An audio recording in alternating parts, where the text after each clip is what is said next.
And welcome, duelists from around the world, to the Yu-Gi-Oh! Championship Series Columbus. The last YCS before the NAWCQ, so we have a pre-show kicking off with Mike, Steven, and Asala. Steven, this is a big moment because it's the last opportunity for duelists to prove themselves before NAWCQ. It really is. There's a lot of people trying to carve out, a legend of their own, their first YCS top. But we also have people here who are trying to get their 8th YCS championship, so insane numbers and a new format, new list, new cards. It's going to be a great event, man. Records could be set, records could be broken. We also have a lot of news that happened since the last time you saw us at a YCS. So we're actually going to talk about some of that. Asala, I want to hear from you to start off here because the new Yu-Gi-Oh! Card Game Chronicles episode just dropped. If you at home have not seen it, go check it out. But what are your first impressions?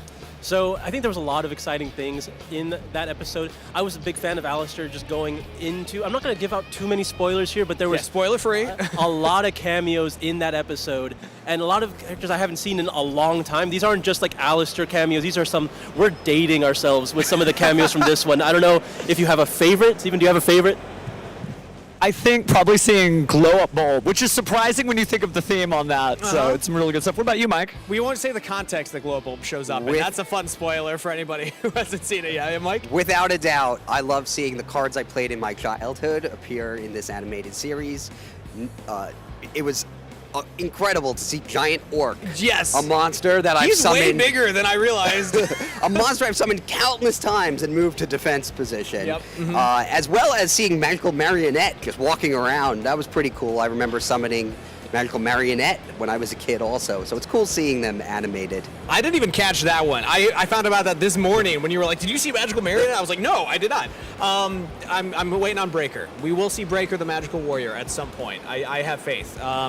But also other news, Extended Arts, that's a big talk of the town right now. They came out, but even more than that, Mike, the official Grandmaster Rares in Magnificent Monster is going to be coming out soon. So are you hoping to pull a Grandmaster Rare in your packs? Who isn't? I'm very excited for them. I've been looking forward to something like Extended Arts coming to the game because we've had the Overrush cards in Duel Links for quite a while for Rush Duels. So I've been using those Overrush cards when I play Rush Duels, thinking when is something like this coming to the Yu-Gi-Oh! Trading card game? So I'm very happy it's finally here. Well, you were patient and rewarded. Steven, I want to hear, what's your number one that you're looking forward to?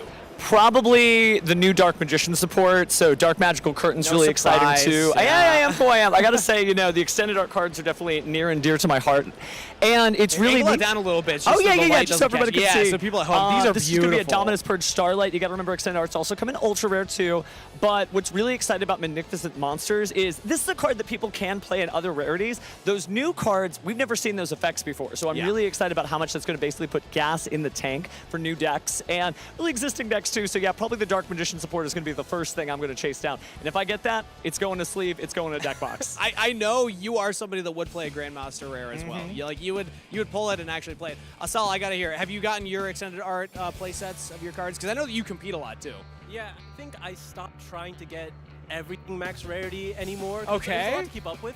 And at this point, I'm just happy to be able to play them. But I will, if I have everything max rarity, then I will go out for the Extended Arts. But I think when it comes to Grandmasters, I really want to chase down the new Stardust because 5Ds is near and dear to my heart. That's what really got me to start playing. And the new Stardust is an insane card. It kind of essentially replaces Baron de Fleur, which is a powerhouse in the modern era. So that's just another powerful card, and it's a Stardust, so. Yeah, and Stardust also was like the Baron of the original run, It's like one of the best synchros that you could summon initially. But speaking of older cards that are creeping back in, Genesys also is a big talk of the town for this YCS, because this, Asala, is the first YCS that has an official Genesys event happening alongside the main event. So first thoughts on Genesys format and kind of like the competition, the meta that you expect to see.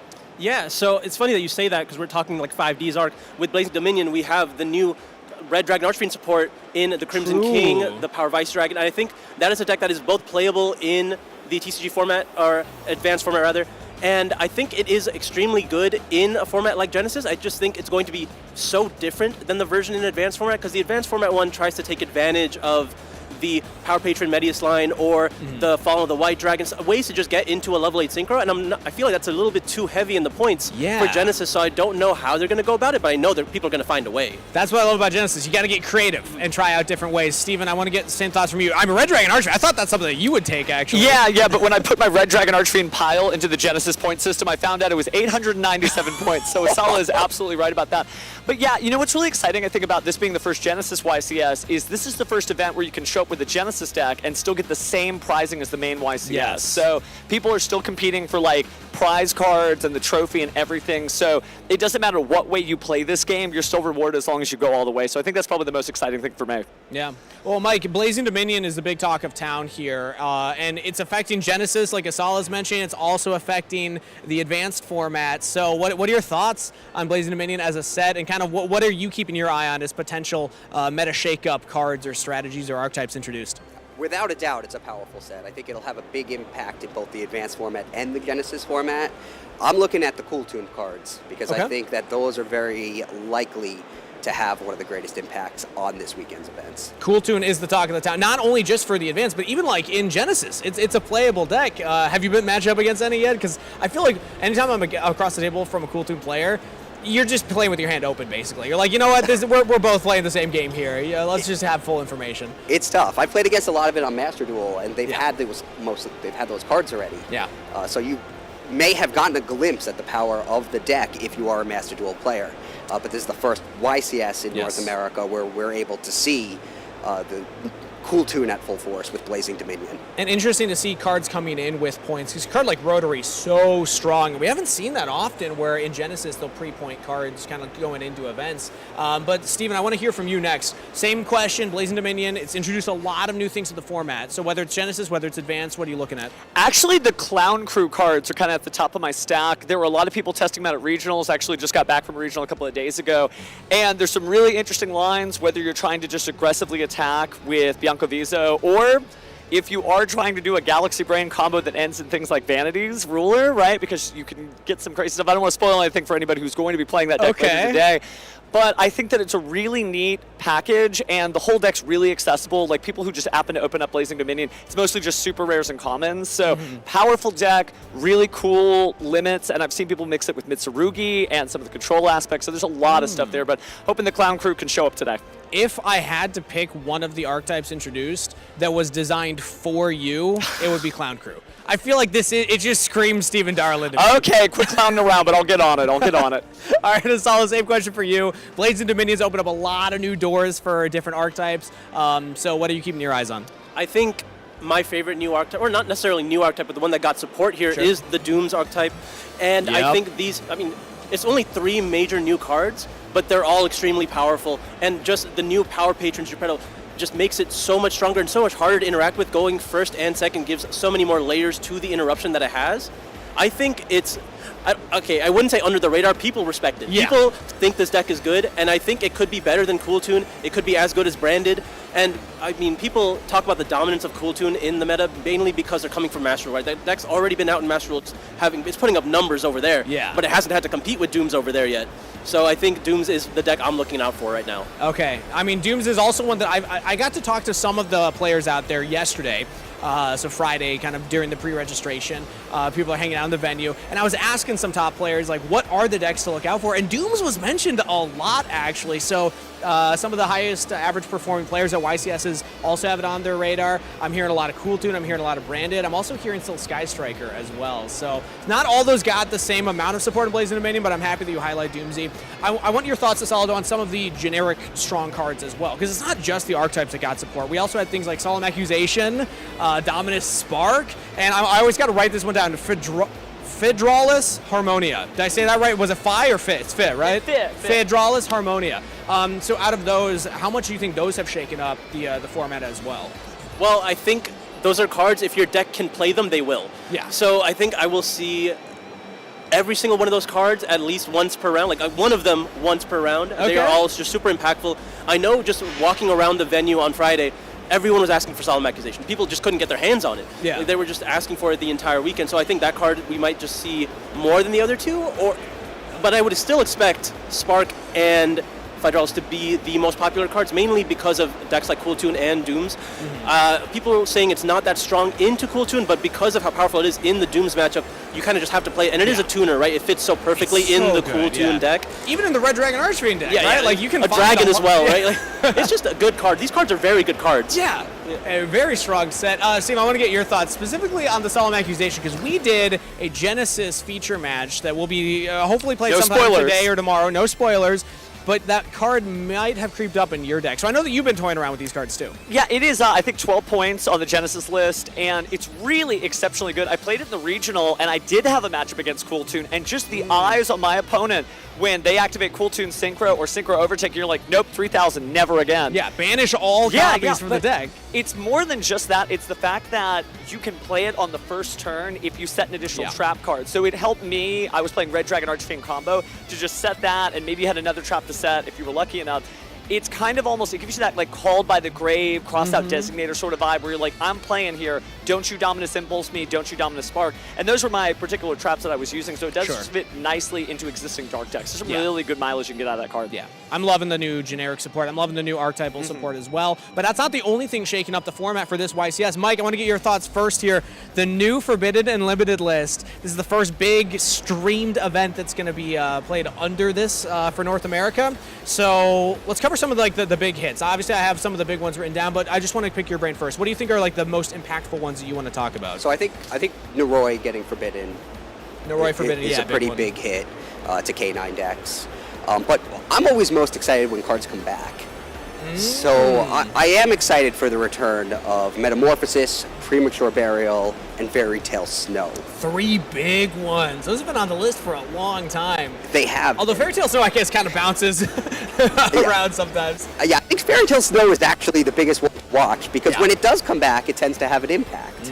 So I'm curious to see if that will happen again. Yeah, I wonder if Jesse Cotton is going to be piloting that at any point this weekend. We'll see. Steven, same question for you. Forbidden and Limited list, what are the big hits? I'd say I'm so glad to no longer have to look at the face of Naturio Rosewhip because, if you played Master Duel just like you were talking about, all you had to do was just basically normal summon a Cool Tune, and there was Rosewhip saying you only get 1 spell or trap. And that's pretty rough, but as far as interesting cards coming back, I think that the Metamorphosis is probably the one I'm most interested in. I play a lot of decks with level 7, right? Dark Magician, Amazement, etc. But being able to make, I know it's Cope, but the last warrior from another planet. Just being able to be like, you can't summon unless you have any number of cards throughout this game to stop his effect and then continue playing. But I'm going to try, so watch out if you see me. All right, Asala, same question for you. Big FNL update. Well, I mean, okay, my favorite was definitely going to be the Fairy Tale Snow coming back. I've been involved every time that card has been moving back and forth on the list. But, I mean, if we're talking about other cards that came off the list, Premature Burial is so interesting. I have never gotten to play with that card in my tournament experience. Really? It has always been forbidden while I was playing. So I think I'm very curious as to what players will do with it, if it's going to be used for evil, if it's going to be used for good. But I think, with a deck like Doom's in the meta, something that could just access it for essentially free, I want to see what people can do with that, or if it's even worth using at all. Yeah, well, I know Doom's being able to search it. That's like the big premier one that a lot of people I've been seeing test with it. That and like things like Snatch Steal, even depending on the sideboard that they want to go for. So yeah, one other thing I want to mention is the Draco Tail getting hit. It's more about consistency, but that's really affected how many Draco Tail players, percentage-wise, I expect to see. Just because when you don't have access to quite as many lines and like the grind game that they used to have, it's going to be a very different look for the deck. But speaking of, it's time to talk about what we think are favorites. I'm going to start first. My deck to take the entire event, I actually have as Branded. I feel like Branded is in such a good spot. It's not one of the decks that got like massive new tools in Blazing Dominion, but I think that because some of the other decks, like Draco Tail and K9 got affected by the Forbidden and Limited list, it gives more space for Branded to step up, and people just get more comfortable with the deck as well. I'm also going to be following Jeff Jones. He's not, I won't give spoilers as to what his deck is, but I wanted to see how Jeff Jones does at this event, because he's always a fun personality to follow. Mike, what you got, though, for in terms of the deck that you expect to perform the best? So the deck I expect to perform the best is Cool Tune. Cool Tune, okay. Yeah, I think with the additions from Blazing Dominion and just the hype around it, I think a lot of people are going to be using it and it's going to succeed. Okay. For players to watch, I'm always watching Dominic Couch because I've seen him playing since he was a Dragon Duelist, and was doing his written feature matches, and I think he's due for a win. Okay. All right. I like it. Dominant Couch. He's a fantastic player, so Yeah. I'm curious to see how he'll do. And a little history as well. Yeah, it's a long time you've been covering. Steven, same question for you. What deck do you expect to take it, and who you following? So the deck actually will probably surprise a lot of viewers. I think it's Dooms. I actually was walking through the venue, and I love when you're at a YCS, you just hear little snippets of conversation from all these different duelists, and somebody really summed up Dooms perfectly. Shout out to whoever you are. But they said, Dooms, for every one card they play, it demands 2 interactions. Yeah. And beyond that, you can play Dimension Shifter. You can even play Retaliating Sea if you want to go into the Banishment Overkill. And Dimensional Fissure in the side deck? Dimensional Yeah. Fissure too. So there's so many good things that they have access to. So I actually think Dooms is just going to demolish the competition. But as far as a player to watch, I would like to see Kamal Crooks bring home number 8.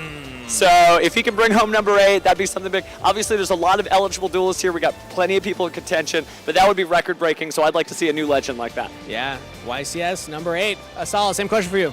Okay, I mean, you took Dooms from me. I've been bringing it up all weekend. Yeah, no, but like by extension, Power Patron as a whole, I think with all those new Pendulum cards, they have the ability to just, again, force answers from your opponent. They have the ability to just be super potent going first, but then every single card demands an answer going second, and there's honestly just so much text on them. Your opponent can't respond to all of it. Yeah. So it's going to be one of those cards or one of those decks that have so much power because there's not enough information on it. I don't think there's a solid list that everyone has been focusing on yet. So it's going to be interesting to see what people do, and I think it has the ability to exploit the format because it is day one of essentially of this new meta. And if we're picking a player, I do think there's just so many players that it could really go to anybody. So I'm going to go ahead and pick just a personal favorite here. I want to pick Steve Gleason. He's been trying so hard. Very recently, he hit top 4, and I really want him to get his win here. Hey, I love a Steve story. That's maybe my bias. Also, for the record, you can also pick Dooms if that's the deck you want. That doesn't seem fair. Doesn't seem fair. All right, fair enough. Well, thank you so much, everybody. Thank you, Mike, Steven, and Asala. That's going to do it for our pre-show for YCS Columbus. Get ready, everybody, because the YCS Columbus stream is underway. Casters, take it away.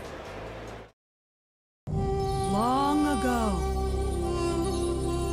the world was ruled by spells and monsters. Your move! Your move! Thousands of years have passed, and the world needs a new champion. Who will be crowned champion? We will know your name.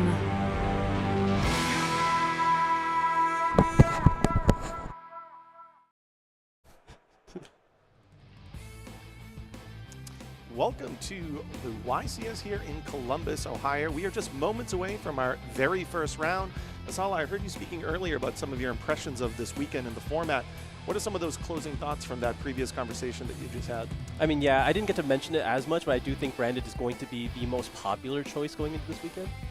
And I think it's just slightly better than Cool Tune, even though Cool Tune is like the go-to deck of the format so far. I didn't get to mention it myself, but Branded was actually the deck that I selected as the one that I thought would end up winning this weekend. I think it really lines up well. I know it's not really an official term, but it almost feels like that deck gets to play in main phase 3. What you're able to do in the end phase with Branded, really since the moment the Despia Branded strategy first released to now, I mean, it's really night and day, but it's really impressive being able to watch Fallen in the Virtuous activations in the end phase, the resolution of those fusion monsters in the end phase, and I really think that attacks the format in a really unique way, able to play around cards like RS that rely only on using in the main phase, and it's really one of the main reasons that I do agree with you that I think Branded is the deck, in my opinion, to watch this weekend. Yeah, I think unique is the correct word to describe it. It is just so flexible in the way it plays, able to play in the end phase, which is not something that other decks really get to do. So it just takes to take advantage of something that is only in its toolkit, and it gets to adapt based on the meta. And I think this meta forces it to go a bit more compact. It's trying to do less, but less is more sometimes. It's incredible. You know what? I remember when Branded first came out. You really look at the fusion monsters as the central focus, as the ultimate goal. Now, it's not that the fusion monsters are not being used now, but sometimes you see end fields where it's just variations of Ecclesias and effects that are all going to be used on your opponent's turn. It can be really hard to fight through the 5 just main deck monsters sometimes and not a board filled with fusion monsters. Which is why a card like Nadir Servant has found its way back into the deck. And it's just one of those things where it's just generating advantage. It doesn't necessarily need to be focusing on fusion summoning anymore. Nadir, obviously one of the most powerful cards when some of these Ecclesias first were released. I completely agree with you. I remember reading that card when Branded was first popularized and think, I really wish I could fit this in, but it was such a cost not being able to access that extra deck and use some of those effects. But now, as you're just mentioning, the ability just to generate advantage on top of the normal deck monsters and not rely as much on the fusion deck, I think it's really one of the reasons why Branded, prior to the Forbidden Limitless, was a top deck, and I think now going forward is going to continue to be the case. Yeah, so I mean that makes sense why Branded would be one of the choices right now, but I do think Cool Tune, we can't not all talking about Branded, right? Cool Tune is going to be that deck that everyone's talking about other than Branded. It's so fresh with Blazing Dominion. They got some new support that made it really go into the top tier. But outside of Cool Tune, there's Dooms as well, Power Patron by itself, and then all the strategies that existed before. Yeah, I think one of the themes for this weekend especially is just watching Medius the Pure branch out into the various archetypes and themes. When that card was first released, maybe it reminded you of cards like Fallen of Almaz, where you thought to yourself, wow, based on the initial first wave of Archmage support, okay, this deck is playable, maybe not quite at that top tier yet, but now we're going to see Medius the Pure in Archmage, which has done really well around the world in some of the national championships that happened this past weekend. Obviously in Dooms, you very often see a single inclusion there. And then in addition to that, we have those Power Patron strategies that you've been talking about, where we're not necessarily just relying on one of those archetypes. We're combining all of them into that Power Patron strategy. And in my opinion, doing some of the most highest ceiling things that you could be doing this weekend. Yeah, I think Power Patron is very much under the radar right now. And Elf Note as well, that's a strategy that did get boosted from Blazing Dominion, but I think has fallen out of popularity in comparison to some of the other strategies that are available, just because what the other decks are doing are just so much stronger. Yeah, I think, Elf Note maybe into the future can find its way up there, but heading into this weekend, I think those other three Medius the Pure decks are really at the top relative to that strategy. And for me, even though I think Branded is the deck to watch, I'm really excited to see, for instance, Archmage. We saw in the 3v3 recently, able to win its first YCS, and that was before the recent wave of support. Now, with the combination of some of those Power Patron cards, I think what the Archmage deck can do is really impressive. Yeah, I definitely don't really know what's going to happen with this event. Usually when going into an event, you have an idea of what is going to come out on top just because of sheer popularity and matchups. But I think this is far more open than, given it is a brand new Forbidden Limitless, brand new set, you'd think it would be open, but usually you have an idea. This one, I feel like it's far more open than most. I know, especially when you have cards like Shade the Obscure released, which really single-handedly, I think, changes some of those media strategies and Power Patron strategies. And now we only have a small period of time to really kind of understand what that card's value is and its power. Throws a wrench into a lot of the planning heading into an event like this. So I think I completely agree. I look at a deck like Branded because it's been an established mainstay, honestly now for years. And I think one of the themes with Branded since it was first released is that the players that understand how to really get every ounce of value are the ones, as we mentioned earlier, working in the end phase to just get all of those activations and aligning them flawlessly. You get a lot of value there.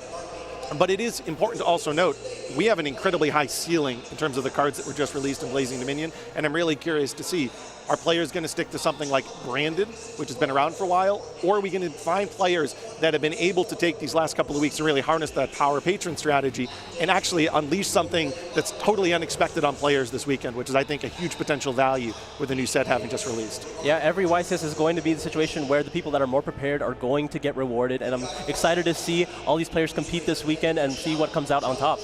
Absolutely. So we talked about Power Patrons. We've talked about Medius the Pure. What about some of the other decks? Like Mitsurugi, for instance, I do still see out there. What are your thoughts on Mitsurugi heading into this weekend? I think Mitsurugi is, likely very much the same deck. It does have one new addition that makes it a lot more bolstered, and that is Dominus Spark. It has access to a new powerful trap card, and Mitsurugi already had some of the most powerful non-engine available to it. The biggest factor that limits it is its ability to see a way to play.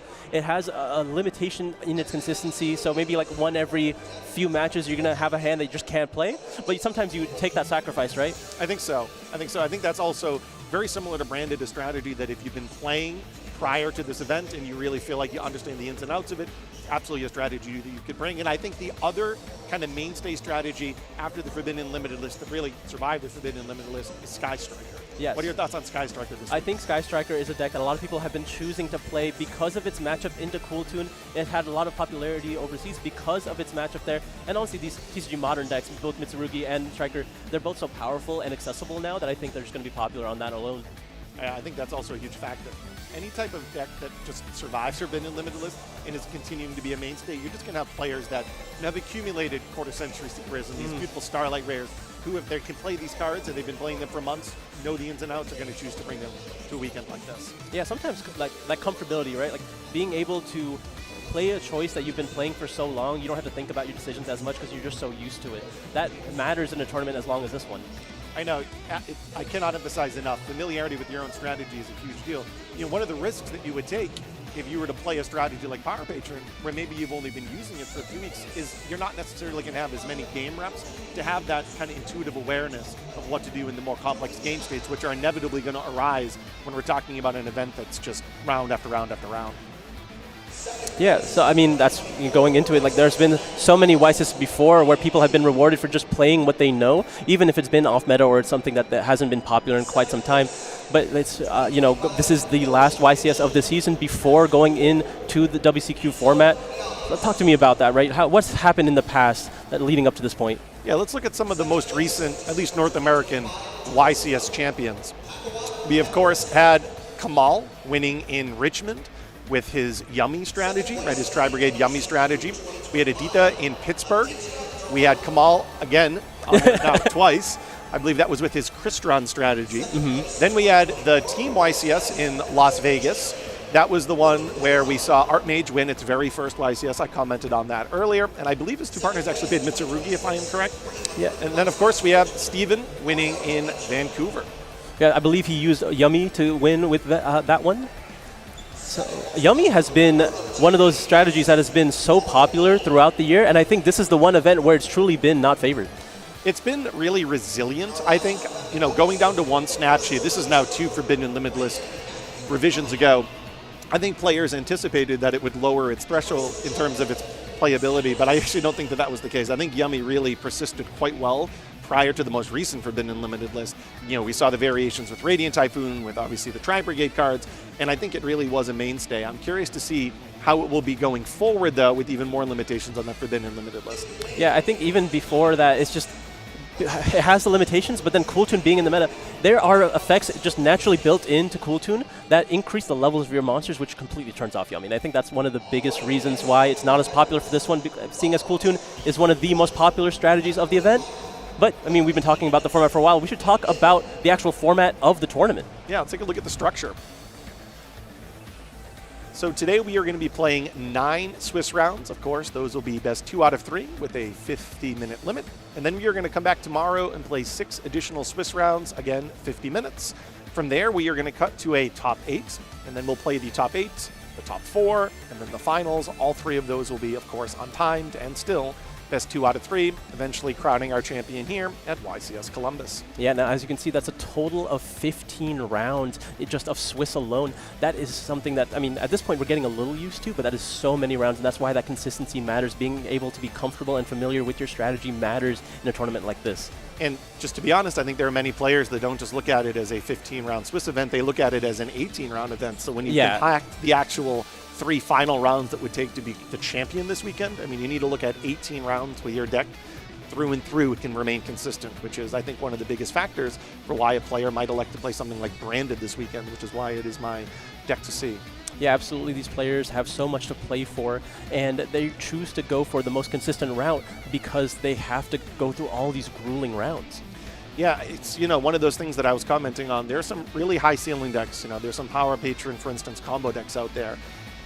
My reluctance would be, in terms of actually registering one of those, is looking at it from not just the 15 but an 18-round event. Can one of those strategies make it all the way to 18 rounds of Swiss? And maybe it can, right? We'll have to see by the end of the weekend if that's possible. Yeah, I mean, these YCS events always have a bunch of surprises. People bring things that aren't expected, and that's what we are here to see. We get to watch all 18 of those rounds. Remember last year at the NAWCQ Orcust finding its way into the finals? That was a deck that was completely under the radar, I think, in terms of heading into the weekend, and it took down the championship. So there's always surprises at these. Yeah, that's the magic of Yu-Gi-Oh! But let's talk about what these players are actually playing for this weekend, and that is going to be that ultra-rare YCS prize card, another Verstratios, a YCS trophy, the ROG Xbox Ally, 16GB RAM, 512, all the works, the Steam code for the Early Days collection, a messenger bag, the metal dice set, the sleeves, the Top Cut game mat, and my favorite, the giant card winner's choice here. They can get any card they want up to a certain point, awarded at the next WCQ, and of course the invite and VIP status at the next WCQ. And let's not forget, Genesys YCS having its own full YCS year with, that's right, the exact same prize pool. If it looks familiar, it's because it is. They get all the same prizes here. The only difference is they get VIP status instead of that invite at the next Genesys Championship. And when is that Genesys Championship going to take place? At the WCQ. Absolutely, and that is an event in which you do not need an invite, so it's important to understand the distinguished change there in the prizing. Anyone can join the Genesys Championship. Yeah, a lot of new ways to play Yu-Gi-Oh! Very exciting to be able to play for these prizes here. You can see the Stratios trophy there, how beautiful it is. There's 2 going to be given out this weekend with another Stratios in hand. Yep, again, one for the Genesys YCS, and then one, of course, for the standard YCS, the advanced YCS that we'll be playing. So we are just moments away from our very first round. We've talked about some of our decks that we consider under the radar. We've talked about some decks that we consider kind of the expected ones heading into this weekend. Are there any decks that were hit by the Forbidden and Limited list that you think will actually still be able to rise to the top tables? I'm talking about the ones that were most heavily affected. Draco Tail, maybe Vanquish Soul strategies. What are your thoughts on some of those? I think Draco Tail still has a chance. Obviously, that's been restricted quite a bit. It's been several lists now where it's been taking a slow pokes, right? But I think if it's able to find its engine, it's still quite strong. It has a really strong branded matchup, so it's able to hit its engine against branded. That's an easy matchup that it can take advantage of. And I think it has access to new tools in something like Fairy Tail that people have not had the time to experiment with. So, you know, if someone has the opportunity to figure something out, this is the event to show it. I mean, speaking of Fairy Tail, we've been talking a lot about the restrictions on the most recent Forbidden Unlimited list. What are your thoughts on the return of Snow? Fairy Tail Snow has been in and out of the Forbidden Unlimited list. We'll see if it'll go back on anytime soon. But I think with the new Fairy Tail support, it makes sense for that card to come back. There's so many cool things you can do. With that card, it's exciting to see that they have that option available. And I want to see what players do with it this weekend. I don't know if they've had enough time to figure something out already, but that's, you know, something we get to look forward to. Yeah, I think the Fairy Tail deck is one of those sort of under-the-radar decks. Kind of reminds me a little bit of Orcust at the NAWCQ last year, but it will be interesting to see if we will actually see Snow on the field. Another card, what are your thoughts on Premature Burial? Will we see that this weekend? I feel like we will. I feel like Premature Burial will find its way probably into a Dooms deck because it's just accessible via the deck, right? That's something that's unique about Premature Burial. There's a lot of effects that give you that a Monster Reborn type of effect in Yu-Gi-Oh! Nowadays, but it being an equip spell that you can use for essentially free, you get to recycle it. And part of the reasons why it's been forbidden for so long is the fact that it's not once per turn and you're able to just bounce it back and use it again. I think another thing about it is that strategy can go into Mercurium, right? That more recent release. And send any monster from the deck to the graveyard. You can also, through the Dooms combo, search out that Premature Burial. That means if you want to put a Jinzo on the field against a trap-based strategy or a Spell Cancel on the field, you're able to do so. Yeah, you know, you got Archlord Christia, you got Spell Cancer, you got Jinzo, sure. But like, there's a lot of options that you can do with Premature Burial, and especially in a deck that can naturally summon Mercurium like Dooms. So, you know, well, time will tell what people will do with Premature Burial here. What about Metamorphosis? I don't think so. I don't think people will do a whole lot with that one. I think it's reasonable in the Fairy Tail strategy, and I think that's just about the only one.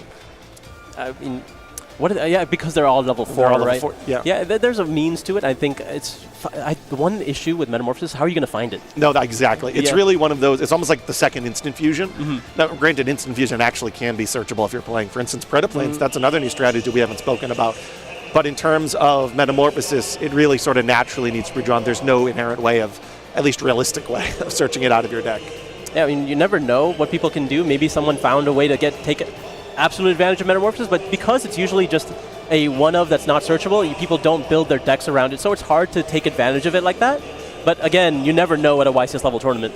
Just think about Instant Fusion out of Tier Elements a few years ago. Oh, I happen to draw Instant Fusion. How convenient. I think Metamorphosis might slot in kind of a similar way just in those bonus, strategies. Right? Yeah. Absolutely. I think we might have a list of some of the bounty duelists heading into this weekend. Oh, do we? Let's take a look. We see here we have Joseph, Brian Yu, Enzo Fealas, Pac, Adichie. Like, those are some star-studded duelists here on that first half. Then we're looking at Brandon, Zachary, Ruben, I think obviously star-studded name, Paul, and Mario. So we have some representation from both Canada and the United States here in our bounty duelists this weekend. Yeah, a lot of popular duelists, both from dueling accolades as well as just social media. There's a lot of fan favorites here within our bounty duelists. Have you ever been a bounty duelist? I have been a bounty duelist quite a bit. It's never been super lucky for me. I did one time, I think, at Anaheim. I was able to pull the Ultimate Darkroom Dragon, which is a fan favorite for me, right? Yeah. So being a bounty duelist does pay. Yeah, it absolutely can. I've only played against bounty duelists, but I haven't had the opportunity to be one. But yeah, I mean, Darkroom Dragon. Couldn't get much better than that. I think, actually, there's so many bounty duelists here that could walk away with the entire tournament. These are a bunch of champions already, and a lot of them are looking for their next trophy. I know, they're just one by one accumulating them. What do you think the odds are that Kamal has his 3rd championship this season? How impressive would that be? I think if you ask him, it's 100%. Probably, probably.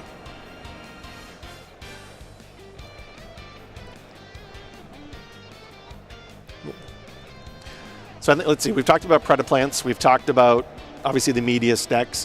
What are your thoughts on Vanquishal? That's another strategy that kind of, not by virtue of an actual Vanquishal card, but by virtue of the limitations on the K9 cards, was also hit by the Forbidden Limited list. Yeah, I think Noroi is a huge loss as far as consistency goes. Vanquishal is already kind of struggling with consistency.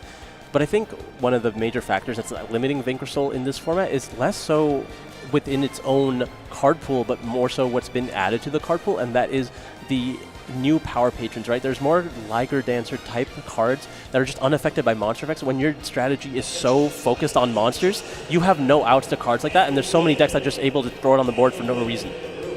Yeah, that makes a lot of sense. Makes a lot of sense. That's a deck that's been quite resilient. You know, as its own cards actually kind of went up and down the Forbidden and Limited list. I was always impressed by the ability of Vanquishals just to show that resiliency.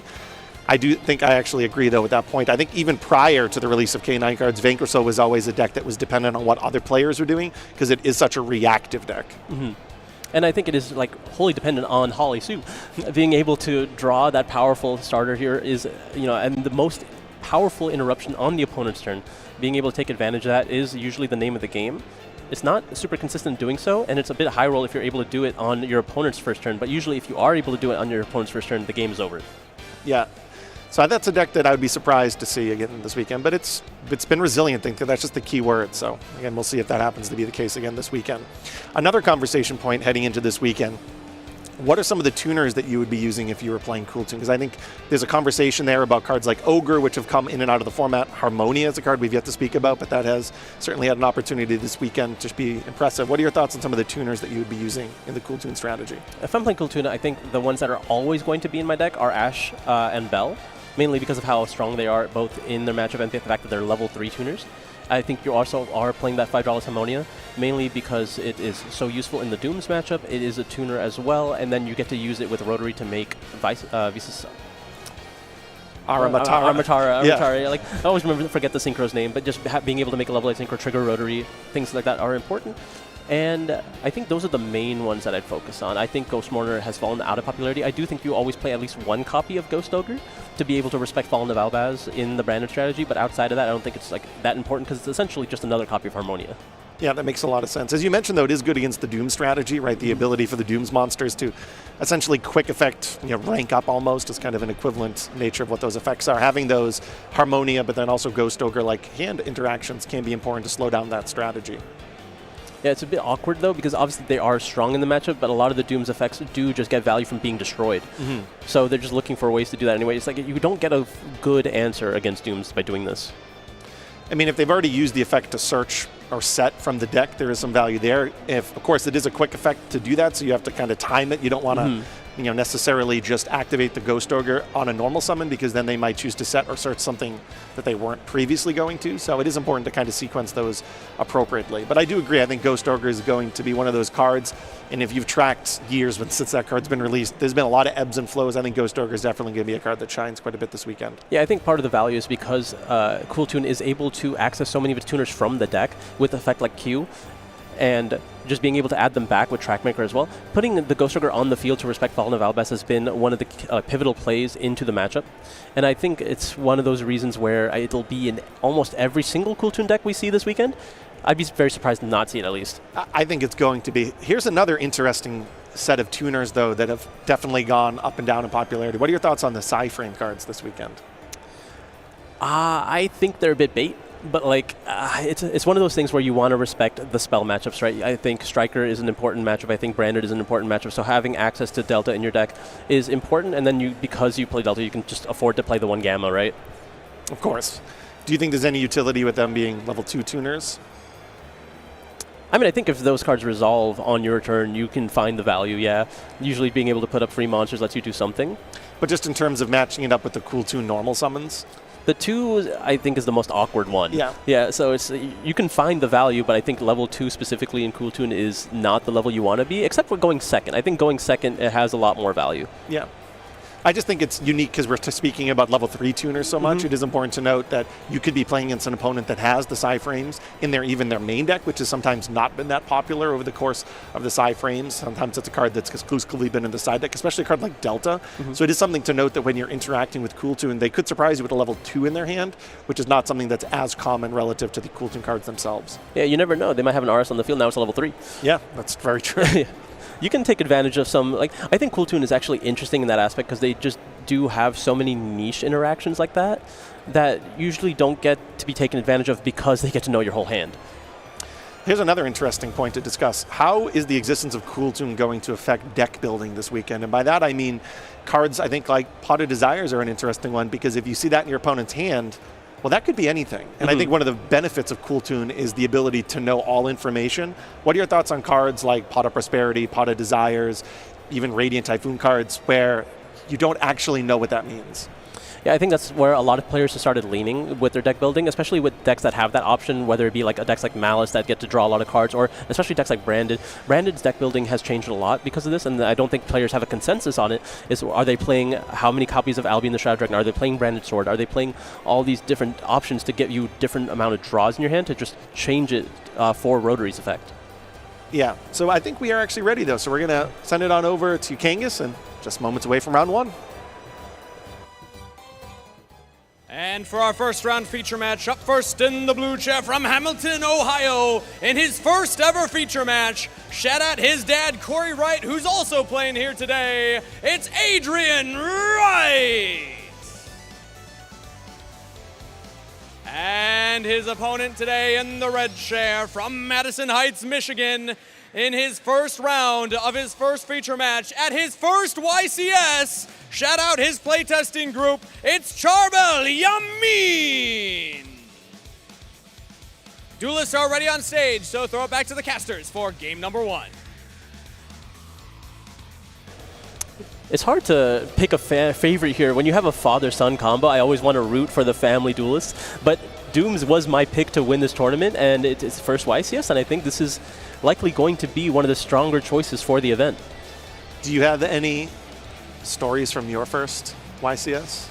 My first YCS, I was just happy to have 6 wins. Like, I think I went 6-4 day 1, and that was just good enough for me.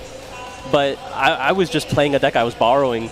I don't think I had any expectations. Yeah, I remember my very first round, I played against someone whose first name was Lucky, and that just always sticks with me. And then later on, about a year later, I started going to a different OTS in my area, and he was there. So I had this moment of like, oh, you were the first person I ever played at a YCS tournament.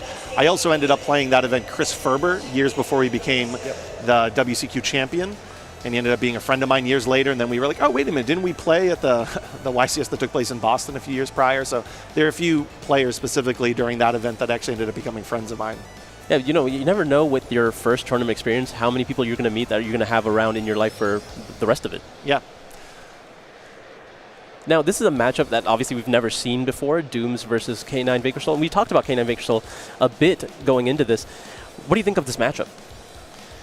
I think, again, it's going to be an interesting one because the Dooms cards benefit from obviously being destroyed, so that kind of puts an interesting wrench into some of the Vanquish Soul strategy. Another part about it is, you know, the Dooms cards have a good job playing around targeting effects. Of course, the Vanquish Soul cards can get around that a little bit, right, with some of the defense standard in terms of bouncing back to hand. So there's an interesting kind of ebb and flow here that we're going to see between what Dooms is going to be playing around. It does a really great job playing around targeting effects in some of the Vanquish Soul cards that do a little bit of targeting depending on which ones we're speaking about, but also don't. Yeah, it's going to be important who goes first here and how many interruptions the Vanquisol player can put up, because the Dooms deck is so strong at putting up a really potent field without being able to be interacted with, really, as far as destruction goes. Yeah, I guess another point is with destruction, the inability for the Vanquisol deck to search through its own deck, I think, could obviously be a huge hindrance with what that deck is trying to accomplish. Yeah, at any point you really, speaking specifically on Doom's Destruction, the trap card here, you want to make sure that you don't have access to that. It's a pseudo mistake of cutting your opponents off from being, I guess it's closer to mistaken arrest because you can chain it to the initial effect to add, and then you cut your opponent off from adding any cards from their deck to the hand except by drawing them, again, like mistake or mistaken arrest. Oh, Ryo. Yeah, Thunder King I like Ryo. to give the original. Yes. Thunder King. This is the original Thunder King effect.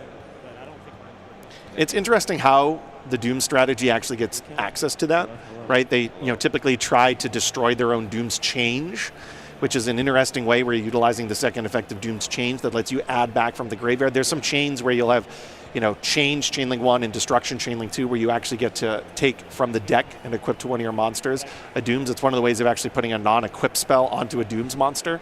So it is interesting the way in which the Destruction is actually searched from the deck. It's not just a standard, I'm going to add this card to my deck like through some random effect. It's actually kind of interesting in the way in which it happens. Yeah, I think that's like a really cool way a lot of cards have been designed lately, and it's like similar in Cool Tune as well, where these strategies are able to access cards without directly adding them from deck to hand, which really is good against a popular card such as Drone Lockbird. It's one of the reasons why I think Drone Lockbird's value against, for instance, Cool Tune, I know that's not a matchup that we're going to see, after the first turn plummets because Mix and Rico, for instance, can add back from the graveyard. Mm-hmm. Still think you'd play it, yeah, but there is a cost associated with playing Drone Lockbird. Yeah, I think a lot of decks have the ability to play around it to some degree now. It's usually not something. There have been strategies like Mitsurugi where that couldn't really avoid getting Drone Lockbird. There was some counterplay, but it was never that powerful. These decks, they have opening lines that can completely ignore Drone Lockbird. Another card that I really like in the Doom strategy is Magnamut, the single copy of Bestial Magnamut. And it's not necessarily that this format lines up against Light and Dark monsters as much. It's that it shuffles your deck. Yeah. And again, we're not talking about a matchup here against Cool Tune, but shuffling your deck is really valuable against Cool Tune. Yeah, you just don't want to give them all the information, right? You want to have some amount of surprise so they can't play around every single card in your hand, because we talked about it before, but Cool Tune has a lot of niche interactions that you can exploit, but they don't get to exploit them when they know every single card in your hand. They will play around everything perfectly, or at least they have the option to. I think so. So giving them some amount of mystery is where you want. Yep, that's why Pot of Desires could potentially see play this weekend, which is another card that goes in and out of formats. That's why I really like Magnamut. Magnamut also just being able to access Harmonia is a big part of this format, right? It is possible. And then, of course, their normal summons are also able to be searched out, so there's value just inherently within the Doom strategy. But it looks like the players are getting ready for game number 1 here of our first round of YCS Columbus.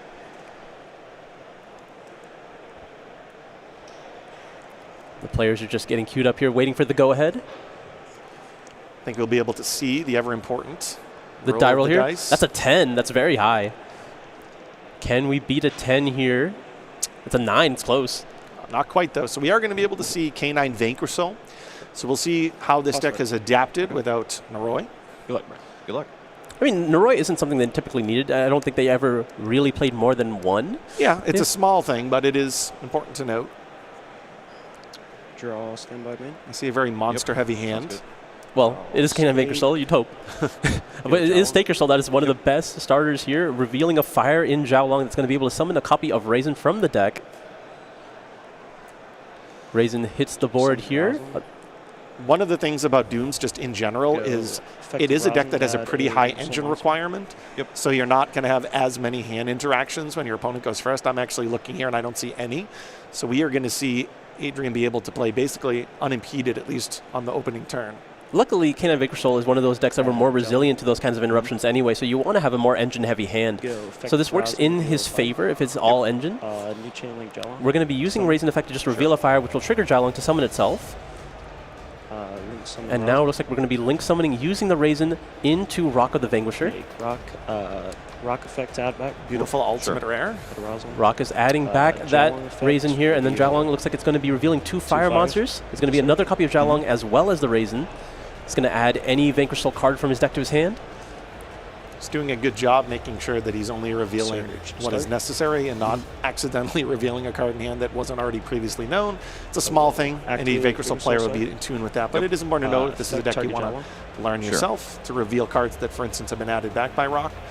But we now see Soul start. The Vanquish Soul start has now been added off the effect of Jialong, placed on the field, and using its effect, targeting the Jialong to add a different attribute is going to be Holisu. There we go. Effective Holisu.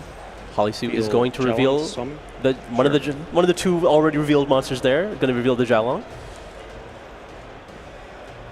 And now let's see if he has a Dark in hand to be able to summon from the deck.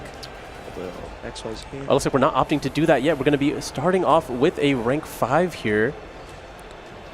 Make Ripper. Yeah, we're going to go ahead and summon that K9 Ripper, detaching the Holisu.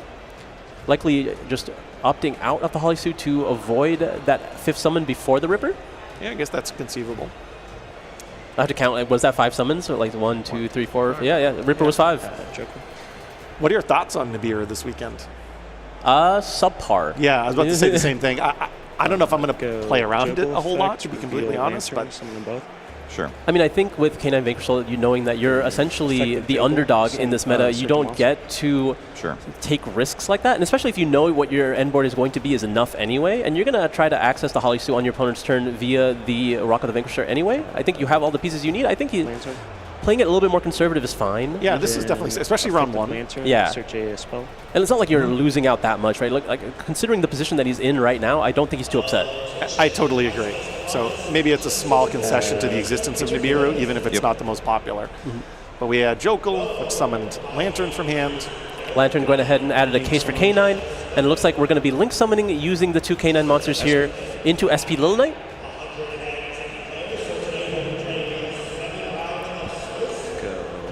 Let's see if he opts to even... Okay, now we get to use a Lantern from hand to summon back the Jokul from the graveyard.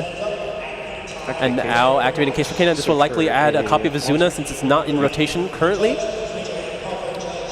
And there it is. A lot of interruptions represented on Charvel's turn. And I think they're all going to be engine-based ones. I don't see any additional Ash Blossoms, etc. in his hand. I mean, there is potential to draw some more cards here off of Holisu, Holisu into the Heavy Borger. But it looks like we're going to go to Nash Knight right now, using its effect to rank itself up, attaching C1 or 1 of 4 Masquerade. Let's go to C Nash Knight, going to use its effect to rank up once more into C104. We're going to pop the case for K9 here on summon, which is going to allow him to set.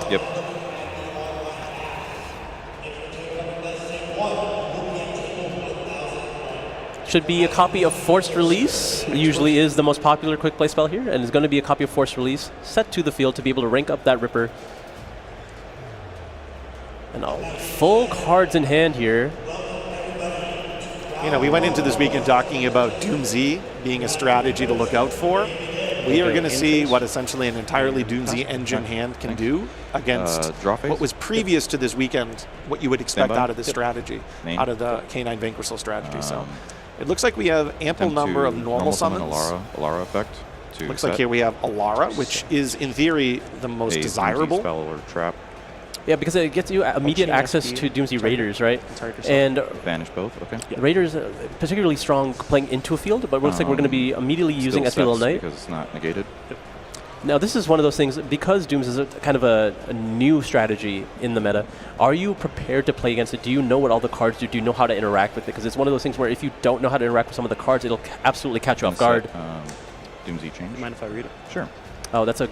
you'd love to hear that. Yeah. Can I read that as a... And that's arguably one of the most important pieces to the Doom strategy.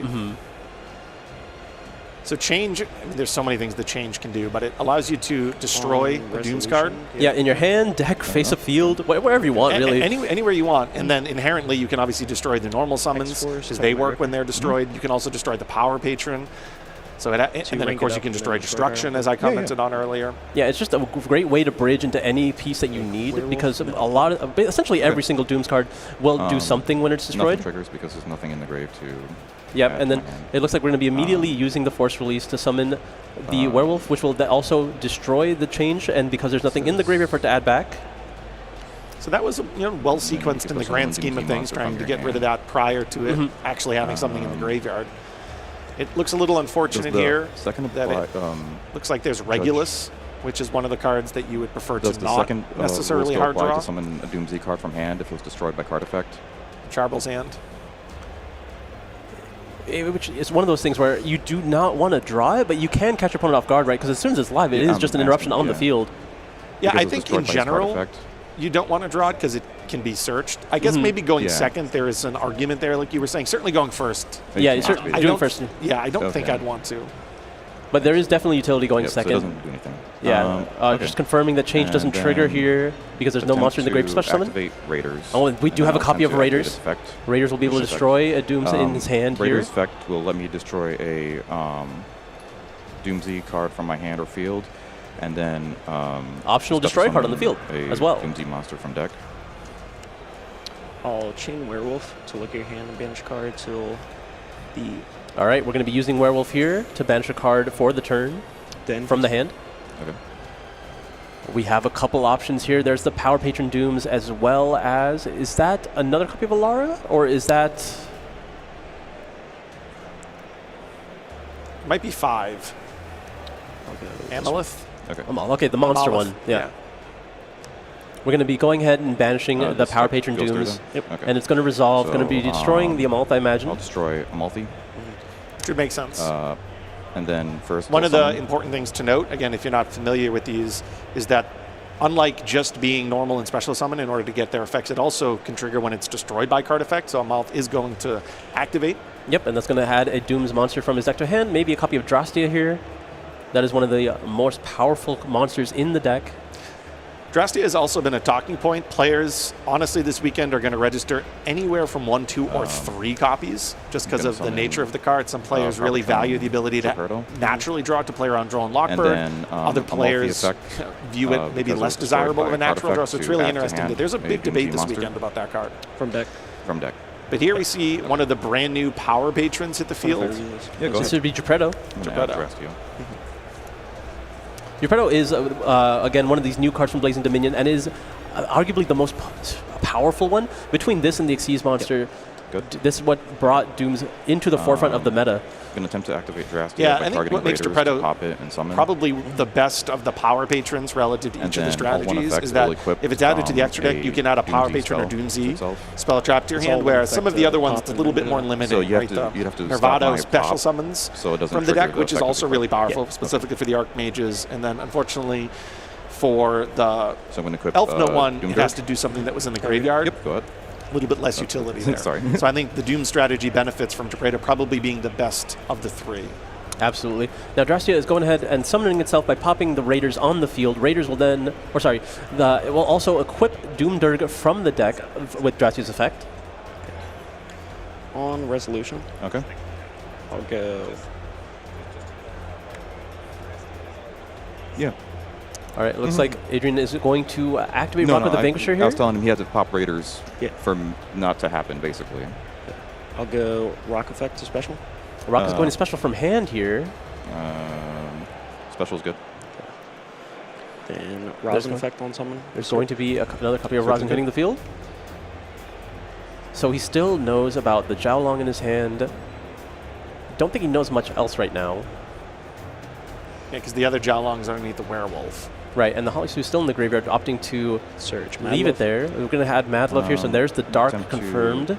Quick Effect Drastia to Quick Exceed. Now it's going to be ranking up with the effect of Drastia here. Masquerade. Masquerade will be able to negate the effect on the field. Negate.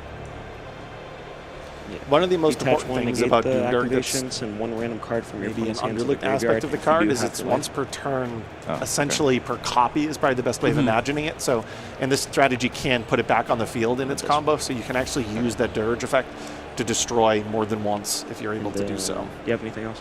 No. All right, Masquerade discards the Regulus as well. Caesar effect target Rosin. All right, Caesar now hits the field, going to be able to put the Rosin back in the hand. No. And we have a Fire and Dark confirmed. Effect, reveal. And we knew about the Azuna, so that's all 3. Azuna and Borger. Okay, didn't know about the Borger yet, but now we do. Just to double check, it's definitely important to note, does this have a destruction effect? Drostia? Oh, no, I'm saying just from the sake of reading it, I think that's what he's clarifying. Yeah. At this point, you got to do what you can. Luckily, Doomdark makes the monster unable to be targeted, but luckily none of these effects target. Yep, we could go next does game. not target. Yeah. It looks like that is enough here. Adrian able to navigate through the Doom's cards here and take game number 1. Seems like a bit of unfamiliarity, but being able to decide in the moment which ones you had to stop and which ones you didn't, and knowing what to limit was able to guarantee Adrian a win here in game number 1 with a strong opening that he had. Yeah, I think definitely took advantage of those non-targeting effects. I kind of commented on how it kind of depends on exactly how the plays sequence, but Dooms has the ability of playing around targeting effects. Unfortunately, basically all the Vanquish Soul cards navigate around that. So heading into sideboarding, I think one of the most exciting cards this weekend is a card that we'll probably see in a lot of players' side decks. What are your thoughts on Solemn Accusation?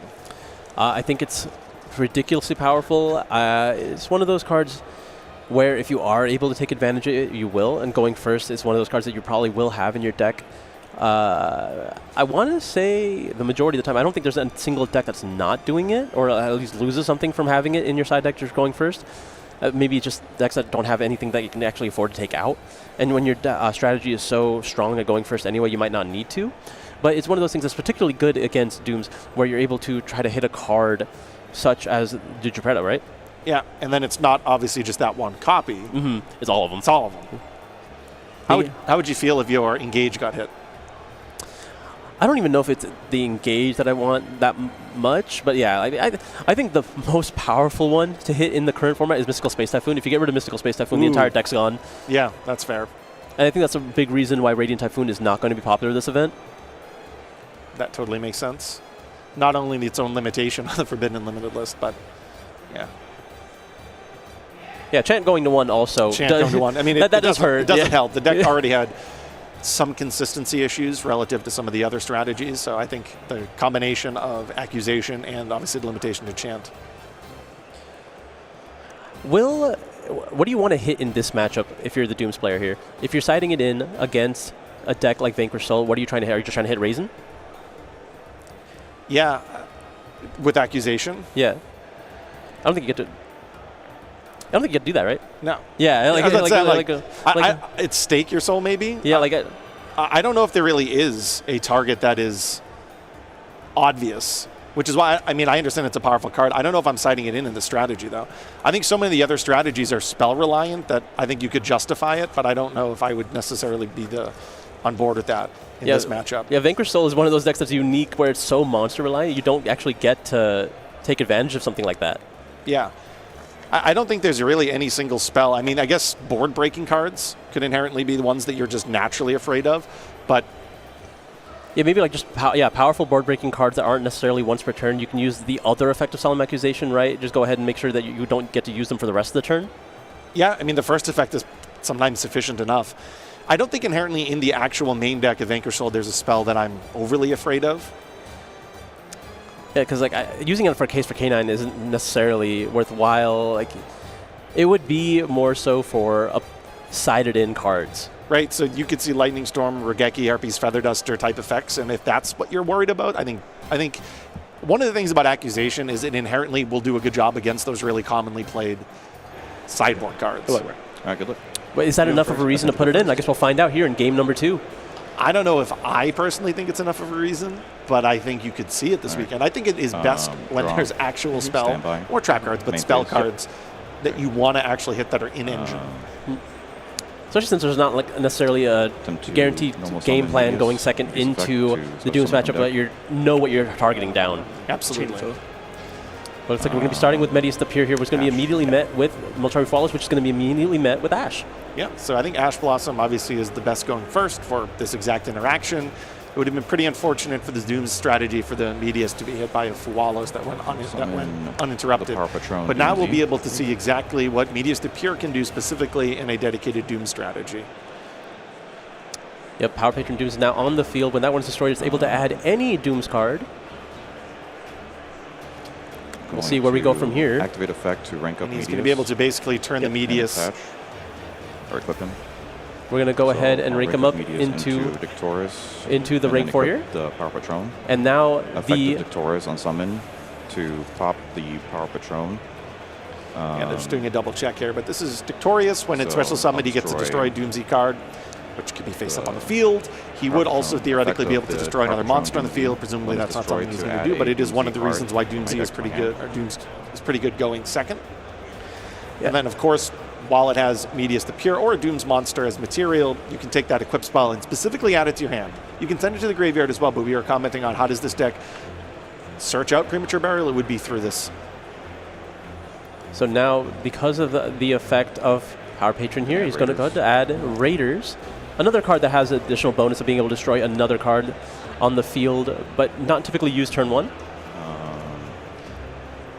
It is one of the things that you can establish, though, going first. That is an interaction because you can have Dirge that destroys it on your opponent's turn, because Dirge can obviously destroy your own card. So Dirge not only lets you play around Imperm and Veiler going first, but it also allows you to establish an interaction on your opponent's turn, which your opponent might not necessarily expect if they don't have experience against Dooms. All right, opting not to rank up the rank 4 into the rank 5 yet. We're going to start off with Terminus. Going to go ahead and send Geppetto to the graveyard to add Power Patron of Unity to my hand. Vidolium, the unstable Power Patron of Unity. Yeah, this is one of those cards that I mentioned that's particularly strong against decks like Canine Vanquish Soul if it's able to hit the board because it's unaffected by monster effects. Now, in the Dooms deck, you're probably not going to happen. You don't have the 3 types there. But it is something that you can summon in the Artmage strategy occasionally, and then certainly, obviously, in dedicated Power Patron strategies. Yeah. But just an extender here in this strategy. No, it's just activating. Yeah. Then you got to do the ignition effect, but I'm not doing the ignition effect. I'm not a fairy. Yeah, go ahead. So now just double checking Raiders. I'm not trying to activate it yet. Okay. Sorry. So Raiders isn't alone. I'm just activating it first. In and of itself a starter, but this deck plays such a high engine, it basically always will act as a starter, because you can destroy another Dooms card in your hand or face up field, and then add or special summon one from your deck. Yeah, prior to Blazing Dominion, there wasn't that many ways to start off the combos. There's a lot of 2-card combinations here, but because of this brand new card here, the Grafflario, the rank 5, that you can put directly on top of the rank 4, this is now going to be the main way this deck starts playing. Yep, absolutely. So he's going to detach a material to add a spell or trap from the deck. Yep. And then, which is seemingly a theme of this strategy, you can destroy a card on the field. There are some instances where you actually want to do that going first to your own cards, but there are also, again, instances where going second, this deck inherently not only has all of this engine built into it that has these destruction effects, you're kind of accumulating resources at the same time. So it's one of the reasons it's a top strategy this weekend. It looks like we're going to be using Raiders now. Raiders is going to be met with Ghost Ogre. Yep, Ogre's good. So it just pops this. So that's going to destroy Raiders. Right. Obviously, now you're not. Now, what's interesting is he was trying to destroy his Graffario in order to special summon back from the graveyard. Activate, or we're going to scale the Power Patron of Unity. All right, opting to not use the effect of Raiders in the grave here, so now we're just going to go ahead and scale. And then destroy himself. Yep. So, pop. Special. And then, so if you're not familiar, this is really the first time we're going to start to see this. So the Dueling, when it is in the scale zone, you can destroy it. From my deck. And then you get to special summon a Power Patron from your hand or graveyard. That's going to summon out that Geppetto that we put in there earlier. Yep, so very often what you'll see with Terminus is you'll send one of the Power Patrons to the graveyard to make it so that that effect is live, because Vidolium just alone wouldn't necessarily be live. You really need Terminus in order to do that. And then when Vidolium is added to the extra deck, which is inherently going to happen through its own effect, then you can add a Power Patron card from your deck to your hand, which is why in this particular strategy it acts inherently as a starter, but also as you're already playing with the Dooms cards, it just adds a higher ceiling. Because now what we see on the field is Geppetto. Now, Geppetto has a lot of different effects. We already spoke about some of them, but if it is added to the extra deck, you can add a Power Patron or Doomsday spell that traps your hand, which is inherently why it's one of the more powerful Power Patrons. It also can summon Jupiter from the extra deck by utilizing its own effects, something that you see in Dooms, but also in the natural Power Patron strategy. Not something you typically do turn one, but again, another powerful flexibility that you have going second. That's why Geppetto, I think, I can't tell whether Geppetto or the rank 5 is the better extender from this new set. I think they're just both unique and add such a unique access to the way that this deck can play. Especially some Amalfi. Sometimes Pendulums, Amalfi effect on special summon. you don't necessarily see every element of its effect matter, but this is one where the scale effect matters, the on-field effect, and when it's sent to the extra deck. All of it matters, which is a unique element of what this strategy is able to do, and there's the Power Patrons at large. Usually when a card has 4 different effects and they're all really good, that's a definition of a good deck. So one of the things that we just saw there is the destruction. Again, you were commenting on Graffelio earlier. It has a third effect, maybe the secret effect, but if it's destroyed, you can summon a non-Doomsday monster from obviously a seed Doomsday monster from your deck or graveyard. So we just saw Amalith hit the field. Then we got to add the Drastra in hand, and now we see Drastra hitting the field, which is going to equip the Dirge from the deck. And now we're basically set up for our main combo here. We saw the field spell being added earlier, so that's going to be able to access another level 10 monster on the field, and we have the ability to rank up the Drastia, so we have access to a rank 10 as well as the rank 8. And this is all through, obviously the Fuwalos was stopped by Ash, so I wouldn't necessarily say this is through a Fuwalos, but it's definitely through a Ghost Ogre, which as we talked about earlier is one of the more popular cards in terms of hand interactions this weekend. Both here, obviously, in a Canine Vanquisher strategy, but also we'll see certainly in the Cool Tune strategy as well. So we're opting to banish the Drone Lockbird face down for the effect of the field spell. That's going to be able to summon a level 10 monster from the deck here. It's going to be another Geppetto. In the end of this, he still has the Thrust.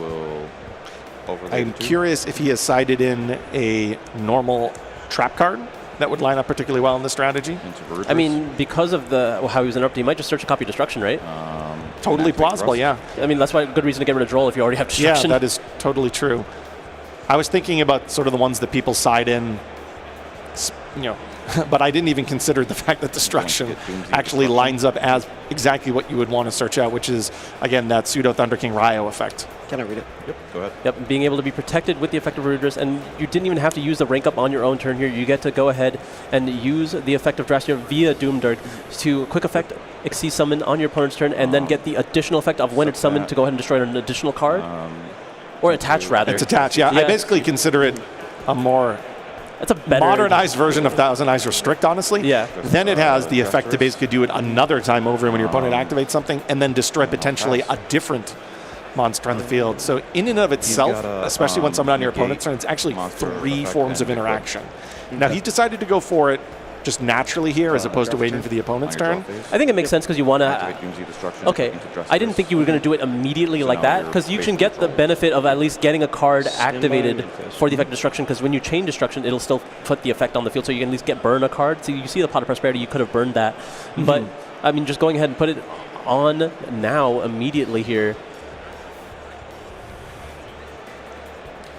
Yeah, but Drastrius is probably, in my opinion, one of the coolest cards in Dooms, just because it has that unique effect of equipping your opponent's monsters to it, which is not an effect that we see quite as frequently, right? We see a lot of negation, destruction, which it actually has that as well. But the equipped effect on your opponent's turn, or when you're going second, I think is really one of the unique aspects of it. That is some grade A interruption here, because you don't destroy something. You're not like, you take it away from where they can interact with it. It reminds me a little bit of Snake Eyes pushing stuff to the spell and trap card zone as a way of maybe playing around Mirror Jade, for instance. Yeah, just being able to remove it from the game, essentially making it not go into a zone where it can trigger any of its effects. And it shouldn't be able to trigger any of its effects later either. So it's just one of the best ways to take advantage of a removal effect. Between like attaching something or banishing, I think those are like the best ways to remove a monster from the field. Or banish face down, if possible. Okay, banish face down is the best. The best. Our friend Fenrir. Yeah. 62. Haven't seen that guy in a while. No. All right, we're looking at Mad Love. We have a Pot of Prosperity in hand. None of these cards can actually resolve their effects because of the effect of destruction here. So it's going to be just a normal summon into a link summon of Rock of the Vanquisher. Effect 2 special from hand. And we're going to be just summoning another monster from hand. Attempt to negate by detaching 1 and equipping. Yep, so now we get to negate that with the effect of Rock, and then you can equip from... you don't have to equip the monster you're negating, right? You can just equip another one. A Ghost Ogre does not target. You cannot target this because it has Doomdirk equipped to it. But it's also protected by its own effect. Yeah, so... Right answer, wrong issue. Yeah, Drastria is the first time it would be destroyed by battle or card effect. It's not destroyed.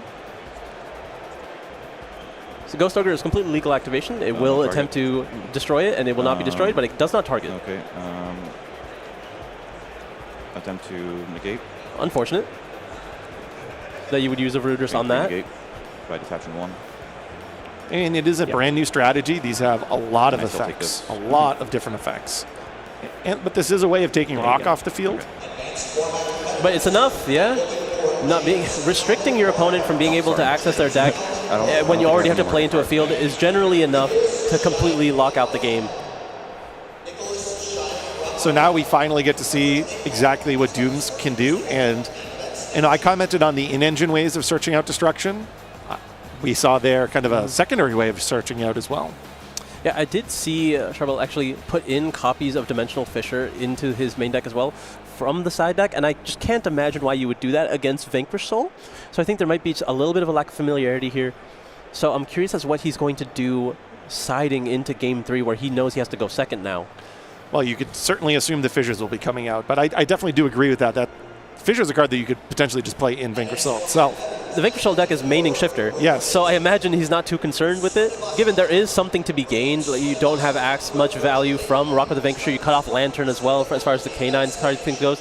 But again, you're not too concerned. No, I mean, I think if a deck inherently is playing it itself, yeah, that it's probably not necessarily a card as desirable to side in. But we are learning here in this is the first round, so the players, there could be some nerves here. There could just be getting familiar, especially since if you are playing Dooms, K9 Vanquish Soul might not be a deck you've seen in quite some time. Yeah, or a deck that you just didn't anticipate heading into this weekend. One thing I think that's worth pointing out, just again, these are all brand new cards, so we'll probably repeat ourselves quite a bit in terms of just understanding them. But with Doom Dirge, it's somewhat complicated effect. If it is equipped on the field to a Doomsy monster, it gains the effect, but also if it is a material. So in that instance there, why were they checking if Ghost Ogre targeted? Well, because when Doom Dirge is equipped or is a material, your opponent can't target that monster with card effects. So it's important to note just understanding why they would make that check. You might not anticipate Dirge when it's underneath as a material, also adding that protection, but it absolutely does. I'm just making sure if it works on the Jupiter as well, because Jupiter gets the effect of Doom Dirge as well when it's attached as a material, right? Or does it have to be Power Patron, or does it have to be a Dooms monster actually? No, it's a wind machine. Okay, any wind machine. Making sure. Because I remember someone telling me yesterday that it doesn't work on Jupiter. I'm like, that can't be right. Well, it depends on what Jupiter's typing is. I guess that's something. It has to be a wind machine. It is a wind machine, yeah. It's just not a Dooms monster. It is not, no. Yeah. But it's a Dooms monster equipped with it. So I guess maybe potentially what your... Oh, yeah, but when it equips themselves, because Jupiter equips them Grave, it'll equip it, so it does not count there. Exactly, but if it's a material, it does. It has to be a material. Yes. That's what they meant, yes. Yeah, so it is complicated. That's why we're speaking through these cards. Sometimes you would just assume that things within Archetype all naturally, all these themes would just always work, everything would be flawless. Sometimes there are those weird checkboxes where, okay, if I actually have it in the spell and trap card zone as an equipped spell, it is not going to work, but if it is a material underneath, it will. Not many cards work the way that Doom Dirge does. No, it is one of the more unique, because then I also commented on it earlier, it's kind of, we call it soft once per turn, but it's an effect where it's once per turn, but it's not a once per turn per name, it's once per turn per copy, dependent on where it is, relative to the spell and trap card zone material. If it gets brought back from the graveyard into the spell and trap card zone, it can be complicated. Yeah, once per turn every single time. Absolutely. The players are just shuffling up here. Take some time to side deck. They are going into game number 3, the all-important game number 3. Make sure you don't make any mistakes here. They have an ample amount of time going into this game.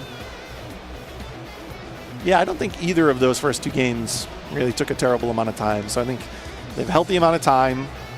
This match can play out as intended. Yeah, the players have absolutely been keeping pace of play. There's not been no issue there. And, you know, we are seeing many of the Doom's cards red, but that I don't think that has hindered the pace of play whatsoever. All right, looks like the players are now shuffling up here. The siding has been done. Just going ahead and giving it a thorough shuffle before starting game number 3 here. Adrian seems a bit more comfortable with his choices. Probably has prepared for this matchup. And there's always just the reassurance having won game 1 and understanding that you faced basically complete engine, and the engine wasn't sufficient enough to break through the Vanquish Soul Canine just natural field. So from Adrian's perspective, what he needs to now consider is, okay, so if that exact hand is drawn again with a Lightning Storm or a Geki, would I be able to play through that? So I think from his perspective, heading into this game, he knows his strategy, theme versus theme, engine versus engine lined up well. He just now needs to anticipate some of those side-decked board breaker type cards. I heard myself. Yeah, and because he, again, as you mentioned, he is going first again here in game number 3, so he has the more comfortable position. He just has to play his own game plan and then be as aware as he can of what the Doom's cards can do into a field. It sounds good, though. Hopefully he was, if he had to read any of those Doom's cards, was noticing, wow, this one can destroy, can destroy, can destroy. That may not have been coming up because obviously Trabo was going first, but certainly the ability to destroy actual cards on your field could matter a whole lot more with Doom's going second. All right, the players have put their hands on the table here. They're about ready to get started, just waiting for the go-ahead. Here's another interesting question. If you're a Doom's player, do you keep Destruction in going second? Probably not. Almost certainly not. Unless you need it as like a pseudo extender, because it's its own destruction effect, just lets you add back. But I don't think that's pivotal to any point of the combo. The Doom's destruction effect is the ability to equip from the deck a monster, which is inherently not overwhelming of an extension or anything of that. It just kind of adds ceiling to some of the more intense combos. I heard a few players talking that one of the things that they discovered with Dooms is an inability to win if they're going second, and that by having the destruction still in their deck, the third turn, like they can whittle the opponent down, but they might not be able to win. So having destruction was actually something that they still valued. Here's the debate that I hear a lot. If you're going to cut destruction or Regulus, but don't cut both. Because you still need to do something going second to be able to win. Yeah, and we do see that here in game number 3. There's a Regulus in Charbel's hand, but he did start off with the Moltrami Fualis, which can be strong against the Canine Vanquish Soul strategy. It's going to be a start of Normal Summon Mad Love. Mad Love is going to add Vanquish Soul start. Now he's going to have to go for a pseudo half combo here. Effective start, he also naturally drew the trap. Snow Devil. I mean, that could be, I mean, you'd rather have that happen in this situation, I think, as the Doom's player, because you're not, again, too concerned about your cards being destroyed. You just have to time it in a certain way. And again, if you can, with that naturally drawn Regulus, just stick it on the field when your opponent's not ready for it. Yeah, I mean, we were speaking about naturally drawn Regulus back in the first game. This might actually be a situation where, especially with Fualos, where the Vanquish Soul board is going to be a little bit lower ceiling because of that, that it might actually matter in the way you were describing earlier. All right, looks like we're going to get at least one draw here. Stake Your Soul is going to reveal that Jialong added off the Vanquish Soul start. Get a Raisin onto the field. Raisin on someone. Search. Raisin is now going to be able to activate its effect. Fualos does give a draw here. Adrian making sure to remind his opponent. Opting to keep the shifter in against this matchup, you know, wouldn't be advised from me. It might actually hurt some elements of your own ability, to be quite frank. If, like your Regulus, for instance, impacted. Well, luckily he won't be able to activate it with the Fualos in the graveyard. So now, it looks like, did Raisin add the Heavy Borg or was it the Holly Sue? I know they're both in the hand, but... Borger target Mad Love. Sure. All right, Borger is going to target the Mad Love, add the Mad Love back to the hand, put the Borger on the field. Borger effect, reveal. We're going to draw one card here by revealing the Mad Love. Draw is good. If you want to cut. Sure. So we have some setup here. We have the Holly Sue in hand. We have Mad Love in hand. And we have Jialong in hand. Just need an another Earth now, which can be accessed on the opponent's turn via the Holy Sue summoning a Raisin. So essentially, the entire Vanquish Soul engine is ready to go. Are you going to give another card here? I think he's going to. He's going to summon Rock of the Vanquisher, giving another card off the Fualos. And that looks like a Raiders, which is an important thing to note because it's just a different engine piece than what he already has in hand. Go Rock Effect to add back. There are a lot of cards in his hand that we would rather not be there, including the Doomdirk, but it looks like we're going to be using the Rock to add back. So the Raisin. We're going to set, luckily, the Snow Devil. And with 6 cards in hand, we're going to be passing it back. Into draw phase? Yeah. Looks like we're drawing the Treadow. In standby. I'll go Border Effect to burn. Oh, we're going to do some damage here with the effect of Burger. Earthfire. Going to be revealing the Rosin and the Holly Sue. Deal 1,500 points of damage. I have to imagine 15. Trouble feels pretty good, though, right now. Anytime Fualos resolves, lowers some of the ceiling a little bit. Yeah, that's definitely not the same field that you looked at game number 1. A lot easier to deal with, and you have a lot of cards in hand to do so. And it looks like we have a powerful spell card here in the Harpy's Feather Duster. Try to get rid of the Snow Devil immediately. Chain Trap. Snow Devil. Reveal. Snow Devil's going to be chained just to get a monster onto the field here. That's going to deal a lot more damage as well. Okay. Just get that extra 800 points of damage. For a total of 18. I won't destroy anything. Okay. So that's destroyed. Yep. Good. Then new chain link anything? Nope. Go ahead. Go effective rosin. Should be noted the destruction is optional. So it is valuable just to show all 3 attributes. Yeah, there's, I don't know if it's optional or not. Yeah, there's 400, 600, and 800. I say that because Rock of the Vanquisher is not a Vanquish Soul. So it's not protected by the Vanquish Snow Devil. 1,800. Yeah, but important to note as well, his monsters are now immune, or his Vanquish Soul monsters are now immune from destruction still, I believe. Yeah, it can't be destroyed by card effects for this entire turn. Yeah, even if he opts out of destroying the rest of the monsters on the field. Yep, because the destruction is part of the 3rd reveal. So the 3rd reveal is 800 damage, then you can destroy all monsters on the field. The 2 reveal is the 600 so he took and the 15, protection. And then so it is worth 18. noting, obviously, against Dooms, that protection effect could matter. It definitely inhibits some of what Adrian's going to be, or Charbel will be able to do this turn with some of those destruction effects. We commented on, I think, 2 or 3 different variations where there's just outright destruction effects in the Doom strategy going second.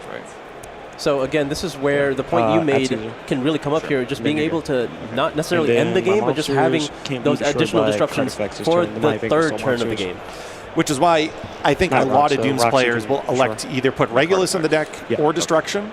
I think going to the point that you made, Regulus might just be better because you can get that surprise out of the blue summon. It almost looks like he just checked his graveyard to confirm that there's not a target in there. So the Destruction may not be in the deck because we see the Regulus in hand. But again, a lot of players do want something to survive that 3rd turn ultimately. All right, well, there is the Ghost Ogre for the Raiders here. That's tough. Going to... Doesn't seem to use... So if he activated Raiders and was hit by Ghoster, he does have the ability to destroy a monster on the field. He doesn't seem to be doing it. I mean, it only hits the Rock of the Vanquisher that's already used, right? I don't think he's too concerned about doing it. He can. Maybe he just wants to leave a monster. He only can use 1 effect per turn. Raiders is one of the more unique ones. You can only use 1 effect per turn. Very good. That makes a lot more sense. Now we're going to go ahead and use the effect terminus here.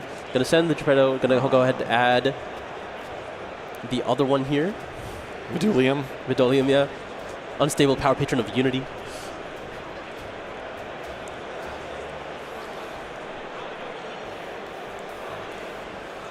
Could also search Medius the Pure. Maybe that's what he's looking at? Yeah, okay. I'm going to get Medius here. So some of the players, there's a conversation within the Dooms community. Do you play 6 normal summons is the number that a lot of people like, but do you play 3 copies of Amalith and 0 Medius, or do you go 2-1, or do you actually play 7 normal summons where you're playing obviously 3 Alara, that's considered the strongest, and then how do you divide up the remaining portion from there? This allows you to have just an alternative line when you play the prohibited Power Patron Portal Terminus. Anything on someone? One of the things, though, as we commented on earlier, why is it that the Doom strategy sometimes has a difficult time winning? Well, a lot of the Power Patron effects lock you into attack. Lock you into tower. Yes, exactly. Which is why going back to that destruction or Regulus still in the deck actually matters. You might be thinking, like, what do you mean the deck has a difficult time dealing damage? Well, if your field is filled with these Dooms monsters and maybe there's only one Power Patron, you might not be able to actually deal 8,000. Now, I should comment on there are some unique ways that you can deal over 8,000 damage with the Power Patrons themselves specifically, right? There's a Dugaris line that can boost it. There's also the ability to use Gepredo plus the Dark Servarium.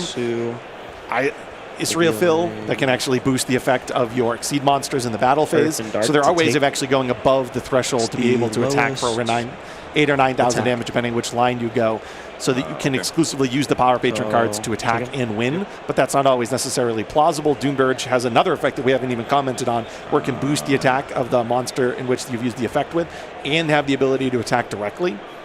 So I just say that where sometimes you can't line all that up.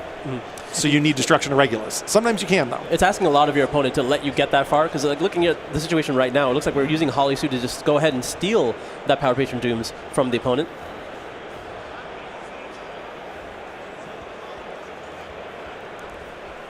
We'll see if Shamil is able to continue playing here. He still has a Gepredo in hand, but the Doom Dirge, the Shifter, and the Regulars aren't really helping. Scale, Gepredo, Power Patron. So now we see Gepredo in the scale spot. So when it's scaled like that, when it's used in the pendulum scale, you can destroy itself in either a Power Patron or Dooms card. Has to be in your hand or face up field. Then you can destroy a card on the field. I say that and really emphasize the you can, because going first, it actually can act as a starter inherently, because you can be destroying some of the Dooms monsters that inherently have effects themselves. Going second, it also can line up fairly well, though, where you can actually try to pick out your opponent's cards. Obviously, still worth noting that Snow Devil's effect is still active, so maybe not as valuable here in this specific matchup, but it is something a lot of players have talked about Gepredo's power. It's a starter, it's an extender, it does a little bit of everything. It also now has just been added to the extra deck. Yeah, if it was able to resolve, it would actually be very powerful in this situation, because he could still go after his own Power Patron Dooms and trigger that effect. But identifying that, Adrian to go ahead and canceling that out by going ahead and hitting it with Caesar, but he's going to be able to get that search, as you mentioned. Yep, and then when it's added to the extra deck, you can add a Power Patron or Doomsy spell or trap from your deck to your hand. The fact that it can obviously search out from the deck means it's basically always live. I commented on how earlier, not all of these new Power Patrons have that utility. One valuable point to make this weekend, though, just to comment on, if you can negate the activation of a Pendulum Scale, it will go to the graveyard as opposed to the extra deck. So it is important to note that when we're talking about some of those Solemn cards, it is a way of playing around it specifically, because it not only just negates the activation and stops the scale effect, it also would stop the extra deck triggering effect. Yeah, that's why I've mentioned, or a lot of people have spoken to me, saying accusation on Gepredo can be backbreaking. Absolutely.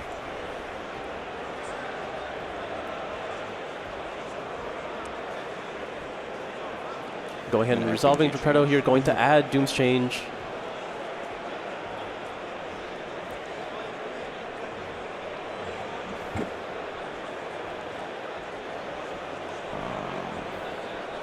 Trying to identify a line into the remainder of Adrian's interruptions here. Hasn't been able to pick off anything just yet, but we've gone through Holly Sue, we've gone through Caesar. Activate Doomsy Change to destroy a Change will go ahead and destroy any Dooms card here. Doomsy Change.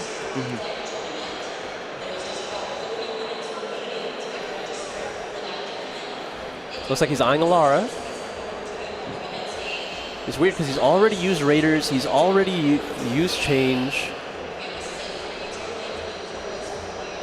You know, both of those normal summons, Alara and Amalthea, as we've mentioned, will activate their effect if they're destroyed here in this situation. So it looks like he is going for the Malth. The destruction there. Yep. It's going to go ahead and access Drastia here, I can only imagine.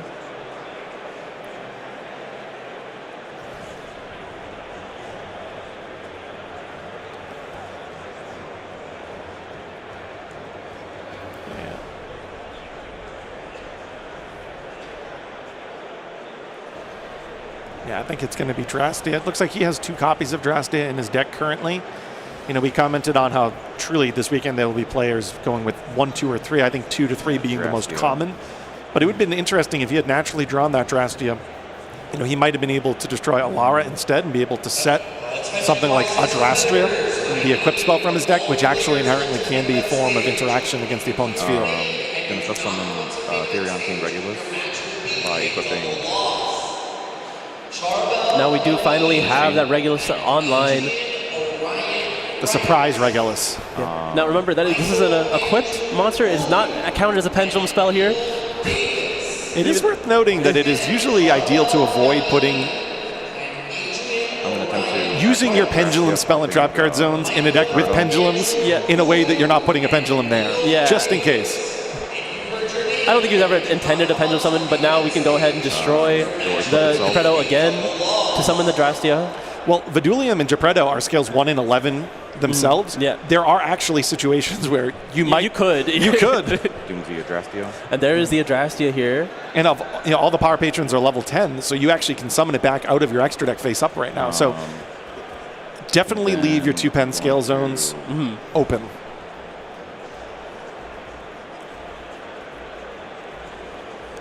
Right, Trouble trying to navigate here. He has to move quickly. He's taking his time on this turn. There's the Doom Dirge on the Drastia as well. The hard-drawn Doom Dirge here. I'm going to attempt to rank up Drastio. All right, looks like Adrian has no responses here. This puts the Adrastia in grave, and as we mentioned earlier, as soon as the Adrastia can go to, or sorry, it's going to be equipped right now, but once the Adrastia goes to the grave, he can use its effect in grave to equip to a monster on the field, and then pay for the level of the monster. And then, so all your monsters are unaffected by card effects? They can't be destroyed by card effects. So now here we were speaking about earlier. So on his when summon, I'm going to attempt to it's summoned on your own turn, Drastrius, how you're able to basically do that Thousand Eyes equivalent effect. Yep, that's going to go ahead and attach the or equip the Caesar here. Again, a non-destruction effect, which is important to note. Confirming that it's not all monsters being unaffected by card effects, but just not able to be destroyed, so able to take advantage of the effect here. Use Terminus this round. I can't attack with anything that's not a Power Patron monster. So really can't do anything. Go to on the skip battle, main to end phase. All right, you want to cut? You don't have to skip battle phase, but cut mine. This is the unfortunate part. You have to leave most of your opponent's resources there. You did cut off the Caesar. Typically, you don't play multiple copies of that card. So it's going to be a little bit more difficult for Adrian to pick apart the monsters here. Go. Especially with the... Right? He is a with the Power Patron Doom's exactly in the position that it is. It's like monster a little bit more difficult. He's going to have to get rid of it. Yeah. Because you need the rosin there. And it still has the Regulus as well. Oh, yeah. Oh, this one. Okay, sorry. Oh, it goes back. Of course, during the end of the turn, Holly Suit does give it back. Convenience. But he's just a monster to go, right? He's a monster to get equipped. Yeah. Okay. It's weird. It's almost like if Holly Suit resolves, you just have interacted sufficiently enough that your opponent's like, okay, the game's over. You don't often see that kind of change of heart end phase return back effect resolve. I'm going to... I mean, this is one of those things where it's, again, as you mentioned, usually when you're able to play through that, the game ends that turn, but Dooms is in a unique position where it's not able to do the damage, so you get to see this turn 3. Yeah, and this Regulus here was just used on the reinforcements of the army. Seems like an interesting choice. Yeah, like, you'd think you'd rather just deal with the Raisin effect itself that would go after the Drastian here. Yeah, reinforcement of the army feels a little redundant relative to what Adrian has access to already. It looks like Borger's going to use his damage effect again. Yeah, 47. Just chipping away at Charbo's life. So down to 3,200. Adrian's going to have to work fast. He's got about 90 seconds left to navigate through this field. I think he has the resources to do so. And so many of the Vanquish Soul cards do not target. I'll go. So even though effects reveal Jalong, we do see Doom Dirge equipped there. Yep, sure. There are a myriad of ways of dealing with it. Yeah, this is the Holly Suit that you knew was there. So you knew he has access to the ability to summon from deck. Fire to special from deck. Yeah, this is going to go ahead. Negate and equip. We're going to use the effect to negate there. And then destroy something else. It's just targeting, right? It's protected. It's non-target.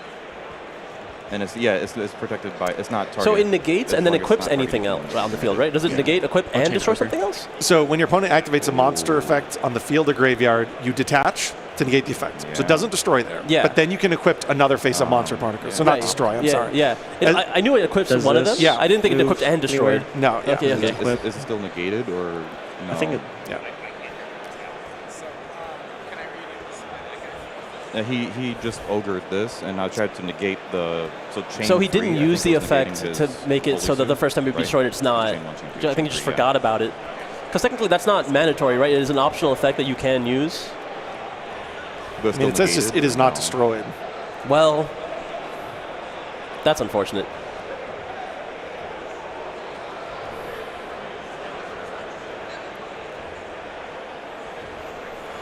I think they're just reading Drastius right now. I think they might be questioning, does Holly Sue activate on the field? It So does. just Okay, as- yeah. yeah. Okay. Just making sure. I'm just trying. I'm just thinking okay, about okay. what they're making sure of. Yeah. Obviously, the showing of the attributes is going to be on the field.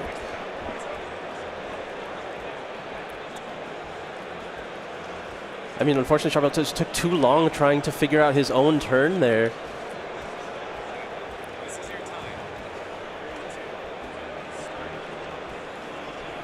Go new chain link, John. Some- Chain link is good, but this goes too far. And I'm about to say Caesar would then go back to the Go- graveyard. Mhm. Battle phase. Yep. All right, we're going to just start swinging here. We're in battle phase. We got Timing to. around. I'm sorry, dude. Yeah. And that is unfortunate. It is going to be a double loss here. Not able to do the damage fast enough.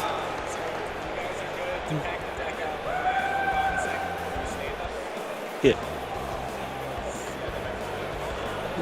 Okay. Okay. I don't think I have any of your cards, right? Okay.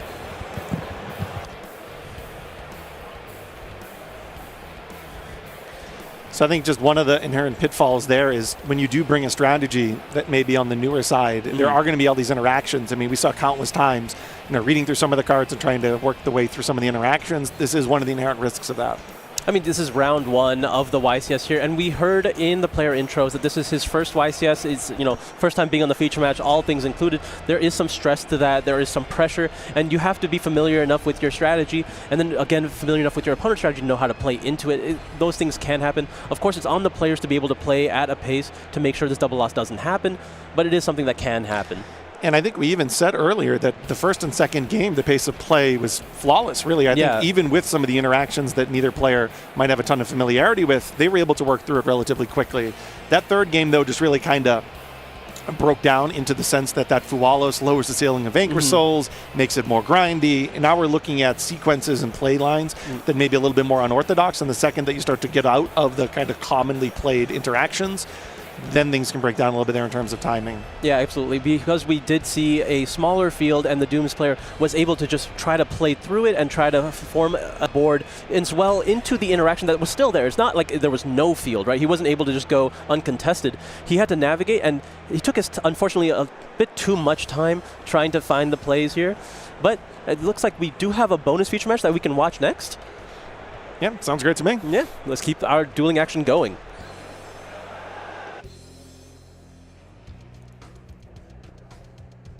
I'll scale Geproto. I'll use the effect to destroy one Doomsday monster I control in my hand, and then I can destroy a card on the field, optional. Yeah, that resolves. Okay. Destroy. Destroy. On a new chain, we'll go Chainlink 1, Geproto to search for a Doomsday or a Power Patron spell or trap, and then Chainlink 2 Grofurry to special summon from deck. Yeah. Or hit. So, special summon.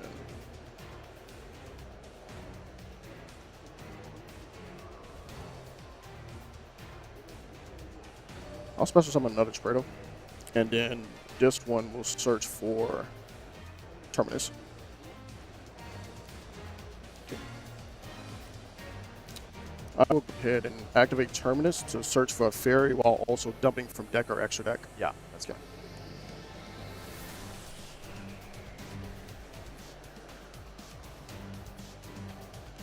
I'll search for Unity. I will scale Unity, and I'll activate the effect to Monster Reborn or hand. Okay. So I'll destroy, and I will special summon this from grave. Right, anything right here? No, you're good. Okay. On a new chain, affect a Vidrium to search. Yeah. Okay.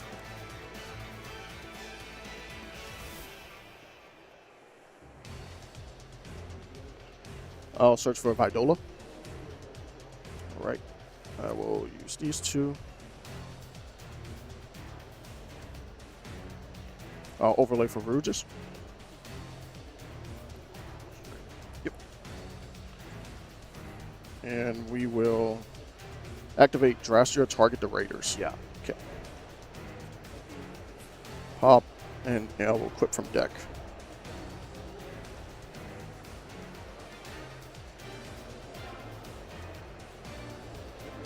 I'll equip the Doom Dirk. I will go ahead and activate Doomsday Chains to destroy a Doomsday card from deck, and then I'll chain Drastia's Chainlink 2 to destroy one face-up card I control. Sure. Okay.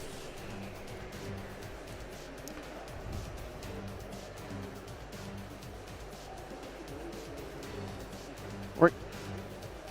On a new chain, I will just activate the effect of Doomsday Chains to add from grave to hand, then I can special summon. I'll just add the destruction, but I would not special summon. Okay. I will set another and proceed to my end phase. Yeah. End phase Drastia to rank up. Sure. Okay.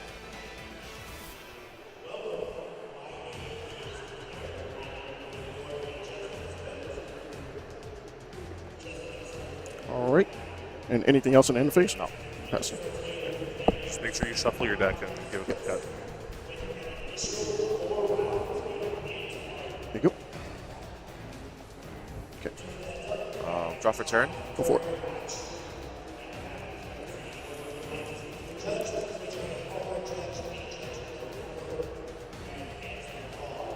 Stand by main. All good.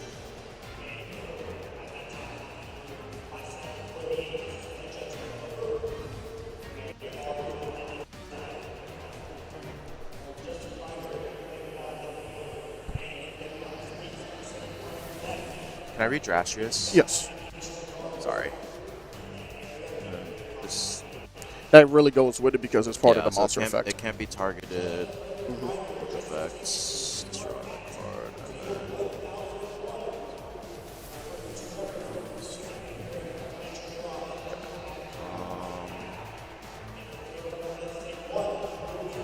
Yeah, we can go next game here. Okay.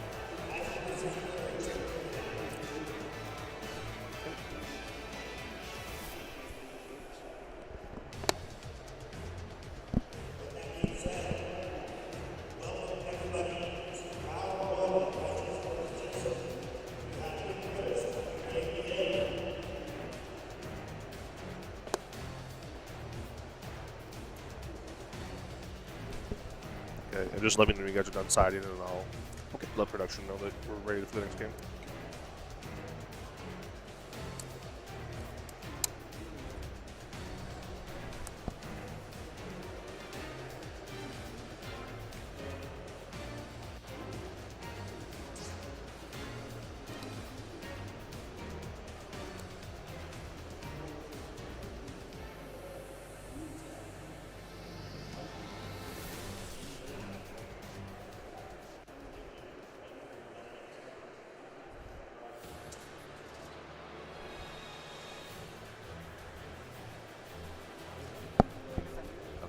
I'll guys take make first. it. All right. Good luck. Good luck.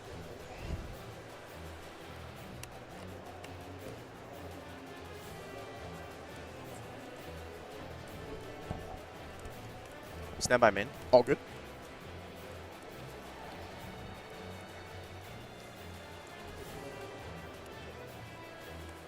Pass turn. Okay.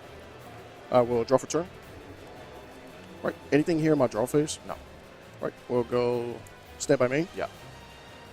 Main phase will go lightning storm and do spells and traps. Yeah, that's fine.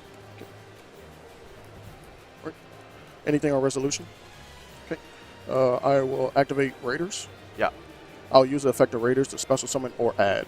Chain Ash Blossom. That's fine. Okay. I will normal summon a Moth and activate the effect of Search a Spell or Trap. Yeah. Okay. I mean a monster, I'm sorry. Yeah, yeah. I'll search for a Drastia. Anything on resolution? No. Okay.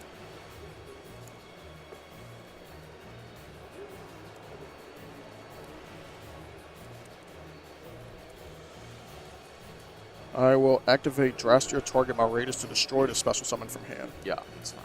Okay.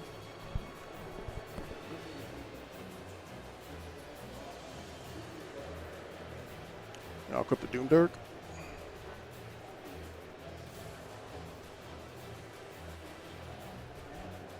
I will activate Change as Chain Link 1 to destroy from deck. Yeah, no change response. Drastia effect. No response. Okay.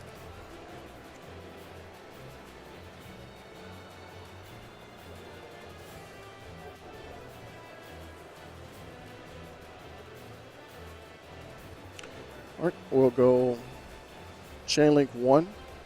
I'll do Change to add back, and then special Chain Link 2 Allure to set. Yeah. Okay.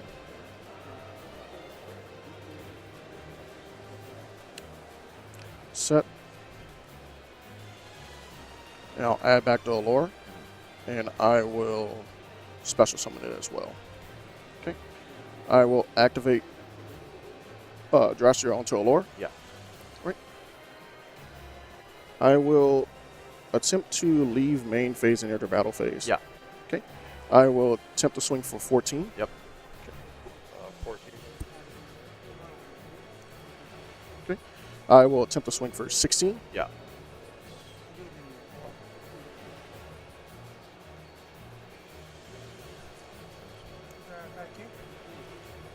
Yep, 5K. Yeah. All right. We'll activate the effect of Allure to rank up. Yeah.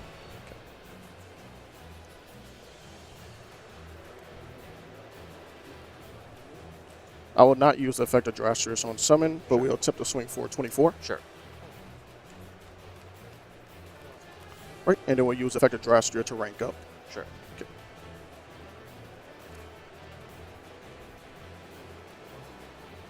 And make Drastius. So, yeah, you got it. All right. It's game. Game.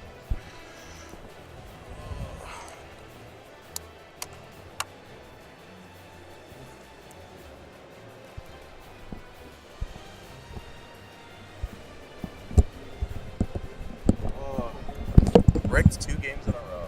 Yeah, I was saying.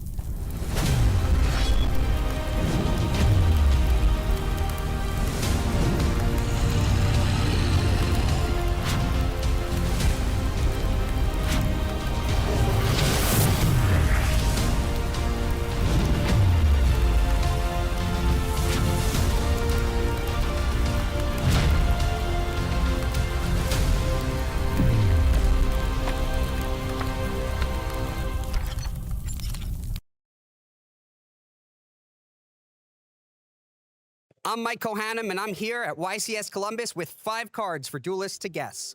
Let's see if you can guess the card before them. I'm here with Wyatt Morales. You have 60 seconds. Go. Is it a monster? Yes. Is it a level 4? Yes. Is it light? No. Is it dark? No. Is it wind? No. Is it earth? Yes.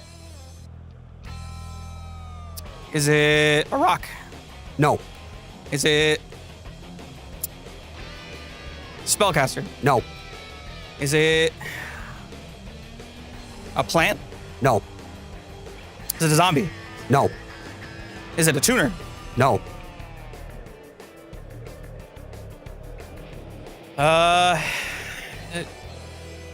It's a level 4 earth. Yes. Level 4 earth is a machine. No. Is it dragon? No. 5 seconds. Fairy? No. Nah, I got nothing. That is time. It was a beast. The monster was Rescue Cat. All right. Thank you for playing. Yeah, no problem. I'm here with Tavion. You have 60 seconds. Go. Is it a monster? Yes. Is it before 2015? Yes. Before 2010? No.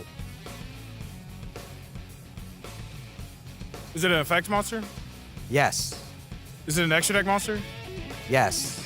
A synchro? No. Xyz? Yes. Was it released in the first year of Xyz? Yes. Utopia? Yes. Yes. 30 seconds. Let's go. I'm here with Lewis. You have 60 seconds. Go. Is it a fusion monster? No. Effect monster? No. Is it synchro monster? No. Link monster? No. Is it vanilla monster? No. Normal monster? No. Is it a pendulum monster? No. Is it a spell card? Yes. Is it an old spell card? Yes. Is it a equip spell? No. Equip spell? No. Field spell? No. Normal spell? Yes. Is it pot of greed? No. Is it pot of prosperity? No. Is it a pot card? No. Is it a card that belongs to an archetype? No. Is it Upstart Goblin? No. No, archetypal. I'm sorry. Hold on. Thinking. Just went through a lot of cards. Is it a continuous spell? No. Normal spell? Yes. Is it? Did it recently get a reprint? Yes. Did it recently get a reprint in the past 2 years? You're out of time. Oh, okay. I don't know. When was Dark Hole last reprinted? Several times. I'm here with Caleb. He has 60 seconds. Go. Is this a monster card? Yes. Is it an extra deck monster? No. Is it a level 4 or lower monster? Yes. Is it an earth monster? Yes. Was it printed in the past 5 years? No. Is it level 3? No. Is it level 4? Yes. Is it Zodiac Ratpier? No. Was it printed in 2020? No. Level 4 Earth. Printed. Level 4 Earth, level 4 Earth, level 4 Earth. Level 4 Earth. I'm losing it. 5 seconds. 5 seconds. Is it? Nope. I got it. I can't got it. The card was Rescue Rabbit. Rabbit. Was it printed? Yeah. I'm here with Lloyd. You have 60 seconds. Go. Is it a spell card? Yes. Is it a quick play? Yes. Did it come out in a recent set? Past 2 years? No. Is it banned? No. Mystical Space Typhoon? No. Is it with an archetype? Yes. Is it with Prank Kids? No. Quick play with an archetype. Man. Is it with Shadalls? No. Man.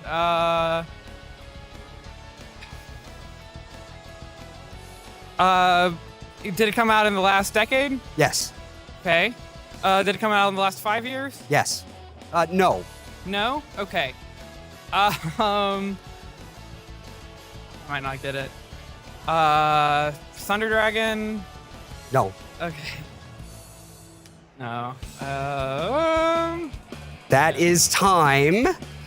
The archetype question is tricky because it's in the forbidden archetype. Okay. And it's actually 6 years old, so it was a little over 5, but the card was Forbidding Droplet. That's on me. Thank All you. right. Thank you for playing.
And welcome back to the Yu-Gi-Oh! Championship Series in YCS Columbus here. I'm Steven, he's Steven. I don't know why they let us keep those names. How you doing, man? I am doing good, and I am so excited for some dueling action. We have both Advanced and Genesys as full YCS is going on this weekend, and the players are just so excited. This has been just an amazing time so far, just seeing all the people, showcasing all these different decks and stuff. I know obviously we've only got to see the featured matches that we've seen so far, but there's a lot of interesting stuff as you walk up and down the tables, and the energy is really good here, as you saw from the crowd cam. We had cosplayers here. We've got so many different duelists. There's some ultimate duelists as well. So this is going to be a crazy weekend, and first weekend on the new list. First weekend with the new set. And it's the last YCS of the season. Wow, it's going to be so insane to watch what's going to be coming out of this event, but there's also a lot of stuff around the corner. I know the month of May is very exciting, but up in the month of June, we have, of course, the Chaos Origins premiere event happening the last week, June 26, 28. That set's going to be an amazing thing. I know we're going to be talking a lot about Blazing Dominion this weekend, but keep your eyes out for Chaos Origins. It's going to be super exciting. I know, if you see me getting the vapors, it is so cool to have Yami Yugi on the cover of the packet, and that gorgeous mat. I'll be hitting up my local shop. Man, I lived at my shop during the premiere event. They were a great time. Some shops do multiple days, sometimes do one, but it's a great chance to test out the new cards, open new booster packs, and maybe either you win the tournament or win a raffle, you might get that gorgeous game mat. Very gorgeous. And honestly, big shout out to Karibo, always playing cosplay, whether it's Magic Karibo or the brand new one coming out of Chaos Origins. He's just adorable and one of the mascots I love to have in Yu-Gi-Oh! That's a nice little reference to the first time that Yugi ever ritual summoned, right? When he crushed those two monsters, powers of light and darkness intertwined. It's going to be a good time in the future, though, but I'm really looking forward to that event. Oh, yes. It's going to be super exciting. But as, of course, we have this event going on, this is going to be super exciting. Out in that field, we see people playing Genesys, people playing Advanced, and they're all fighting for very similar pricing, YCS level pricing for both events. Never thought I'd see the day. Well, this is cool, too, because, mentioning the fact that there's the two events going on at the same time, this is actually the last time that's going to happen, because in the future, you actually get to play both events. So on Friday, you'll be able to play Genesys. Saturday, you'll be able to play the Advanced format. And then Sunday, if you're lucky enough to top both, you're going to have to choose which champion you're going to be. Yeah, it's like you're saying, not only is this the last YCS event of the season, it's also like the last YCS in this format ever, probably. Yeah, a lot of changes coming ahead. And I'm excited, too, because there are, these genius-level duelists that do have, like, the two deck boxes in their backpack, and they're going to be able to flip both of them on the table. But with Genesys being an increasingly popular format, it's nice to see like all of the really cool homebrews, right? As you said, it's a brewer's paradise. Yes, and as Jerome was talking about during the 300, like there's this idea of, there's genius players out there in Genesys. Not only will they not be punished by having a really powerful brew on the next points update, they'll also be probably playing a deck that everyone needs to kind of react to in real time that no one's actually expected. Now let's talk about that genius exception, just in case you didn't watch the 300th. You can watch it back on the VOD when you have time. But the idea is that Genesys points are often based on the actual impact of the tournament play. But if there's just one duelist that's just incredible with whatever deck it is, maybe he's an amazing amazement player, that isn't going to be punished. There's not going to be points added to that if he's the only person who can do it. So if you've got a deck, don't feel worried. Don't be like, if I do good with this deck, then the points will be added. It's going to be okay. But speaking of Genesys, why don't we go and swap over to the advanced format and throw it over to Steven Kangas on the stage to introduce our two duelists. Up first in the blue chair from Wilmington, North Carolina, shout out his OTS Glorious Gaming, it's Christian Rivera. And his opponent today in the red chair from Huntington, West Virginia, shout out OTS Whirlwind Games and Christian's Shoes, it's Michael Anderson. Duelists are already on stage, so let's throw it back to the casters for game number one. Thank you so much, Steven Kangas, as always. And that's right, folks. We are bringing you a bit of a personal bias for my first feature match today at YCS Columbus. We have Enneacraft, piloted by Michael, up against Fiend Smith Mitsurugi, piloted by Christian. I love the Enneacraft deck, and I was like, guys, someone want to know, we got to feature it. It's going to be amazing. Well, let's say this is not going to be the easiest match for Enneacraft because, while Subspace Battle has certainly been catching on, and we don't know if he's running it, it's hard when your opponent has monsters that are even bigger than yours. So it's going to be crazy to see how this turns out. But this is going to be a good match. I'm looking forward to seeing it. And this deck has been getting a lot of tops lately. Yeah, a lot of big regional showings for this deck in the past few months.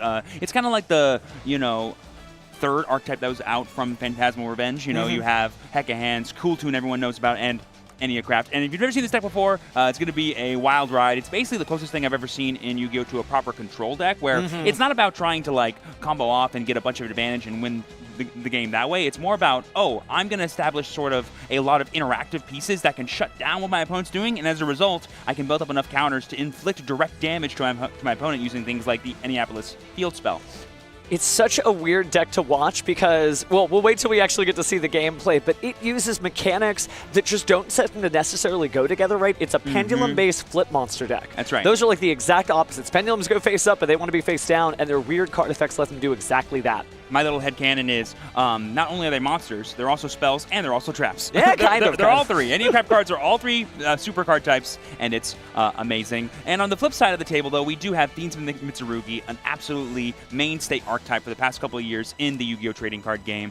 Super amazing to see. Even though it's gotten hit time after time again on many FNL lists, it is still showing up and showing out in the hands of the best players possible. And let's see if Christian can show us exactly why this deck still needs to be in discussion, even when all these new cooler decks, yes, I made that joke on purpose, are popping up out of nowhere.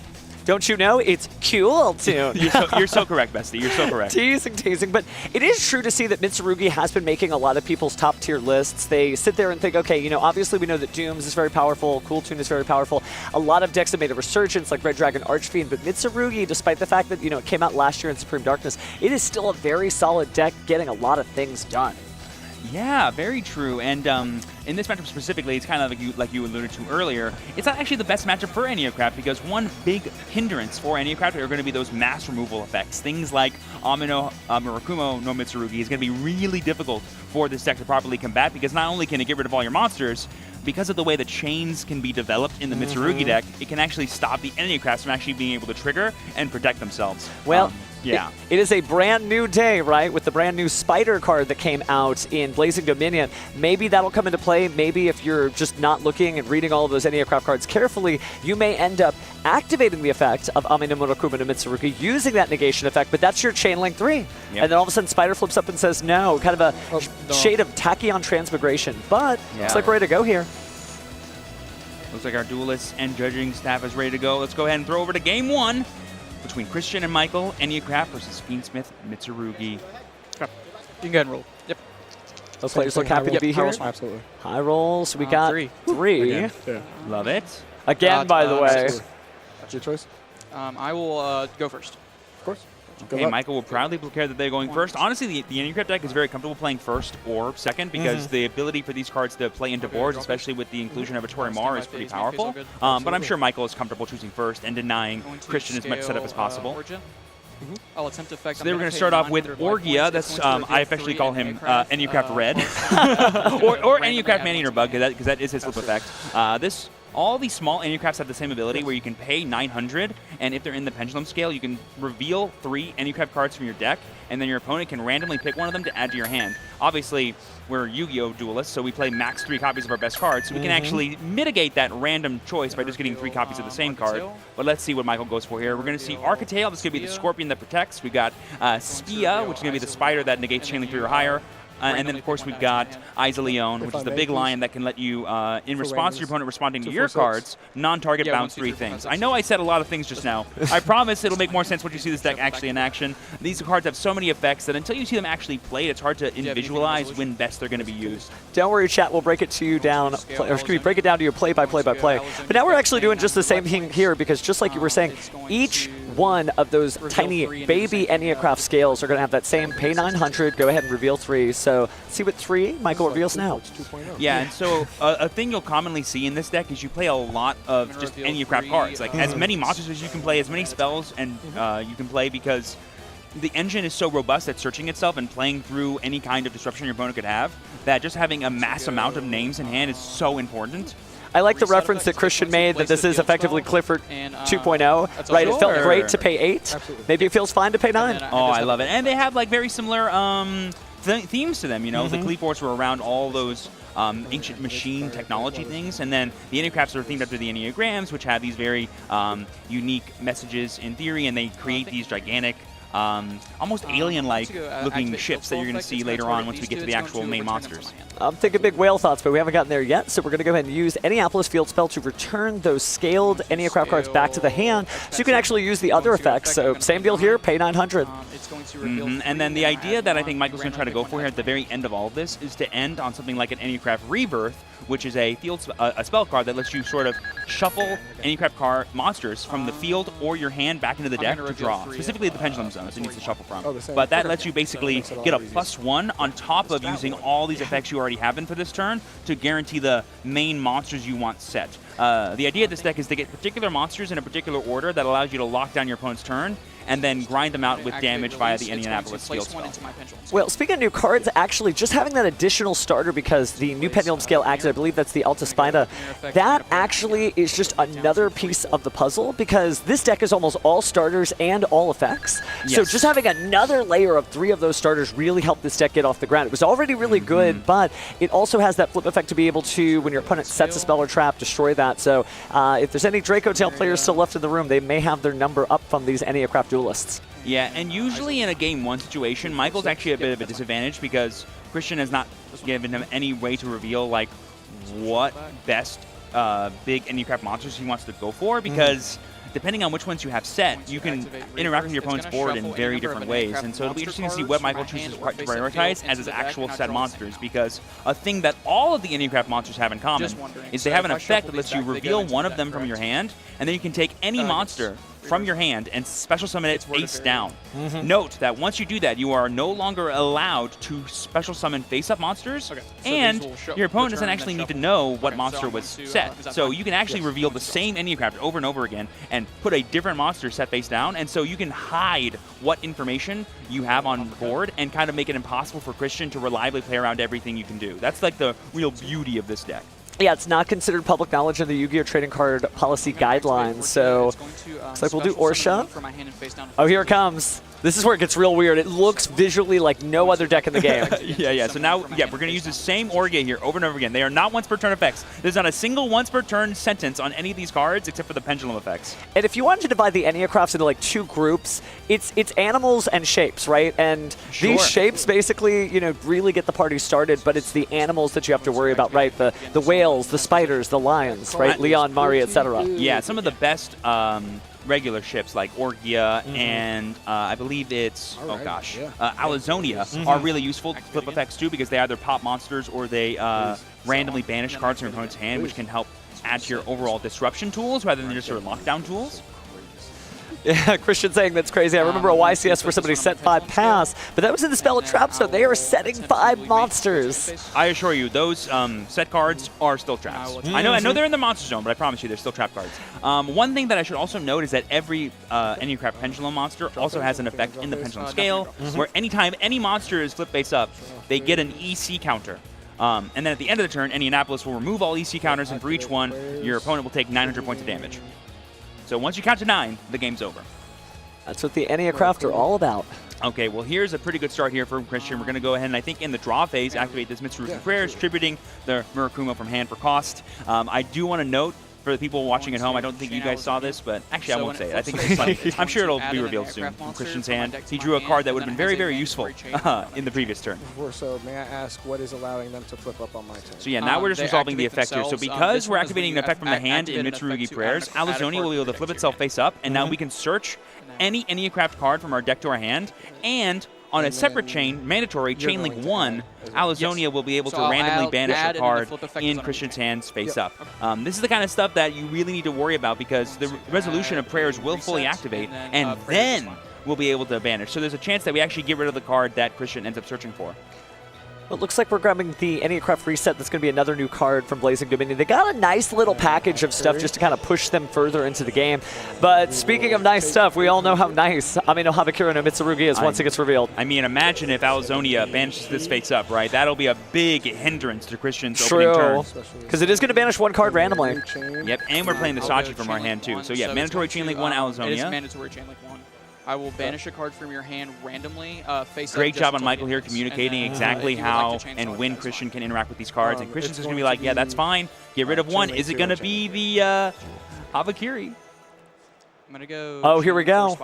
Oh, it's the spider. Because we're chaining so to the it's effect going of to flip itself Alazonia face with up, the so it Saji and the activates when you Murakumo activate Engrave, the and base now we chaining can for your use higher. the I change Alti it to face Spia's up at effect this to flip position, itself and it face gets up the and negate activation all of of Christian's every effects card you previously put activated on the in that chain. chain Yep. So now we're before going to itself negate in and the destroy chain and then Saji, destroy negate Murakumo's effect, and we're also going to banish a card from Christian's hand face up. That is incredible. And note that 2 monsters have now been flipped up, so we automatically get an additional EC counter on So that all Orgia. gets negated, and then this That was a lot. That's already 1,800 damage built up right there. Okay, it's 1 and 4. What are we going to get? 5. Let's try again. 3. What is it? What do we got? Yes. It's the Troll and Lockbird that Christian drew for turn. That would have been And it's so just a useful against Michael last turn. Certainly good knowledge to have, but here comes the triple tactics, Talent. Oh. Are we going to try to take? Going to draw 2. Draw 2. It is worth noting, too, by the way, that now that this Spia has been flipped up, I'm all sorry of the if I big did not Enya-crafts clarify. have, This like, is- lingering effects stand by after me. they've I been do flipped face up apologize. for the rest of the game. Stand From by. now That's on, what- Christian will not be able to draw chain 2. to his own cards. And that is huge. Not even tributing your own Mitsurugis, you're never going to be able to put those on Chain Link 2. You literally only get Chain Link 1 and done. That's right. Now, Michael can chain to your stuff all day long. And I think that's the game plan here, but he only has 3 Enya-craft effects left to flip, so let's see what he ends up getting. Now, he does have the ability to use Enya-craft Reset to flip his monsters face down, and you can activate those Enya-craft monster effects again. So they you are would not be able to limited to activate once attack. per turn. Yeah, You can the use them more than once per turn. That's right. The only once per turn effects are the specific activated effects in the pendulum. So the monster effects are not once per turn. Pretty sticky situation with the new spider, huh? We put the talents back in our hand? Question mark?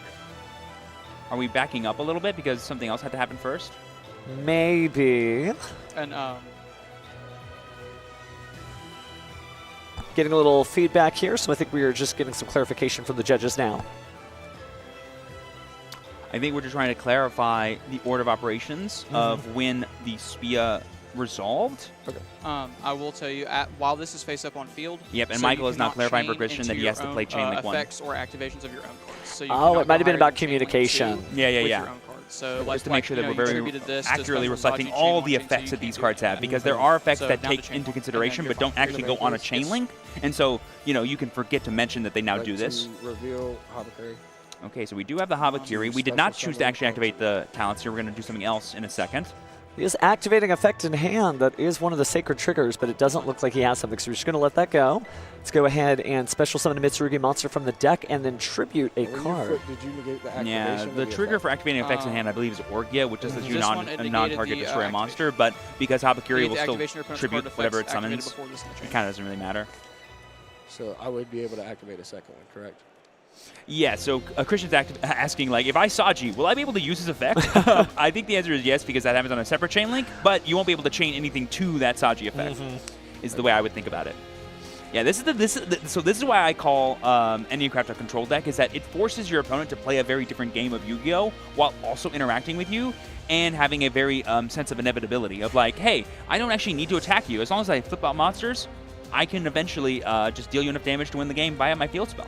It feels like a secret sleeping underneath the surface, right, with all these face-down monsters, because this deck's been out there for a while, but between Subspace Battle and the new Enya-craft cards, I do feel like it is climbing its way into being like a known commodity. Again, we had multiple regional championships last weekend, and even though it was under a different Forbidden Limited list, people still managed to get to the top even after those changes. So it's wild to see this, and yeah, we're actually going to see it flip face down. I assume it's just going to be... It can only be one card because it's up to the number of pendulum Enya-craft cards you have in your pendulum zones for the Enya-craft reset graveyard effect. Just nice to see this deck doing numbers. Oh, but here we see a second copy of Murakumo, and so Michael's a bit in panic mode now because if that Murakumo gets to be ritual summoned, he could still lose all of his monsters unless he has some form of protection like Architale, which I don't believe we saw him search for. The only card we know he has set face down still is a Torimar, in theory. Kusanagi effect to add one from grave. So there we see normal summon Kusanagi here. This is a bit of a weak play from Christian that I think Michael might try to take advantage of, because we got to remember, Christian can only play Chain Link 1. And so Michael's probably just like, yeah, you're good. Yeah, you're good. Definitely makes the game very honest when you're oh, that's it though. Wow. Yeah, because we already used prayers early in the turn, right? So we can't get any extra extension off that. This is fine, and you're in phase. I will activate the effect. Yep, so now the mandatory effect of Minneapolis will activate. We'll go ahead and remove all EC counters from our pendulum scales, and for each one, Christian's going to take 900 points of damage. Keep in mind, this resolves every single time a monster is flipped face up. Doesn't matter if it's Michael's or Christian's. And so if Michael just normally flip summons all of his monsters and goes attack, because a lot of them have 3,000 attack points, that could be it for game right now. Just a crazy deck, too, because, again, each one of those flips, just to make sure you understand what we're talking about, each flip's going to give an additional counter, and on the end phase of Michael's turn that he just drew for, that'll be 900 damage for each of those counters. So guaranteed, you could do at least 3,600. Yep. And all the level 1 Anniacrafts have flip effects. They're usually very relevant. One can shuffle cards back from your opponent's graveyard and banishment, one can pop cards, one can permanently non-target negate cards. Pretty good. All right, just picking his poison here. I'm going to activate the effect. So randomly banish a card. This goes back to your hand. Oh, so yeah, the Joel and Lockbird should be back. So he's basically going to try to reinforce getting rid of the Joel and Lockbird again. And it's worth noting, y'all, that just by flipping up the Anniacrafts, at least the level 1 ones, you don't get to search. That is an effect that happens in response to your opponent doing something else. If you just normally flip summon, you just activate the flip effect. And here we see the king of all Anniacrafts, Satori Mar himself. Basically, this card's flip condition is during your turn, the turn of the person that owns Satori Mar. If your opponent activates a card effect, you can flip this card face up and then negate and destroy that card. And there it is. Christian's going to scoop it up because we know not only do we lose the effect of our prayers, all of our monsters will be permanently booked, and we're just going to keep taking damage over and over again. We've now lost all of our resources. He may have stumbled into the spider's web, but it was a Tori Mar, the deep whale, that actually really threw him for a loop. And it's crazy, too, because, you know, Torimar isn't as good against Mitsurugi because flipping the monster's face down doesn't prevent you from tributing, so you can still get their effects. And the fact that you're negating a card activation in the right circumstances without the spider, you know, Amino Monokuma no Mitsurugi can just say, okay, cool, I'm going to go ahead and negate that, too. But this is, I think, a really good showcase to show you that this deck is out here. So if you haven't seen it before, start reading those card effects. It's only really like 10 different monster effects you have to memorize. But if your deck plays any of those 10 monster effects, you definitely have a strong matchup coming at your way. And I can definitely say, like, once you've seen Anniacraft play once, you've seen it play all of its games. It's a super consistent strategy because you play so much engine. You play so many copies of all of these different Anniacraft monsters. And like I said, they're basically your spells and traps as well. Like, they do everything you need to do. You just need to be able to use them correctly, and your opponent needs to be able to respond to them correctly. The introduction of a Teal Spia has been so great in this deck thanks to Blazing Dominion, because the number one way that people normally play around Anniacraft is by chain blocking, is by saying, oh, I'm going to use this effect that I know would trigger one of your face down set monsters, but then I'm going to chain a different effect that I have that now makes it impossible for you to do that. And then you're like, okay, cool. If there's one more thing on that chain link, you now run the risk of getting completely blown out by Alta Spia like we saw in that game 1. Alta Spia is so good considering that Tachyon Transmigration does a very similar effect, you know, as a counter trap, very popular in Yu-Gi-Oh! Duel Links, and it is just devastating to have everything you've tried to build up in the chain just swept away by your opponent.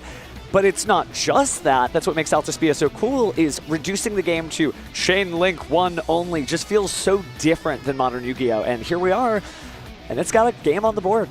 Oh, yeah, it's going to be super interesting to see here. Both players seem ready to go. I imagine Christian was like, well, I'm not really sure how best to side into this deck, because besides mass removal, there's not like one kind of silver bullet, but let's find out how our players figure this out in game 2. Christian potentially going to be able to choose whether they go first or second here. Like I mentioned, Anniacraft doesn't really mind being on the play or the draw. It really depends, and the way you play is a little different. Cards like Otori Mar get a lot better. Cards like Isa Leon get a lot better. So it'll be really interesting to see how this turn shakes out. Well, maybe Christian was playing it close to the chest and he's got 3 Royal Commands in his side deck. I guess we'll see soon. That would be... Can you imagine? I'm not going to lie. I would be upset. I'd be like, how'd you know I was going to be here today? Destiny. All right, speaking of Destiny, it is going to be Christian's chance to go first. Let's see how he opens up this duel. Ooh, I saw a pretty cool card in Michael's hand that I think was an adaptation for this matchup. I'm excited to see how he chooses to use it. Oh, wow, I just saw it too. But let's start with pre-preparation of the rights. Classic plus a billion at the end of the day for Mitsurugi if this fully resolves. This is the one kind of bummer about playing decks like Anniacraft. I kind of liken it a lot to other Control-E type decks like Sky Striker, where when you're going second, you're just so confident that your engine can play into your opponent's board in some kind of meaningful way that over time will let you win, but you won't like immediately shut down what they're doing, that they kind of just get to play on turn 1 and go all out, which can sometimes be scary depending on how powerful the decks are in the format you're playing in. Right now I'm seeing a lot more choice to play more mid-rangey type decks. I would say the most like powerful version of those is going to be like the branded strategy that can just every single turn cycle of the game gain so much advantage. But overall, I think Indiecraft is very well placed in this format, given that most decks are prioritizing half boards / boards that are full of interactive pieces rather than quote-unquote game-winning pieces, if that makes sense. I've never received a penalty ever. And turns out interacting with 5-set monsters is not the easiest thing in the world for decks to do. Nah, definitely can put you playing on loop. We'll find out a little bit more about the penalty that Christian mentioned soon, but it sounds like it's likely just going to be a warning either or. Right. You got it, Ami. Oh, no, okay. That actually is going to be a game-ending penalty, so there's the handshake. We'll get a little bit of an update in a moment there, but definitely a showcase that Indiecraft is strong. And stuff like that happens all the time. You know, it's really no slight on any duelist, but... Yeah, especially like when you're up on the feature table, you're playing against a matchup that maybe you're not familiar with, so maybe you're prone to make a bit more mistakes than you normally would be. That can lead to potentially game-losing penalties. But congratulations still to Michael for getting a very decisive Game 1 win. And just a heads up, we do have updates for everyone that the PE minor that was issued was for an illegal pre-prep activation. There apparently was no legal target in the deck to search for both things. Oh, I see. Okay, then yeah, that's going to be it then. So it was maybe just a PE minor, and then based on the contents of the deck, he didn't have any way to get to Ami no Habakiri no Mitsurugi. So it's not necessarily that it was a game-ending penalty. It was a penalty revealed the fact that he didn't have Mitsurugi Mirror in his deck, and then as a result of that, then he just conceded. That makes sense. 100%. It's one of those things of maybe he was side decking a little too quickly and maybe took it out of his main deck, or maybe he made a deck list mistake in the beginning of the tournament and thought it was in there the whole time, when in reality it's not. Lots of things. But not to worry there, friends. We do have awesome stuff to talk about for the rest of today. We do have potentially a backup feature for y'all to see very shortly. It's going to be really exciting to continue the flow of the rounds today. Yeah, it does show you, though, when you get to the featured match stage, I hate to be up, on the soapbox, but you have to remember it's kind of a better ride than anywhere else in the tournament. Usually you're like shoulder to shoulder with Duelists, etc. That's your place, your time, as long as you're not, slow playing or anything like that. Just take advantage, breathe deep, and you'll be fine. So lesson learned. I've often heard players describe it as like a way to feel like, oh, I'm only playing against my opponent and like nothing else is around. But I have the most assisted form of play where I have my judge right there. I can ask questions both to my opponent very freely and create all kinds of fun stuff. But like I said, guys, we have a bonus feature for you. But not just any bonus feature. We have a feature from the Genesys YCS that's happening here at Columbus, Ohio, between Alexander and Omar. Drytron versus Lunalight. We saw Rituals previously. We're going to see Rituals some more. All right, the Blue Boy is back in action here, but Lunalight, let's see how Lunalight is able to deal with everything at the level of Genesys here. Just looks like we are still in... This appears to be game 1 for me. It's currently Alexander's turn. They're resolving what appears to be a cyber emergency, getting another big Drytron. I think that was Draconids, if I had to guess. Well, I do see the Moltremi Fualos there, so each time we're special summoning, we are going to go and be drawing. But you don't do a lot of special summoning in Drytron from the extra deck. Of course, you can make some powerful Xyz, but those Rituals are really good, and those are coming from the hand. Yep, and what's cool about both of these decks is they both feature very prominent 0-point engines. I think the only pointed Drytron name is Alpha Thubin, as well as... I think that's it. And then for Lunalight, I'm pretty sure there are no Lunalight main deck monsters that have points. I think the only points are for the 51-2 Liger Dancer, meaning your extra deck takes up a majority, but your main deck is as consistent as they come.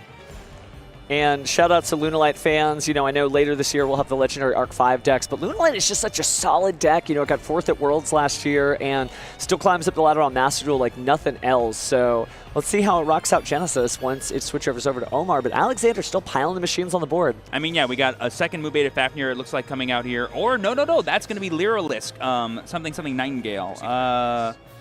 Assembled Nightingale, right? No, sorry, Ensemble Robin, forgive me. The Robin, gotcha. Yeah, that was the bounce, and then we have double Draconids in play, it looks like. Or is that Ursatron Alpha? No, Ursatron Alpha is the non-ritual monster that searches for any Drytron spell. I know because I play Ursarctic in Genesys, that's how I recognize that card. You would, Duelist, you would. Hey, I feel like Drytron got a lot of love back in the day. I think Ursarctic deserves it too. Yeah, verifying on the Lunalight stuff, really the only thing that's pointed is just the Liger Dancer. So once you get that 51 points, you're pretty much good to go. But oh wow, the Book of Eclipse, perfectly timed. That is so huge here for Omar to be able to play through all these interactions. Obviously, we're going to chain the effects that we can here. So negate the activation of that spell and destroy it. Drytronic Seas Monster still doing work even after all these years. It's so cool in Genesys that you get like the most random matchups.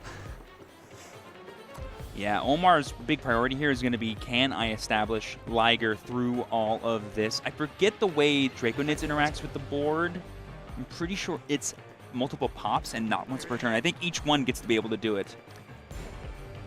And that'll be from the 2,000 attack per... I think it's send, actually, which is even better technically in Lunalight because, or against Lunalight, since certain Lunalight cards can't be destroyed, sending feels pretty strong. But now we're activating the Lunalight Masquerade here, so we are going to let the effect resolve. We'll send a Lunalight monster from the deck to the graveyard. You want to know what's a good card? Foolish Burial. You want to know what's an even better card? Double Foolish Burial. Yeah, it's pretty solid. So usually in the combo, you've got a couple of options here, right? You could send Yellow Marten to the grave, or you could dump off a Silver Hound. Let's see what the choice is. Oh, it is going to be Yellow Marten.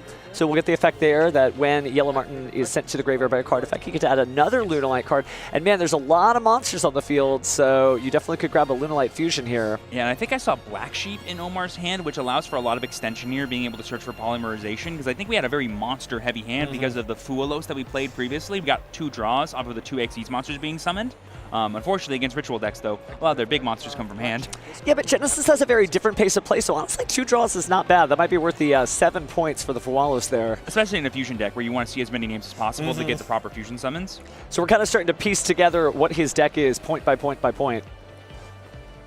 Yeah, so that appears to be Drytron Meteonis DA Draconids, which I believe was in Infinite Forbidden, and then a reprint in Mega Pack 2025, which is pretty sweet. So we're going to go ahead and we've discarded the Lunalight Black Sheep. We got our polymerization here. We're going to activate the Lunalight Fusion. So Omar, getting ready to fuse, has the option there to send 1 card from the extra deck. So depending on his hand, maybe go right Liger Dancer. So we are going to fuse off Silver Hound, which will cause another special summon in a moment. Yeah, also just a heads up, my friends, both of those big ritual monsters on Alexander's field can, twice per turn, each of them, negate a card or effect, a monster effect from Omar by, I believe it's banishing monsters whose total attack equal the original attack of that monster.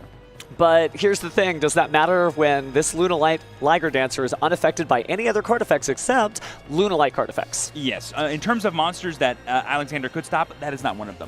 Well, she's kind of small though, which is... Yeah, I know 3,800 doesn't seem that small, but it is technically compared to these giant 4,000 beefy Drytrons. And it is worth noting that these Drytrons, I believe, need to come from the graveyard. So we don't have like as many Drytrons in there, it looks like, for Alexander as we could have, depending on how full combo we could have gone. Well, we might if Liger Dancer sends them all away. It looks like here we're going to attempt to negate it. You can, it's just that nothing's going to happen, to my understanding. Lunalight Liger Dancer is just unbothered by any of that. Oh, but then we have Ansem Blue Robin here, which I believe, does it force the opponent to send the card, or does it send the monster itself? Because that would matter.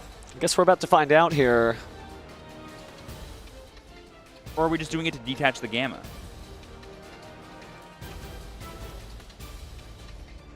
Certainly Shades of Master Duel, if you've ever played as Lunalight, you've seen your opponent do any number of things trying to stop you here, but I'm not sure I follow Alexander's plays. Yep, so they were just going to see send another Lunalight from the extra deck to the graveyard here for Lunalight's effect. And that is the Saber Dancer, so later able to increase the attack power of that Lunalight, which honestly is going to be pretty important. I think it is worth noting, though, that I'm pretty sure these Draconids are 5,000 attack and defense each, and other Drytron monsters you control cannot be destroyed by opponent's card effects. So I don't know how Omar even gets rid of these guys, if I'm being fair. Yeah, I mean, you have to survive, and considering it's Genesys format, you're only going to have that one Liger Dancer. And one for sure way to get rid of Liger Dancer is the battle phase, as we all know. So there must have been some kind of destruction protection, destruction protection that I missed. But looks like we are going to go ahead and attack. That'll at least be some damage on the board, but... Well, what happened here is I believe we used Liger Dancer's effect to destroy all special summon monsters, but because the Drytrons are protected, they get to stay. And then we're just attacking the Mubeta Fafnir to get it off the board. Yeah, but I'm just not sure how it was protected. The ritual monsters. Oh, makes sense. They protect all Drytrons. Oh, that makes way more sense. Yeah. Leave it to the Drytron expert. Yeah, it's a DA Draconids. It's the elevated form of Draconids. 5,000 attack and defense. Honestly, Omar is just probably staring down that attack points and going, how am I stopping that thing? Yeah, honestly, it's weird to see Lunalight on the back leg, right? Of a gigantic monster that can't be interacted with, yes. Yeah, you're like, oh, obviously this is the best thing. Not so when you got somebody bigger. Yeah, so in Genesys, we made it really hard, almost impossible, to summon 2 Liger Dancer. But in Drytron, it's able to summon 2 Draconids, no problem. That's the cool thing about ritual summoning based off attack points, which is what Drytron's known for doing, is you can summon some wacky monsters. We're going to go ahead and negate that activated spell here by banishing the Silverhound and the fusion monster, so say goodbye That's to... Panther Dancer, I think. It is. Or Leo Dancer, because it's the material. Right, you're so right. Because it's the Liger Dancer for Leo. You covered the Drytron, I'll cover the Lunalight. I do just love this deck so much because it's this like, it kind of reminds me of the playstyle of Heroes. Oh, you stop this, you stop that, I'm just going to keep on going. But it's a little less complicated, so for those fusion duelists that want to find something that's in that mid-range but has this huge power ceiling, Lunalight might be the deck for you. Yeah, and then Drytron reminds me a lot of the Rocket strategy. Oh yeah, I guess it does. I mean, they have their own quick launch, so there you go. Yeah. So here we see Beta, it looks like, and that's going to bring back the Alpha that's in our graveyard. Oh, sorry, no, that's Delta. Delta is going to bring back the Alpha that's in our graveyard, the only one we get to play at a reasonable amount because it is 33 points in Genesys. This is my favorite kind of mini game. Is I'm like, every time I see my opponent like play a card that I know has points, I'm like, where are your other points being spent? Well, it also is process of elimination, though, because once you see that Liger Dancer, it eliminates anything that costs 50 points or higher. Yes. Oh, and there we see the new 2 coming down to bring back the Delta. So Delta Alteus riding in. Got 2 level 1s. We all know what that means. Do we have another copy of... I mean, we've already used 1, I think, of Moonbaited Fafnir, which... Oh, sorry. I should say Moonbaited Fafnir is also 33 points. That's why I was thinking to myself, there's no way we have another one, right? There we see the new 2 coming back from the graveyard using its own effect. Ooh, and there is the Ursatron Alpha. That's going to be very useful for just getting more bodies in play and more searching of specifically Drytron spell cards. I love a good crossover, but it's time to open up the extra deck. Are we Xyz summoning? Looks like we are building the overlay network. The materials are 2 level 1s. I mean, the tricky thing here, if you're Alexander, is every monster you summon that's not a Drytron is kind of in danger. There we see another Lyralisk. I believe that one is Promenade Thrush, which I believe is a newer one. That's going to go ahead and shuffle back that the activated Masquerade into the deck. Honestly, I think what Alexander is doing is he just wants as many names as possible in his yard for Drytron. That allows him to kind of open stuff up. But it doesn't necessarily move the game state too much forward because for the most part, Omar got Lunalight Masquerade's highest potential in Genesys. Typically you use Lunalight Masquerade in order to discard, do another fusion, but without an extra Liger Dancer in the extra deck because of the point limit, you kind of just are like unbothered by that. So it's going to be hard though because obviously, you know, there is only that one Liger Dancer. Omar is looking down beefy monsters. So if he is unable to protect this, unless he's running like a Dark Honest or something, I don't know what's going to happen. Yeah, I guess my question is, Alexander already has the out for Liger Dancer in the form of his DA Draconids. I wonder if he's trying to find a way to permanently get it out of the graveyard with like a banishment type effect. Slash maybe play around any potential attack increase, but I don't know if Omar has shown us any battle tricks like that in the graveyard. I could be wrong, but I don't think there's any way to increase this Liger Dancer's attack points this turn. Not this turn. Next turn, you're staring down the threat of the Lunalight Saber Dancer that was previously sent from the extra deck to the graveyard, but this turn, not so much. Yeah, honestly, what this probably was Alexander trying to get enough attack points after we destroy the Liger Dancer and whatever this monster is to go for a game. That's probably the honest truth, because it turns out absorbing 5,000 points of damage is pretty easy to do with a Liger Dancer. Well, it turns out Drytron is still very strong in this format, and I feel like Drytron was a very early pick in Genesys just because, you know, it had its heyday in the advanced format, but, you know, Duelists weren't picking it up as often. Ooh! Oh, what? The Dragon Gate! Ooh, MP25 coming out with the swiftness over here. Yeah, wild to see.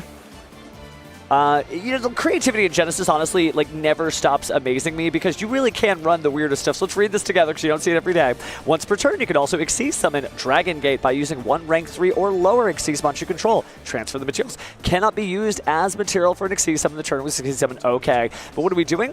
Once per turn, you can activate this effect. For the rest of the turn, this card can attack all monsters your opponent controls once each. Also, detach any number of materials from this card. If you do, it gains 1,000 attack for each monster, spell, or trap detached. And if it does, any monsters your opponent control lose that much attack. Of course, that's not going to affect the Liger Dancer, but big monsters just coming at it are.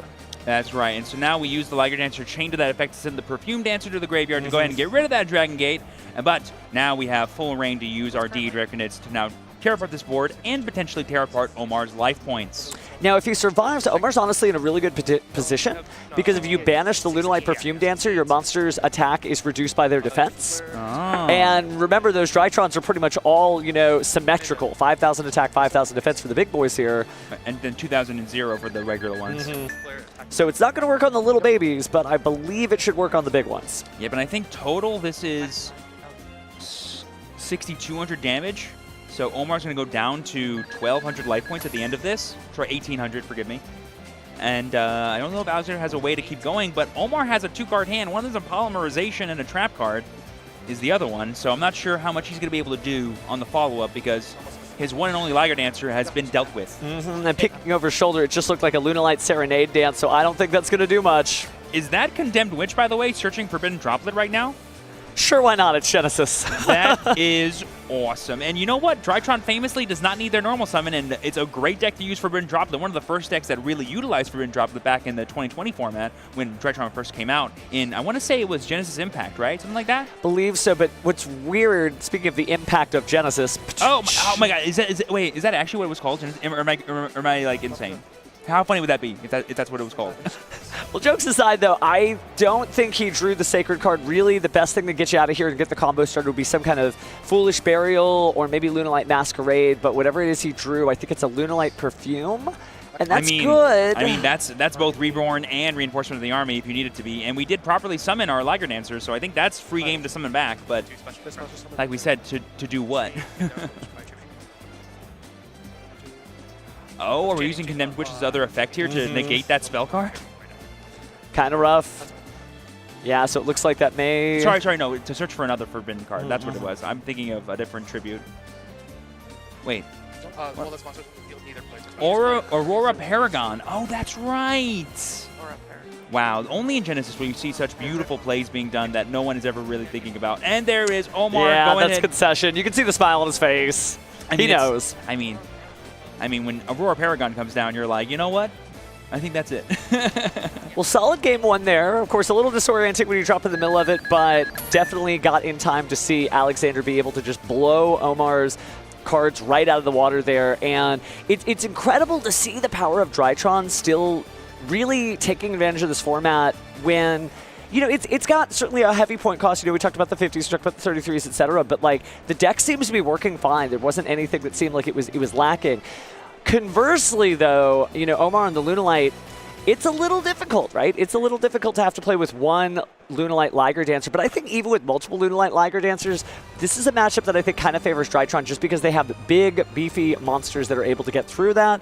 They're protected, so the destruction doesn't matter. They have 5,000 attack points, so unless you can protect your own monsters, get to that Saber Dancer effect, you're kind of in trouble here, so I'm very curious to see how Omar is going to be able to build back in Game 2. Yep, and just a reference for everyone, Aurora Paragon is basically a dual-sided monster that says neither player can special summon, but when your opponent normal summons a monster, destroy this card. It's kind of like a Vanity's Emptiness-like effect. Oh yeah, it is kind of like that, where you trigger it and then all of a sudden the card's gone. But for some decks, they're never going to normal summon, or normal summoning will set them back. So yeah, really good stuff there, and worked perfectly with the Condemned Witch. Yeah, because the Condemned Witch can quick effect summon any fairy monster level 4 or lower from your deck, and Aurora Paragon sure is a fairy monster.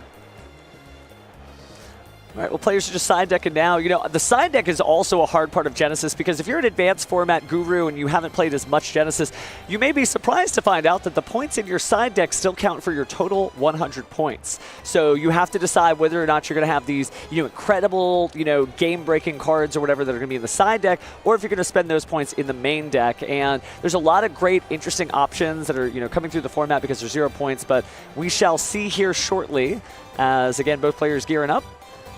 Judges are ready, players are just about the same. Yeah, it's exactly what you're talking about there, Steven, where it's like the choice in Genesys right now to not only brew your main deck, but like go, do I want to go max consistency, max power in my main and extra, or do I want to have those really powerful cards in the side deck because they're a bit more situational, depending on all the wider range of matchups I'm expecting to face? Well, I'm a big fan of piling it all into the main deck, but we'll see as this tournament continues. Again, this is our first official Genesys YCS. Same pricing, same status. And speaking of same, this is Lunalight Masquerade hitting the field, sending Lunalight Silverhound to the graveyard, so we get a special summon of a Lunalight monster from the deck, if it resolves. Yeah, this is going to be pretty interesting because, Tritron famously was never the best deck at stopping your opponent from playing. It was always the best deck at just extending through. But with Omar's ability to just constantly destroy special summon monsters with Liger Dancer and have access to Silverhound as like a spell negate potentially, maybe a ritual spell negate, question mark, that could be a pretty big deal for Alexander now going second in this game too. Well, we saw Silverhound do exactly that in game 1, so Alexander's on notice there, but you've got so many ways to just keep pushing with both of these decks. And speaking of pushing, we've got to Lunalight Gold Leo. We're going to go ahead and grab a Lunalight name there, and then we're discarding an extra copy of Lunalight Gold Leo to the grave. Yep, but we still have our normal summon here. We're going to go ahead and use the effect of Black Sheep in hand to go add polymerization, it looks like. If I had to guess. Wonder when we're going to trigger the effect of Lunalight Gold Leo. Remember, anytime those Lunalight monsters are going to the graveyard, Lunalight Gold Leo can sort of grab them like a trapeze artist and bring them right out. Back to the hand. But it looks like we're going to go right into polymerization here, so I think Perfume Dancer's the play. I mean, getting access to Lunalight Perfume, probably the strongest card in the archetype. We saw how Omar desperately needed that to resolve last game, but Alexander said, no summoning for you. This is off topic in a sense, but man, that polymerization, the way the light's hitting it is so cool. Looks like it just glows in the dark. But we are going to fuse, so Lunalight Gold Leo and Lunalight Black Sheep combine. It's got to be Perfume Dancer. And now we're going to get some effects here because some Lunalight names are being sent to the graveyard. Chain 1 Masquerade, the polymerization back.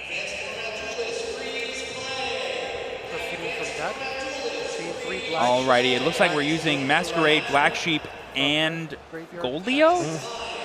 The Gold Leo wouldn't have an effect, but we could definitely use the Black Sheep for sure. We're targeting the Gold Leo with the effect. I understand. And now we're going to use Perfume Dancer here to go ahead and get Lunalight Perfume. Famously, Luna Light Perfume. That's why you have to have the Lunalight Perfume Dancer, because Luna Light Perfume is actually not a Lunalight card. No, famously not.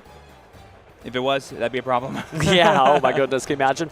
But still doing pretty good here. We did have to discard a card, and the card is going to be Lunalight Gold Leo there. And so now we are dropping down. Kaleido Chick. It's Kaleido Chick. Every Lunalight in one. That's true, that's true. The fusion material. We're going to go ahead and use it to send the Yellow Martin to the graveyard here, just to get that name. Which is for cost, though, so don't worry. He didn't miss activating the effect. He could not. But I think we're going to use the effect Perfume Dancer to add a Lunalight on your field back to the hand and then special summon a Lunalight from your hand. Then that means you can use the effect of Kaleido Chick again, this time sending the Leo Dancer from the extra deck to the graveyard. It is not once per turn per card. As long as it's been sort of quote-unquote reset, you can use it again. And this time we're going to send the Leo Dancer to the graveyard. All materials are now there for a Liger Dancer if we want it. Oh, another polymerization here. I wonder if we're going to make a Perfume Dancer and then maybe discard. No, we're using the effect of Masquerade here, which allows us to banish materials from the graveyard by tributing the Perfume Dancer, which will then let us make Liger Dancer. I didn't hear him, so I didn't know he had already used the effect of Masquerade there, but perfect sequencing. And there's a defense mode Liger Dancer. I think that shows a little bit of respect on the Drytrons. Right. They're like, oh, yeah, you're bigger than me. I'm sorry. Yep, and now we're going to use Masquerade once again. We're going to again bounce it back to the hand using Yellow Martin, which can just let it be reset again on the following turn. And now we're going to make a rank 4 here. We're going to go for Tornado Dragon, question mark? Oh, Redoer. Please let it be Redoer. I love Redoer.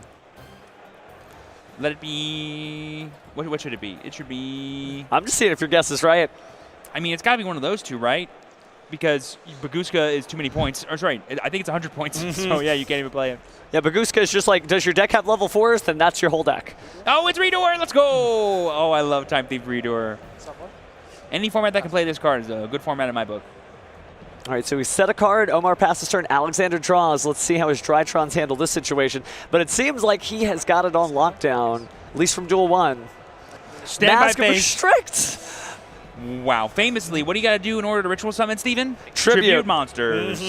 And we're still in the standby phase, and we have not yet resolved our Redoer here. Ooh, baby, this could be a little dangerous. No points, by the way. Yeah, 0 points. Yep, so now we're going to go ahead and use Redoer here to go ahead and steal the top card as a material and get some value.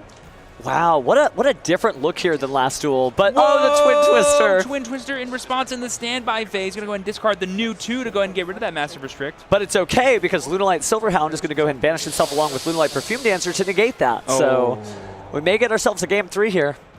Second Twin Twister. Come on, second Twin Twister. I love all the cards in Twin Twister, right? The Scapegoats, the Ancient Telescope, the Magical Hats. I think I see a Monster Reborn. Forbidden Droplet sending the Twin Twister. I don't think that protects him from being negated from Silverhound, though. Correct. So the only thing that would do would be negating the Time Thief Redoer. Which is something. There are a lot of cards that Alexander wants in their graveyard or in their deck to be added to their hand. And it's not that this Droplet's going to do anything else for the rest of this turn anyway. All right, looks like the Meteonis dropping down. Yep, we are now in main phase 1 proper. I'd say Twinkle Twinkle Little Star, but man, these are much bigger than Little Stars. Yep, so this is probably just going to get Alpha in rotation, which will get us access to our ritual monsters. But we do need to find a way to get to a ritual spell, so maybe... New 2 is in the graveyard, though, so Alexander does have some natural extension there. But you got to be careful, because a lot of the Drytron monsters need to be in play before they start getting ritual summoned. And so if Omar times his Liger Dancer board wipe properly, that could end Alexander's entire turn. Oh, and you're right, it was Drytron Nova. All the Drytron names I just get tongue-tied on. But as we continue here... Oh, there we see another copy of New 2 coming down. Okay, so now we're going to use its on-field effect.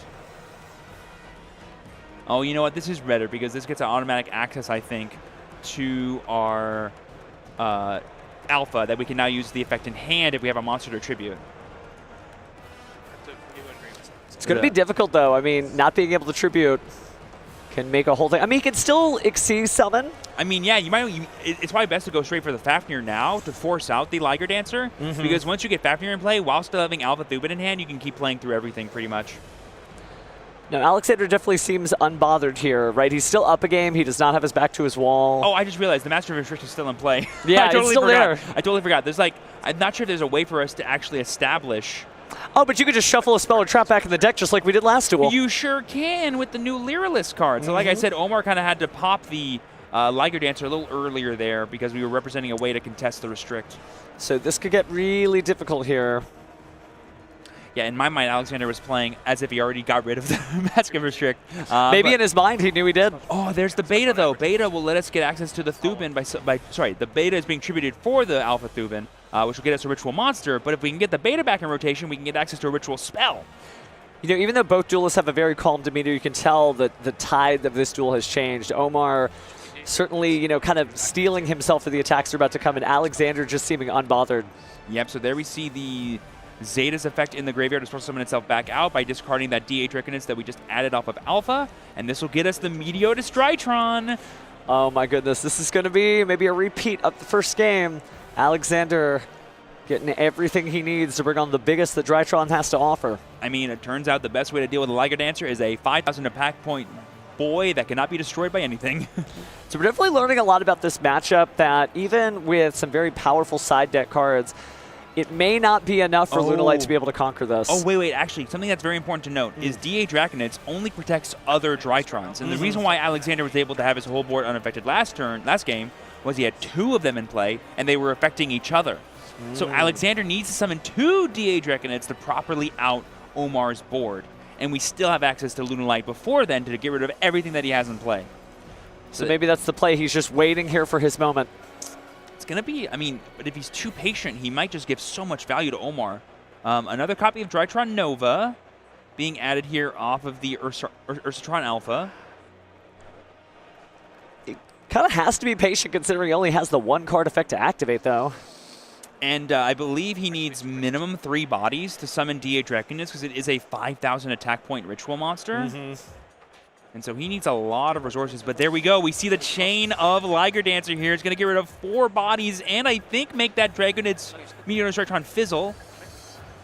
It will not resolve with an effect here. And then we're just scooping it up as Alexander because we know not only can I not ritual summon, I can't do anything else besides that because the only card in my hand is not enough to keep playing. So we're just going to go ahead and scoop it up and go to game 3. Omar, with that clutch Massive Restrict, forcing out a lot of Alexander's interaction, was pretty huge.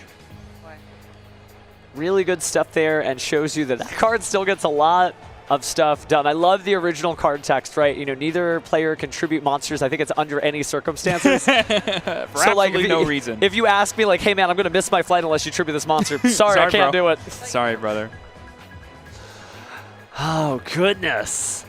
Got ourselves a game, though, and I just love that, like, Genesys puts, it's like a what-if Yu-Gi-Oh!, right? You know, you get to see these matches from throughout Yu-Gi-Oh!'s history, everything from, like, last turn all the way up through newer cards. Unless they're links or pendulums, we get it. Sorry, Enneacraft, right? You're not going to show up on the stage here. But other than that, there's some really interesting matchups, and I'm curious to see, as the side decking happens, what goes in and what comes out. Yeah, dealing with a Liger Dancer is going to be Alexander's big thing because the Lunalight deck probably won't have that many options for stopping Alexander going second, but Alexander needs a lot to establish double DH Reckoners, I think, and we didn't get to see him properly combo off in game 1, and so I'm interested to see like what the kinds of hands or the kinds of interactions he needs to prioritize in sequence are that let him get to that place, if that makes sense. Because the one thing you're probably not going to be able to do is stop Omar from summoning Liger Dancer. The Lunalight deck is so consistent at doing that that it's kind of the main identity of the deck. It really is, but I think Omar's plan is to get to the main identity of the deck, considering I saw a lot of great Ghost second cards being piled in from the Mulch Armies, heavy polymerization, so perhaps he just wants to draw everything and just play through it.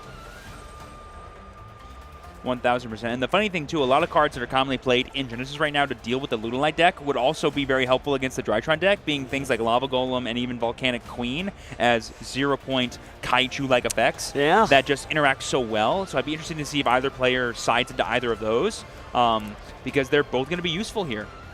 Imagine dropping a Kaiju when there's only one Lunalight Liger Dancer, unless they activate a Mask Restrict. Another one. Another one. But I don't imagine that Omar's going to have that in the side deck now, considering he's going second. I mean, you could do it, and it would be cool, but it just doesn't feel... You'd be activating it too late. The soonest you'd really see it is turn 3 of the duel, and that just isn't it. 100%. It's going to be definitely a fun match. I always say Game 3s in Yu-Gi-Oh! Are the most exciting, but Game 3s in Genesys Yu-Gi-Oh! Are even more exciting because now both players have usually gotten a chance to show off the wackiness of their deck if it is a little wacky, and now there's no surprises. But the third game, they're both going to be at max capacity, ready to deal with whatever they're expecting the other player to do.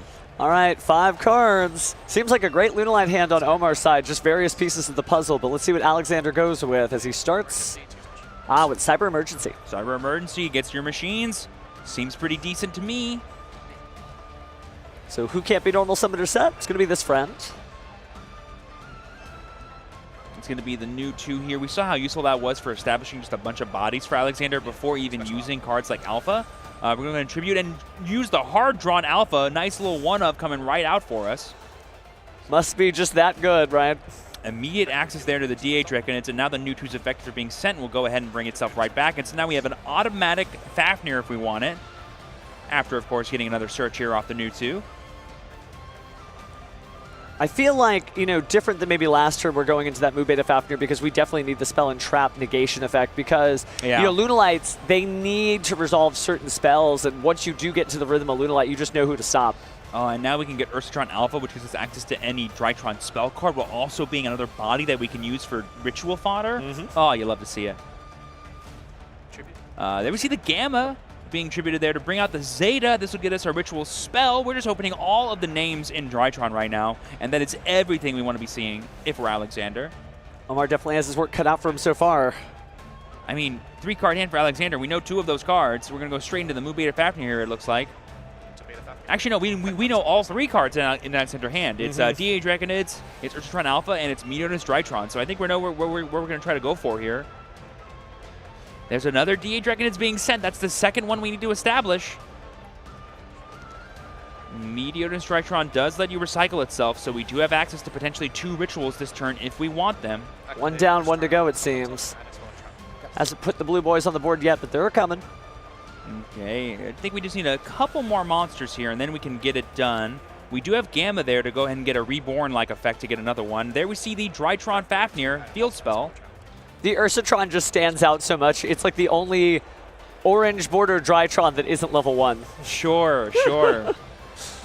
But getting the Drytron Fafnir, activating the Meteorus Draconids, and we're going to tribute 1 to bring out the other, so that is 1 blue on the field.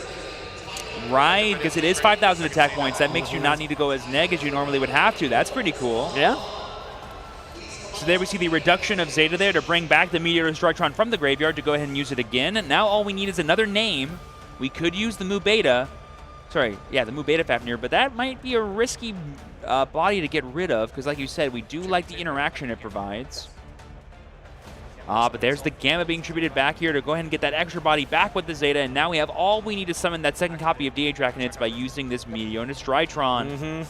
But we're going to detach with the Mu Beta instead to make sure that we can get it back without needing to use as many monsters. That is a lot to look down at. Oh, and the Drytron Nova on top of all of it here. I stand corrected. That is a lot to look down at if you're Omar. Is this a rank 7 here? What rank 7 could this be going for, you think? I mean, it could just be additional monsters with multiple thousands of attack. Nah. Those are 2 level 7 monsters going on top of each other. What's it going to be?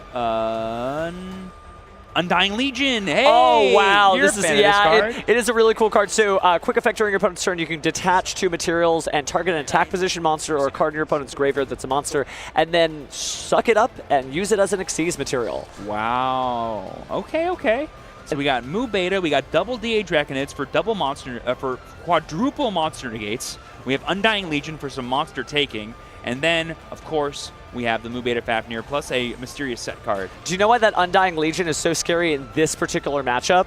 Because you can grab out the Lunalight cards from the graveyard before they even do anything. So think about if you had a Silverhound. Of course, you know, depending on the circumstances, they'd be able to special summon something, but it's a way to protect your ability to activate spells and traps because it's no longer in the graveyard. They don't really have a way to interact with that. I mean, well, Slash, if they ever put Leo Dancer in the graveyard, you can just take it before they have a chance to fusion summon. That's like I think the big thing Alexander's going to try to quickly just get rid of. That makes it impossible for Omar to summon a Liger Dancer. Yeah, that's pretty tricky. Oh, well, I guess no, because the Cloud Chick would still be considered Leo Dancer, even though the monster's no longer in the graveyard. So I think it's fine.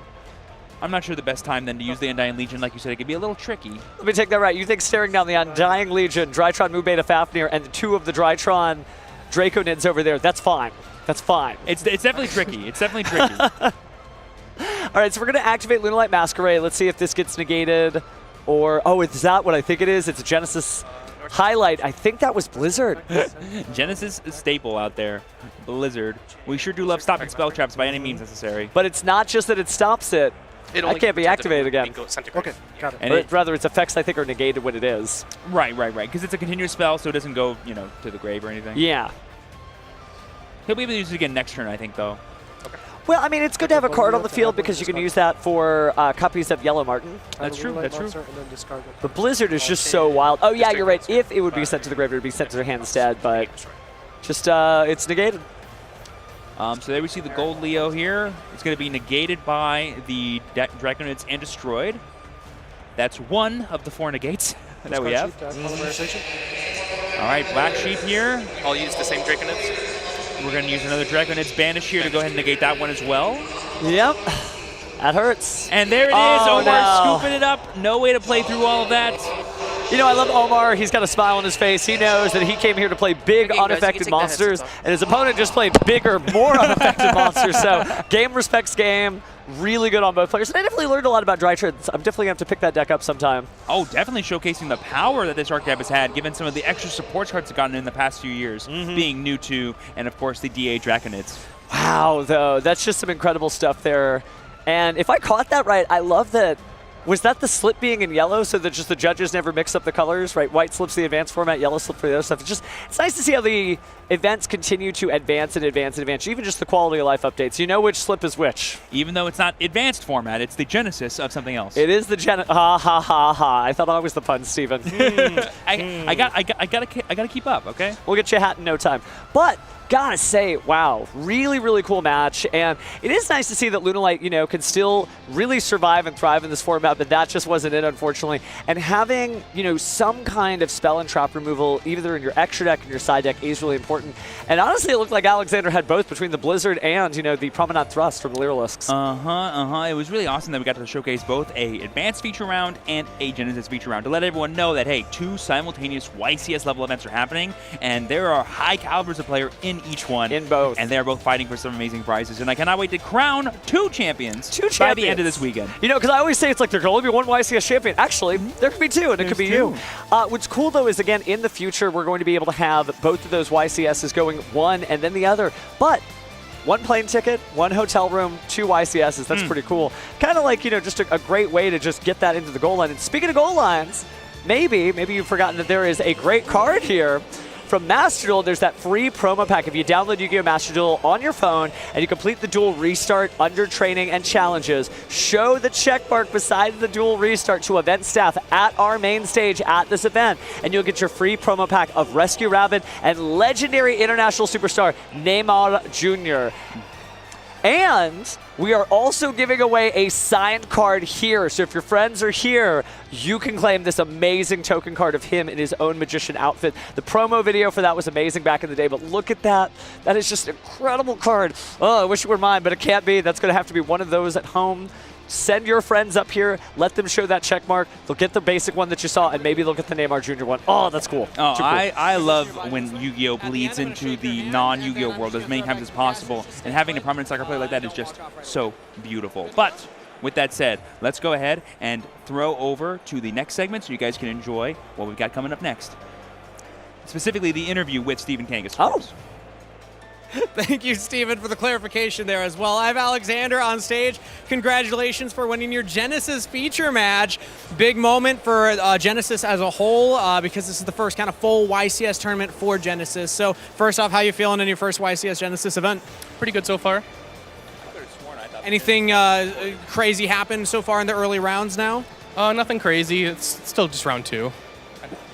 Well, that game was a little crazy from our perspective, at least. It was the Liger Dancers versus the Medionis DA Draconids, 2 giant bodies that are just unaffected by most things. So put me in your perspective in that last duel when you're able to summon that final boss monster. How'd that feel? Pretty good. During the matchup, I also did notice that Drytron's, you're under Mask of Restrict. You're able to kind of play through that. You're under the Liger Dance of Destruction. You weren't able to play through that one. So the one game that you weren't able to come out ahead on, walk me through your thought process of how you approach a board like that, because that's really intimidating in that seat.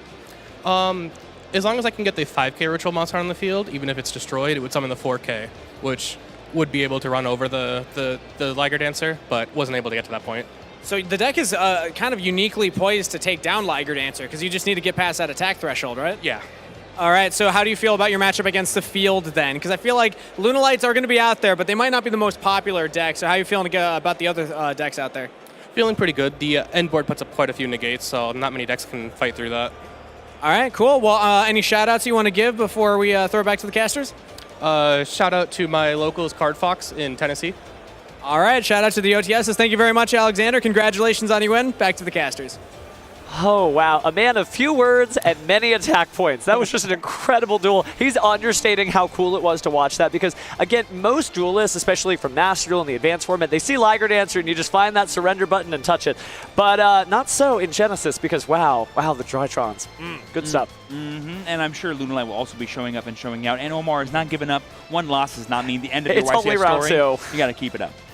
Oh my goodness. But speaking of YCS stories, this is really cool to be able to see, you know, the best and brightest, be able to showcase each of the different stuff. And I know I keep hammering it in, but I'm just excited to see the first person who has to turn down a YCS Top Cut. To be like, well, I made it to the top 8 in Genesys, and I made it to the top 8 in the advanced format. I think I'll just roll a dice and to see what I want to play today. That really is going to happen at least one time. Maybe this year, maybe next, we'll find out. I cannot wait to hear it when it happens for the first time. What do you think that person's going to pick, Genesys or advanced? I think I would pick Genesys because you want to be like the first person to win the first Genesys YCS or have like a new thing under your belt. But that'll be funny when we have people chasing like, you know, multiple YCS tops, right? Because we've got people at 8, some people are at 7. They'll be like, well, you only have advanced format tops. I'm going to give me some Genesys ones so I can get that going. Oh, to widen it out. Oh, I love it. Oh, my goodness. But that said, gotta say, it has been quite the event so far. Yeah, super cool to see. I think something that's really interesting too is that we have a lot more fun stuff coming up that hopefully we can share with you guys some more. I would say we have a pre-recorded match that we can kind of show off before we take a break and go to the next round. Okay, well, you want to go ahead and cue that up, fans?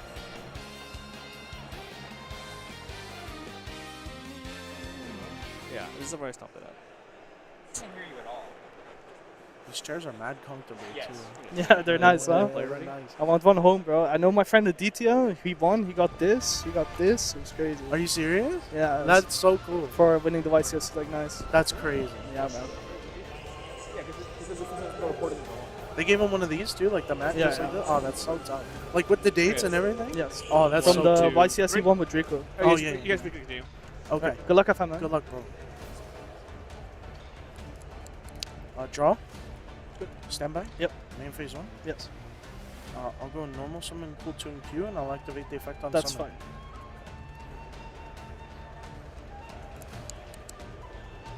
Just thinking for a moment.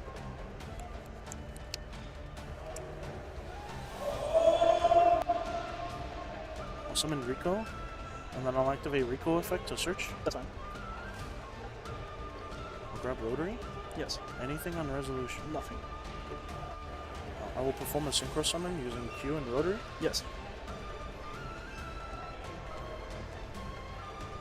And I will summon Trackmaker. Yes. And I will go Chainlink 1 Q. Yes. To look at the top 2. Chainlink 2 Rotary to Yes. look at the hand and search. And then Chainlink 3 Trackmaker to search for a cool tune All card. resolves. Okay.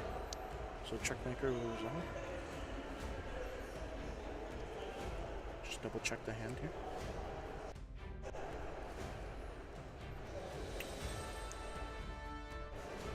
I will grab a cool tune synchro. Mm. The Rotary will resolve. I will look at the hand. Do you search first or look at hand first? It looks at hand first and then Sure. searches.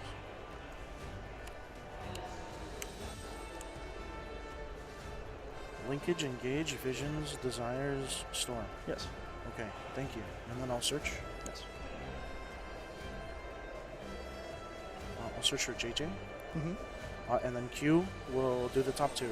And we both see it, so. Well, this is a pretty easy decision. We'll banish one desires and we'll put the other one on the top. Yep. And then I'll give you this. So I know JJK and Cotton Synchro. You know, you saw me search off the chain these 2. Yes. I will go activate JJ Cooltune. That's fine. And then I will go activate Cooltune Synchro to search. That's fine. And then I'll grab Mix. Yes.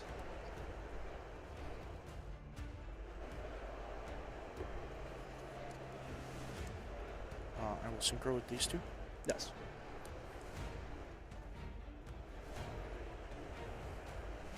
That's a 7. I'll summon Zayla. Yes. Because of JJ Cooltune, I'll perform an additional normal. Yes. I will normal mix and activate the effect. That's good. I'll add the Rico from my graveyard, Mhm. and then I'll perform a synchro summon. Yes.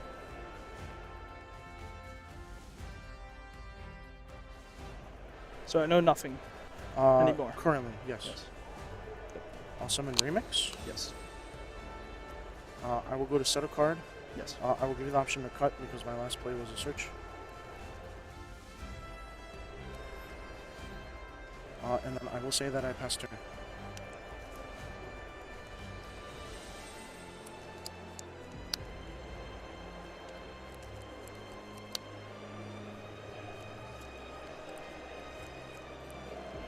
Passing prior. I have nothing in draw phase. Okay. It's main phase fine. I'll agree to move to main phase.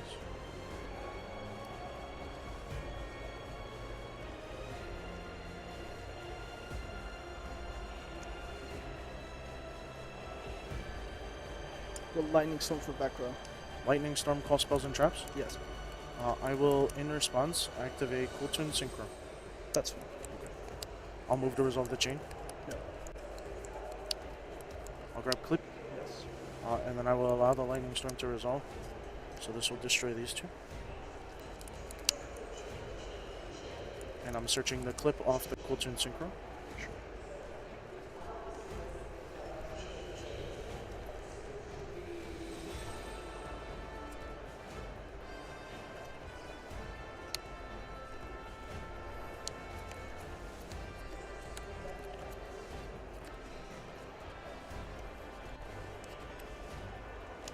I will... Trinity one desires. I will pass priority in response to the pot of desires. I have nothing. Okay. In priority, I'll use Forbidden Crown. I will say no response. It's fine.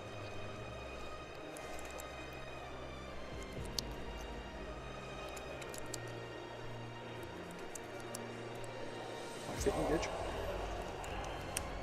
I will think here. Yes.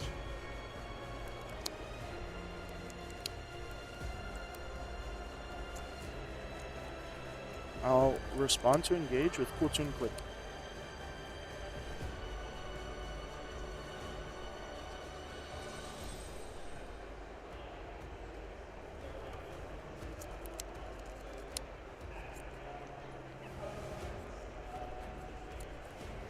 That's good. No response? No response. I will go Chainlink 3 Xalan, attempting to negate and destroy the Sky Striker Mobilize Engage.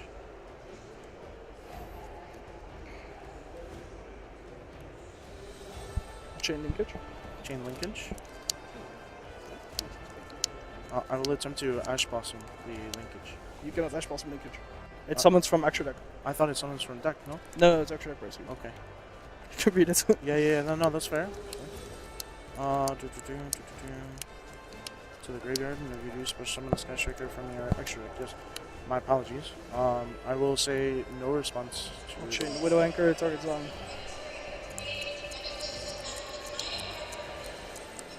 I will say no response. I would like to take it. Okay. That linkage resolves? Sending Yes. this? Oh, sorry. Sorry, dude.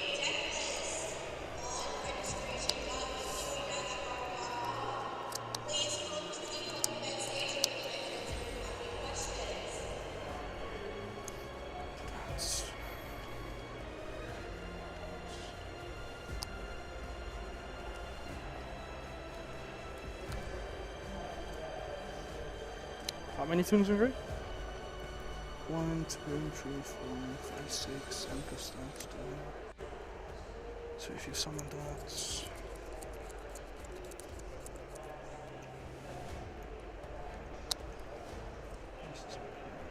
Summon Kagari. I will summon the clip. Yeah, now you summon the clip. And then I will think if I'd like to perform a synchro summon. Yeah, sure. I will not. You will not synchro? I will not synchro. I search with engage.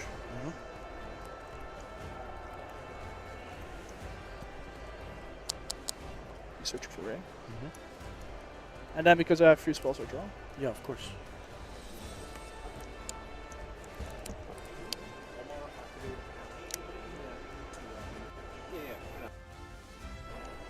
Yeah, I know. It's one of those things that we're going to I'll go Kagari effects and I'll target engage. Kagari targeting engage. That's what they were talking. That's what they were mulling. I will chain effect That resolves.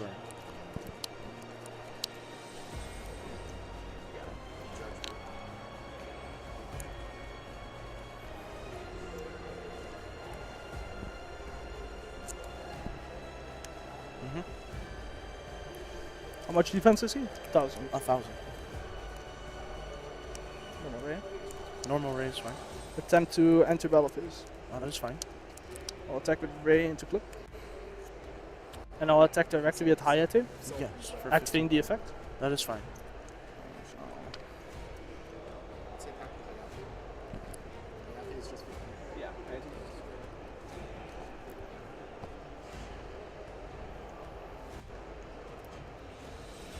Okay. Thinking on this end of Hayate.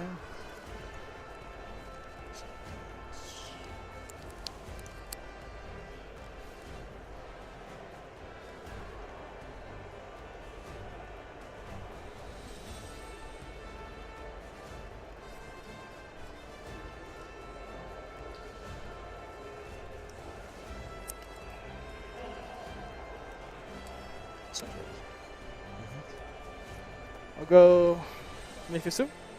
Yes.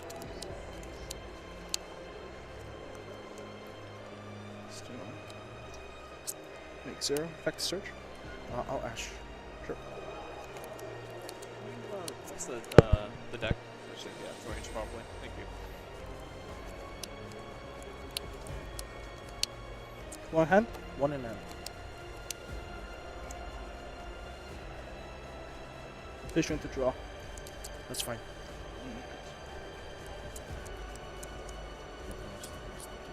Because yeah, the higher Hayate. attack. Thinking on sends. Okay.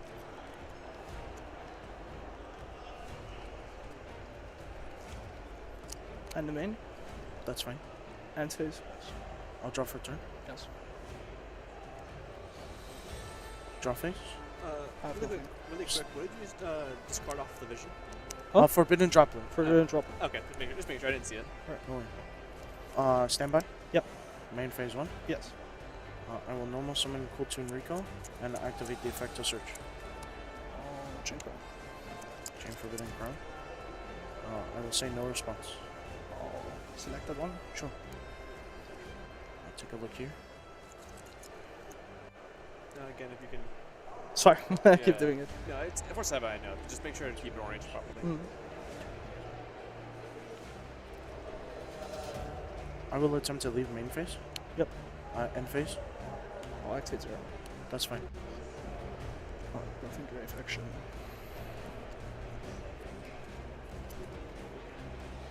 Summon these two, pop the remix. On the array effect. That's fine. I'll go Kagari Turk engage. That's fine.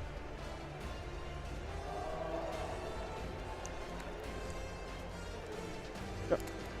Give it a pass. Draw for turn? Yep.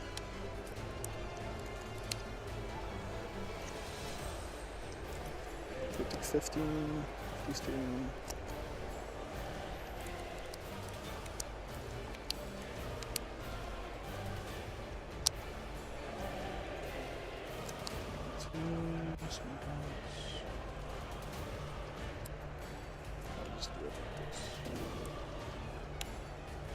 Anything here? Nothing here. I'll make Azalea targeting Rico. To destroy? Yes. That's fine. To engage? That's fine. Switching the pitch. I'll draw one card.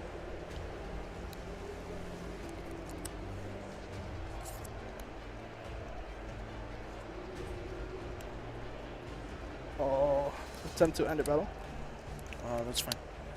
Attack at 15. 15? Yep. Felicia owns 5k.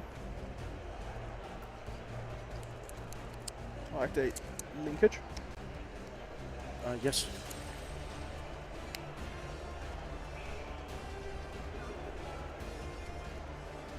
Okay, so that's in grave. So that's 3k.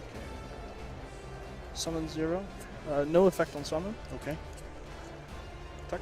It's 3000 because I have Lion Dark Grave. Yes. I'll attempt to activate 0 effect. Yep. Send 2 back. No pop. I'll attempt to attack. Yep. Attack. Let's see go. this. Good game. Jeez. I opened the studs. Yeah. It's a sign.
Hey Duelists, I'm here with Kamal Crooks Valdez, one of our most recent YCS champions. I gotta say, fam, if I recall correctly, you've got 24 YCS tops. You've won 7 of them, and I think you've done 2 in this season alone.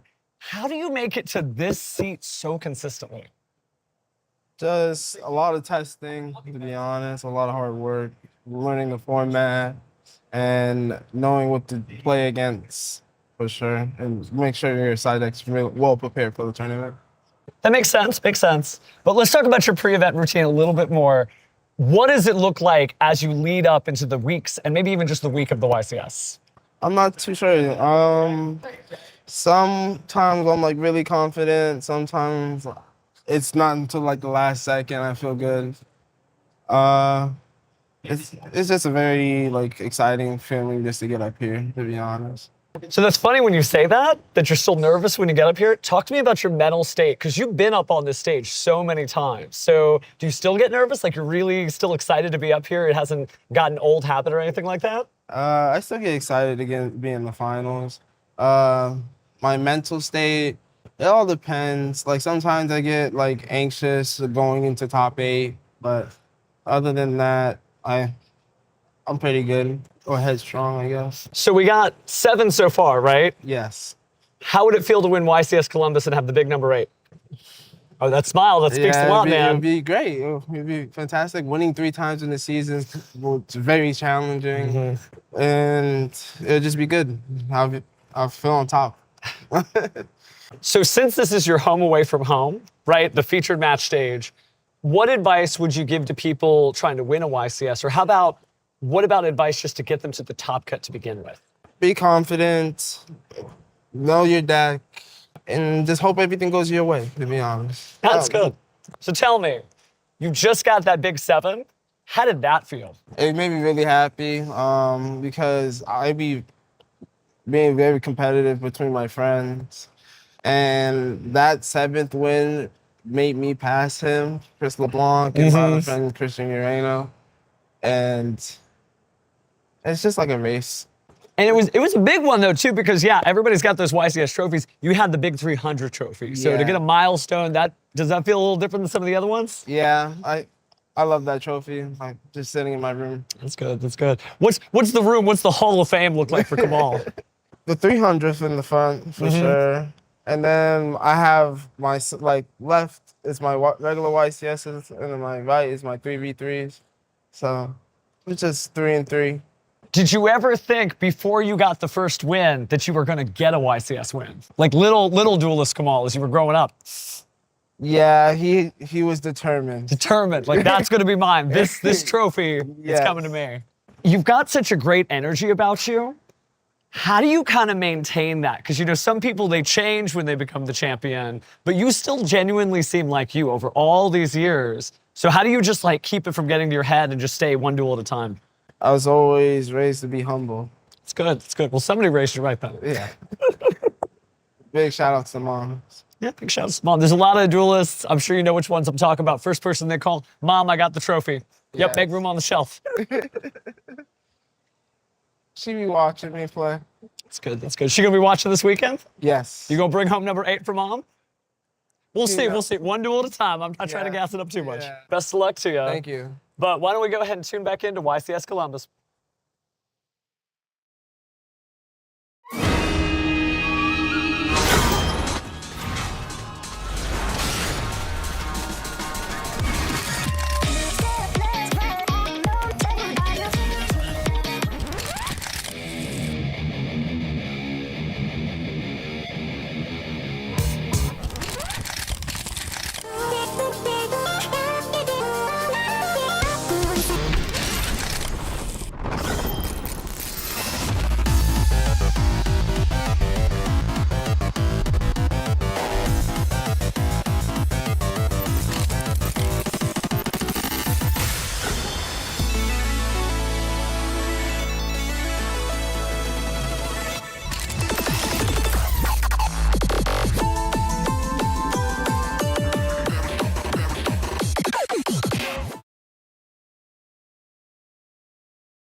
Welcome back here to YCS Columbus. We are just moments away from heading into our round 3 feature match, which is going to look a little bit deeper at Genesys format.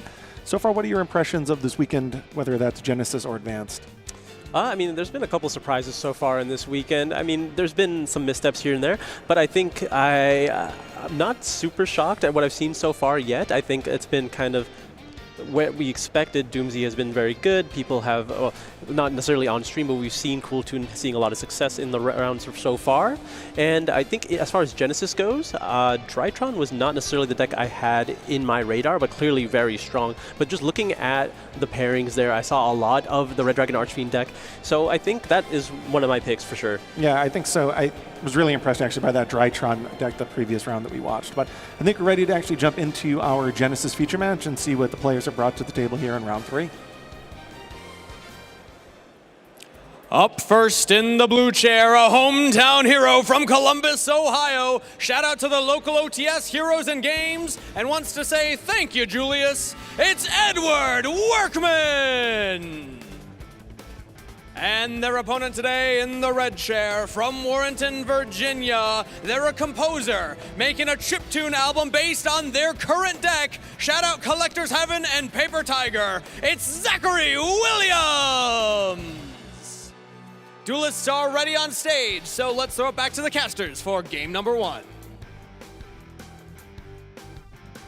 So you can see here that we're going to be looking at a Monarch strategy brought forth here by our hometown hero Edward versus a Toy Azamina White Forest strategy. It kind of incorporates a lot of differing sub-archetypes within it. Actually has a few Cooltoon cards, which is interesting to see. Yeah, I think that's what they were alluding to when he was saying he was making his own mix here. There are some Cooltoon cards. There are definitely some points allotted to most of the new Cooltoon monsters, but some of the old ones are a lot cheaper to play. So I want to see how he incorporates them into this strategy with the toy cards as well. I mean, the toy cards and the White Forest cards already naturally work together. We've seen that happen in both Advanced and in Genesys previously. So adding the Cooltoons, we'll see just giving more synchro options. And again, the Monarch strategy that was bolstered from Duelist Advanced, you get to see a bunch of new ways to just make the deck more consistent, and Monarch was potent even since 2016. If you're allowed to do what the Monarch deck is trying to do, it can still win games now. With even more consistency, it could be a huge threat. Yeah, so the Monarch strategy is an interesting one because it has a lot of options. I certainly remember the original debate years ago was, do you play Domain or do you not? Because there was extra deck variations of the Monarch strategy, which sounds a little counterintuitive if you kind of read inherently a card like Domain and think, why wouldn't you want to use this?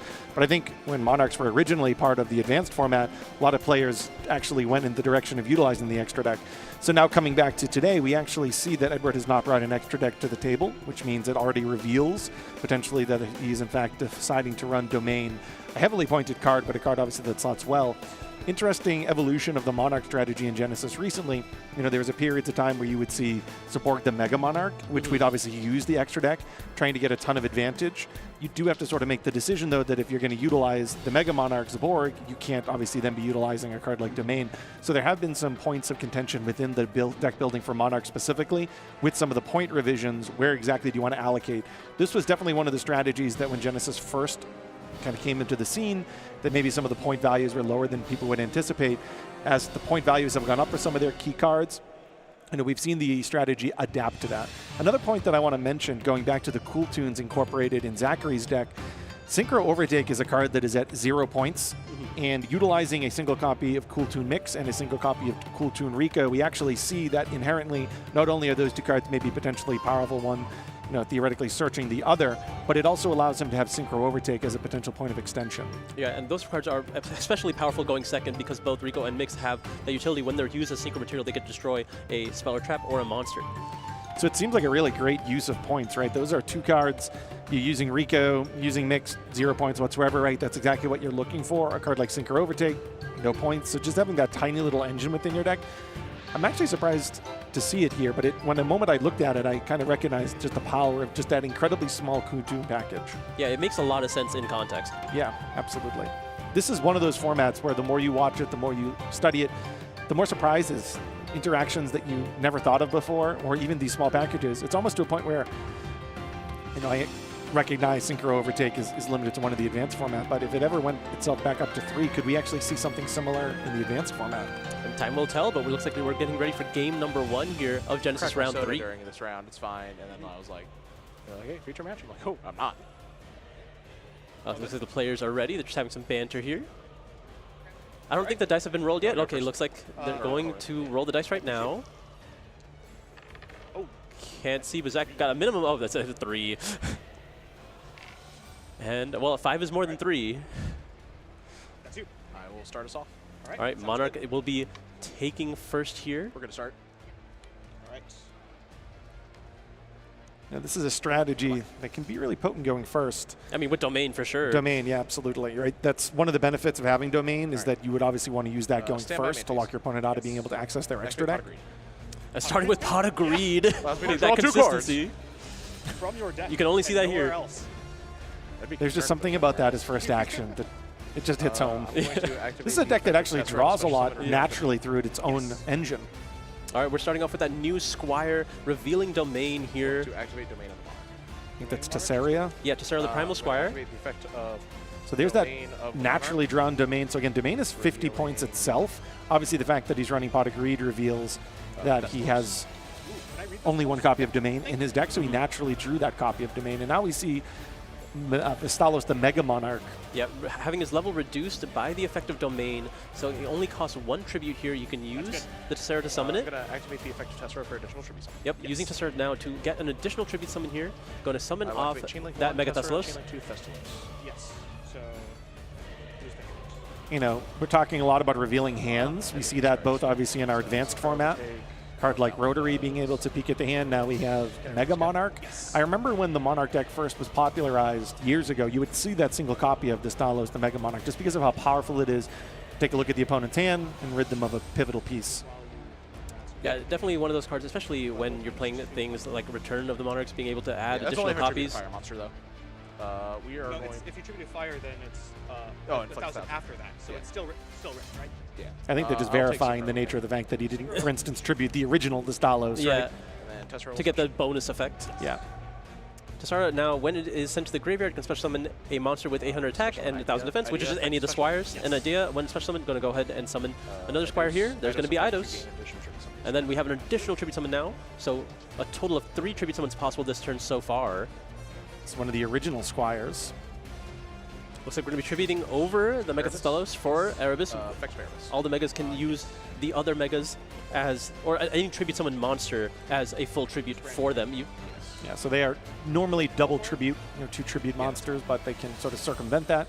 And now we see 2 Speller Traps being sent to the graveyard. It looks like a copy of the Prime Monarch and Pantheism. And Pantheism, yeah. The standard 2 you'd always send, and we're getting the second card out of the hand here. Erebus is going to shuffle a card randomly back into the deck. Really just chipping away at Zach's options already. And now Pantheism going to be able to banish herself to reveal 3 Speller Traps from the deck, and his opponent chooses one to be added to Edward's hand. Yeah, that's the effect of Pantheism that is only once per turn. But of course, you can reveal cards with the same name. There are sometimes there are effects like this in which that's not the case. Here, you actually can reveal. It looks like he is potentially trying to reveal 3 copies of Revolt, yeah. Revolt. We're just going to show you 3 Monarchs Revolt. Yep, there it is. His third copy of Revolt. This is a fantastic extender for the Monarch strategy. Also new from Duelist Advance. Going to go ahead and be able to discard a card to reveal, again, 3 different monsters here. Either the Squires or the Monarchs themselves. I'm going to... You know, the existence of Pantheism is going to require, in some instances, playing 3 copies of basically any of the cards, just so that you can guarantee you don't want to have to rely on a 33 or 67% chance. Well, it's not random, but like your opponent having the option there. Sorry. Yeah, not trying to give them the option. There are some mind games to it. When you reveal 2 of one and 1 of the other, when you actually want the one of. Yeah. Looks like we're going to be revealing another copy of Erebus, as well as 2 copies. Is that Delg? That couldn't be. Is this Eidos, the Underworld Monarch? Oh, the new Eidos, yes. Yeah. The new Eidos. That makes more sense. Yeah, this one adds a Speller Trap or one of the large Mega Monarchs. Yeah, this is one of the only Monarchs to ever work when it's special summoned. Not really a Monarch anymore. Yeah, I think Karaz was the original one that had that ability. Yeah. I will activate the effect of Erebus Engraved, discarding Pantheism to add back Erebus. Yes. Erebus Engraved can add itself back by discarding a Monarch Speller Trap. Many of which have inherent graveyard effects or benefits to being in the graveyard. So. And there's, speaking of, Prime Monarch is going to be banishing the Pantheism to special summon itself from the graveyard. It's just a level 5 monster now. And going to be tributing the Idea as well as the Prime Monarch. There's second Erebus here. We're going to hit another card here, and then the Idea will be able to add back a banished Speller Trap here.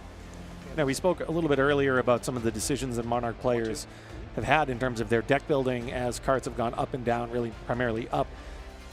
One of the reasons why you're fine with just playing the single copy of Domain is it's very easy to search out of your deck. Plus, you can do multiple, as you can see here, 3 hand rips. Maybe you don't need the Mega Monarch and all of the value that the Mega Monarch, Zaborg specifically, would have. So by having to cut Zaborg the Mega Monarch, you can make a very easy pivot to this variation of the deck that hand rips so many cards, plus establishes Domain. And now we have the option to attribute someone on the opponent's turn because the Monarch's Master Plan has been sent to the graveyard, which you can then banish off of the Prime Monarch that is in your graveyard as well. Standby? Yeah. Yeah. All right, well, it's finally into Zach's turn now, starting with an opening hand of an overwhelming 3 cards. Activate your erase map? Oh, there's Puree Map. Pay hyper life points. One of the cards that Yes, 0 attack. Edward elected to keep in Zachary's hand. Life points after it resolves. Okay, yeah, that's fine. Going to be able to add a monster with 0 attack here. Let's see what he opts for. It is Stellar of the White Forest. A Stellar, okay. Beautiful new alternate art. Looks like the Starlight version too. Yep. Anytime you wish to cut the deck. We'll just go forward to draw save time. Yes. Activate Toy Box. Okay, there is the toy box here. So that will put that spell on the field for him. Toy box is fine. I'll activate the effect. Choose that choice. That's cool. Yep, he's going to be able to set 2 of those toys from the deck.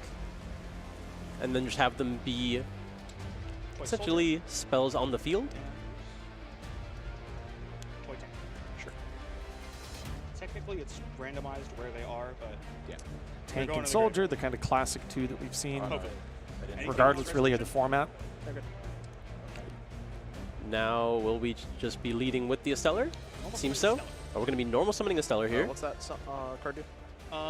As an ignition effect, I can send a spell or trap from my hand or field to the graveyard to summon a light spellcaster tuner from my deck. Right. And is that a quick effect? It is not a quick effect. On something. Yep, Edward heard exactly what he needed to hear.'s going to go ahead and get that off the field. Banishing Master Plan. As I mentioned earlier, this is going to be able to... activate the effect of Master Plan targeting your light monster. In order to add a monarch with the same attributes? Yes. And then I can contribute someone with the original 6. One of the old 6? You Yep, got it. and that's going to be able to search exactly Zaborg here, which is perfect for the situation. Yeah, I was about to say, you want to run the original attributes so that they can line up with what the opponent is doing. So we see Caius in his deck, we see the stop, and then of course we see Zaborg in his deck. So we see these 2 original 2400 attack monarchs. And Eidos adds a Monarch or Spell Trap. A Monarch, Spell Trap, or a Monarch. So when you have the master plan, you really are making a master plan. You search out the attribute from your deck, and then you can conduct the tribute summon. And now, works really well with the Prime Monarch just being the fodder that you need. yeah, once this deck gets going, it's so hard to like stop it. So much value represented. There's so much follow-up in the graveyard. So much pressure represented. Now, Toy Box itself is a pseudo disruption on its own, but it wouldn't take much for Edward to be able to clear it.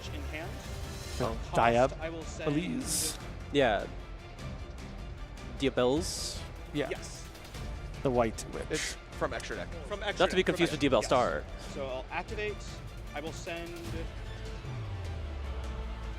Now picking which toy he wants to get rid of, whether it's going to be Tank or Soldier here. Toy Tank to the graveyard for cost. It's going to be Tank to summon the White Witch.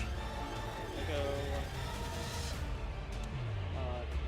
Chainlink 1. I'll activate Toy Tank when it's sent from the back row to the graveyard to special summon itself. Yeah. It is almost eerie, though, watching Monarchs play a variation of what Cool Toon is doing in the advanced format. Picking apart the hand, knowing exactly what's there, and then establishing something like Master Plan for your opponent's turn. Very similar to how Cool Toon is essentially searching the hand interaction of choice. It's very eerily similar. At least it leaves you with the cards in your hand. It doesn't it doesn't actually just rip it apart. But there's sacrifices to be made. I'll add Philia Diabel. Not to mention, though, there is Domain on the field. So White Force at this point tries to take advantage of being able to go into synchro plays that it just cannot access right now. Philia in order to add a level 8 or higher Diabel monster to the deck. Right, Philia Diabel will likely add Diabel Star Vengeance here. There's no higher than triple 8 Diabels. Yeah. Maybe soon. Maybe someday. We'll see if that is the choice here. And there it is. Vengeance is added to hand. Yep. This one poses a threat to the domain, but will Edward have an answer? Rash. May I read Domain of Monarchs? Yeah. Thank you. Giving a domain a read, not something you really want to pick up and read. No, I mean, there is the caveat that if he can somehow control a tribute summon monster, that he could get around that. And he has already normal summoned the Esteller, unfortunately. Yeah, his deck has monsters that could be tribute summoned, but it's almost impossible to realistically expect that to be a reasonable line of play through interaction and disruption from the Monarch deck. But we see 2 of the Diabell cards get banished. Yep, you can banish Spell and Trap to summon Star Vengeance here, and now you can destroy a card on the field by paying half your life points. So this is going to go after the domain here just to be able to continue playing. I feel like that has to be the only realistic option. Half my life points. There's no cards remaining in hand. Yeah, all options are on the table for Zach. Edward knows, as far as how familiar he is with the White Forest and the toy cards. So now he gets to summon a Tuner Synchro because he does control the Diabells as well. I will summon Silvera, Wolf Tamer of the White Forest. Silvera hits the field here. Now, does Silvera get its effect on summon in this situation? Effect of Silvera. It does. To, flip all your monsters face down. And that is a Book of Eclipse. This is very impressive. Okay. I mean, that's what we love about Genesys, right? You see boards that seem so difficult to deal with, and the other deck usually finds a way. And this is without actual inherent board breakers. Sure. Yeah, this is just pure engine from both here. And the Stellar hits the board again. Still has the Toy Soldier set off the effect of Toy Box. So I think that's cute. Make sure that Where do we go from here, though? Alright. We'll activate the Stellar. I will send Toy Box to the graveyard. We're going to send Box. That's fine.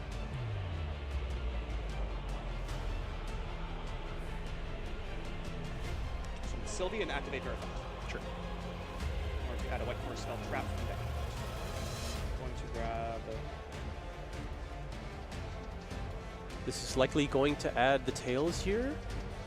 Let's grab Tails. Yep, there's like Tails. Going to be the Searcher for the White Forest.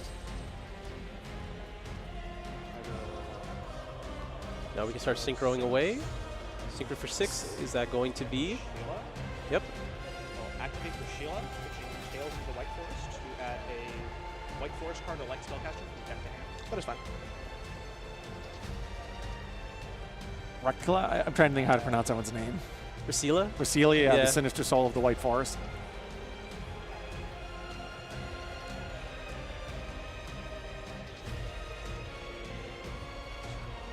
Going to be resolving this effect now. I will add. Sure. We're going to add LZ, and now because the Tails was sent to the graveyard for the effect, it can go ahead and reset itself. Yeah. Chilling to a Stellar to Reborn. And a Stellar hits the field once again.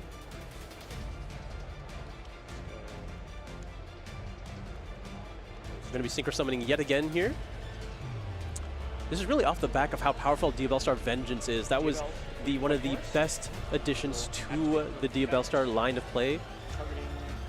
Yeah, it's really impressive to watch the White Forest cards and kind of the Sinful Spoil variations without any of the original Diabells or any of the original ones that we saw when this deck was first popular. Yeah, I mean, the Diabellstar storyline, all of these cards have had fantastic ways to extend here. We'll find the graveyard's Spellbound Loan in order. I don't think you're playing Arcana Force 21 Memorial. It could be Question, or whatever the one is. It could be. You could be spending a Yeah, technically you're supposed to keep your graveyard in the same order, but I don't think it matters too much here, outside of the card specifically that they mentioned.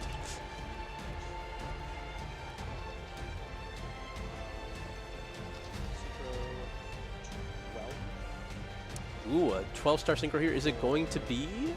Despian Lulu Wonderland. Oh, that's not the one I expected. Yeah, Lulu Walleth. Yeah, definitely not. Oh, no, it's not. Oh, no, it is, yeah. That's Lulu Walleth, yeah. I mean, there's a lot of monsters, but again, there is a good amount of follow-up in Edward's grave. Can he do the damage here? Yeah, it is a concern playing against a deck like Monarch. It really has a ton of follow-up that's established. And you're at 2,000 life points now. Yes, of course, because you played map this I turn. will attempt to move to the battlefield. Right, he has the first Monarch, which is, or the Prime Monarch rather, which is follow-up. And also, he keeps him alive. This. Oh no, he already used it. He already used it to banish. He did, yeah. But in general, if he gets a turn pass back to him. Yeah. Plus, he obviously could have Pantheisms that get to the graveyard or otherwise. I mean, he has cards in hand as well. The Pantheism should have been in his hand from Idea, or maybe that was a previous one. Yeah, I don't think he has any currently in his hand, but 500 attack, as well as double piercing oh, that's right. They all have double piercing. I forgot about that. Oh, yes. That's a good way to do damage into a board. So just when I activate effect, you get a special one from extra. Yes. This could be it here. Monarch's famously very low defense. I'm literally just about to say the same thing. And there's Aether finally be able to tribute summon now. Being able to banish a Monarch spell trap from the graveyard to go ahead and conduct a tribute summon of itself. That sends 2 spell traps to summon one from... So he'll send 2 spell and trap. Well, he actually won't be sending 2 spell and trap. Well, he might. He has to. He has to, yeah. He's going to tribute 2 Chain monsters, though, instead of 1 tribute some monster because they're all face down. So he's going to send the 2 in order to summon from the deck. Is it still in main phase? Yes. All right, looks like we're going to be using the effect D-Bell here to summon from the extra deck. Going to be another Stella. Going to be tributing over the Eidos as well as the Erebus here. Affect me. Summon Ether, and likely this is going to be summoning a copy of Karaz. I can only assume. I don't think he has one in his Interesting. deck. That's one of the concerns. That's very And you were commenting on how Monarchs traditionally don't work when they're special summoned. So Karaz being one of the originals to get around that. Chainlink 1, Luga will to make all my guys gain 500 attack and hit a guy and then Aether. Chainlink 2. Yes. All right, yep, Luleth can't interrupt Aether here, unfortunately, because it's his own turn. It's going to be sending a copy of... Master Plan. Looks like Master Plan. That is Master Plan, and another Revolt.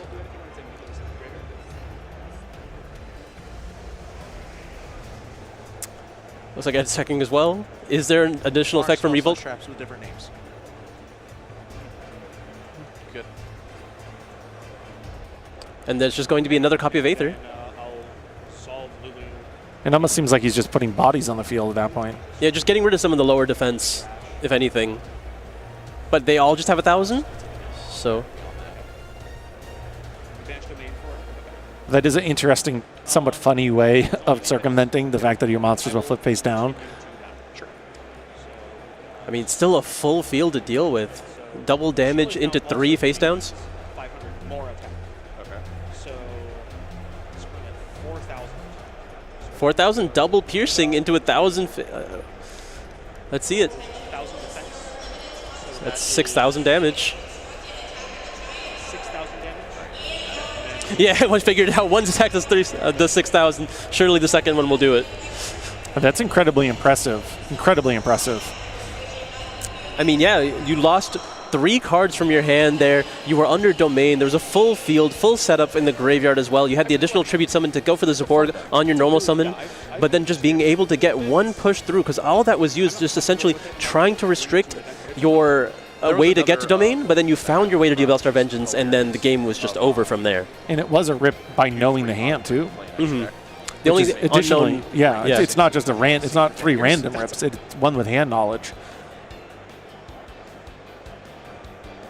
I think this really illustrates that if you can understand how to pilot your own deck to a really high degree, this format really benefits you and can really reward that type of understanding.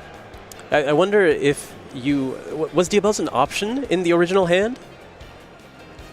No, I'm trying to think about how they got access to it. It might have been. It could potentially have been the 6-card return. The 6-card, yeah. Because he opted to take over the Synchro Overtake, but if you know you're under domain anyway, maybe that card doesn't really matter.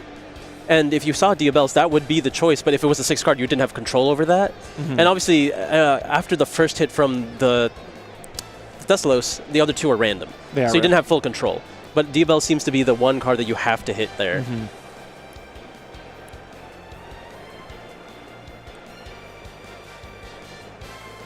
But now Edward knows, right? Going into game 2, he has all this information. He knows what he has to stop now. If he can set up Domain again, just make sure you can't get access to that Dia Belt. Or rather, just Vengeance in general. Vengeance, yeah, really. Vengeance is the... What's actually fascinating, there's 3 copies of Mystical Space Typhoon in Zachary's deck. Not something that I think you would anticipate seeing without other Radiant Typhoon cards. They're just there in his deck. I mean, 0 points, sometimes maybe that's the ticket. Seriously, just against a strategy like Domain, you might not anticipate seeing an out like that in the deck, and they're there. I just want to add another layer to this. Edward started with Pot of Greed. You got 3 hand rips there. And Zachary was able to still get through it. I mean, that's preparation, right? You knew what to do in the matchup. You knew where your win condition was, and you found it. We can get our starting hands. Okay.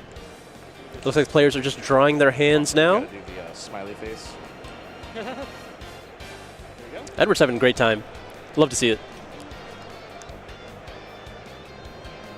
I mean, he's from Columbus, right? He's here for a good time. I feel like he still wants to win. He's already down a game, but he's not feeling it. I'll do the frowny face, man. I punted game 1. Oh, Edward's saying that he made a misplay there. He could have had a better field, but it looks like both players have the smiley face. Actually, Edward has the frown face. Yeah. And we're going to go ahead and get started with game number 2 here. Ed is going to take the lead once more. See a lot of monsters in that hand, which can be fine. Can be fine. That's fine. That's a good way to start. That's great.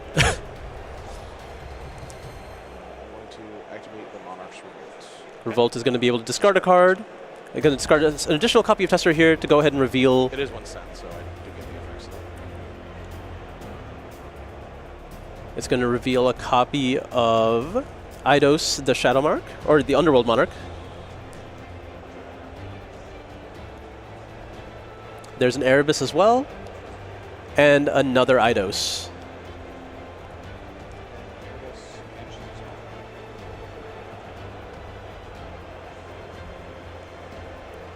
In the following chain, the Tessera will be able to activate for being discarded as well.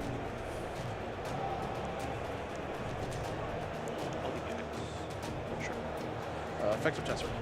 Yes. So Tessera is now going to go ahead and special summon one of those Squires. It's important to know that interaction, right? It's not just on tribute. So it can be sent to the graveyard in a myriad of ways. The synergies of all these new cards. I think we have all 3 Squires out now. Effective Tessera to do an additional tribute summon. Yes. All right, so there's 2 additional tribute summons already on the field here, and there is going to be that first Erebus. One will be Eidos and Graveyard to special summon. This is an ideal sequencing. You'd rather have the Stalos be the final one if you can find access to it, as opposed to it being the first. That way you always have full knowledge. Absolutely. It looks like there might be a response here from Zach. I did see a copy of DD Crow, one of the most popular hand interactions in this format. And there it is. You're going to go after... Is it going to be the Eidos that's attempting to summon itself?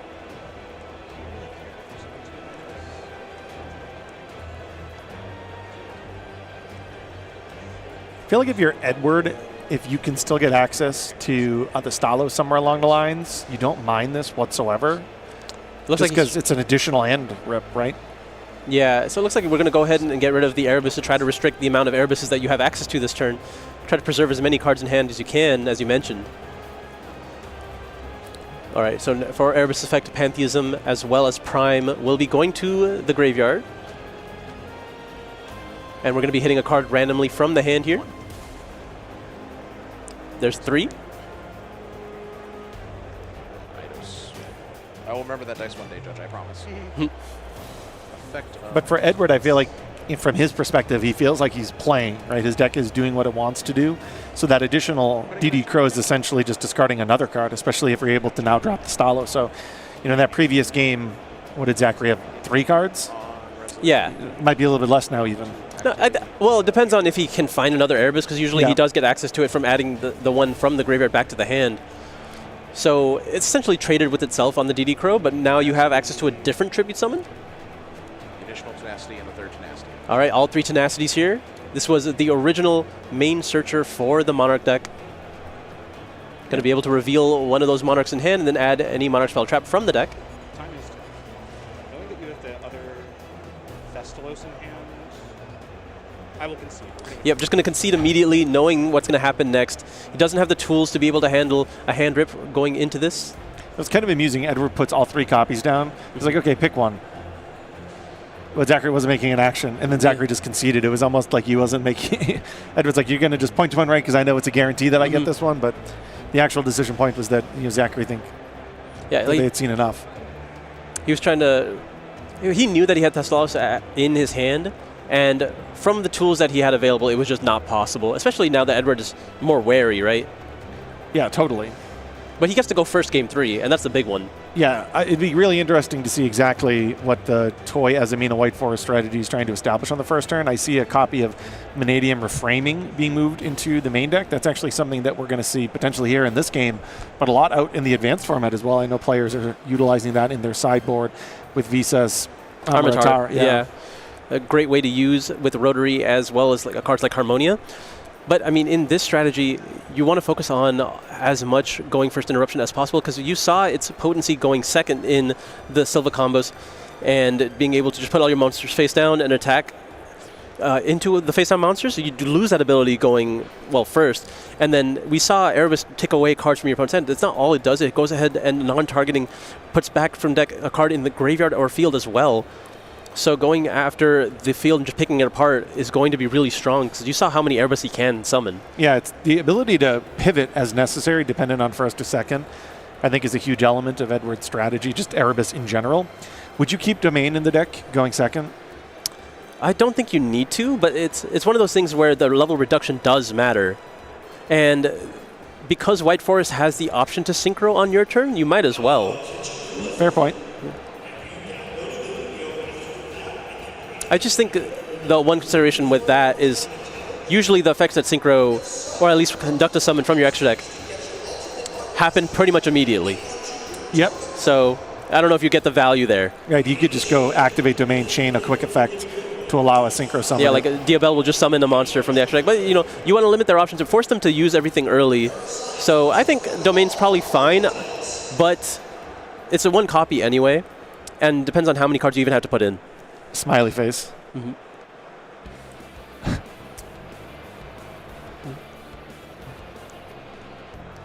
I wonder if a game ends in a draw if it's just a neutral straight line. Just a line face, yeah. But it looks like players are ready for game number 3. There's that smiley face as we mentioned earlier. Zach lost his face entirely. All right. Good luck, best duels win.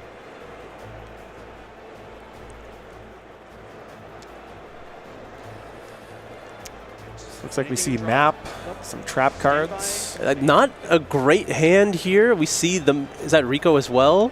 Is that Woes and Curse in his hand? It's a little rough, but we do have the starter in the Puree map. It's going to go ahead and grab a copy of a Stellar.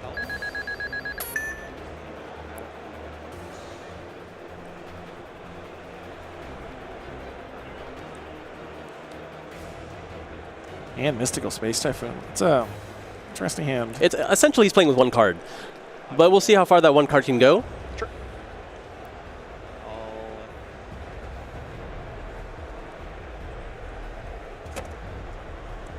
I'll activate effect on the field. I will pitch the Curse of Diabel. Sure. A Stellar will pitch Curse here.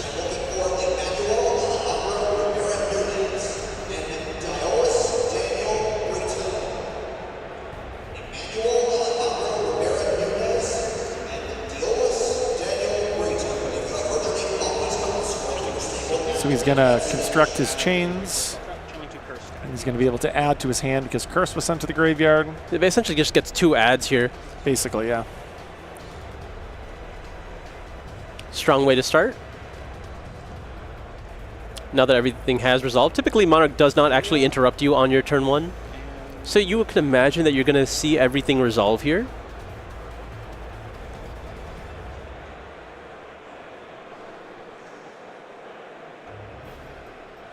So we're definitely going to search out Philia.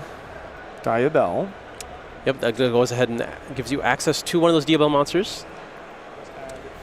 Sinful Spoils of the White Forest. Oh, Sinful Spoils of the White Forest. This one allows you to conduct either a Fusion Summon or Synchro Summon here. Activate Philia. And there is Philia being activated.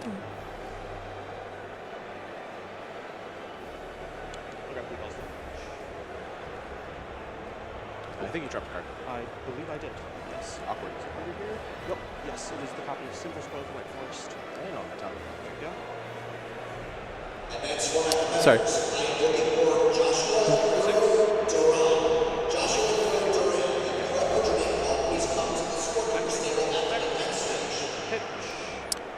Had to just recheck for Sinful Spell as the White Forest for myself. It can summon a Fiend, Illusion, or Spellcaster from your hand, or Fusion Summon. I knew it could do Fusion Summon or something else. I had to recheck if you could synchro with it.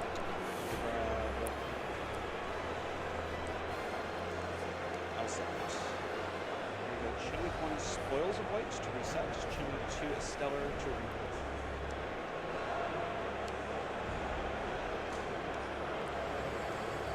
Then we have the reset special summon from graveyard.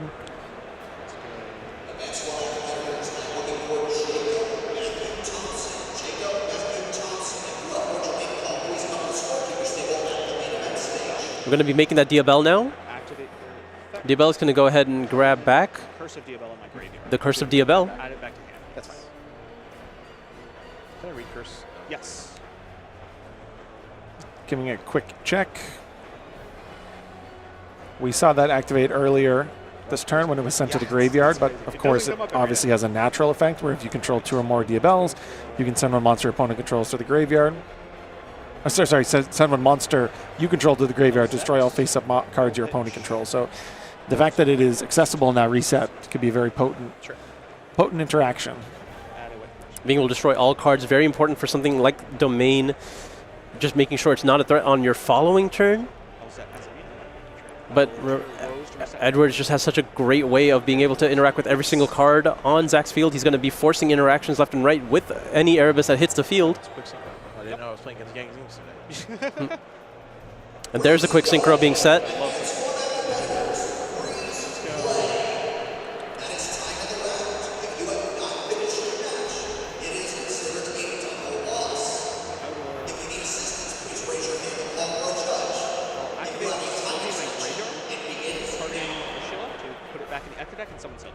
Yeah, so he's going to be able to summon himself back by putting the synchro back in the extra deck. Yeah. This deck just goes and goes and goes. I will activate Elzat Azamina in hand. Elzat's going to go ahead and summon himself from the hand now.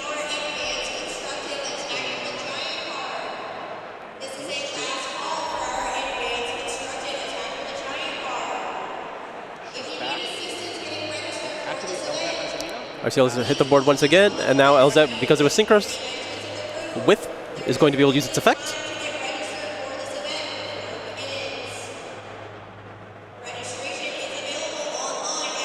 And there is that Diabell Star Vengeance to the hand. I believe it's a quick effect, banish 1 pop. It is quick effect, pay half of my life points to pop. Okay. And if I have another Diabell monster card on board, then I There's can incentive to establish, obviously, 2 Diabells on the field because of the curse.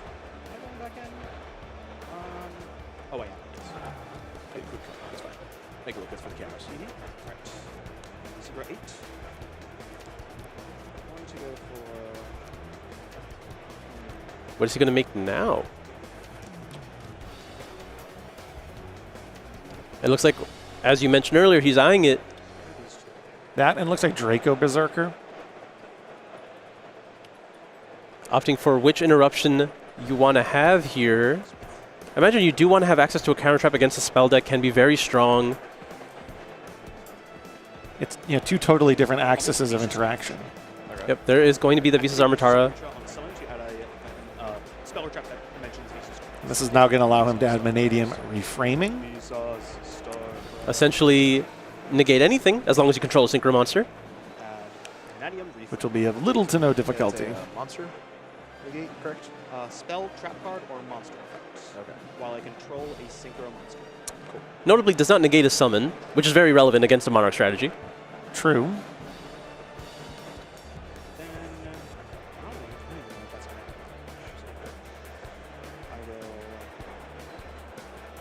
I imagine we are summoning the Vengeance here. Okay, there was going to be starting off with Diabells. Sure. Mystical Space Typhoon hits the graveyard to special summon the Diabells. Not activate their effect on summon. Double checking the graveyard. That looks good. I'll set 2 cards. So now we have Curse set, we have Reframing set, we have Woes of the White Forest set, which is of course the quick synchro like you mentioned. I'm going to be really curious to see if Edward's able to pick apart this board, because there's a whole lot there going on. Yep, we're going to start off with Pot of Greed again. I don't know if I can give you that.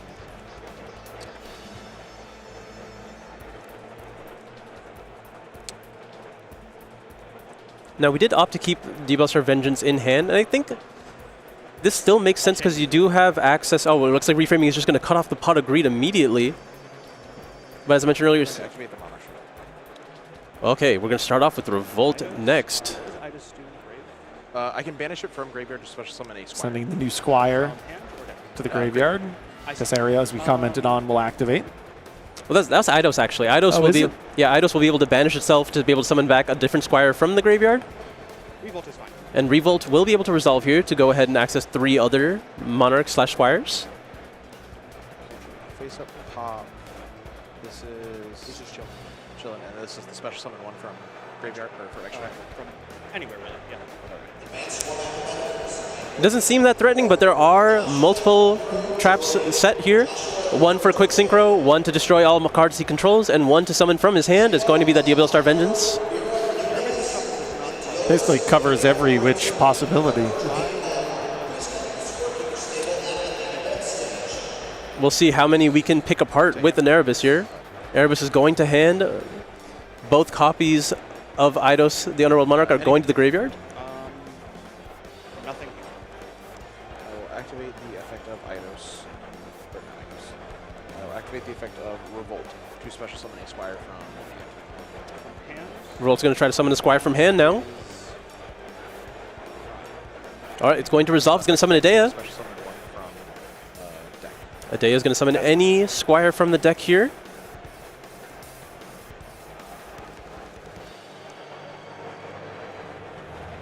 So far, so good. There is going to be the Tessera. I'm curious what will actually prompt Zachary to interact. I mean, once he summons the Erebus, it's going to demand answers.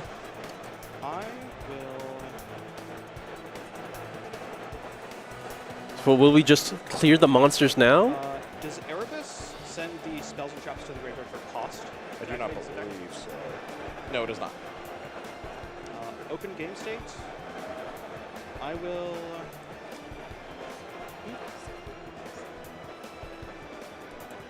Well, okay. In response to the test. Sorry. Well, is she activating? Or no, Yeah, I just assume once it hits board. Yeah, I'm sorry, my bad. On resolution of all this, I'll attempt to activate Woes. All right, Woes. To summon from the deck. Sure.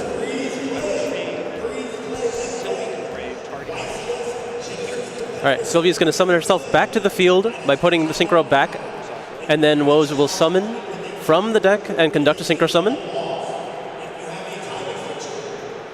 It's going to be a Stellar. But what will we summon here? 6.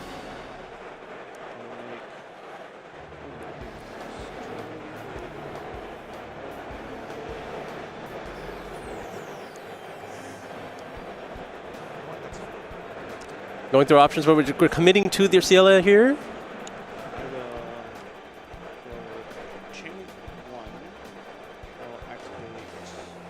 So it looks like went for Rakella. To add back to my hand when a spellcaster triggers someone I feel during your turn.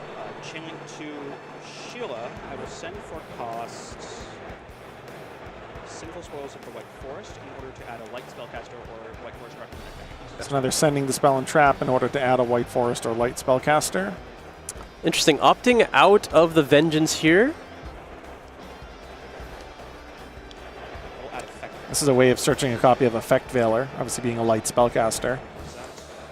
Makes sense to play a singleton copy of Effect Veiler for this. Yeah, Veiler is incredibly strong against the Monarch strategy. Effective Tessera to Tribute Summon. Good. All right, now we're going to be conducting that Tribute Summon for the Erebus, which is going to be immediately met with Effect Veiler, I can assume. Eidos and Chainlink 2 is going to be Erebus. I will Chainlink 3. It makes sense, right? Yep, just going to go ahead and protect all the cards on your field here. But Eidos will summon itself. Chainlink 1 is going to be Eidos to add. Chainlink 2 is going to be Tessera to special summon. That's fine. Tessera will be able to summon another Squire now because it was sent to the graveyard, and Eidos will go ahead and search any Now it's me. Monarch card, really. Summoning Eidos. I will add 1 Erebus. Another Erebus 2-hand. Eidos does give it additional tribute summon. Eidos effect. So we're going to try and basically do this all over again. Just slowly picking it apart here. I will chain. How many cards in hand? 3. Almost all the interruptions are actually used here. Yes, and I have my normal tribute summon I have not used yet. Correct. There is still the board wipe that we've described, though. Mm-hmm. No. So I have a normal summon and an additional tribute summon.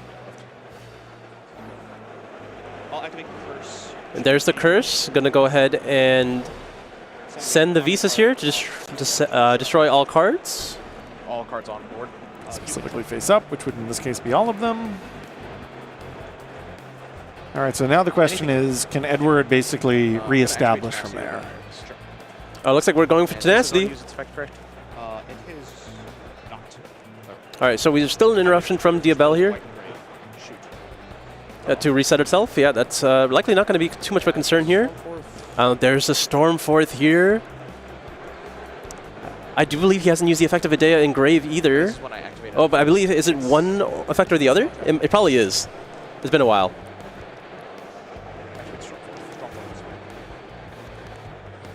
Activate the effect of Eidos. Oh yeah, no, it's yep. There's Eidos to go ahead and special summon back the Idea here.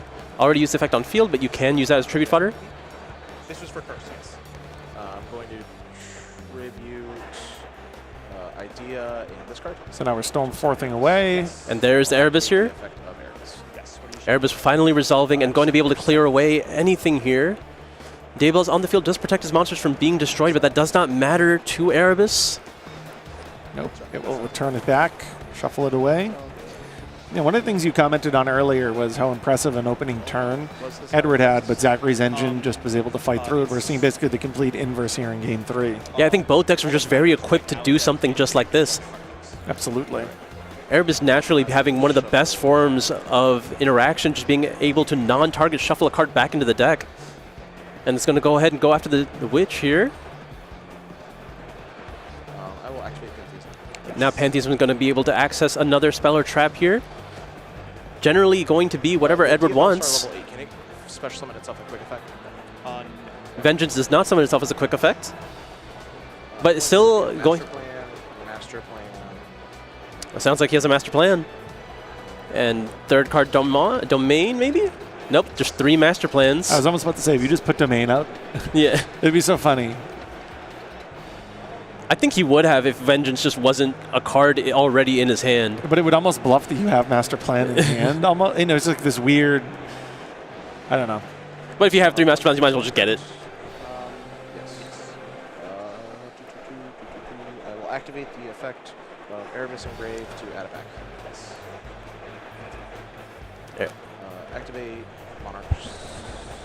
Nothing. I'm not activating anything. Master Plan. Yes. So now we see Master Plan get activated. We'll send a spell and trap. Let's see what... Yeah, just another copy to have for future turns here. You cannot. Oh? Okay, yeah. I think it took a moment to realize that you can't. Yeah, I was wondering what he even wants here. Just another Pantheism is fine. Essentially the same thing. Yeah, just keeping able to do it this turn, but just in the future. Yeah, and none of the cards he was going to send would be able to be used because he already had everything in rotation. Now we have the Prime Monarch come down, and now he's going to use the ability of Revolt. Yep, Revolt's going to be able to search this. Yeah, that's fine. A light. It's fine. Yep, going to be able to grab the Zaborg here and immediately tribute summon it. To target, yes. yeah, like that's fine. And then tribute. All right, and he only has to do 4,000 damage, so this could be it. Plenty. I have to target something. Yes. Oh, it is mandatory. It can't be tributed. Oh, it can't be destroyed, right? Yeah. Well, but a second Erebus will do. Monster, you can tribute someone using 1 tribute summon. Okay. That good? Sure. Yeah. Sending. Just another copy, and yeah, just really whatever you want. It doesn't matter. And I'll attempt to go to battle phase. Is there anything that he can do to stop this attack? Oh, I am at 4K because of Fury Resnap. Yep. Yeah, that's I don't think so. That is game. Oh, that impressive. That's a sick one. It almost seems like when these decks are so strong, it's better to just go second because your engine can just power through. You have more tools with the battle phase anyway. That was close. Yeah, it's really amazing just to see. I think the board both players established going first was incredibly impressive, but in neither opportunity was it actually enough to win the game. So just goes to show you the nature of this format. And I also should point out that in both cases, there wasn't a Dark Ruler No More or a Lightning Storm or Regeki. It was really just engine on engine. Yeah.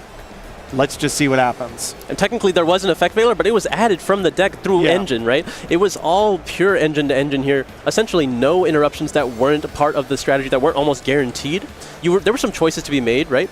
Opting to give up the Sinful Spoils there, which potentially could have summoned the Vengeance from hand, just to have access to effect failure, which I think is correct. You want spell or trap, or not, rather, you want the effect negation more than the removal in this instance. Probably, for sure. But you couldn't stop the amount of Erebuses being summoned. Yeah.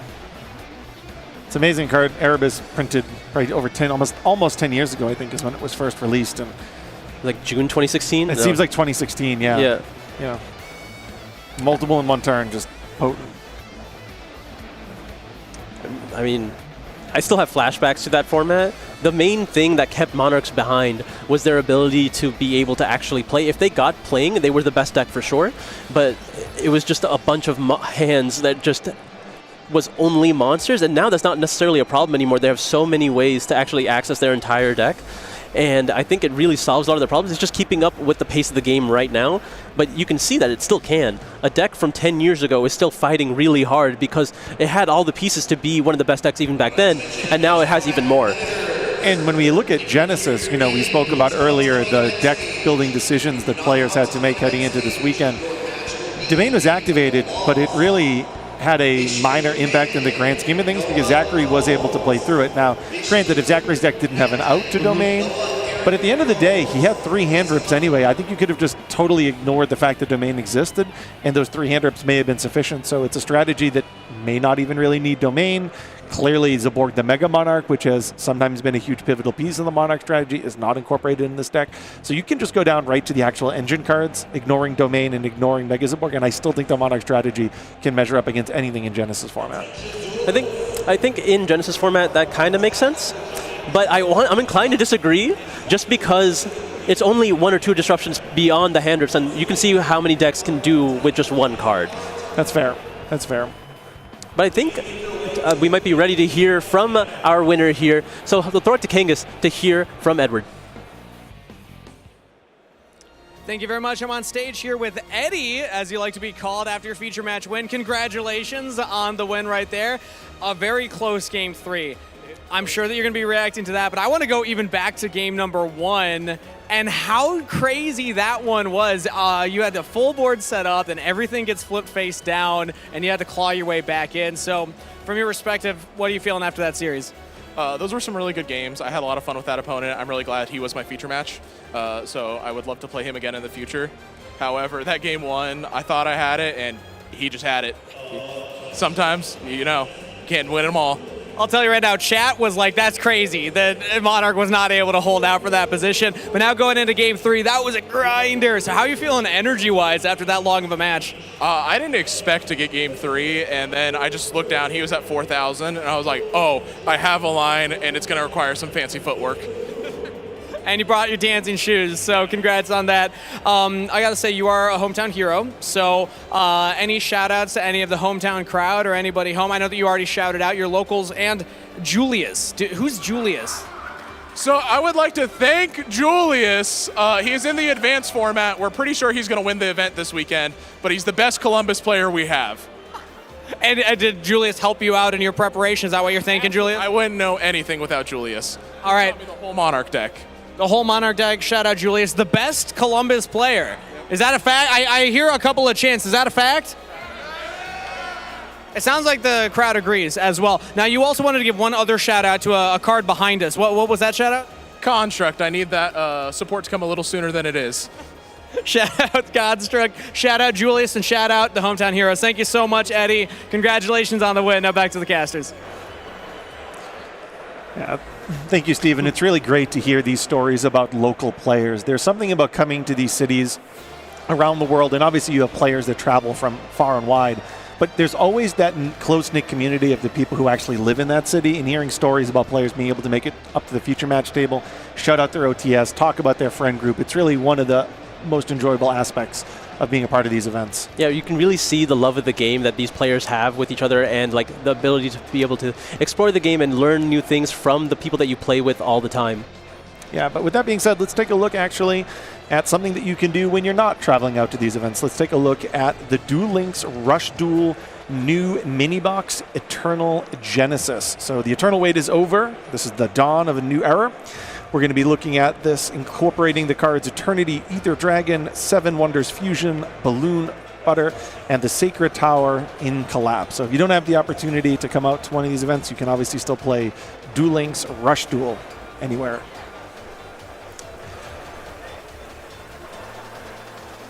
Very exciting to be able to see some of those Overrush cards.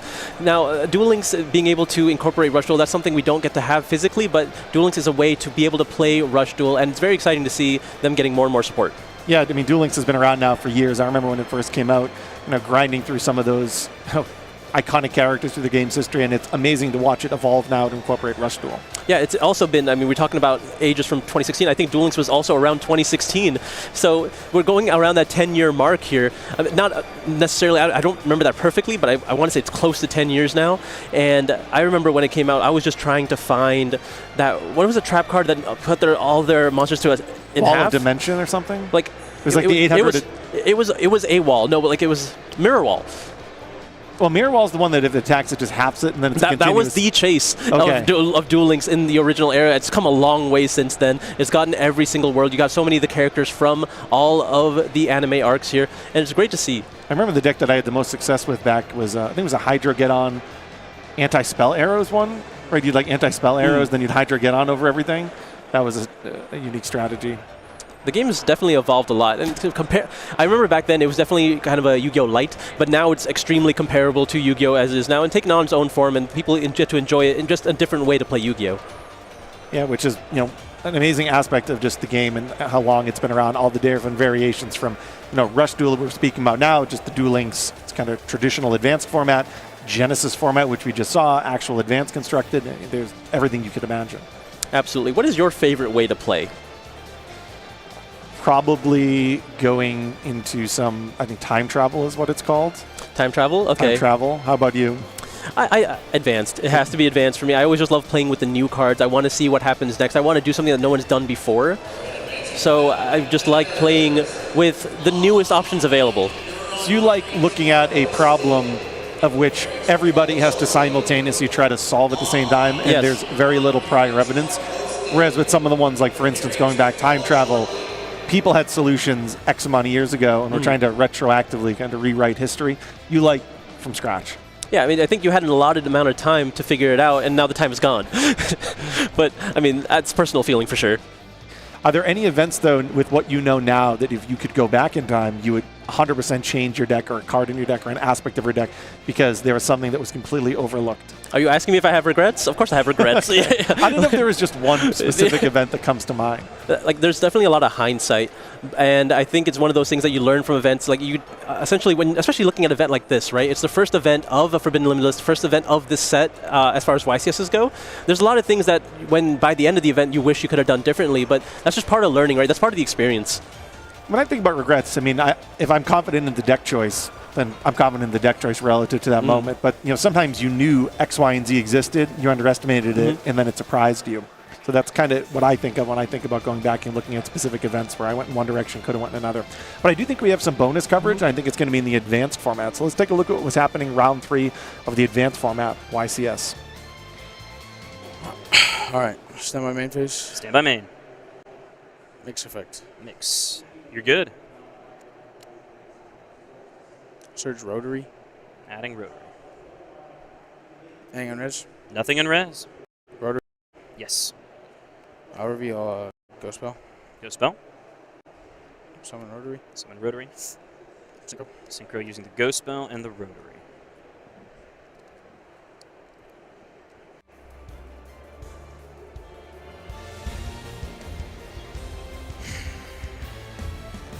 Summoning Track Maker. Rotary to look at your hand and search Chainlink 1. Maker Chainlink 2. Alright, Chainlink 2, Maker. So you add, getting cool from the Synchro, and then you look at my hand and add a spell, right? Yep. Alrighty, there you go. Engage.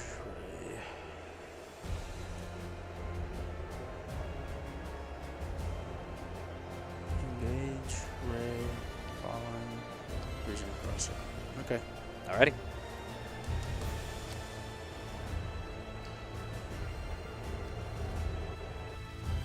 Cool tune.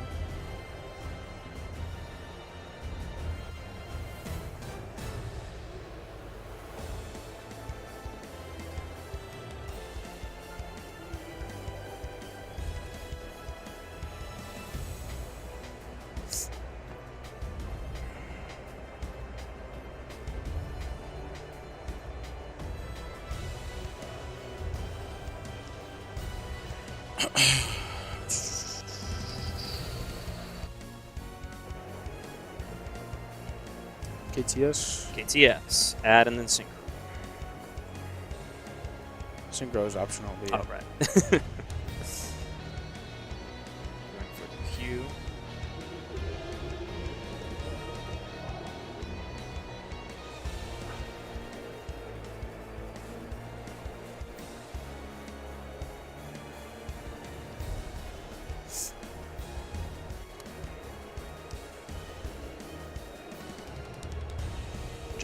JJ. Q. Summon from deck. You're good. Or Grave. Or Grave. What if I take a look? Yep. It's like hand deck or Grave, right?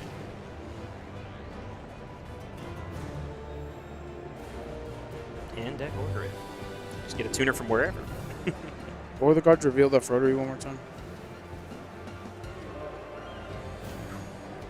Alright. I forgot.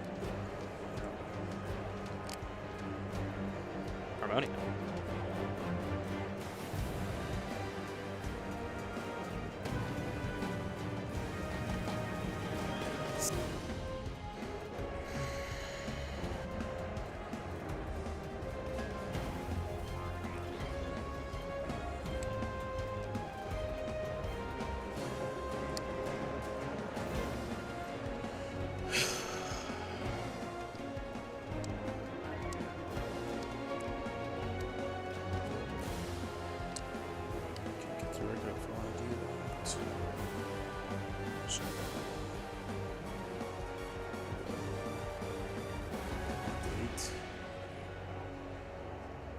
I'll go JJ, Contributing,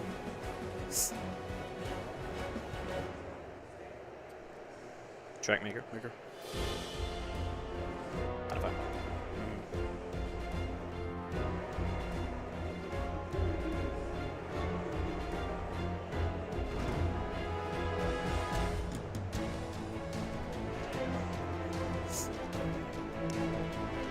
Another Rotary.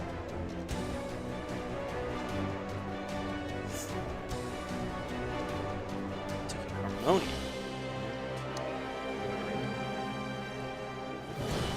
Thesis. Oh. Effect search. Yeah.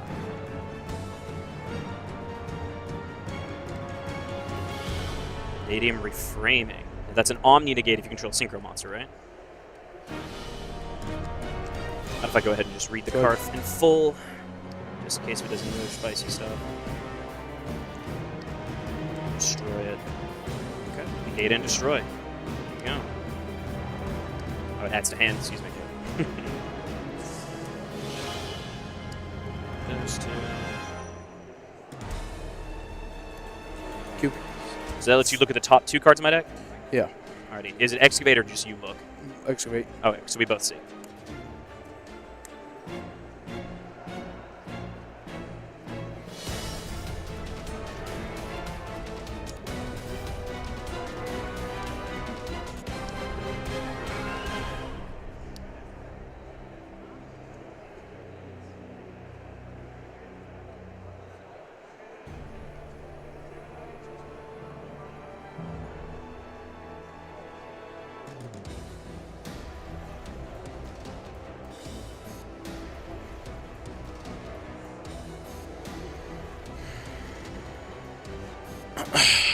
I'll put we'll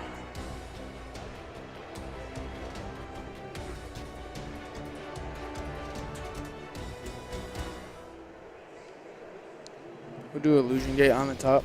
Illusion Gate on the top. Banish Eclipse. Banish Book of Eclipse. You got it. And I'll call.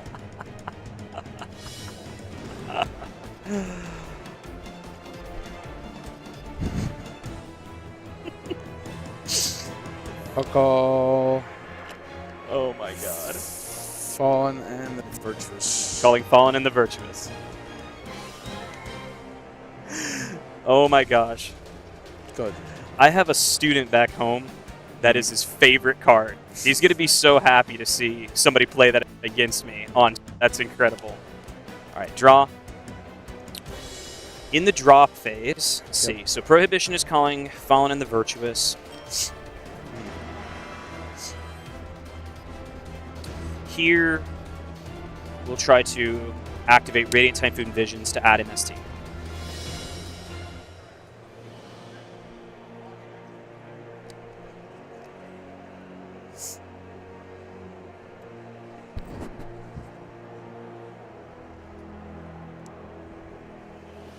Negate and reframe. Negate and destroy. Yep. Sure. Alrighty. Anything else in draw? Yeah.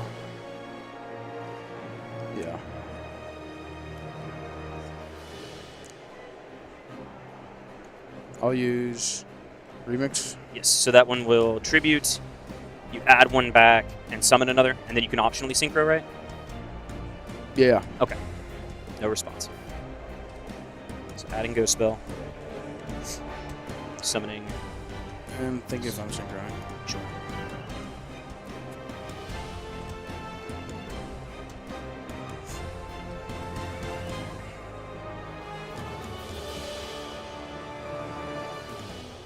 Yeah, I will. Synchro? Sure.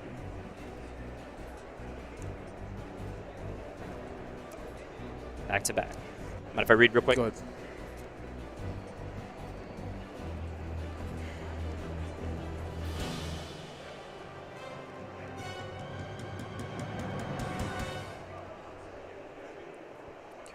Mind if I check your grave real quick? Good.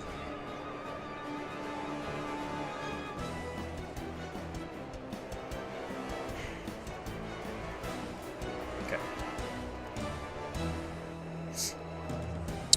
Good to intermain?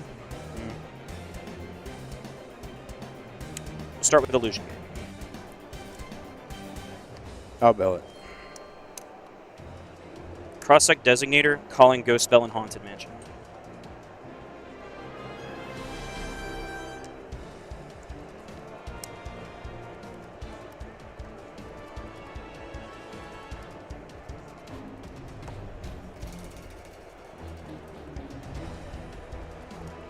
Sure. And then I'll take a look at your grave for the optional special summon. This is... Tuner's going to make a second attack.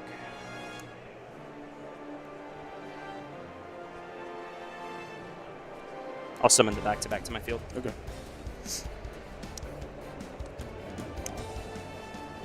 Normal summon Ray. Mm. Attempt to enter battle. Yeah. 32? Yep. 32? Yeah, 64. Yeah, 64. And raise 15, right? Yeah, 15. So I'm at 100? I think so. Okay. We'll go Ray Effect. I'll call by grave. Oh, that's killer. Ooh, that hurts. That hurts. Looks like I got a chance. Indeed, indeed. Alrighty, well. I'll set one from deck, grave, or hand.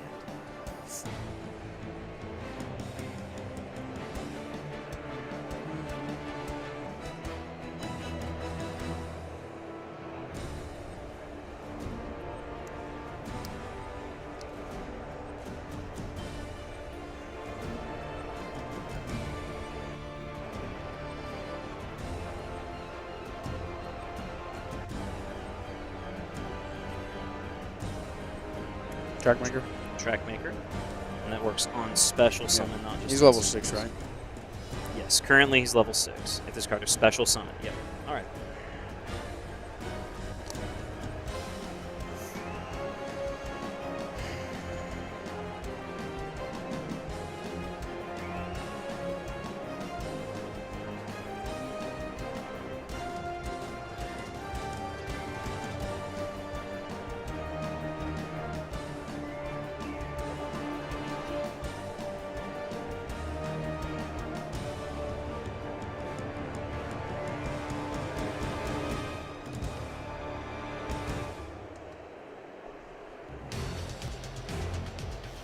I haven't used this summon for my deck yet, right?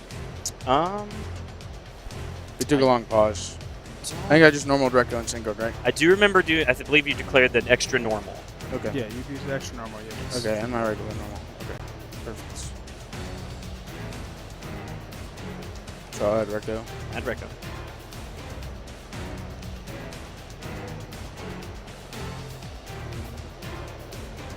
Did you? Contributing the track or the loudness score. Which effect? Yes.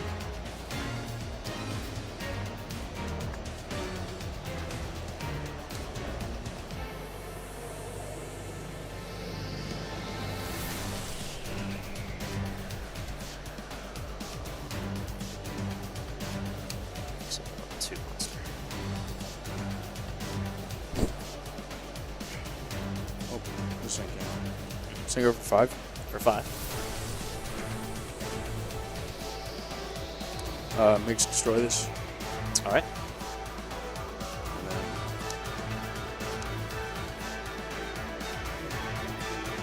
Maybe that one. Q effect. Look at the top 2.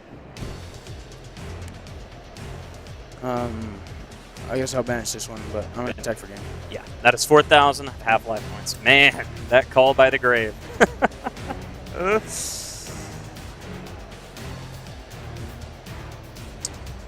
By the grave on Ray is always devastating.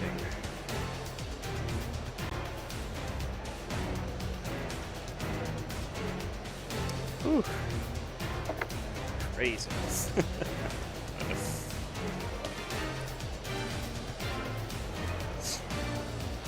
Anything in draw phase? No. Standby? Nope. Intermit. Normal Ray? Yep. Unsummon trigger? Rose from hand? Sure. Anything here?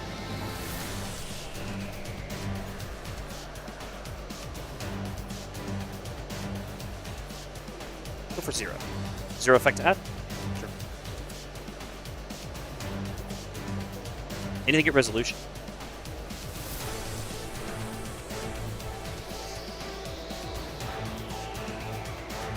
Engage?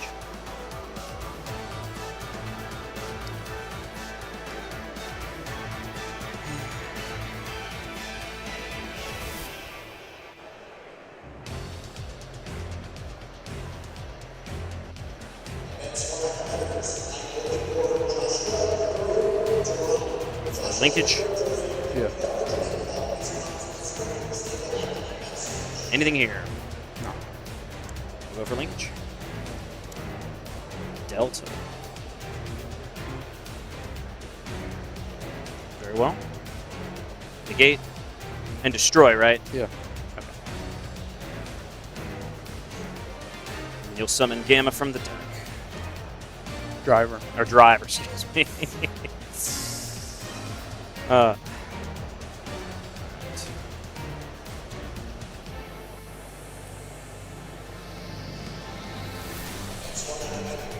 Set 3. We'll set 3, and from here, try to proceed to end phase.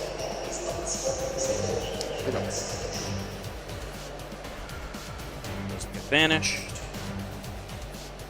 All right, let's see what you got. Draw? Yep.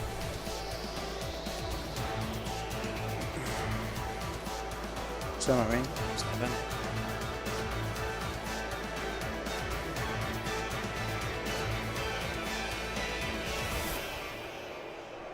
Rotary. Yep. Reveal Rico. Extra normal's good. 2. Summon from deck.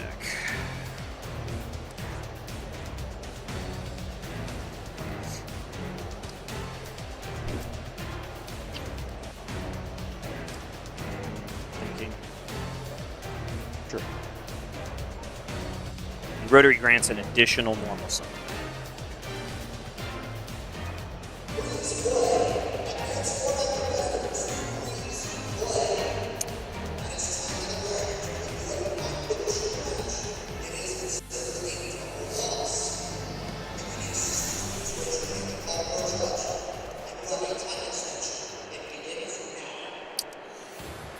Let's see.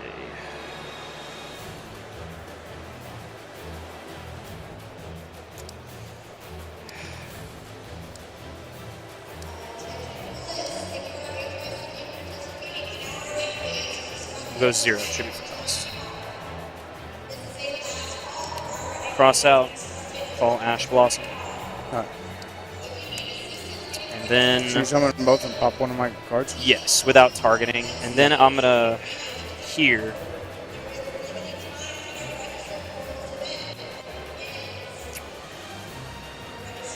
Well, this card doesn't banish for... Oh, it's just part of the effect, right? Yeah. Okay. Then... Droplet Sim. Okay. Negate in half the Q. And then I am going to issue just a P minor warning, Okay. just because you tried to banish your cost. Oh, my You didn't apologies. know that, so It's just the- reversing the game state and just giving you a warning for it. Okay. But you're good to keep going. And then Summoning Ray and Rose. Rose is in the grave. Right. Rose is in the grave. Assuming you only play one, I don't know.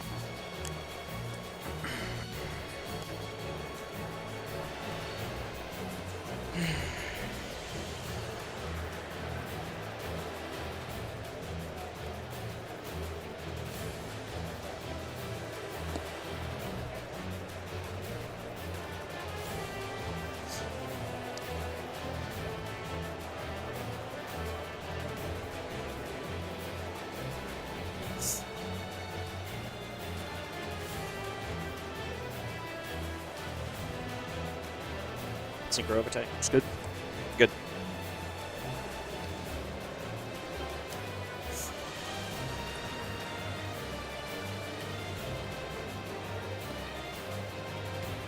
Mix. Mix is good.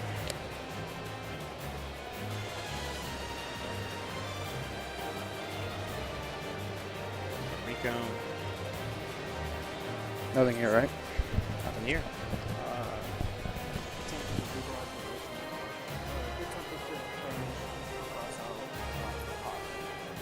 I'll summon RS. I use Recco Chainlink 1 to destroy this. This. And then Mix will be Chainlink 2 to Pop Rose. Pop Rose.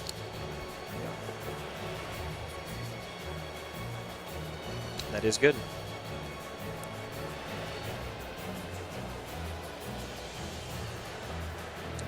Alright, and then my regular normal summon will be Recco. It's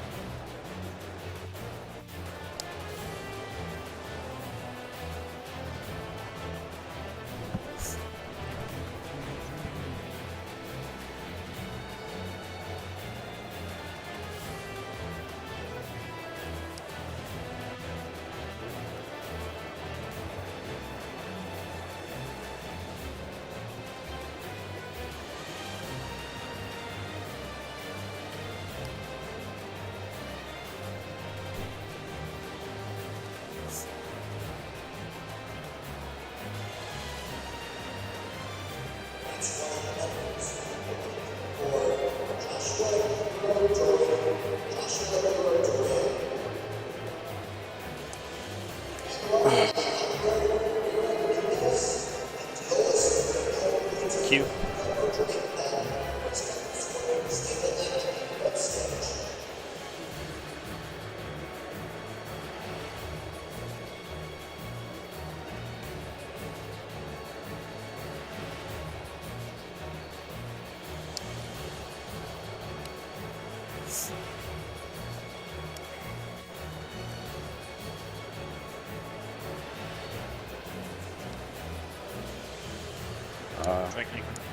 Track Maker 1, Rotary 2.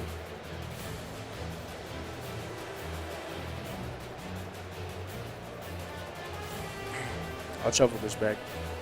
Shuffle into the deck? Yeah. Let me double check if it's Oh. anything. Yeah, one card. It's bottom of your deck. Bottom of the deck. Let me shuffle your deck first. Sure. That'll go on bottom.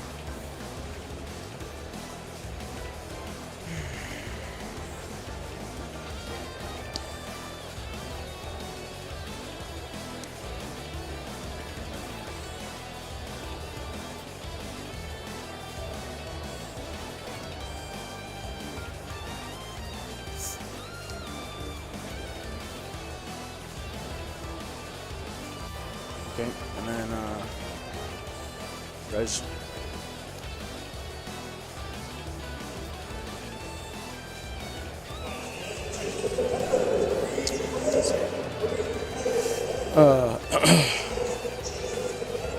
Q. Look at the top two.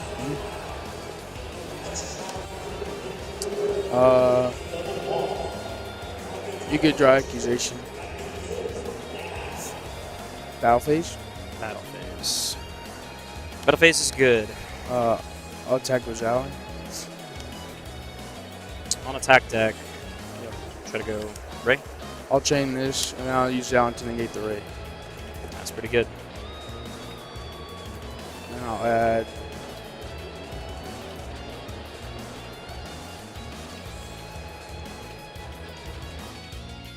You have no effects here, right? And drawing accusation. Just in case somehow, I guess. Oh, I clip. At 26 or 28 and 28. 17, it's 45. Isn't she boosted for every tuner? You don't have one. Oh, yeah. My tuners. Yeah. 1, 2, 3, 4, 5, 6, 7, 8. Just gaining 24. 20. So you take 41 and 28. 41. Alright. But, I mean, yeah. Draw. Go ahead. Battle. Absolutely. Game. Yeah. Alright. We're going to just get you guys to sign this. Very nice. Mark yourself as the winner as well. At Called by the Grave in game 2. Unbelievable.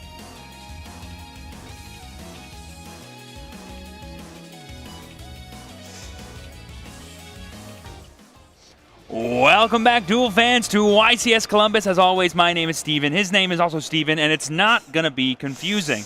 Hopefully you guys are enjoying this event as much as we are. It has been a really good time for sure, and seeing like the level of intricate plays from all the Genesys format stuff and all the advanced format stuff has been really interesting, but there's so many decks in the format we actually haven't gotten on screen. Remember, we're only going to be able to stream 9 rounds of Swiss today and some of the Genesys stuff too, so we'll see what we can get done. But speaking of getting things done, you ready to go actually watch this match? I sure am. Let's go ahead and throw over to the stage to have Kangas introduce our players. Up first in the blue chair from Dayton, Ohio. He wants to shout out Thunder Forge Gaming and Team Quality, Jordan Whitmer. And his opponent today in the red chair from Fremont, California. She wants to shout out the Bay Area and Sky Striker Ace Ray, Mirai Cam. Duelists are already on stage, so let's throw it back to the casters for game number 1. Oh, and how fitting it is to have Ray on stage and Jordan's favorite card being Branded Fusion, as we have Branded versus Sky Striker, the anime matchup I never thought I'd see, but I'm super happy to see it here. I know, it's just a case of heroes versus villains there, right, with Aluber and the Bestial staring down Albaz and Ray. So this is going to be a fun one, but there's actually a lot of interesting gameplay that's going to come through this. Obviously, if you have Bestials, you'll be able to banish Ray in the graveyard and it might come up. So this is going to be a wild match for sure. It's kind of a classic one, but obviously both of them recently have been tooled, in different directions as players continue to experiment with like a synchro branded, or obviously different stuff going on with a branded, because this is sincerely going to be a very interesting Sky Striker deck for sure. Like, I'm looking at the list, oh my goodness. Oh yes, it turns out by running just a few extra cards in your extra deck, you can actually turn the Fallen and the Virtuous into an even more powerful card, which hopefully Mirai can show off in today's match as she begins to play. Not every day that you have a cosplayer here in the featured match area, but I will say, no shade on cosplayers. We've had people make top 8 in cosplay, and that was YCS Houston last year. I believe it was Kai Kwong and Labyrinth. Let's see if another great deck-building deck can actually make it, right? Because Sky Striker, same sort of product release, right? It all just came at once, and it's nice to see that these fans of the game, they're more than just fans of the cards, they're fans of the characters, they're fans of this Yu-Gi-Oh! Trading card game lifestyle, showing up here in full cosplay, just ready to duke it out. And honestly, if you ask me personally, like the deck that I have to win this entire event is Sky Striker because, you know, people are talking all the time about what kinds of non-engine you should be playing, how best to go up against the titans of the format like Branded or Cool Tune. And in my opinion, the most powerful thing you can do right now in Yu-Gi-Oh! Is draw cards. And no deck draws cards as much as Sky Striker. So I cannot wait to see Mirai have just the most amazing hands, the amazing sequencing of Sky Striker plays to hopefully lead to a victory. But something tells me Jordan is not going to make it easy on her. It's going to be quite the Branded showdown, I bet. Absolutely is. A Luber in the ready somewhere, maybe. We'll see. Right, there's a lot of different ways you can play the deck. A lot of people have started a synchro branded style. I played a couple of those in recent local tournaments. And some people are still more fusion branded style. So Jordan, you'll have to show us what it is you've got under the hood there.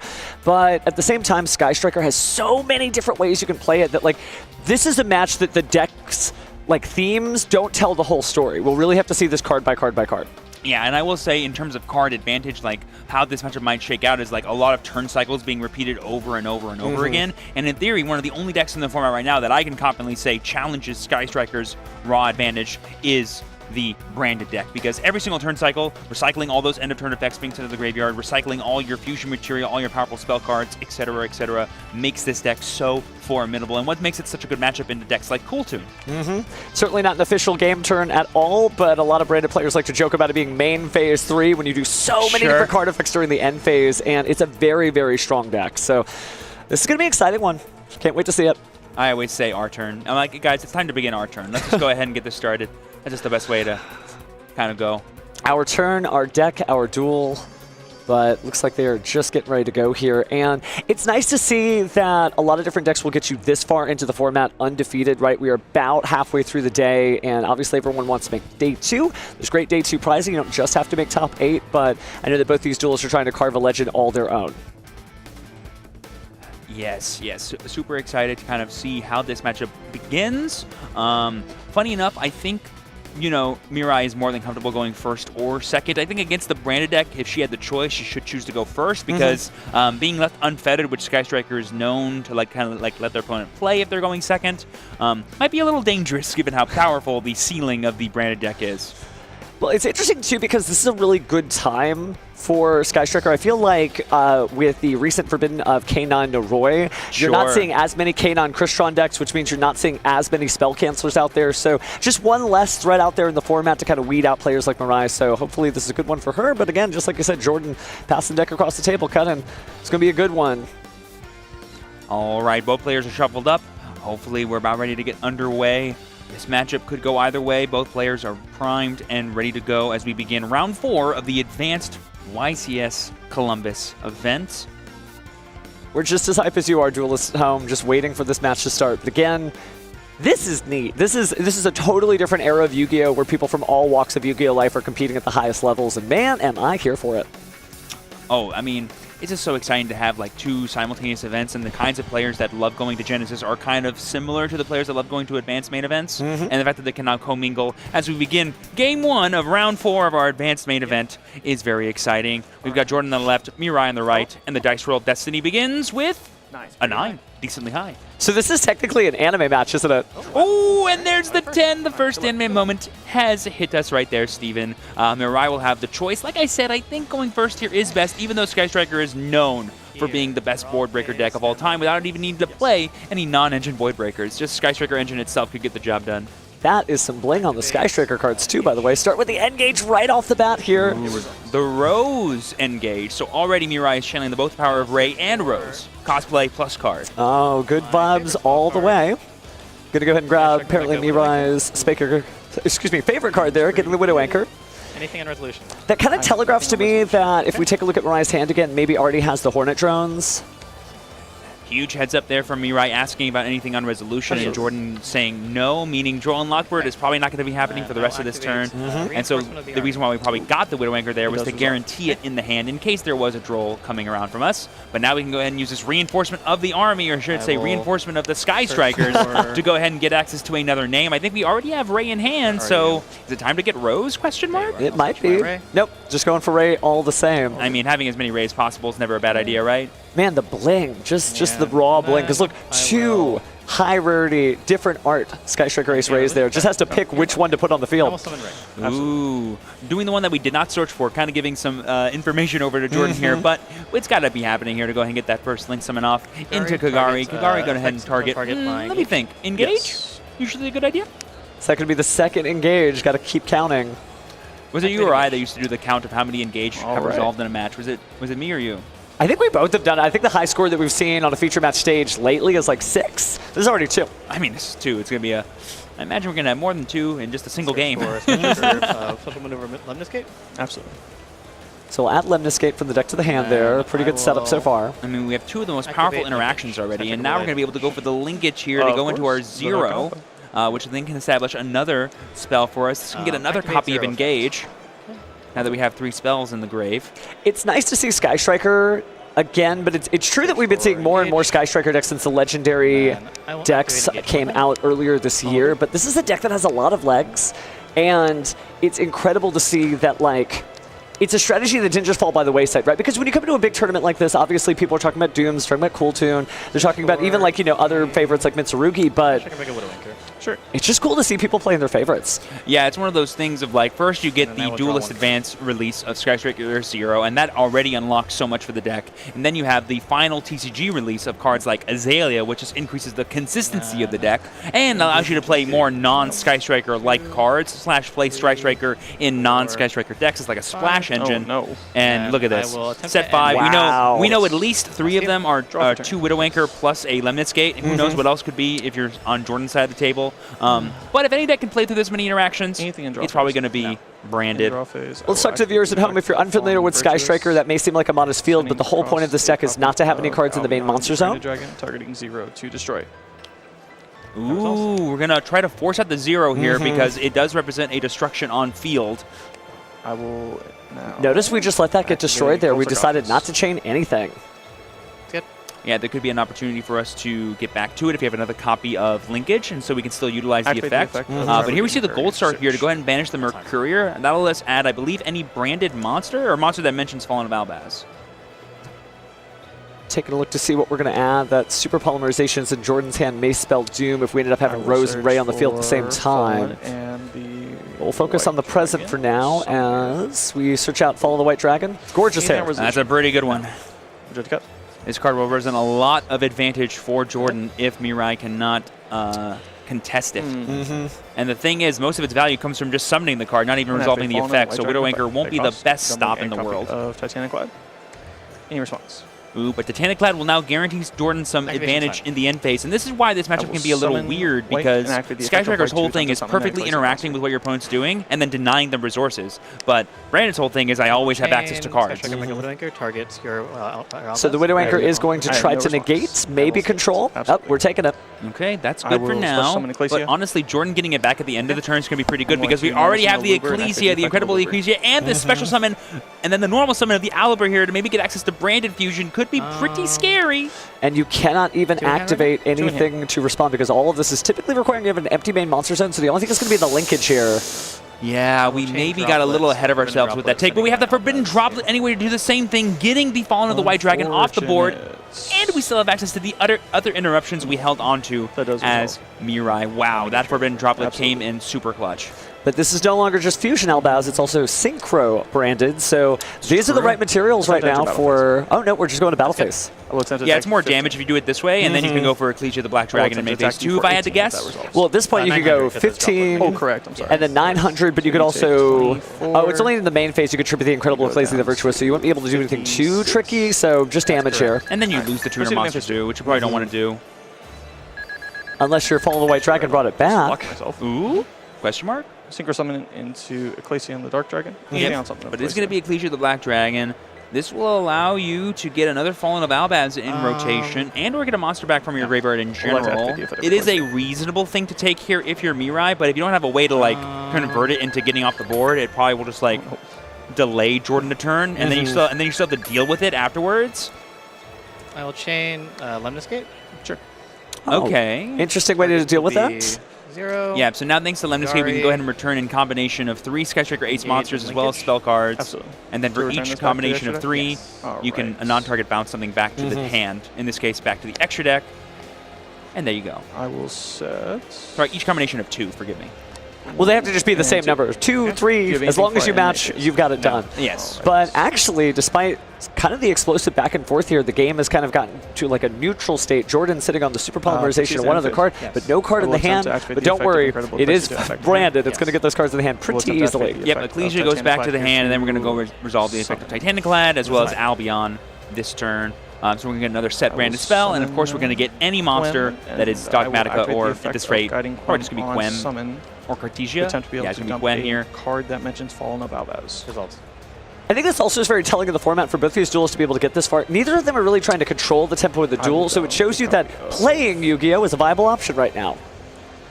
Oh yeah, exchanging interaction with your opponent right now is, I think, the name of the game. This feels like such a mid-range format if you look at some of the more powerful decks. And the reason why decks like Cool Tune are kind of touted as the best in the format is that it kind of allows you to predict pretty accurately, almost completely, what your opponent's going to be able to do on their next turn, and so you can time your interaction perfectly to stop them without any unknowns coming to shake things up, like that Forbidden Droplet. Had Jordan known that was there, they probably would have played this turn completely differently.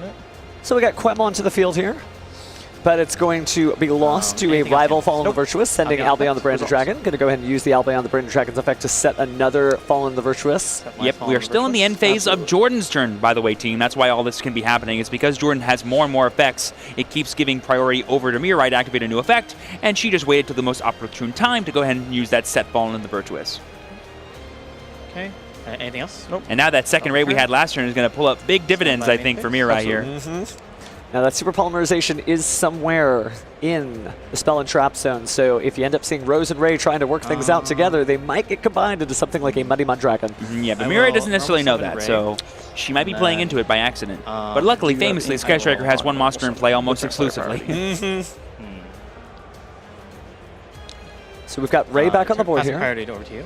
I will attempt to activate the effect of Fallen in the Virtuous. So we're attempting here to use the effect of Fallen to get the Ray. Ray will be able to dodge that pretty expertly. My apologies. In the window, I will activate Rose effect. Oh. I believe Rose is a trigger effect. Yeah, so Rose will be able to summon itself. Rose is turn player channeling 1. Is that correct? Absolutely. Yes. Taking a look at Rose here. Might have missed the opportunity when said, no, I'm going to pass turn player priority. Because the way it works during the open game state, you as the turn player get to do the first quick effect and or trigger effect. And if you say, nope, I'm not doing anything, then that would be missing the timing there, or at least missing your opportunity. Yeah, because now the trigger for Rose is no longer happening in the window where Rose would have seen it. Wow. Back to my extra deck, but we can still chain Ray here to dodge the Fallen the Virtuous. That's awesome. But using Branded Retribution to go ahead and return those 2 fusion monsters back to the extra deck to negate that effect. This does put a bit of a stymie on Mirai's turn here, which, to be fair, she did a very good job of stymieing Jordan the turn previous, but now we're going to have the full resources of Branded fully unlocked for Jordan, which could give him the follow-up he needs to kind of turn things around. Looks like the future of Albaz might be shining bright here for him and his pals. Probably just clarifying what you're talking about with the triggering of when Rose would have been able to have been summoned. It should have been before Jordan reveals any new information by activating his own effect in response to the summon of Ray. He sent Rinbrum. But to be fair, as you and I know, and everyone watching at home, had Mirai done that, she'd be playing into Super Poly. So maybe Blessing in Disguise? I don't know. In the end phase? It's always easier when you're home and you can see all of the cards. You've got plenty of time to just sit back, relax, and up there on the hot lights of the stage. So if you feel like you can I will summon Fallen in the White. And figure out how the player should have done a different way, that's okay because, again, you're at home. You're in the comfort of your own home. Oh, and here we see the Rinbrum here going to go ahead and bring back the Fallen in the White Dragon because it is always considered Fallen of Albaz. And there we have a Widow Anchor here. I believe this is still the end phase, or no, still the main phase of Mirai's turn. But we're going to negate, not take. No, now it's Jordan's turn. So that was the end phase. That's fine. Anything on the summon? Oh, actually, no, it might not be. Well, you can tell. Here's the handy thing. At the upper right corner of the screen, you'll see where it says 5600 life points, tiny little arrow pointing to whose main phase it is. Summon a copy of a Luber and activate the effect of a Luber on But then just switch. We're on draw phase now for Jordan. Yeah, exactly. So now we're on draw phase, and we're using Branded Opening plus Cartesia because we had extra deck monster leave, so we can now summon it to the field. There it is. We can't do Quick Fusion with it, but we can sure use this Aliber here to get access to Branded Fusion. One card in hand for Mirai, and unfortunately, as Jordan knows, it is not Ash Blossom. Well, talk about the impact of Forbidden Limited List. Still managed to find their way into Branded Fusion all the same. No.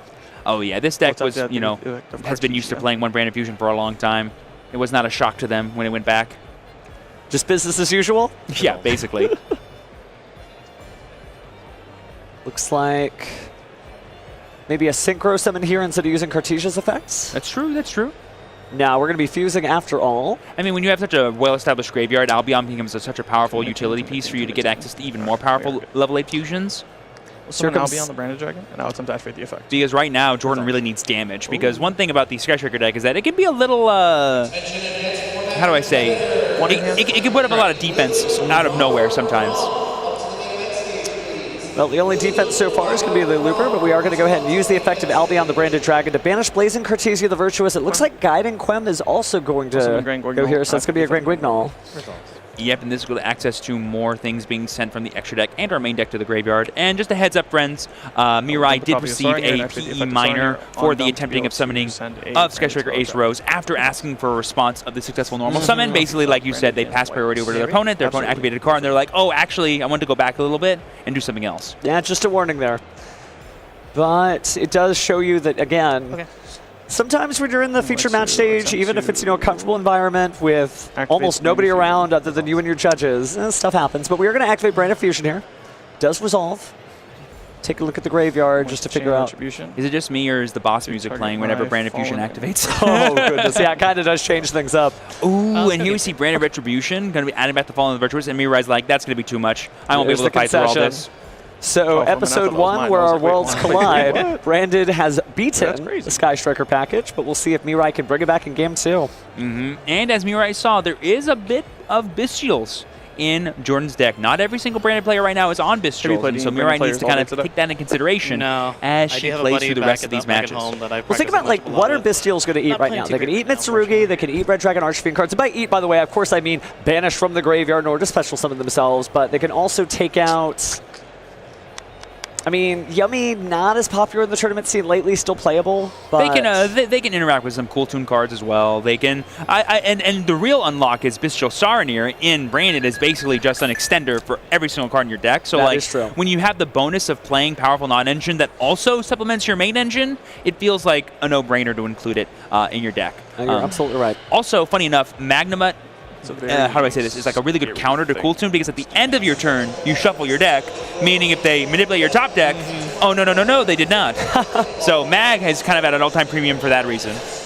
Now, absolutely. Also, you know, in some decks, Magnamut can search out Duelist Harmonia, but I don't think we're going to be seeing that here. This seems like a more fusion-based Branded deck and not a synchro-based Branded deck. 100%. And...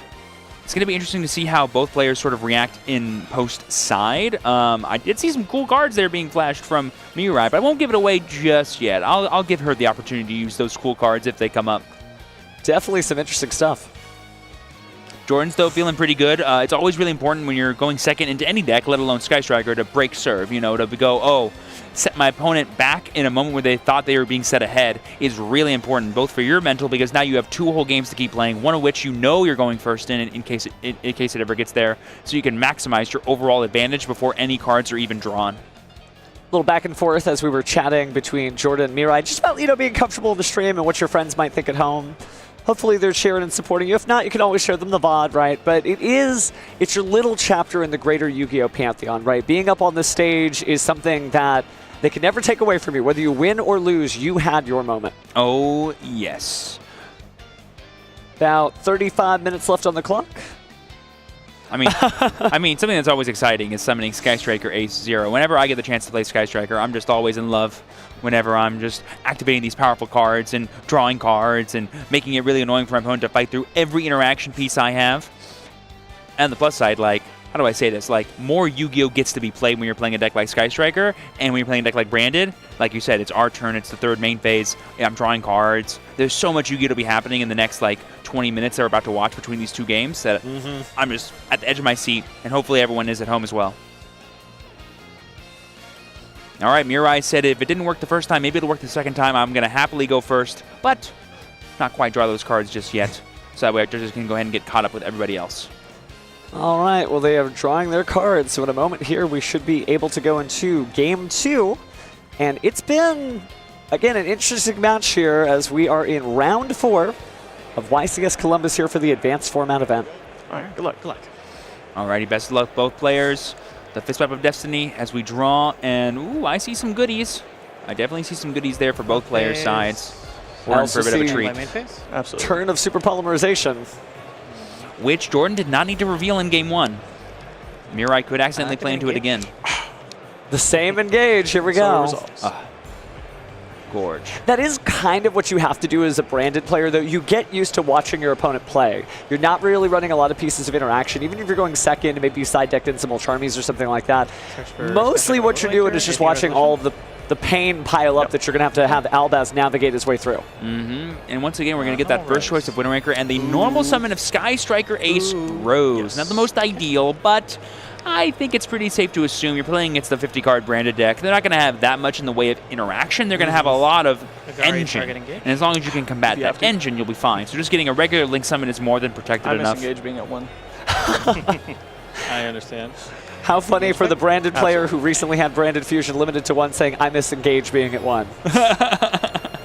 Like, tracking it 1 time is fine. Tracking it 3 to 6 times, not so much fun. Well, technically that's the same copy, so it's not like he's, you know, wrong about how many copies there are, but we'll see, we'll see. In before Mirai activates engage and draws another one. Yeah, so technically what, we had 2 last game. And 2 so far. And 2 so far, right? We didn't miss any. No. And if we did, chat, that's up to you. Start counting.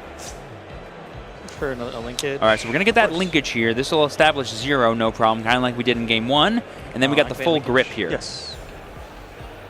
But we don't currently have the massive spells that we need. As we know, Sky Striker is unlocked after that magical number 3. Absolutely. All right, so this will be at least the 3rd engage for this turn, if that's where we're going? For this game, yeah. Yeah, there we go. Oh, and multiple copies of the alternate art. Good stuff. Oh, yeah. Only way we know how to do it, I'll tell you what. All right, where's the 3rd mystical spell?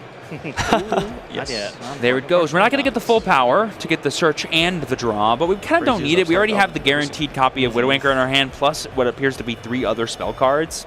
And if you're Mirai, you're probably like, I don't need to draw more cards. I can do that next turn. Awesome. Just making sure we know which cards were revealed. Oh, I see rival super polymerizations there. I'll search for Shark Cannon. Oh, and there we see the inclusion of Shark Not my Cannon. favorite. This is potentially coming from the side deck, or it was in the main deck, and because we didn't know what we were playing against, we chose not to get it in Game 1. Very useful card for the branded matchup to get those powerful end phase effects out of there before they ever have a chance to activate.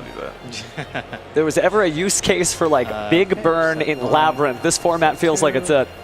But jokes aside, looks like we'll set 3, 4. Proceed to the end phase. 4 cards, that's it. Not the full set 5 we had in Game 1, but as we saw, we had plenty to stymie Jordan from playing. And that top deck, I don't know if the camera caught it, was a pretty impactful one. Stand by main? Yes.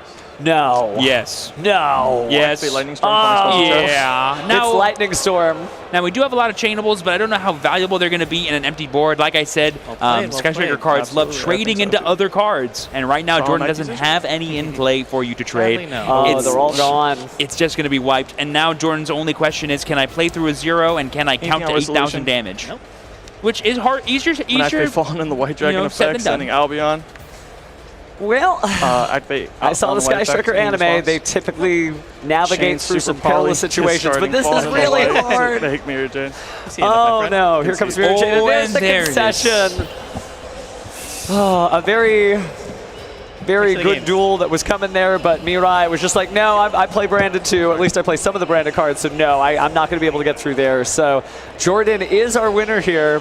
Sky Striker will have to play another day, but branded is here to stay. Congratulations there to Jordan, your winner of Round 4 in the YCS Columbus Advanced Main Event. Look at that smile. Showing the domination that Branded has in this format as one of the most powerful decks currently being played, and I think that matchup just shows, hey, if you get the right situation, the game is just over.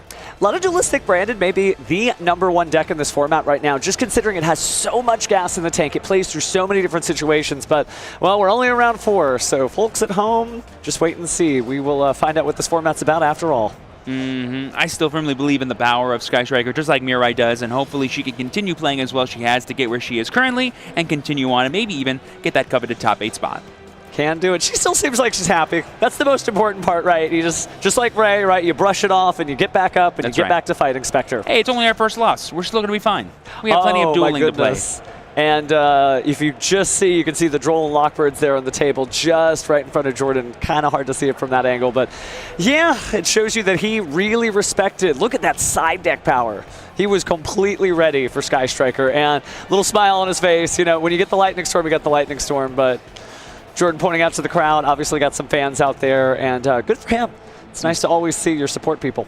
Love it, love it, love it. And also another thing, too, is that Mirai revealed 2 of the cool cards they had in their side deck that are also super poly targets, like their own copy of Mirror Jade and Garura. So super awesome to see those players respect each other and talk about how much they respected each other's decks. And, of course, give each other the flowers they deserve for being here, as they already are. Yeah, I wouldn't say there's any one type of duelist, but there's definitely, like, after a match, there's 2 very different experiences. There's just packing up all your cards, sign the slip, and get out of there. Sure. But my favorite version is like, oh, well, here's what I was going to do. You learn so much from your fellow duelists, and that's exactly what I think we saw up there with Jordan and Mirai. Just kind of be like, I was going to do this. Oh, that would have been pretty good. I mean, I think it's always important to have a conversation with people that I lose to, because, how do I say this? Like, even if I was in a situation where I could have done something differently and win, they're still going to have insight on that deck that maybe I don't have, because they spent way more time labbing it, playing with it than maybe I have, and that's going to be super useful.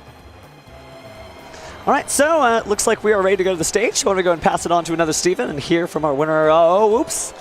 I'm getting ahead of myself. I'm so sorry, friends. Classic Steven confusion. I know. Happens wrong to the best of us. Steven, wrong time. Yeah, we'll figure it out later. It happens to the best of us. But like I said, that match was super impressive to see.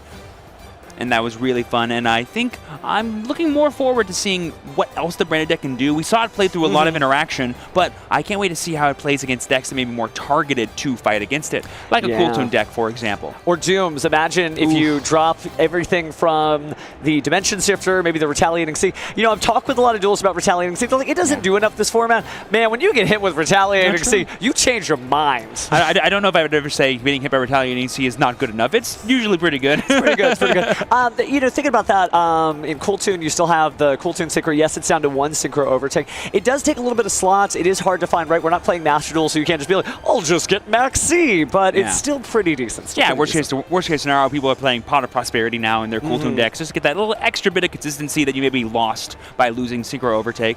Yeah, makes sense. I think I saw that in the morning on the French National Championship. So good luck, everybody over there. Bonne chance à toi. Pour tout le monde, je ne pas. But it's one of those things where there's just so many different ways to play these decks all over the world, and it's really just nice to see it. Like, I love to just see this game played, obviously, but as we get to the YCS level, it's just so nice to actually find, like, what is the secret spice that is going to sift out to the top? Because I always feel like nobody knows who the winner is. That's what we're finding out here. You know, it wasn't, you're always like Destiny. I'm like, no, this is how we find out, okay, is it you? No, it's not me, I just lost. Is it you? No, it's not me, I just lost. And then some weird deck just rises to the top of the foam. And now we're going to have that happen twice this weekend, because we have both the Genesys main event and the Advanced main event. Gosh, goodness. Well, there's a lot of different formats to play out there. You on Duel Links right now? Not right now currently, but I've heard some fun things going on about that. Some really crazy events going on right now, but I guess we'll chat a little bit more about Duel Links in the future. Okay. But between that, Master Duel, Genesys, and the TCG format, there's so many ways to play this game. And it's fun. It's hard to keep track of everything at the same time, right? But it just is cool that if, like, you're like, I don't want to see any Genesys content. Cool, go play an advanced format tournament. There's plenty of stuff to do, fam. Oh, yeah. And the same way you could just whip out, you know, your phone and start playing on Duel Links or Master Duel. I actually had somebody be like, are you really on Duel Links on the phone? Well, yeah, it just is what it is, right? I was waiting for the tournament to be ready. Speaking of ready, we're ready to go to the stage now to go talk with Steven Kangas and our winner of this match. Thank you very much. I'm here with Jordan. Congratulations on your feature match victory. Well earned there, but pretty close, or rather pretty fast game 2, I should say. Walk me through that from your perspective. So yeah, game 1 was really cool. It was a nice interactive play state where on the follow-up turn, I couldn't kill, and they proceeded to try and play off of Ray Rose, and I think I lined up my interactions really good with my Albion set of Retribution.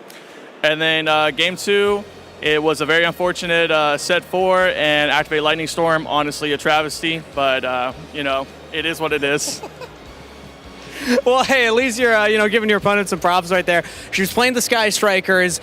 Was there anything that hinted that for you? Maybe ahead of the match? I know, the deck box. Maybe it was the deck box. Yeah. Nothing to do with the wig or the outfit? All natural, 100%. Oh, well, it's awesome to see the cosplayers at the tournament. What do you think about your matchup into Sky Striker? Because that was really popular. I didn't hear many people pushing it for this weekend, so did you expect to go up against it, and how comfortable are you in the matchup?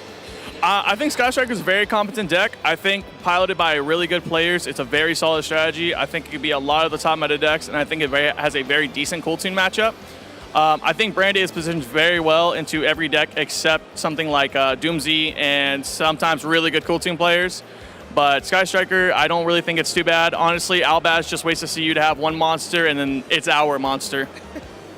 Our monster. Branded is also a pretty complex deck, though. How are you feeling about how you've been piloting it so far and your chances going forward? Headaches. Get a lot of headaches, a lot of interactions, a lot of chain link 5s, a lot of on summon effects. Very, very interruptive. I think I can do pretty good this event as long as I don't get sacked by Ash Blossom on Branded Fusion. That's my baby, and we're gonna hope it keeps going for me. I hear most people save it for that, so best of luck going forward with that. We'll also get you some water to help out with the headache. Any final shout-outs that you want to give to anybody back home? Shout out Thunderforge Gaming, shout out Team Quality, shout out to Metagames GX, and shout out my girlfriend Ashley and my best friend Shelton. Awesome, thank you so much. Congratulations on the win. Back to the casters.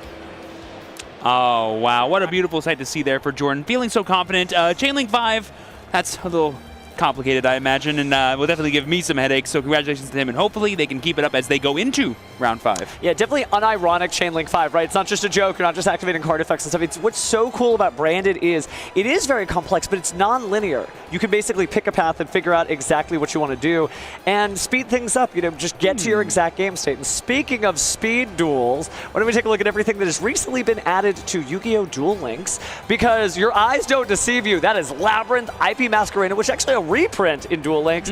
Red Supernova Dragon and Chaos Angel. What an incredible new box that just dropped. The World Championship qualifiers will be coming up for Duel Links soon. So if you want to win a trip to Japan from the comfort of your own home, maybe you're watching from your phone right now, you can take that phone, download Yu-Gi-Oh! Duel Links, jump into the new main box. They actually give you free packs when the new set goes out. It's about 10 packs, and then there's a couple of missions you can do if you want more free packs. But I gotta say, are you ready to play Labyrinth on your phone? Oh, honestly, I always find Duel Links to be a really immersive version of Yu-Gi-Oh!, especially in a virtual setting, that having more cards that I know in TCG like Labyrinth in there are just super exciting to see. So yes, of course I'm excited to play Labyrinth. Trap cards are the best kinds of cards. Well, speaking of being super excited to see something, would you be super excited to see a bonus feature match? Of course. Well, why don't we throw to that? Stand by, man. Oh, wait, thank you. 1 second. Ready? And go. Okay. You good. Almost done. Come back to the effect. To draw 2, yeah? Yep. I don't effect Vela. Call by. Does the Chelsea Cat effect to draw 2 pay life points? No. Gotcha.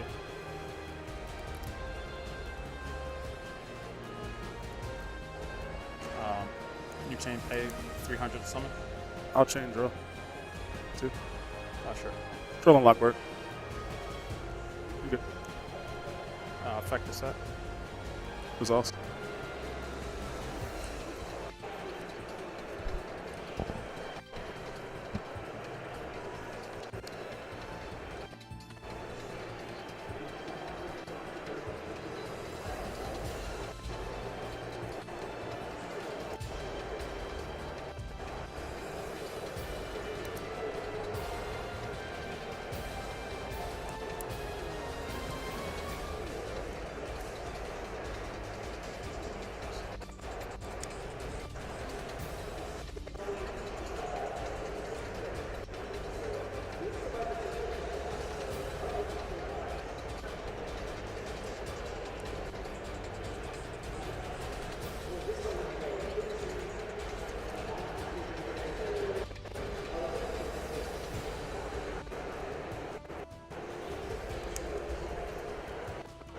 Activate effect.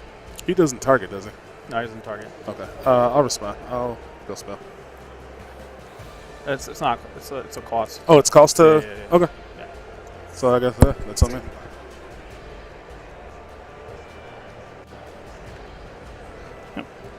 Yep. Yep, pay 3. So, So, quick.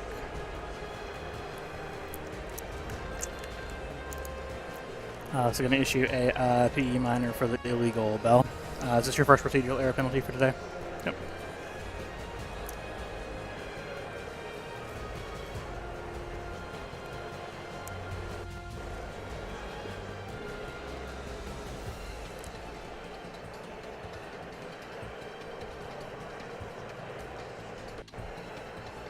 No effect on summon.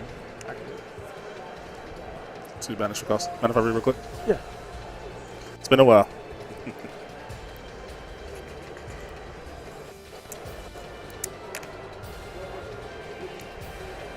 Cards on hand 3. Yes. I'll ash it. Sure. New chain, pay 9. And banish from deck. Resolves.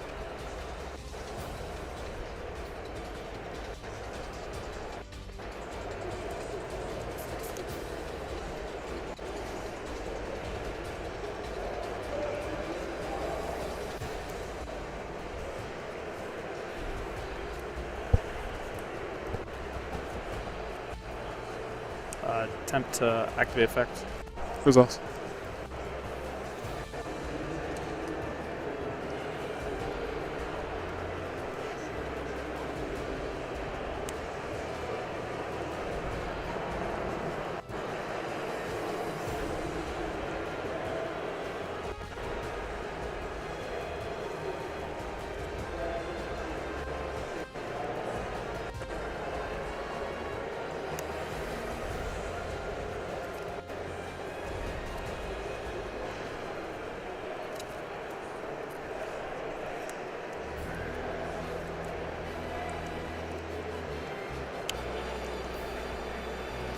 This iPhone. I don't think I've ever seen this one.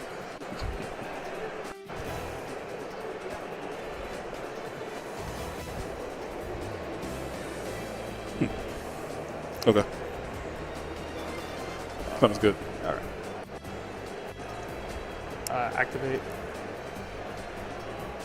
Target dissonance to summon. I'll go spell that one. Sure.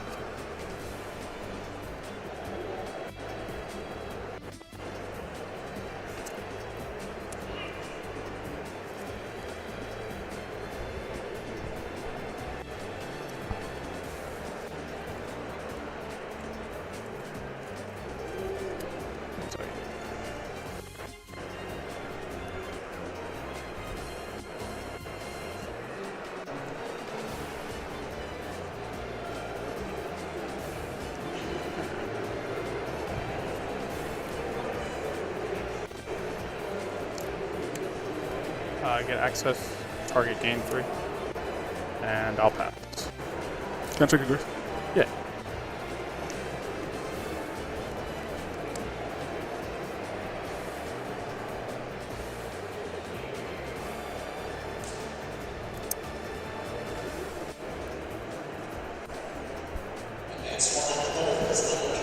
Okay. Draw for turn? Stand by? Yep. Main? Yep. Special Lucina? Sure. Elf Note Lucina, sorry. Elf Note Lucina effect. To search. I'll ash. Chain callback. Target the Ash Blossom. Sure.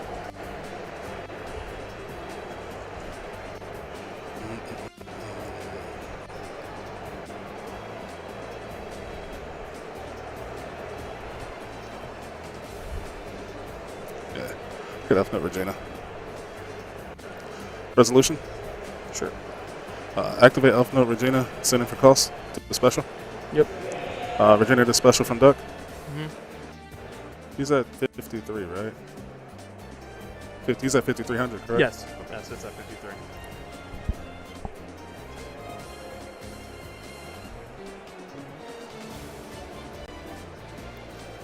Special Tinea. Tinea effect to play spell. Yep.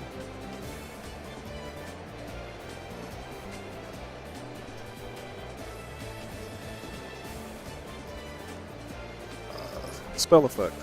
Sending for costs to special from Duck.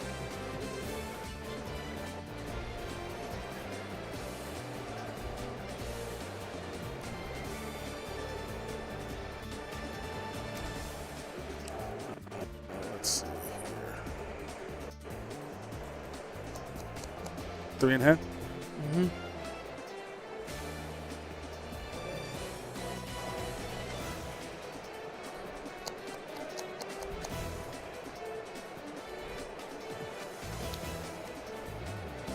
Synchro 7.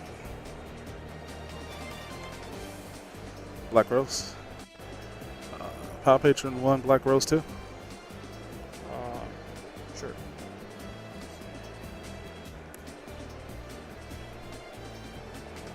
It doesn't die? Because of the Elf Note's Welcome Home. Anything that's summoned in the center monster column can't be destroyed by card effects.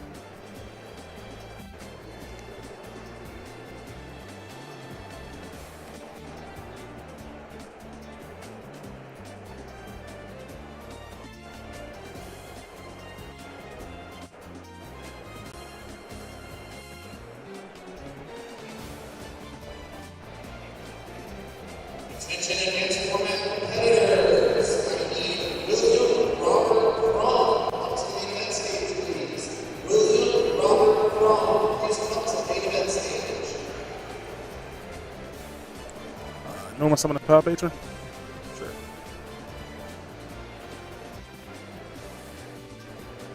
Synchro 8.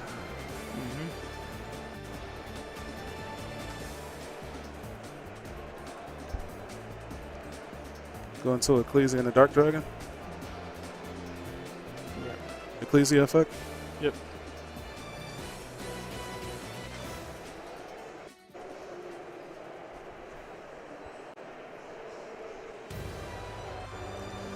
Following the White Dragon effect. Yep.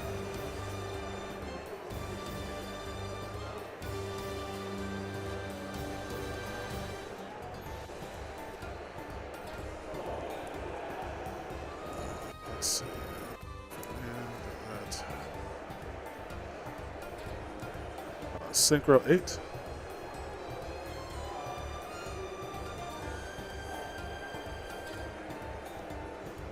Go into Excel Stardust. Excel Stardust effect. Target the Elf Note Power Patron and special back from grave. Yeah.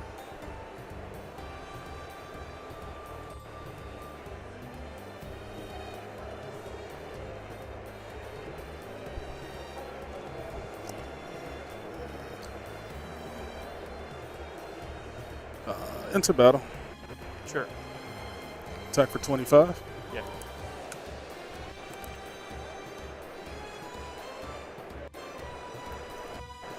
I forgot to take off your 900 and 300.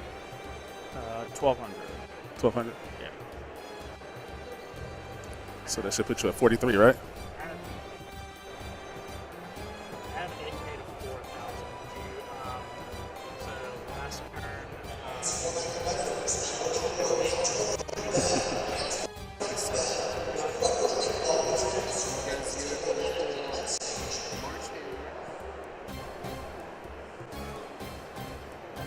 It was March Air, Chelsea Cat. This was 9. So this is 1500. And then you did the ransom. Yeah. So you did 18. Yes. And then now you did 25. Yep.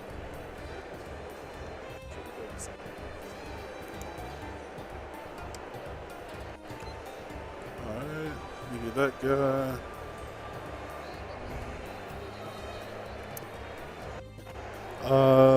Proceed to end phase?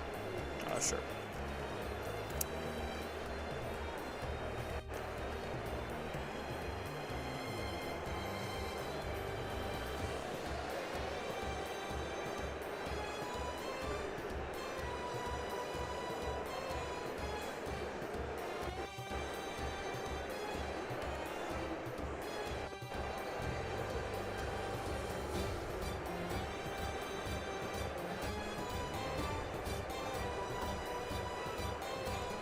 Does it have any quick effects during my turn? The Elf Note Power Patron targets the monster in the center monster column, increases its level, and then quick synchros into a Elf Note synchro.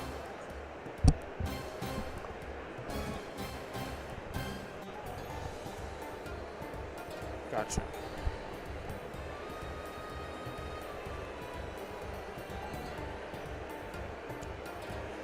Thinking.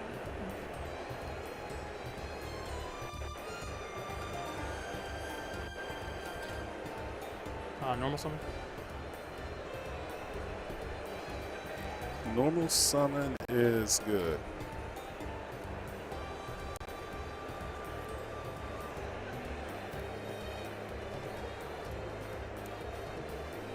Make it to Almirage. You're good. Just thinking. Go ahead, continue. Alright. Activate. Target White Rabbit.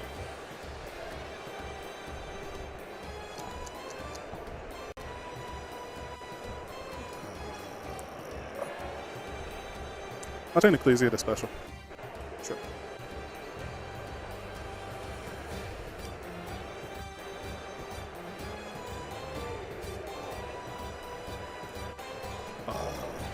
Fall on the white.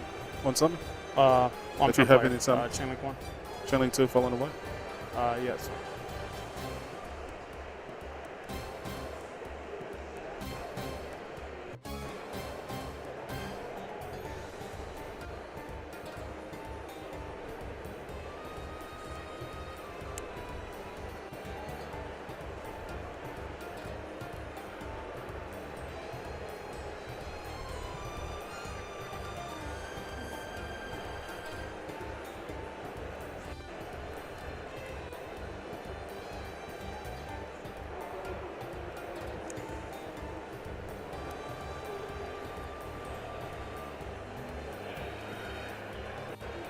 Link it to Cypress Wicked.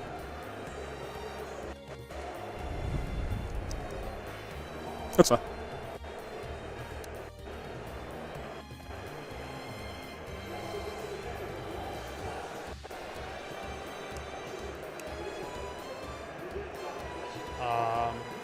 New Chain Link 1, cost.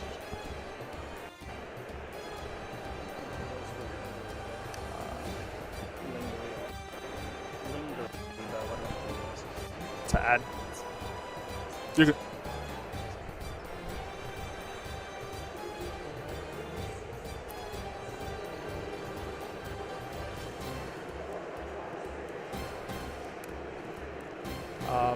Pay 900 to summon and banish from deck. Chain Excel Synchro. Tribute if cost. Specialized Stardust, and then I can immediately exceed. I mean, Synchro. Yeah, that's fine.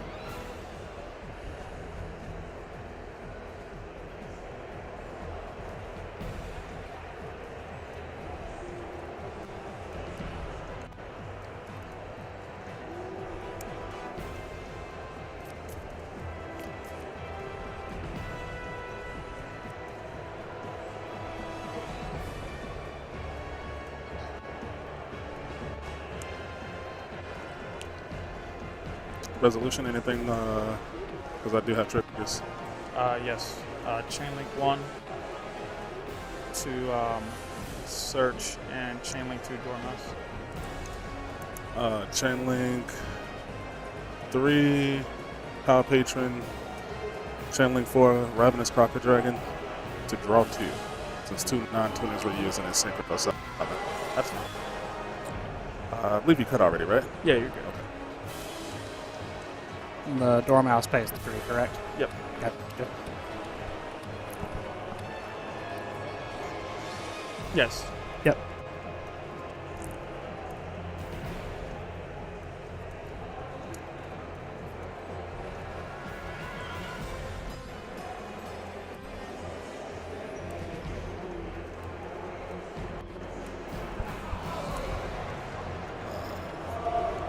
One res here.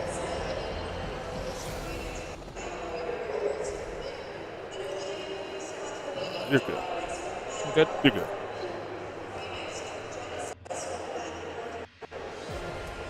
Affect the Dormouse to banish from deck. Resolves.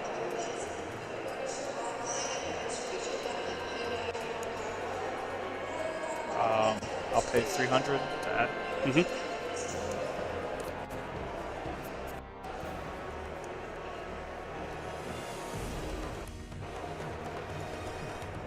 This could be destroyed by battle, correct? I can be destroyed by battle, yes.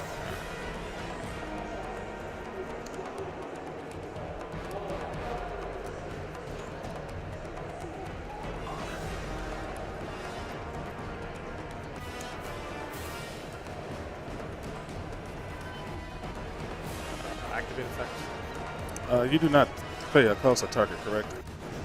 The target is the target this. I'll chain Harmonia. Sure.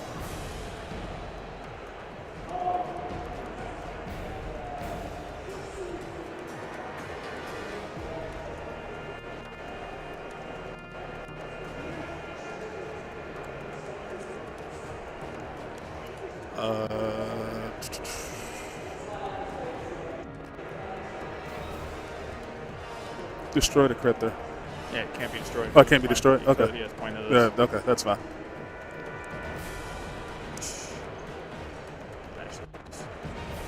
It can't be banished because of Excel Synchro Stardust.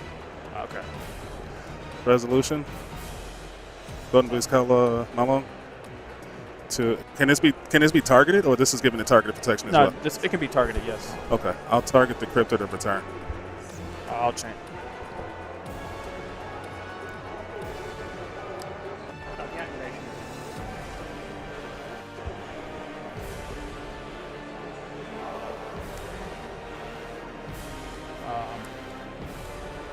New chain, I gain 2,300 like once. And then. Yeah. Yeah. And then pay 9. Too special? Too special. That's fine.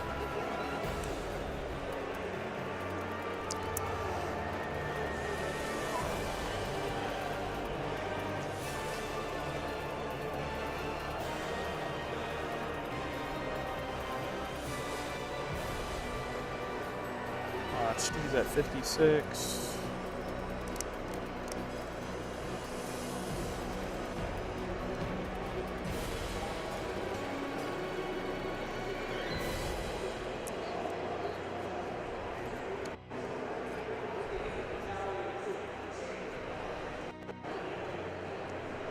Activate Wizard, put this in attack mode. It's still unaffected because of Excel Synchro. Ah, I am messing up bad. Enter battle. Battle's fine. It has how much? 2,000. 2 cards in hand. Attack over. Is she offering protection for anything? Because she's pointing to something, or no? She just swaps the attack and defense of all monsters you control when she points to a monster. Gotcha. On attack declaration, I use Crockett Dragon's effect. Discard 2, target to destroy. She's still protected because she's. Oh, so still pointing to this shit. Yeah. I'm so sorry. Do you have to issue a UC minor and a reminder to watch the language, please? I do apologize. Yep. And this is your first unsporting conduct for today? Yep. Attack over is 56, so you take 31. Yep. I just goofed. I do apologize. Yep. So it took 31? Yeah, 31 over the Stardust. Its attack and defense was switched, correct? Attack, yeah. So it was 2,000, so I took 1,100. No, this is 56. Who just... the Cryptor. Oh, the Cryptor attacked over Stardust. So I take 36. Okay, so 36 because of the attack and defense swap? Yes. Yep. Not 31, got it. Okay. So that would be 44. Main phase 2 activate.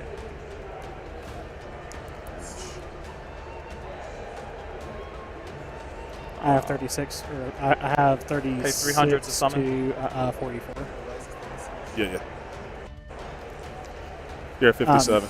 The Stardust Dragon's attack and defense draw swap. Yeah.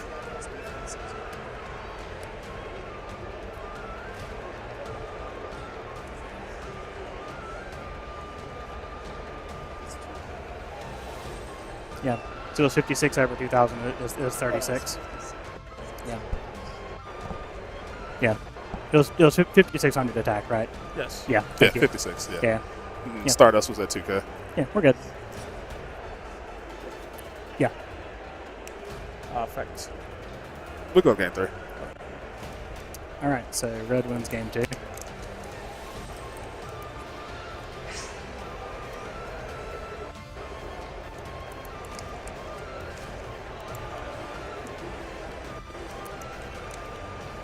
The wait is over.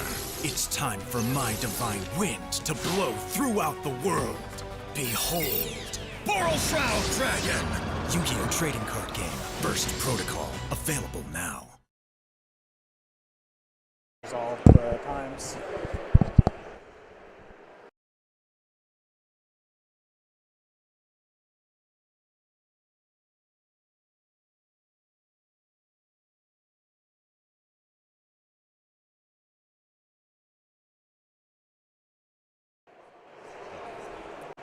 Special Tenia. Sure. Tenia effect to play spell. Yes.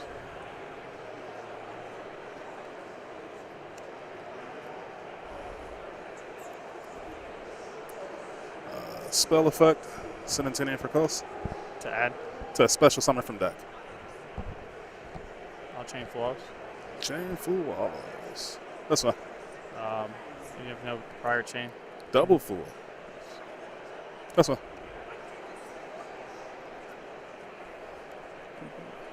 Can you pull up Duelist?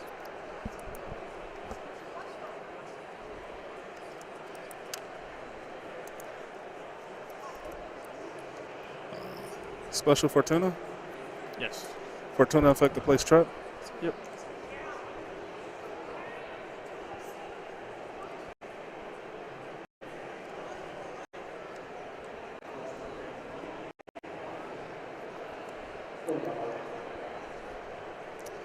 Activate Dueling and then scale. Mm-hmm.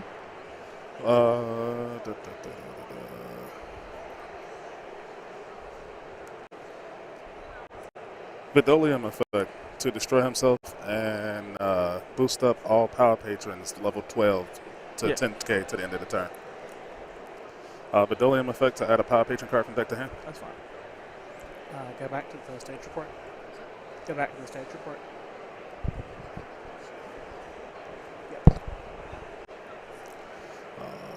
Ronaldo here.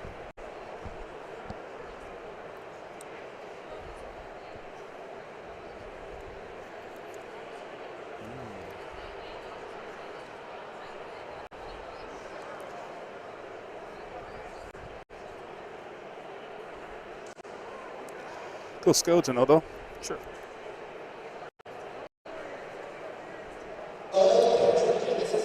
Normal summon Medius to Pure. Medius to Pure effect to either add or special. That's fine.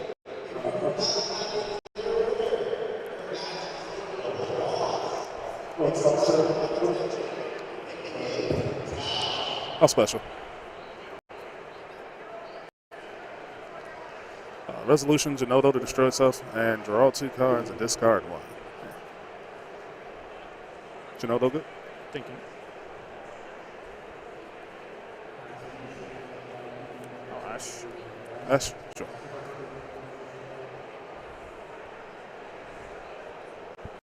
The destruction effect or cost? No. It draws and then destroys. I believe it. Because if it's Ash, it's negated. It does not fully resolve. Yeah. It's a fact. Yeah. Good deal.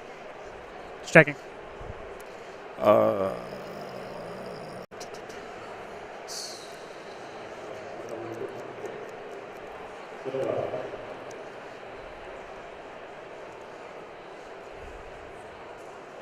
I'll pass here. Pass here? Yeah.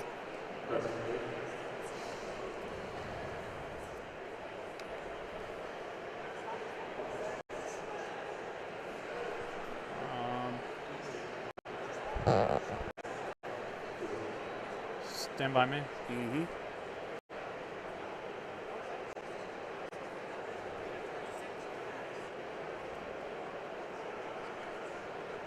Normal. Normal summon's good. How many cards in hand? 6.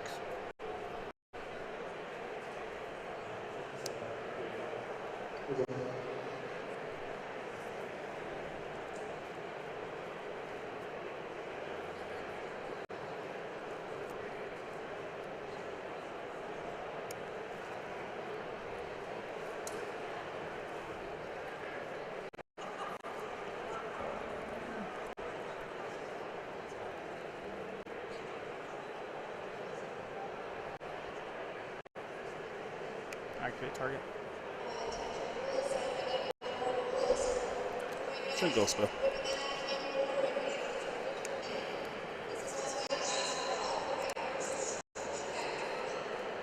Enter battle. Battle's good. Attack. Remember the trap card, you have to attack the monster in the center column. Main phase 2. Sure.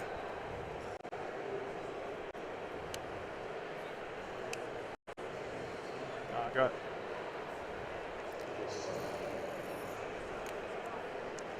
Yeah. Draw for turn. Yep. Stand by. All good. Bang. Yep. Effective welcome home. Sending for cost to special from deck.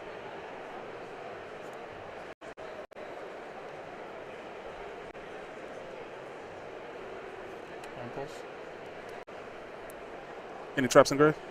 No traps. No? Okay.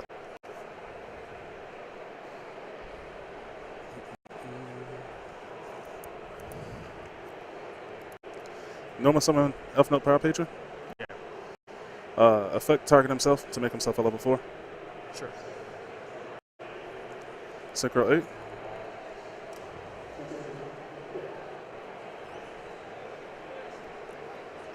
Ecclesia. Power Patron effect to search. That's fine.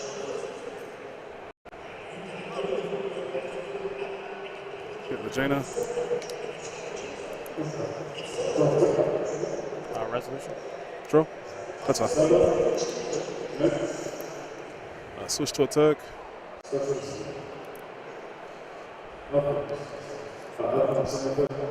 Enter battle phase.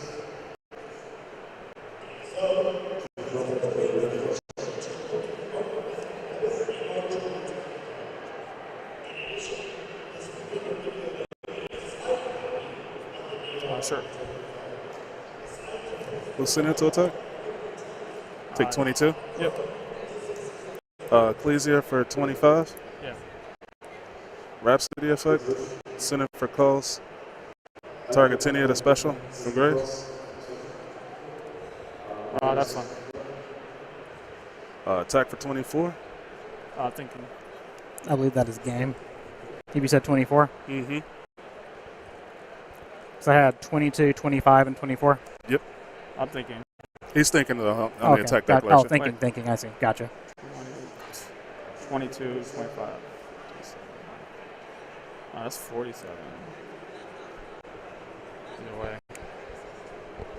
Target. Target medius? Yeah. That's fine.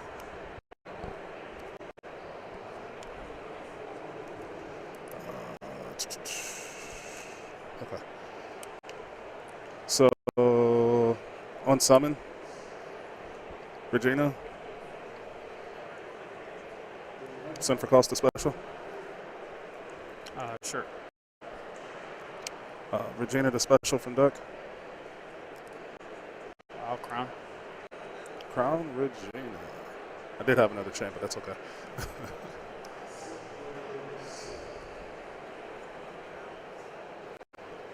Alrighty. Main phase 2. Sure. Ecclesia effect. Yes.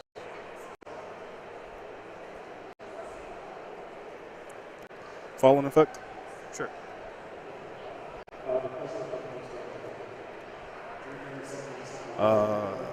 Synchro 8.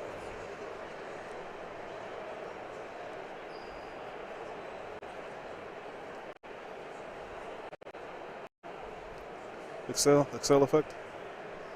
That's your special from the graveyard, right? Yeah, targets and special. Synchro 7.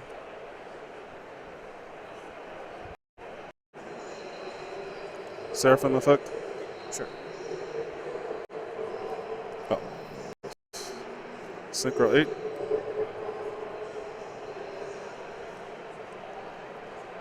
Go ahead.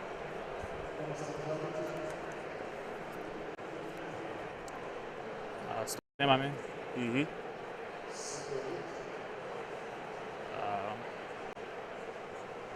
Activate Wizard's effect.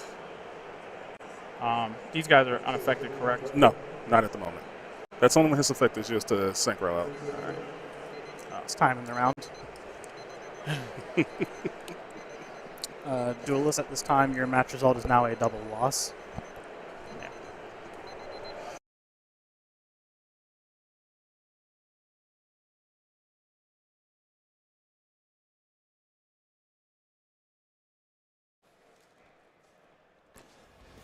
And welcome back to YCS Columbus. As you can see there, unfortunately, that previous round did in fact end in a double loss, but we were able to see some of those elf note strategies that we spoke about before the event began. Yeah, clearly a deck that has a lot that it can do, perhaps a little bit too much. At some point, you got to follow Master Duel's lead. When you see the clock running down, you got to just do less. You just have to commit as much as you think you need to win and understand that it's not going to be the most that you can do, but otherwise you will both lose. Yeah, time is definitely a variable that needs to be taken into consideration.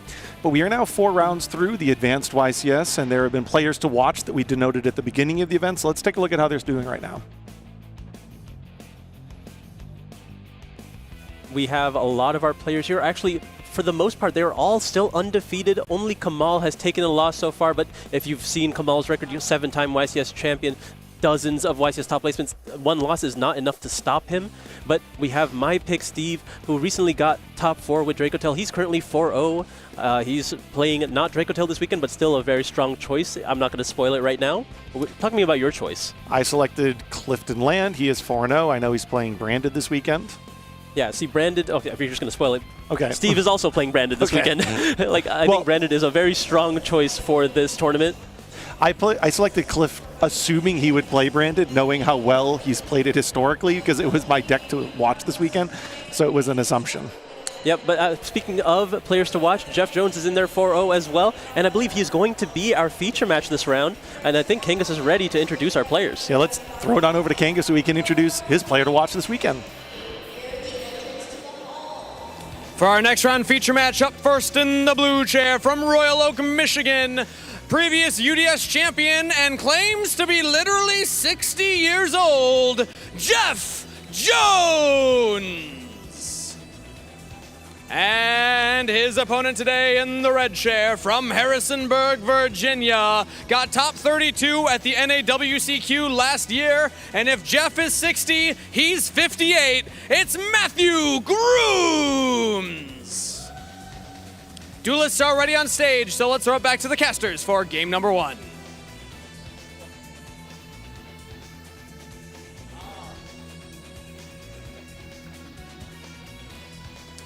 So we have some veteran duelists, to say the least, in the feature match some area. definitely accomplished duelists, some elderly duelists perhaps, but they've been in the game for a while. We have a top 32 at a minimum from the NAWCQ, and then Jeff's star-studded accomplishments there throughout the history of the game, pretty much all the years available to Yu-Gi-Oh! Yeah, I think 20 years worth if you go back.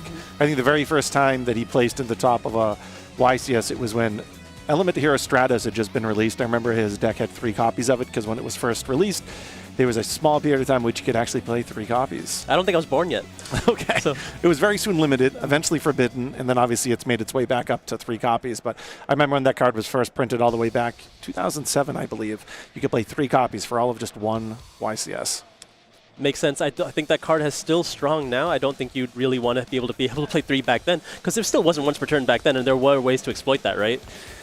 Yes, you could sometimes summon more than 1, but often you just go summon Stratos, search Stratos, search Stratos, and then if you're playing Destiny Heroes, you might have actually shortcutted that earlier, or you would play just a single Elemental Hero. So I know his deck, he played a single copy of, I think it was Wildheart. That was the most common supplemental Elemental Hero to search. And it was really just a value. Yeah, it's just a value card. Sometimes value is all you need, but it looks like we're playing something brand new today. You saw Jeff, I'm pretty sure it was shown there, but Jeff is actually on pure Power Patron for this tournament, currently 4-0 with it. I think if your goal this weekend was just to go to the ceiling, play the most powerful strategy, I think Power Patron is not only potentially the most powerful strategy, it's also going to exploit the fact that it's a brand new strategy itself, and players may not be well versed in exactly what this deck is trying to accomplish. Speak to me about some of the routes that the pure Power Patron deck can go. So it's trying to take advantage of the new Power Patrons released in the Blazing Dominion. Basically, all the Pendulum ones have an effect when they're sent to the face-up extra deck. For the majority of them, add any Power Patron card from the deck to the hand. One of them can special summon one directly from the deck, and you just get to take advantage of that. And it's a lot of the same going into powerful rank 10 plays, just getting on access to all the typical, whether it's Art Mage, Dooms, or Elf Note end boards, or you can access any monster in your deck. So it depends on what you're going for. I don't think people have decided what they want to do yet, but it looks like the players are getting ready for game number 1. Yeah, I've seen some variations try to utilize Gustav Max 4 times in one turn. I've seen some variations just kind of stick to just potentially playing the original sort of power patrons out of the extra deck. So it's really interesting to see. Now Jeff is, of course, 4-0. What path he has decided to take with these powerful power patrons. I can tell you right now, it's not the Gustav Max one. I've seen what he is trying to do with his strategy already. I don't want to spoil it for the match until it's done, but he has to go second this game and play into, it looks like a branded field. But part of the power of his strategy is that he can play into any field because most of his cards just don't care about what these cards do. Yeah, and if any of them are destroyed, I mean specifically the Pendulum monsters, they're going to be added to the extra deck. Of course, unless the actual activation is negated, a point that we talked about earlier, that if you negate the activation of a Pendulum, it will actually just go to the graveyard. It looks like we're going to start with Nadir Servant here. It was actually a High Spirits that got hit with an Ash Blossom, and then it was followed up with the Nadir, like you mentioned. But now we have Fallen of the White Dragon. That's going to send Titanic Clad. Effect. Yes. And then this one's allowed to resolve here. Now that Ash Blossom has been used, Ecclesia hits the field, or Incredible Ecclesia. This is what I said earlier, where when branded variations first were popular, you'd expect a lot of fusions on the field even during the first turn. But now it's just a bunch of normal summonable or special summonable main deck monsters that are actually in and of themselves incredibly dangerous because, of course, now the Titanic Clad's going to resolve. It's going to put, presumably, Quem onto the field. Absolutely. So now we have, Quem, Ecclesia, Fallen, Aliber, all of these main deck monsters. All of the fusion threats are now going to come on the opponent's turn. Setting up the graveyard here to be able to play on Jeff's turn. Standby phase. And Jeff draws card here.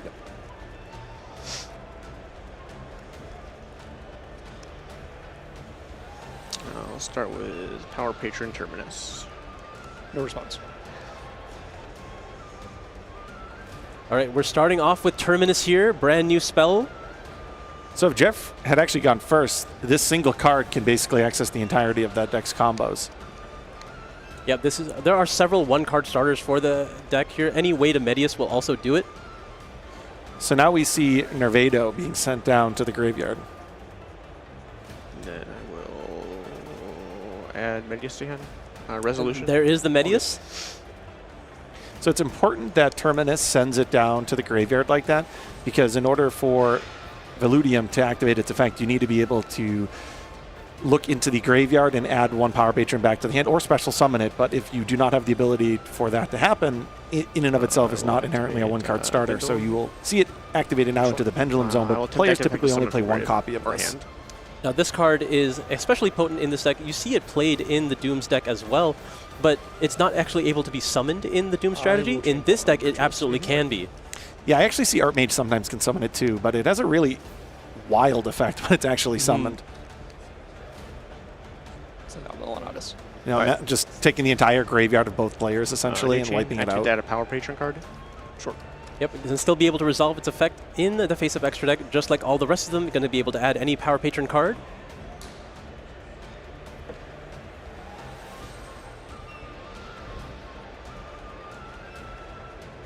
Considering his options here. Looks like he has a copy of Crown in his hand.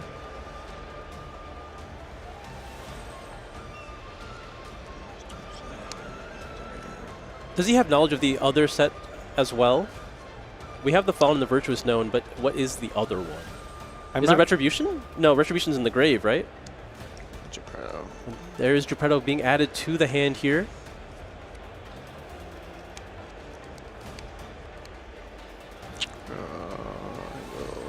Normal summon. So let's talk a little bit about this. Oh, that's Medius. I thought that was Shade the Obscure. I got excited. Yeah, they look similar from this distance. Same colorway. In his hand, before it was revealed that it's obviously not a Pendulum monster. One interesting thing is, previous to like a Dominion, you'd be going into sort of the power patrons associated with each individual archetype. Now, technically, that's still sort of happening, but now you're going into level 10 power patrons. So now we see Junaldo, the Shade Spirit power patron. The Shade was in there, like not quite the Shade we were looking for. Not exactly. You're good.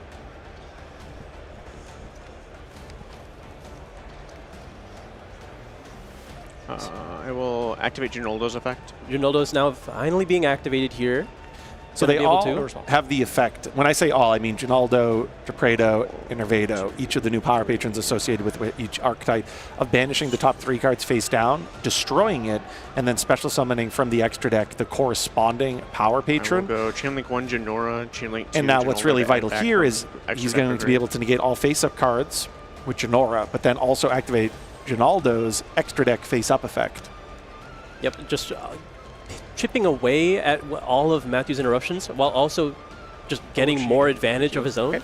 Ecclesia is going to trigger here, going to use its effect to summon a monster from the deck, going to summon the Golden Sword Soul, but it's still going to be negated by the effect of Junora.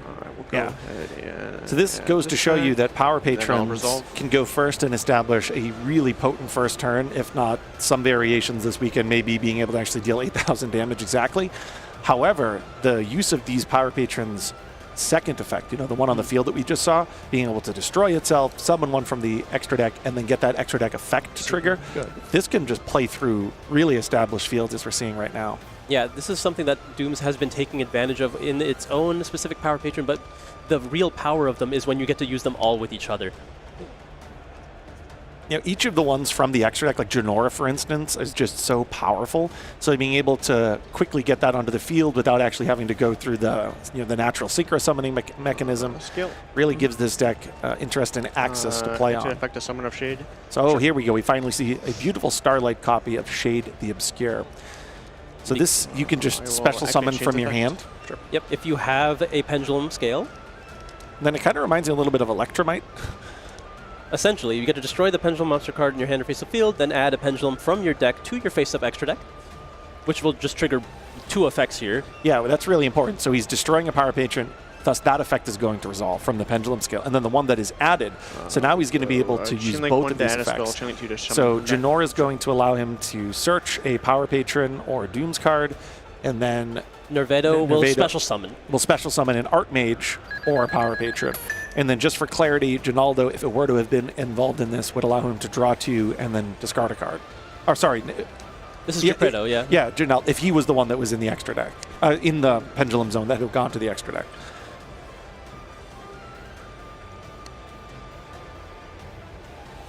I'm sorry, that's the one that allows you to search the Elf. Yes, Nervado uses its effect to summon a copy of Gepredo from the deck here. Activate Scale.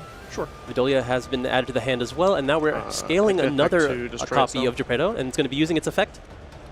It's going to be able to destroy itself and a power patron, or Dooms in hand, or face-up field, and then can destroy another card on the field. I will chain. Yeah, that's going to force an effect just to draw 2 cards here. Jeff has no qualm with this.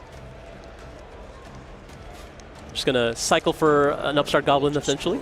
He didn't have a quick play when he activated that, by the way. He's just trying to see something happen. You see what I mean, where Jeff just doesn't really care about anything that Matt has on the field.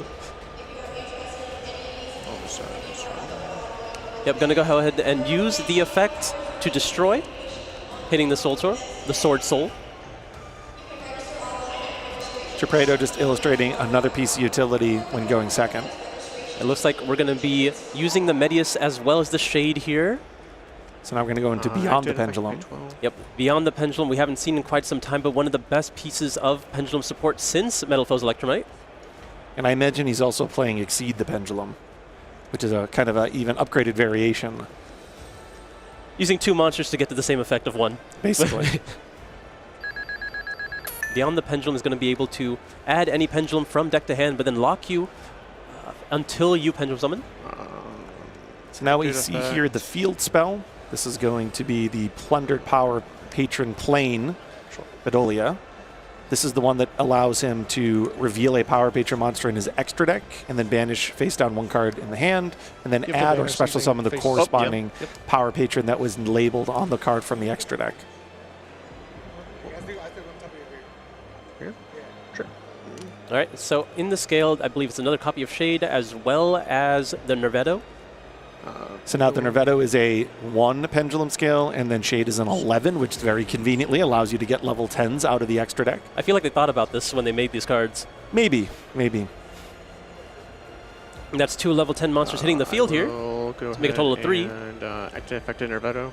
Nervetto on summon can do the same thing. He just goes ahead and transforms himself into the corresponding type here. This is going to be Nerva, the Archmage. And I don't think we've seen Jupiter yet, so Geredo can go into Jupiter by doing the exact same thing. I don't even know if he needs to, but now he has access to a Synchro, a Fusion. I guess an Xyz would be necessary here to turn on the Vidolium in his face of extra deck as well. Yep, you can special summon from the extra deck by returning a Fusion, a Synchro, an Exceed from either your face-up field or graveyard. On the field, it's unaffected by monster effects except Power Patrons, and then also it banishes the entire graveyard on both sides. Yep, making the wrong Xyz monster there, but there is Mercurium. Attached from deck. Sure. Not necessarily brand new anymore, but finally seeing play. We knew this card would have to see play eventually, being able to access any monster in your deck. Yeah, that goes without saying. So Jeff has looked twice. I wonder if there's a card that he wanted that is actually in his banished pile. Yep, I mean, you did banish the top 6 cards of your deck. That can happen. So he's now going to attach a Fuwalos, a really terrible draw. I'm really curious what it may have been. Oh, I think he was potentially looking for maybe one of the Singleton cards in his deck. Yeah, I mean, no reason to spoil it now if he's not going to have to access it. I don't think it's particularly necessary here, but there is an Xyz monster available for the effect of Vidolium now. But he does need to put it in the graveyard just to put the Fusion in the graveyard, because currently it's nowhere that Vidolium can touch. Should also be worth noting that Terminus has been activated this turn, so we can only attack with Power Patron monsters. Effect to add back. Which is why it's extra important to summon that 5,000 attack monster. Yep.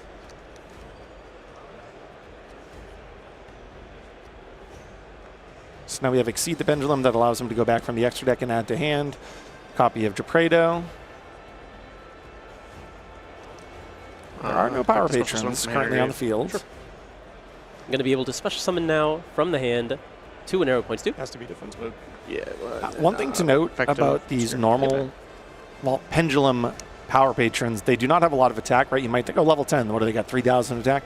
Nope, 300 across the board. Yeah, they're meant to transform into their bigger versions, but they still can get the job done as well. We finally do get to use the effect of Gepredo now to transform into Jupiter.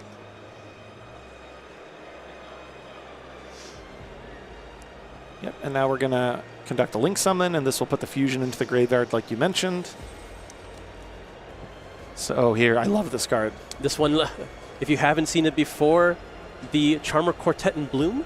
What's really cool about this card is if you special summon back the Power Patrons that we've been speaking about, Nervedo, Gepredo, and Ginaldo. So normally you wouldn't be able to actually use these as material for an extra deck summon, but the special summon mechanic on all 3 of those bypasses it. So you've yet to use those effects. You can actually still upgrade Nervedo into Nerva, and so on and so forth. So it's one of those interesting effects that, because of the way in which the Power Patron Pendulum monsters work, you can essentially bypass the drawback on Quartet and Bloom. And now because so they can't be Quartet using and Bloom. material. Yeah, just. Well, Jeff's getting a little sloppy here.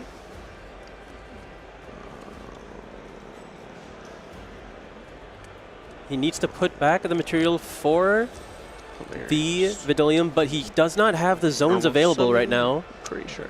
You normal to me. Right. Jesus Christ.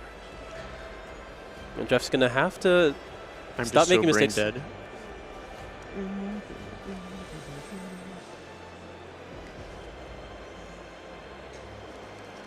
He needs to find a link arrow to be able to summon a monster from his face-up extra deck now. 1, 2, 3, 4, 5, 6, 7, 8, 9, 10. I think he's counting the number of banished cards. Like that?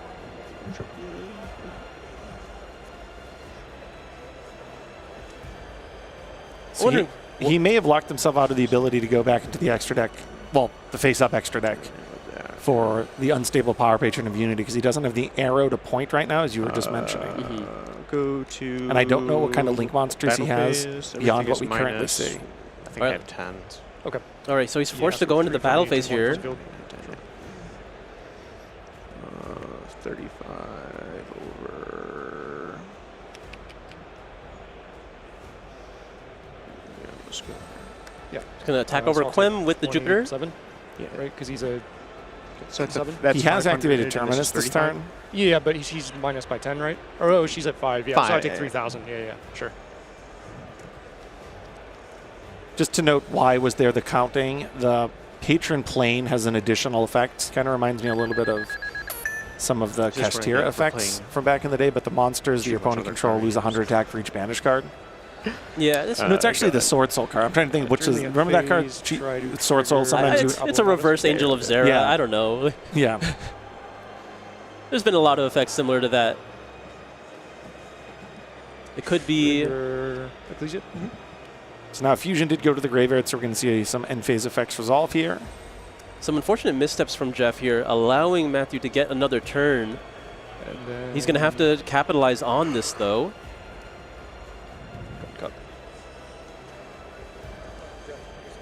It's a complicated deck, Power Patron. All right, draw for turn.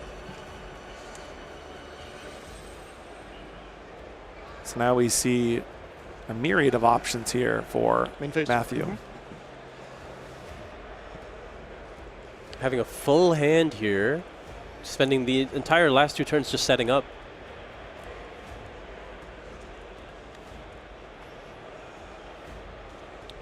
Normal summon. That's going to be a Fallen of Albaz. Attempt to use effects. Let's see what he's discarding for cost here. Discard Spriggan's Kit. Spriggan's Kit, just one that will give some value as opposed to the Fualos in hand. All right. Does it, Jeff, have the trap card? Oh, it's going to be Forbidden Crown. Go ahead and lock up that Albaz here. Yeah, we'll just go with the Albaz. Okay.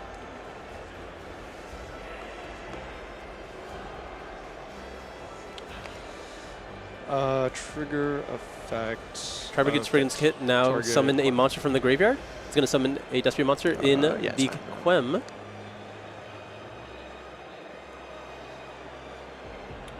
Use Quem to dump. I will see if Jeff has any more responses on this turn. I don't think he does. I don't see any that are face up. And I don't think the card in hand is one either. I think it's another potentially Crown in his hand, honestly. Blazing Cartesia hits the graveyard now. We can see a copy of Branded Fusion in the hand, and it's going to be activated now.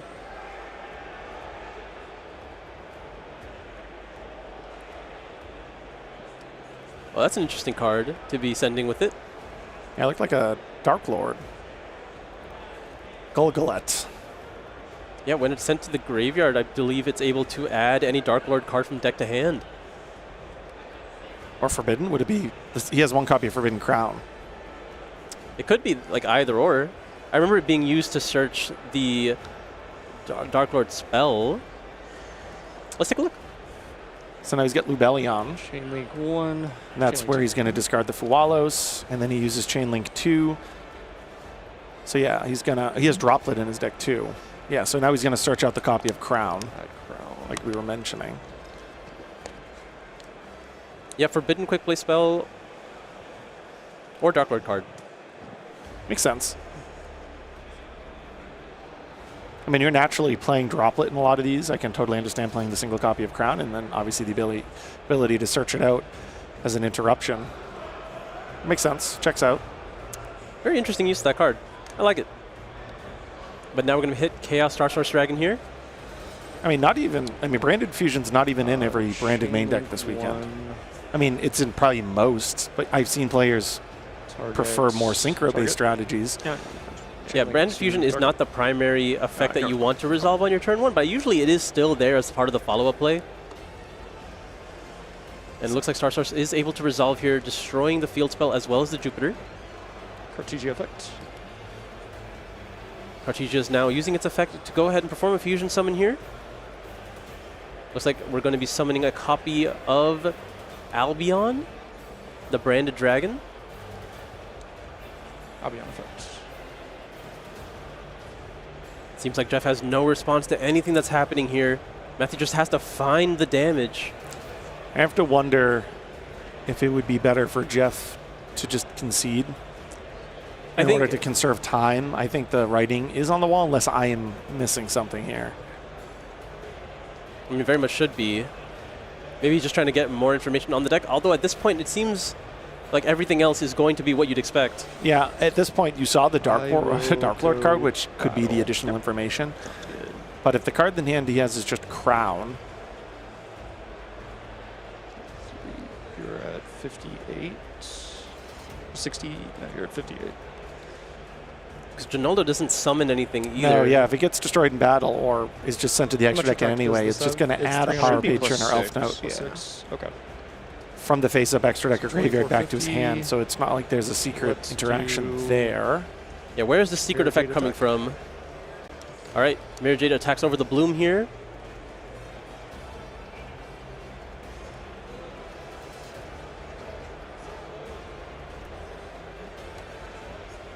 Attack. Okay, so now this will proc Ginaldo. Alright, we'll go ahead and add back. I think part of Jeff's calculation is if he can just somehow survive, he might be able to use Vidulium, and then that might just shut down everything. So there's the universe where if Matthew can't put up 8,000 damage, which doesn't exactly look like it's plausible. Yeah, I mean, it seems like all the damage is there. 25. Puts me to 30. What is it? Should be 2750. 2750. Attack. There's another 25. It's the other one you can't attack, right? Yeah. I think he's checked. It's Lubellion. What's the monster cannot attack? Yeah. Or like branded in red. Yeah, making sure there was still the attack from the Aliber, and that is enough. I think it's really those banishes. There must have been something that was banished face down that went contrary to Jeffrey's calculations there. Yeah, it really threw him off because the rest of the turn just felt sloppy after that. Yeah, I mean, we've all been there. We've all been there. It is one of the potential downsides of playing the Power Patron strategy. I know some players look at Ginaldo specifically as one that is inherently not a starter alone, but you play a second copy because you do not want to banish it face down when you use Gepredo or Nervado earlier in the turn. Right, Gepredo and Nervado are much closer to either being, like for instance, Nervado, if your opponent activates a monster effect when you use a Power Patron or an Archmage, but a Power Patron, you can use that as a way of destroying it. Gepredo, as we've talked about, can serve as a starter if you have enough of additional pieces. Ginaldo, not as much, and Ginaldo's extra deck effect is not as powerful either. But you don't just play the singleton copy because you don't want to banish it face down. It is a calculus that you have to make with this deck. Yeah, the only argument is that you could try to just go ahead and summon all of them, or at least access them before you ever use your effects to transform them. But, you know, easier said than done. Sometimes, yeah, for sure. So going here, though, into game two, this is, we've literally all been there, where you feel like the game is going your way and then something happens where it gets off direction. I think Jeff needs to just kind of focus on what his deck can do, because his deck going first especially has a really powerful, potent, high ceiling combo that we spoke about. We haven't totally seen. And then he just demonstrated that going second, his deck is just fine. So I think really put aside what happened in game one, focus here on game two. The match is still easily within grasp. Yeah, he definitely seemed like he had all the tools available to him. There was just some slight missteps that cost him that game. But now he does get to go first. As you mentioned, we get to finally see the combo that we haven't been spoiling yet. There's definitely some cards in there. It's not going to be Gustav Max's, but it's essentially going to be ending the game. Not on his turn, but it's pretty much done if it's able to resolve. And, you know, we commented on earlier, these are two veteran duelists. Jeff is one of the most accomplished duelists that's ever played this game. And you name the player, they've made a misstep, a miscalculation, however you want to describe it. But sometimes really what differentiates someone in terms of their overall success is their ability to remain focused on the task at hand, because match isn't over. Absolutely. The job's not done. We have to recover here, lock in, all the buzzwords available. Just get in and focus on the game at hand. Absolutely. And you'd almost rather get some of these missteps out the way early. Honestly, it just better prepares future matches in terms of your understanding of the deck itself. And again, it's a brand new strategy. These Power Patron cards have only been out for a little while. And in addition to that, even if you looked at some of the previews heading into Legacy of Dominion, Shade the Obscure changed everything. Yeah, people didn't have enough time to prepare for that. You didn't expect to have a brand new card that could influence the strategy so much. But I mean, going into it, these players are 4-0. They have that cushion. They can take a loss. It's a long tournament. Going with one loss is perfectly fine. And again, this is a best of 3. One game isn't enough. So we'll just see how these other games play out. Looks like the players have their decks ready, just waiting for the go-ahead. And there it is. Looks like we're starting game number 2 here of round number 5. The players are just about ready to draw their hands here.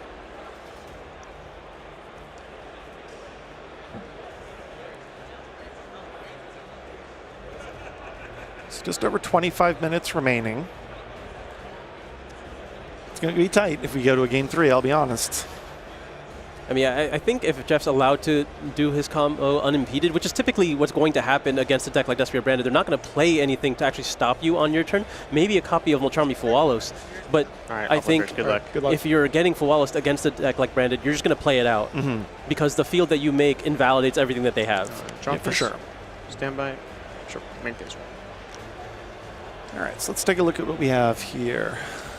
I think I see a copy of Shade the Obscure. Ooh, here's Pendulum Treasure. This is an interesting one. It's almost designed specifically for this strategy. It essentially lets you take a pendulum and just put it in the extra deck.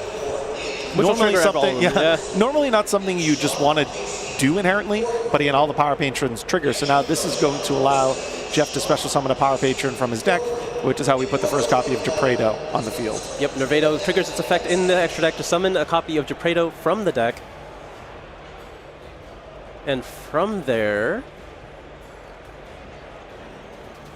Jeff's really considering his options. He can't take too long here because he wants to have as much time for game 3 as possible.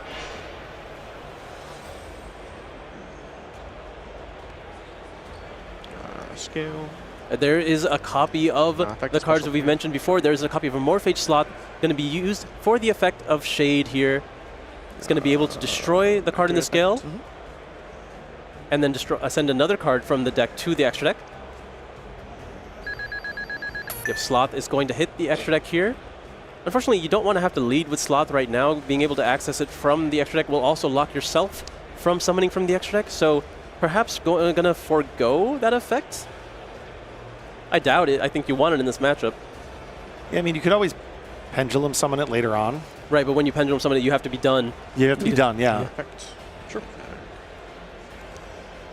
But you spoke about earlier, just do enough to win.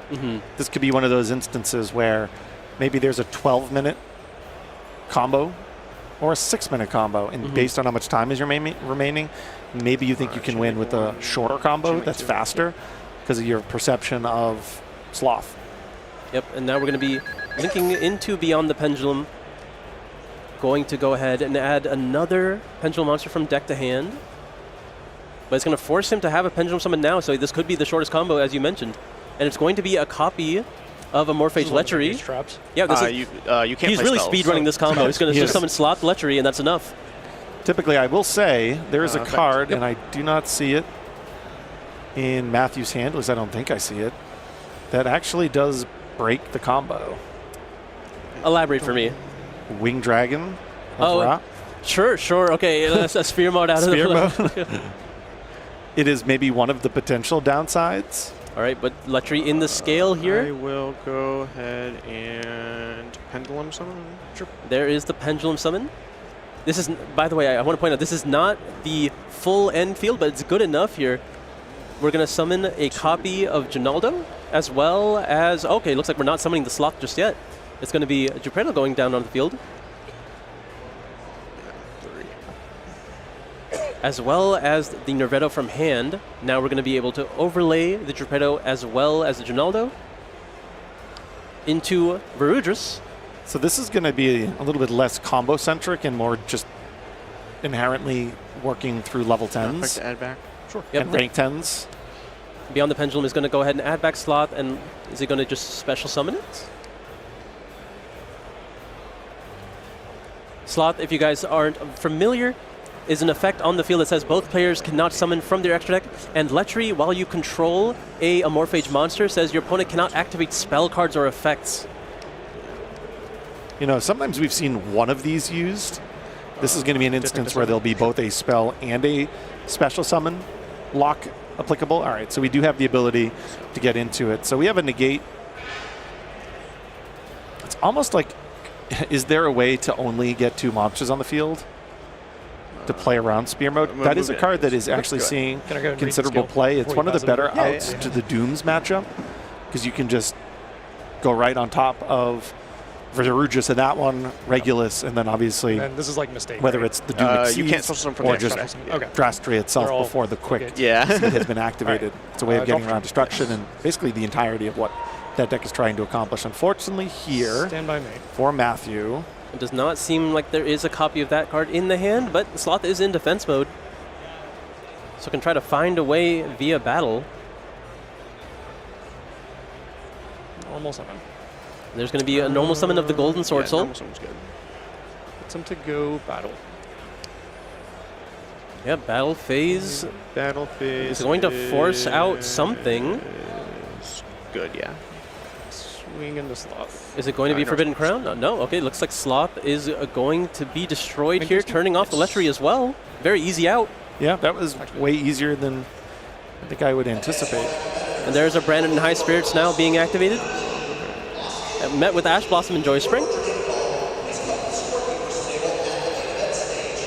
I wonder if that was in main phase. Okay, it must have been. Well, this is likely going to force the Varudris here. Sure. Going to be able to detach to negate and destroy. Detach to destroy. And then the second detach will destroy the Golden Sword Soul as well. Normal summon is committed here. Looks like we're just going to be setting a lone copy of Super Polymerization. Wow, Jeff probably feels real good about this. Yeah, I think he honestly wanted his own Sloth gone so that he can continue playing on his own turn. Drop his. Nervetto is going to be summoned far away from the arrows here. Yeah, Exceed the Pendulum is a really an interesting additional effect. Right, you might anticipate, okay, Sloth hits the field, that's game. It has a quick effect where you can just special summon a Pendulum monster from your hand or graveyard. And that should be pointed out that it's not often the Pendulums actually find their way to the graveyard, but they were detached off of Varudris. So it's an interaction you might not see a lot, but it is one that's important to note if you want to try to play this Power Patron deck. All right, and then, yeah, I'm just going to go ahead and make a quick concession here because clearly doesn't have the tools, and Jeffrey has the means to do the damage on the following turn, or at least reset up the Sloth.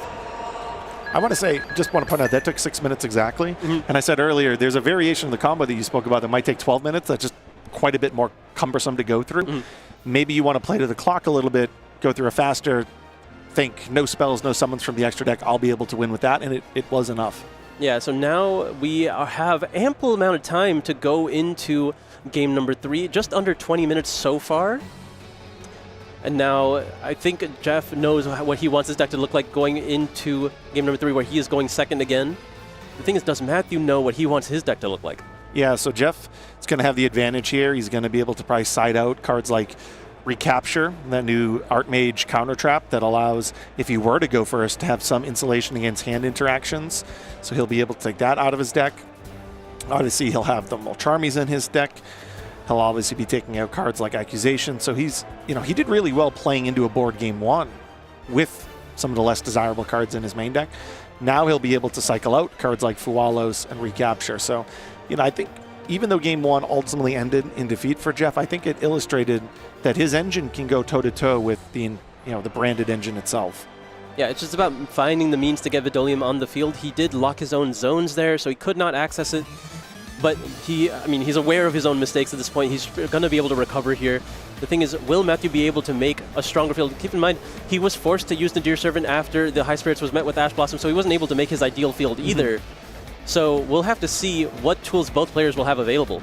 But I do think that's one of the concessions you make when you put Nadir Servant in your deck, right? We spoke about that card now being slotted in so well because you can basically just play on your opponent's turn in terms of the extra deck.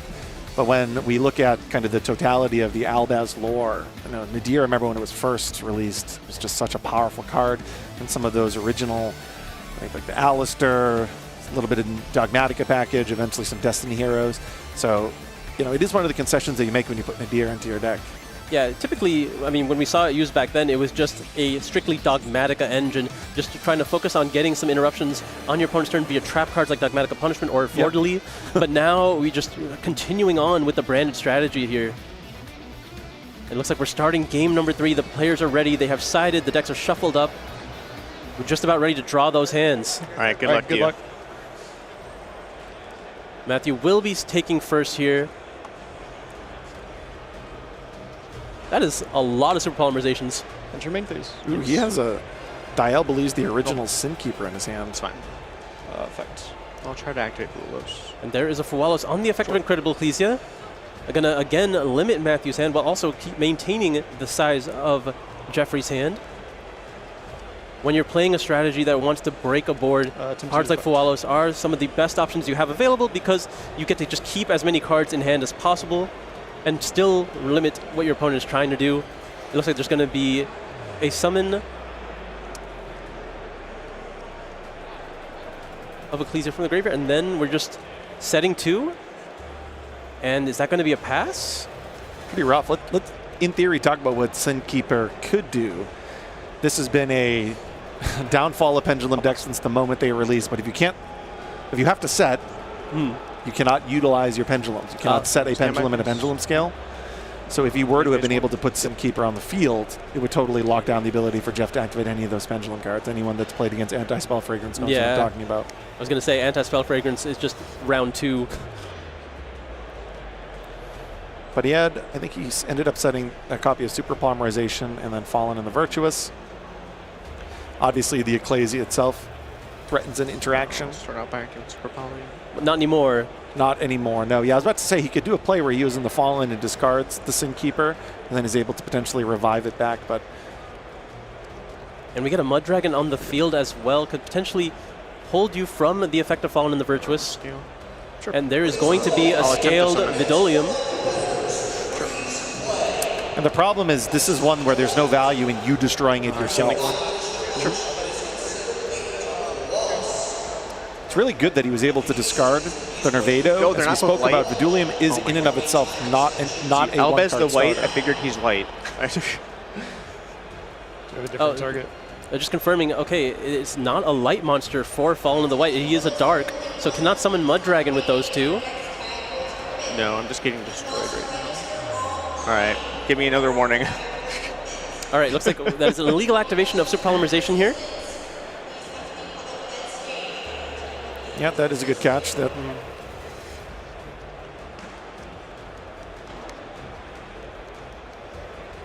totally changes the complexion of things. All right. Yes. Well, that's a lot of information that Matthew has gained now. I'll activate Pendulum Treasure. Sure. So now we have Pendulum Treasure. That's going to, as we commented on in Game 2, allow Jeff to put... Effect to summon from deck. Looks like Nervado into the extra deck, which will allow him to summon a Power Patron from his deck, which is going to be Gepredo. Now, are you just going to use your Super Polymerization here? Are you going to try to activate Incredible Ecclesia as soon as you can?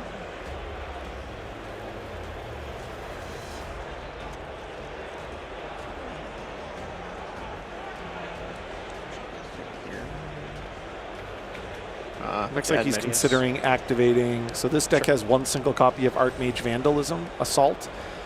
This is one of the inclusions in the deck because if you don't have Recapture, you want obviously another target when you're utilizing the Archmage cards.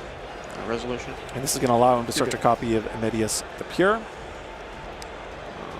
Normal summon Emedius. Your own Fallen of Albaz in the lore here. Cards in hand? 4. Your centerpiece has been summoned now.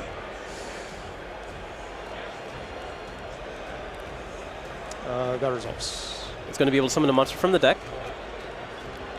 And as we spoke about, none of those little tiny Power Patrons that are archetype specific. We are going into the Pendulum variations. And that looks like a copy of Ginaldo. So I'm curious for Matthew when he's going to start. He has 3 points of interaction, kind of obvious ones with the Ecclesia, the Super Polymerization. Then he's got a Fallen set as well. So he's discarded the Sin Keeper. 2 of your guys. So now he's going to go Fallen. Do you have Ginaldo? Nope.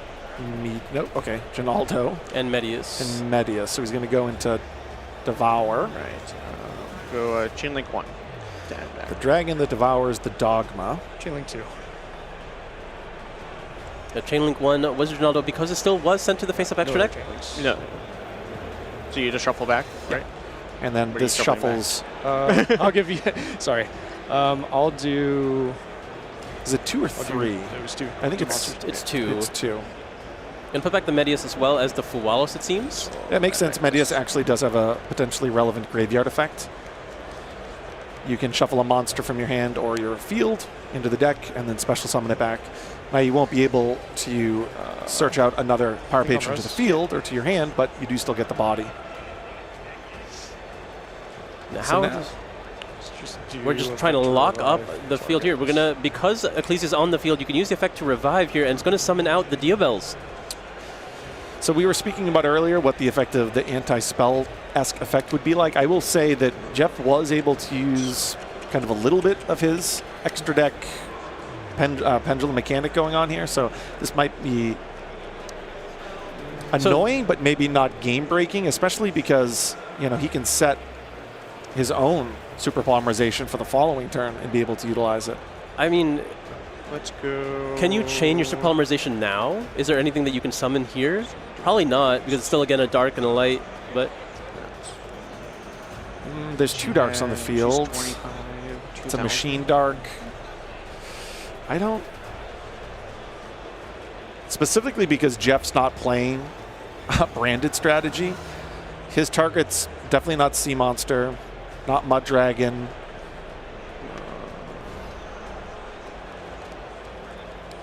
And then we have Garura. Your response to Crown. Yep. All right, so we're using Crown on Ecclesia. So what he's still able to do is use Geprado's effect to turn it into Jupiter. Which will then put itself in the extra deck? In the extra deck. It would allow him to search out a copy of a Power Patron or a Doom's card, which is not going to be the case. It's going to be a Power Patron. But he's also going to be able to maybe deal enough damage over the Ecclesia. Maybe that's what the calculus is here. I'm curious if that's possible. I mean, sometimes you just have to clear the Diabels and play in main phase 2, try to lock your opponent out.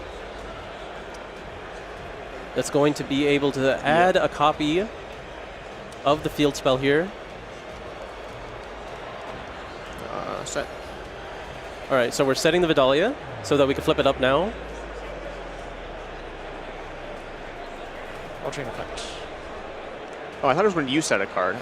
Oh, is it? Am I brain dead again? If a spell trap becomes set on the field, you can target one card you control and one card your opponent controls, destroy them. Oh, well, sure. What are you targeting? I'll target this and this.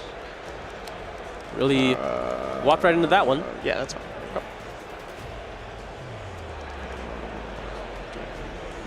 So he is, though, going to be able to now get another Power Patron on the field. Activate effect, sure is. Yep. So, yep, this is going to be... And then Janor is going to be able to negate all face-up cards, which is going to unlock his ability to go back into his spell and trap. Yep, so far, so good here for Jeff. He just has to be able to navigate it from here. Right, this is why you need to play multiple Ginaldos, because if you accidentally banished one off the top, you wouldn't be able to special summon it here. And Ginaldo is maybe in and of itself in a vacuum not the most powerful one, but it does get access to, arguably from the extra deck, one of the most powerful ones, Janora. Chainlink 1 to negate all face-up. And now all face-up cards have been negated. Yeah, and then this is unaffected because of Crown. Okay. He's now able to add back from Ginaldo's effect, Geprado. So he's got 8 minutes left here. Now, because the monster can't be destroyed by battle, he could just have 2 very large swings in once he gets access to Vidolium. Yeah, that would potentially do it. And he does still have that Super Poly, which Sin Keeper's a light. I have to imagine Illusion off the top of my head. And then Ecclesia is a light. But Ecclesia obviously was hit by Crown.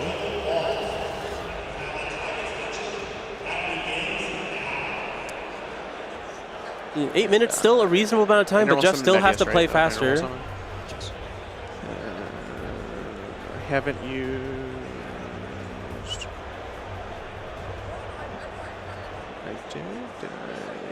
One interesting thing to note is he does have Assault, and he can change one of his essentially into an Archmage monster. I wonder if that changes the calculus at all.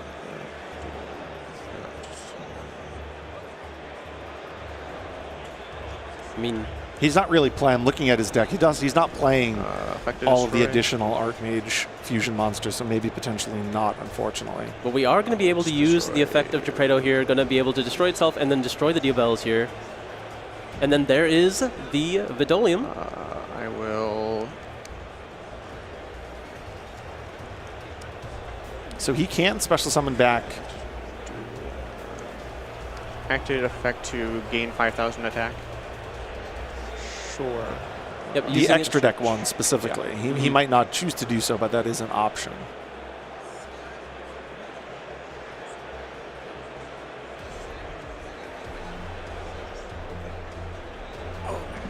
Oh no. Again, I think Jeff just realized that there might be a Nervado in his banished face down pile that might cost him here.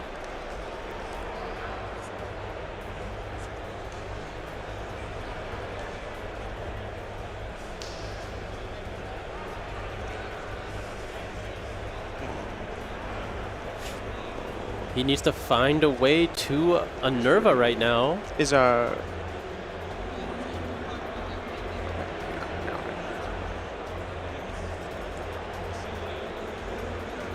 Jeff is definitely flustered. I feel like you're right. He did lose all copies of Nervado here.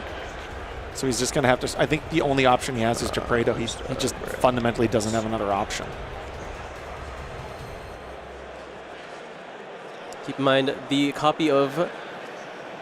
Which one is the one on the field right now? It's. Are we talking about Genora? Genora is not level 12. She's level 10.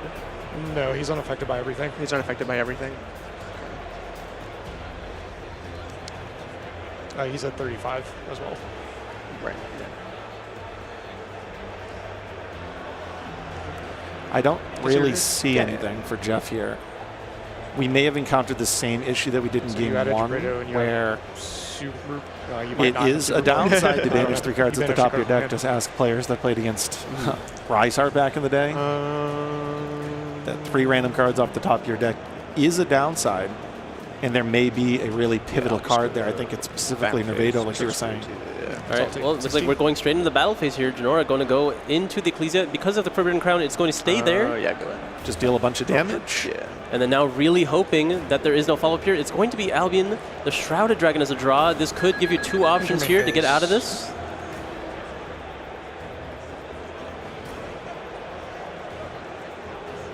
Activate.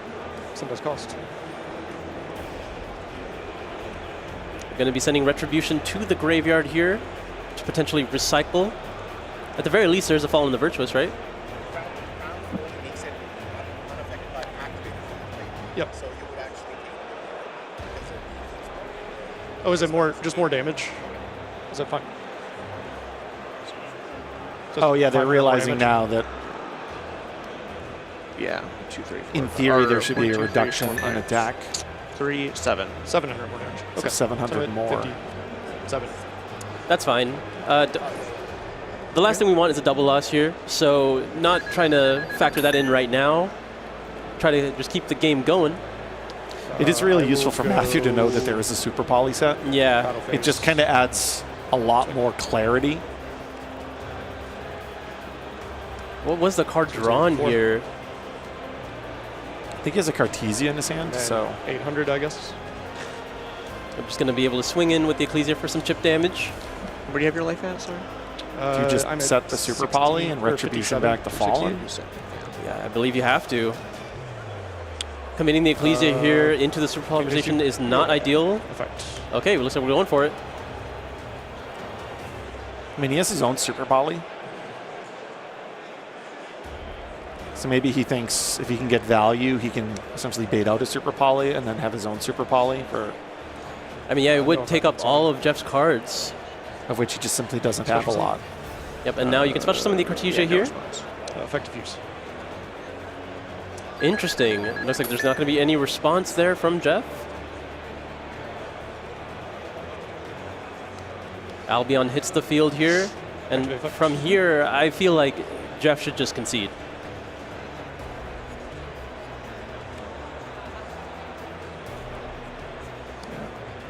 Granguignol hits the field here. Granguignol uses its effect. Yes. Going to be able to send something.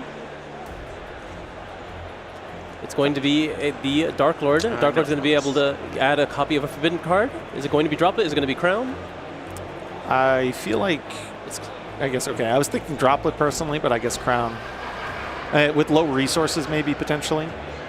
And this illustrates one of the reasons to play Sinkeeper. Obviously, you can send it off with Granguignol. Activate Retribution. So now, essentially, he'll have Fallen, he'll have Crown, he'll have Granguignol for a Dogma, which is Quem from the deck. It's him to go in phase. And that's it. All right, Jeff, what do we got? Did he draw another Super Poly? Interesting.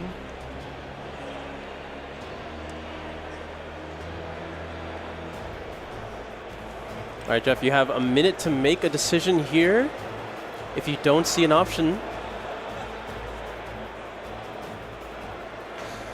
Yeah, so we have a Beast, a Dragon, and Spellcaster for Granguignol. So the types don't line up. There's a bunch of dark monsters. I'm trying to think about what his Super Poly could potentially do.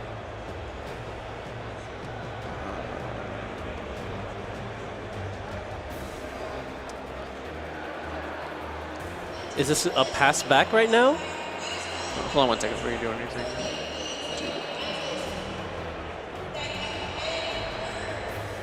I wonder if they have a time extension as well. Maybe there are a few missteps, just procedurally. I don't know if there was an extension, but... Oh, I'll just concede. Yeah, that's okay. I had Fallen for the... I don't even think I can activate it. I think I banished everything that I needed to. I just didn't check. Gotcha, yeah. I'm just brain dead. Yeah, I mean, he had the field spell. Good games. But yeah, that was the correct choice to make in this decision. There was nothing you could do. Definitely had to concede there. So I think one of the lessons here with the Power Patron strategy is just check those banishes. Not that Jeff wasn't, but it has to really be put into your calculus because it seemed like both in games 1 and 3 there was something that was banished face down that just deviated the play sequence, and it may have been caught a step too late. Yeah, it's something that you have to be paying attention to throughout the entire turn. You have a plan that you map out when you start, but you have to be able to adapt on the fly when you lose key resources there. Not something you typically expect to happen, but it could be a deck building factor.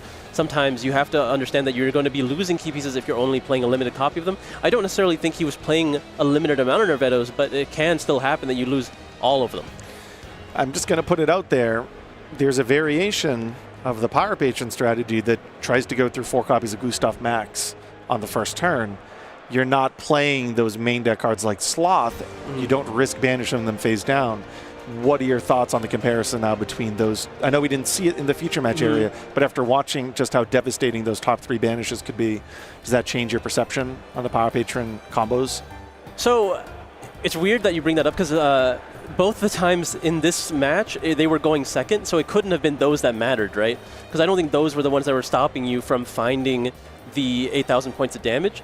It was your own engine, like the natural ones. The monsters lost had to be ones that were played no matter what, right? That's fair. It's like a slight missequencing, and clearly Jeff was not in his A game this round. He seemed pretty tired.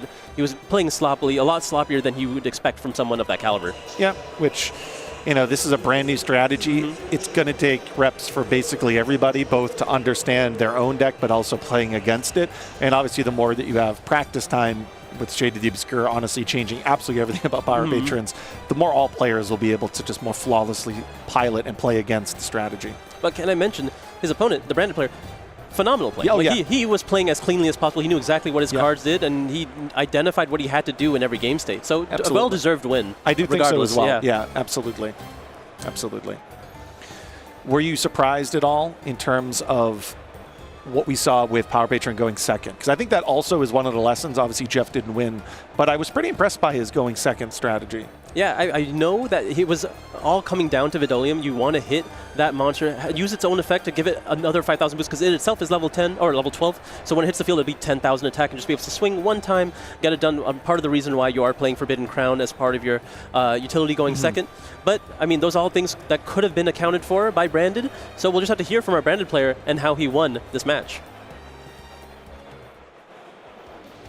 Thank you very much. Congratulations, Matthew, on your feature match win against a legendary opponent right there. I got to start off with just the moment, getting the win on stage against such a guy. What's it feel like?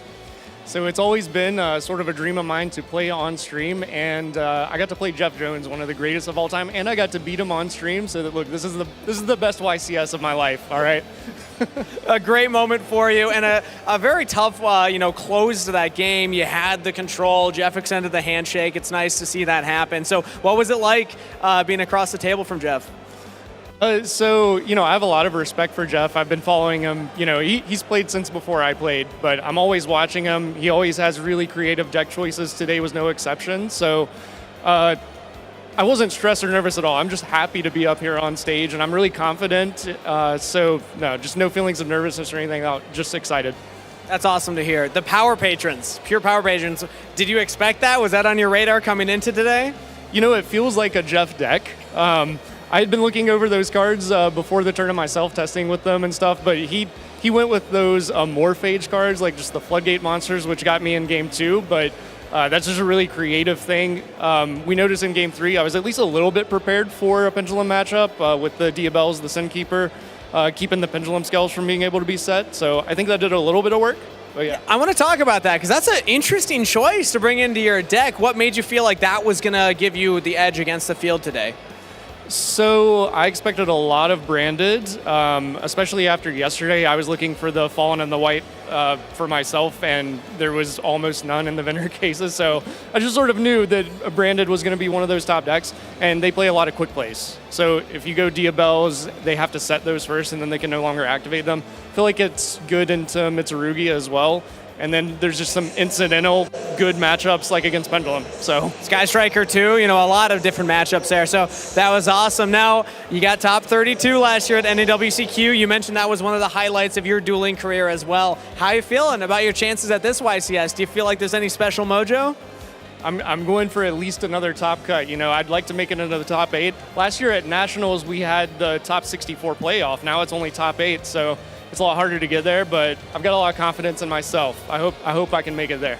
Well, I'm sure a lot of people are cheering you on. Speaking of, do you want to give a shout out to anybody either here in the venue or back home? Yeah, so I'm going to shout out Rage Quit Gaming. It's our little gaming group back from, in the Virginia area. So I'm repping the t-shirt. Yeah, but my Rage Quit Gaming crew, they're a great bunch of people, and we've been playing since college. So shout out to the guys. Awesome to have friends to help you prepare for events like this. Thank you so much, Matthew. Congratulations on your future match win. Now back to the casters. Just another chance to hear about these local gaming communities. It's all over the country. It's really all over the world, and it's one of the aspects of the game. I think I say at every event that it's just so near and dear to my heart. Yeah, I mean, I wouldn't be playing this game nearly as much if it wasn't for the community around me. I got raised by the people that taught me this game, and I've kept them in my life essentially the entire time. Even though they've been in and out, but they've still been people that I talked to throughout the years. I remember this was the building, there's the NAWCQ, the one that was won by Chris Bowling, and there was an area where on the Friday before, me and my close-knit group of friends play tested, and something really funny happened, very memorable in that very specific spot. And walking to the venue on Friday, I kind of stopped and recognized it and took a picture of it and sent it to one of my friends who doesn't travel out to the events anymore, but kind of joking, was like, hey, do you remember we were here 15 years ago or so? Do the math. And it's just the stories that you take and the journey that you go through from going to the regionals and OTSs all the way making it up to an NAWCQ. So it really is one of the aspects of the game that I always say it, but it's near and dear to my heart. Yeah, absolutely. And that's such a throwback. We're talking about the early days. Tell us about some cool stuff we have featuring the early days collection. Yeah, if you don't have it yet, you really should. The Yu-Gi-Oh! Early Days collection is available now, and it's just absolutely packed with games from the very early days of dueling. There are 14 nostalgic titles included. involving some of the most iconic games. We're talking about Yu-Gi-Oh! Dark Duel Stories, Yu-Gi-Oh! Dungeon Dice Monsters, Yu-Gi-Oh! The Sacred Cards, Yu-Gi-Oh! World Championship Tournament 2004, Yu-Gi-Oh! Destiny Board Traveler. These are absolutely some of the games that I grew up on back in the day. And then, of course, there are plenty of additional features, online battles with friends and other players, hidden characters throughout some of these games. There's the ability to rewind and fast forward, quick reset duels. And if you take a look at the box art and manuals, you can see some of the original versions in the digital gallery. And you have the option to remove deck capacity, duelist level, and cards from the bin-in and limited list. I mean, we're talking about an endless number of features. It's available both on the Nintendo Switch and the PC Steam. Honestly, a lot of nostalgia hearing about those games. Those are games that like I've had a few chances to try, but I remember even as a kid I didn't have like readily accessible. So getting a chance now to like revisit them, even from like a new lens, it can feel like something that I haven't seen in so long, and it's going to feel near and dear to my heart to be that Yu-Gi-Oh! Again. But I think we do have a bonus feature match that we can take a look into, so can keep looking at some great Yu-Gi-Oh! Action here. Let's take a look at my player to watch this weekend. Okay. All right. Okay. Go ahead. Go ahead and roll. I roll. Good. Start that time. Yeah. 6, baby. Snake eyes. Oh God, 4. I'll start. All right. Are we good to go? Yeah. Go ahead. Sure. Good luck, brother. Good luck.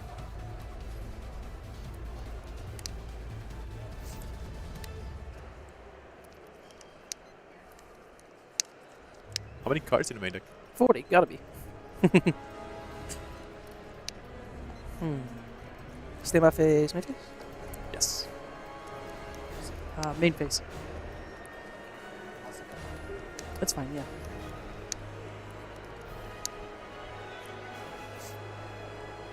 Normal. Click. That's fine.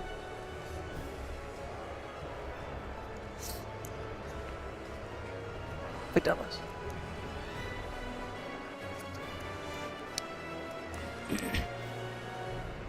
Thinking.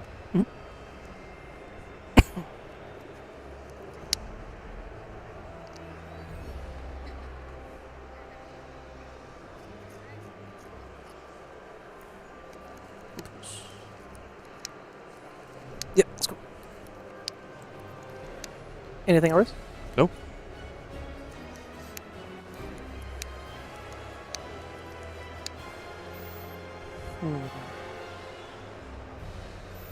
Activate the summon. Yep. Anything else? Nope.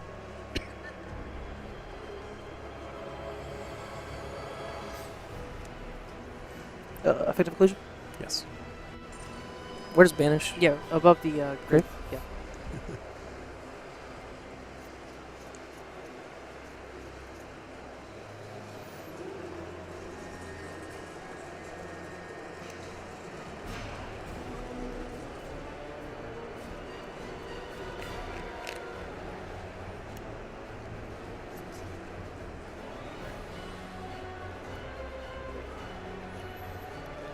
Effective use? Yes.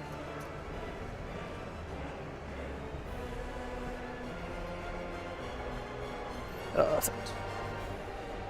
Yeah.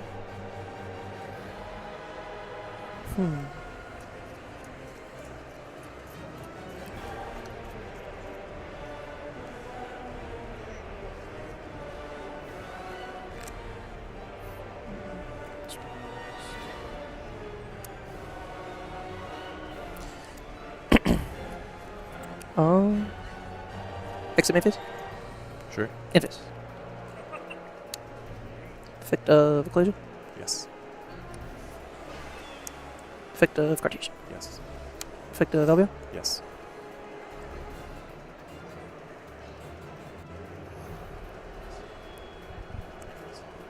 Yeah.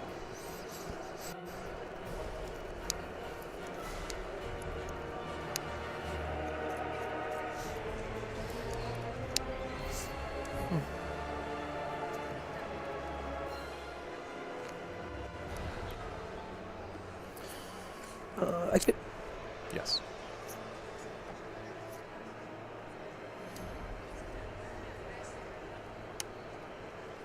Effect developer?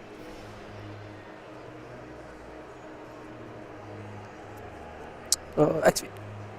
Sorry, yeah.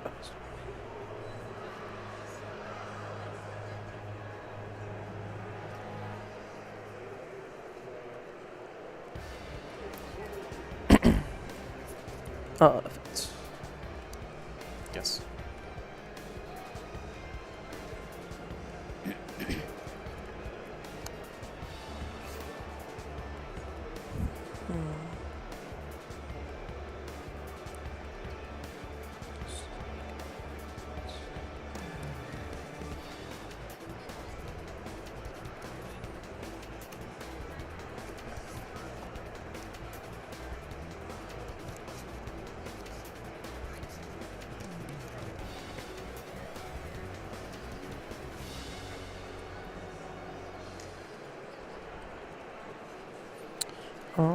I'll pass to you.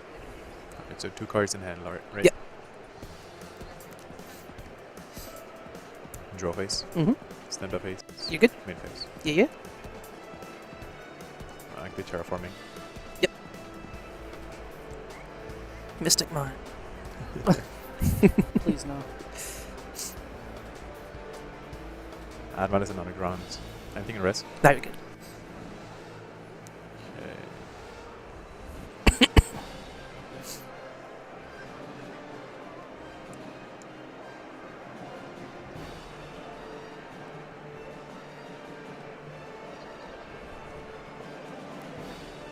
I'm gonna set a card face down.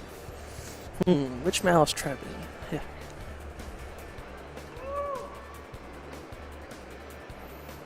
Activate medicine underground. Yep.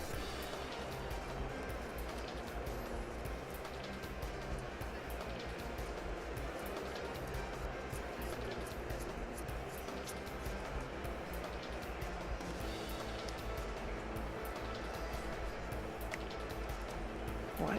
White trap effect. Think. You have 3 in him? Yes.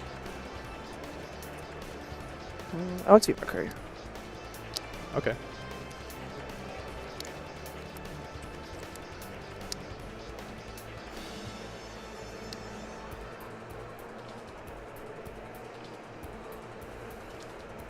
Activate gold sword. Yep.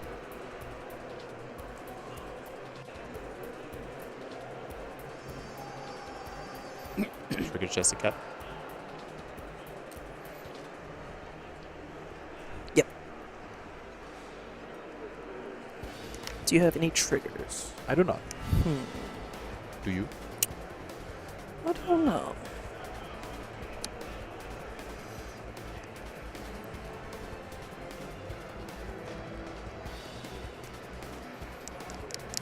Two in hand.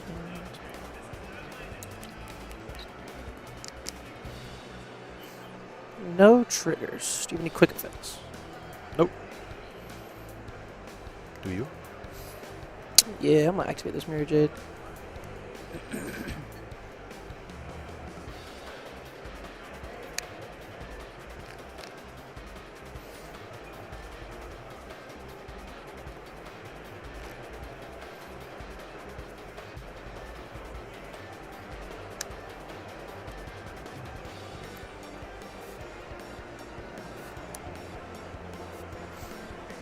Thinking.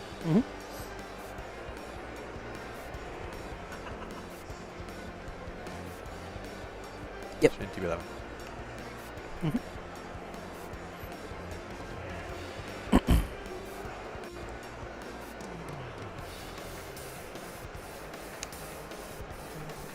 Rigid results. Banish mouse. Okay. I will trigger my Dormouse. Yep.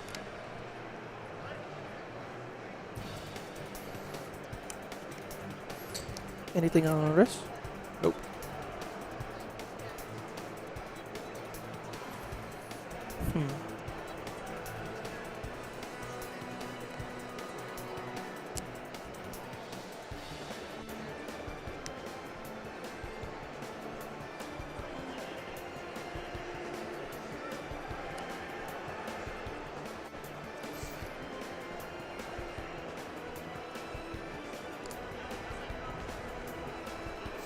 You're good. I'll activate Dormouse effect.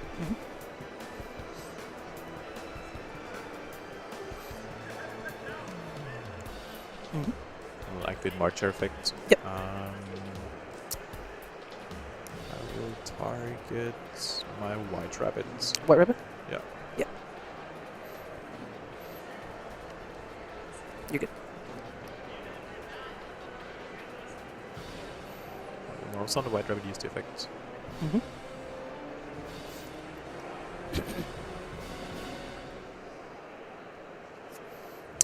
Anything else? Sure.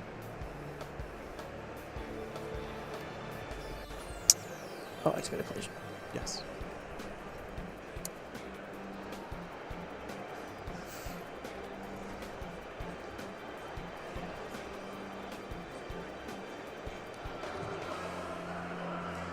Perfect.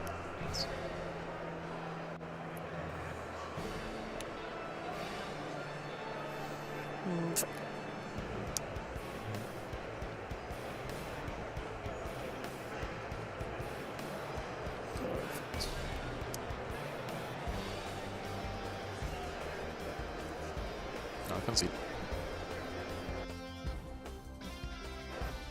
I was afraid of second impulse. Two Marcher in my hand. Oh my god. They do not help me.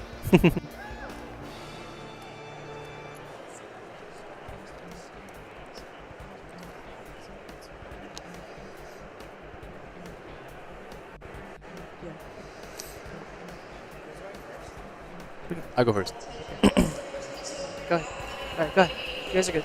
Go ahead. Alright, good luck. Should be safe now. Draw face. Stand by main. Yep. Like a second. Cool. Yep.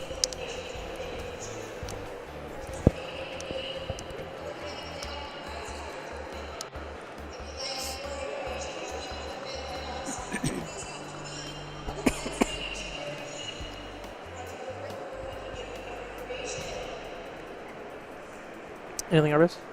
No. Sure. Okay. Banish Ball Drake. I would like to look at your hand.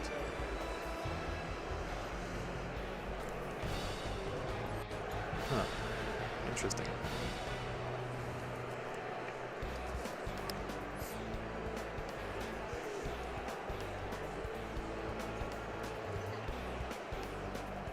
I'd like to get rid of High Spirits. So all of us Lightning Storm opening. Okay.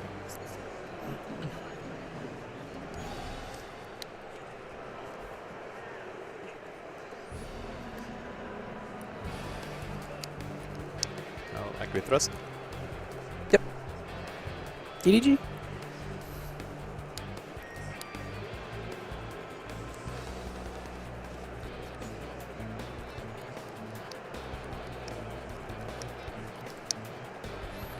You might need engine. MCP? TV, yep.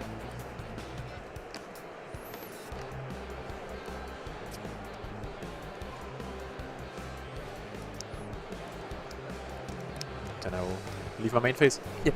Pass you.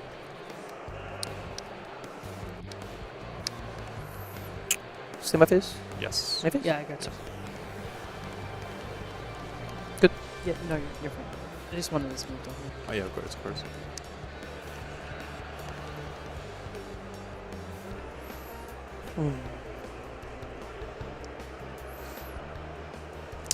Activate.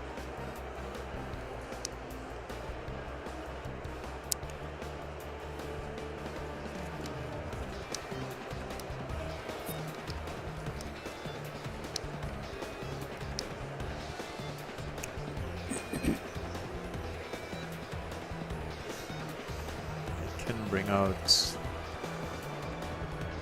Any this Despia. guy. Or I can add it. Oh yeah.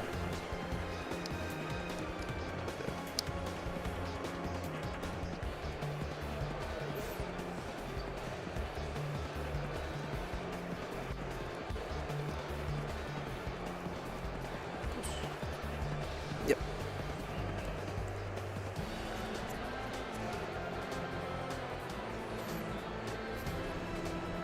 X Mavis? Yeah. Opposed to? During end phase.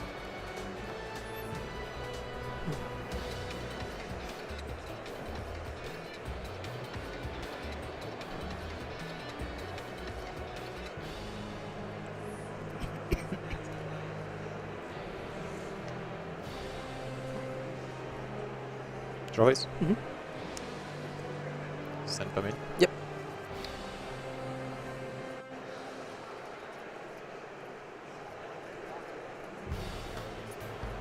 Don't respect. Okay.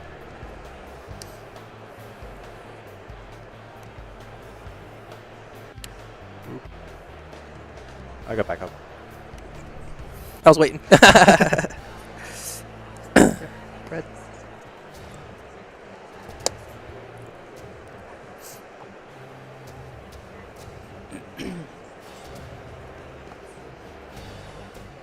Okay, just hold on 1 second. All right, go ahead. You're starting? Sorry. Okay, go ahead. Yep. Good luck.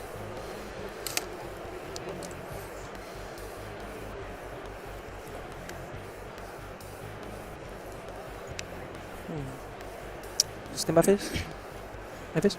In your standby phase.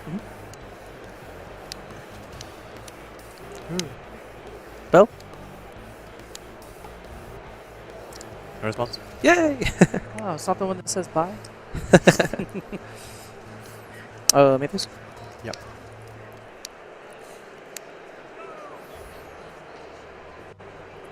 Normal? Yeah. Click. Ooh. Merrick? Any sponsor for that? Thinking, sorry. Okay.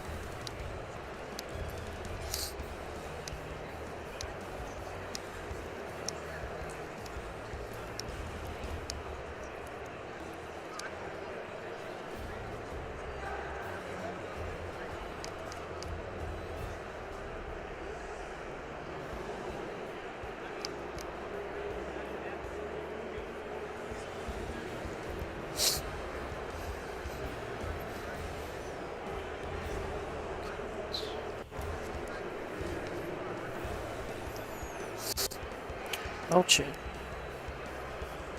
No response.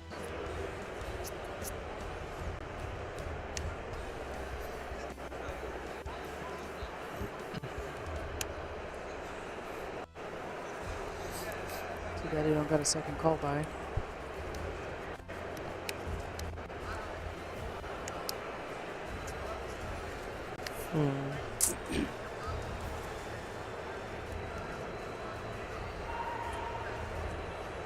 One, two.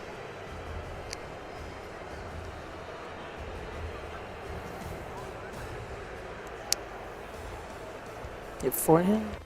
Yes.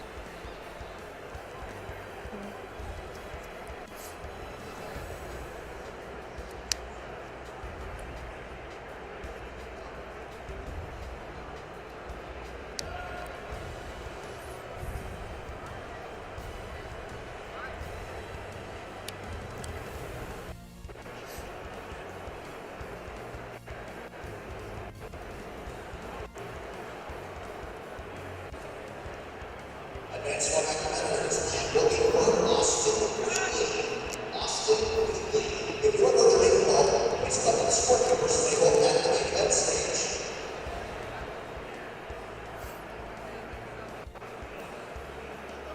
You have 1 card in hand, right? Mm-hmm.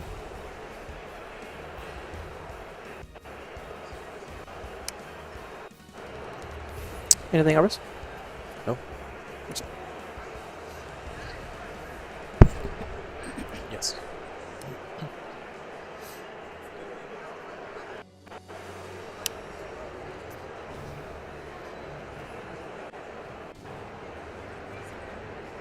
Normal to Glacier, right? Yes.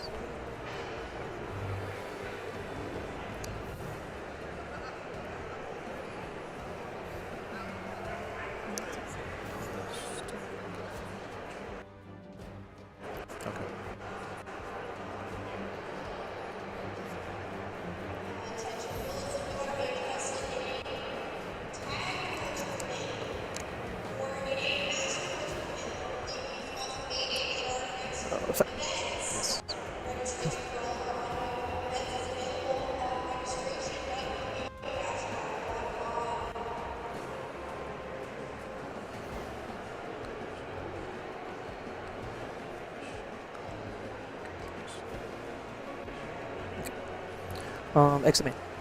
Thinking.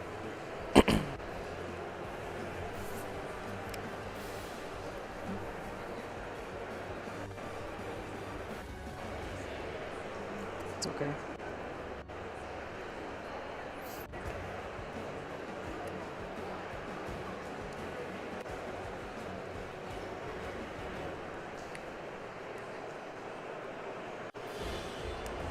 Still main phase. Go Poly Drake. Target your Albion.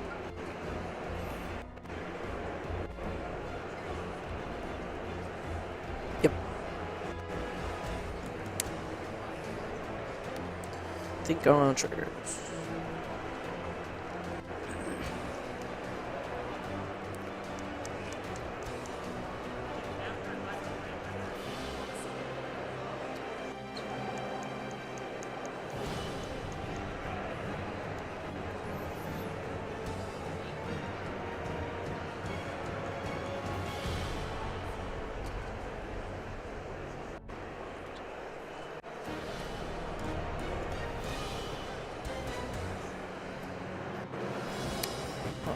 No response.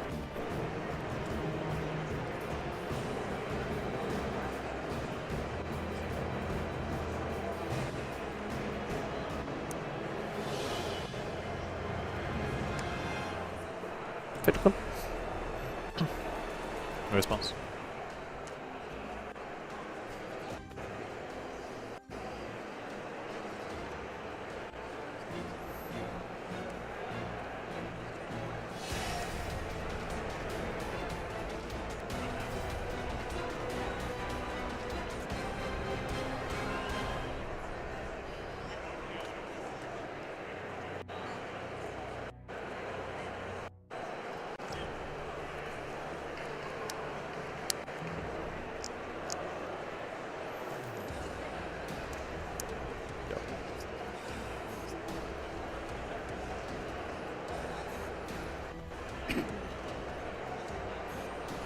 No concept.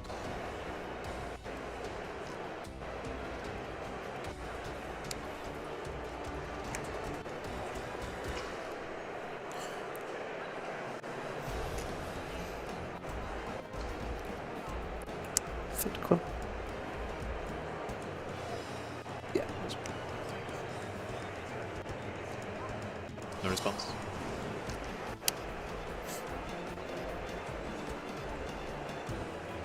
I'll try to leave main again. Sure. Think if I response to Ecclesia. To the activation? Yes.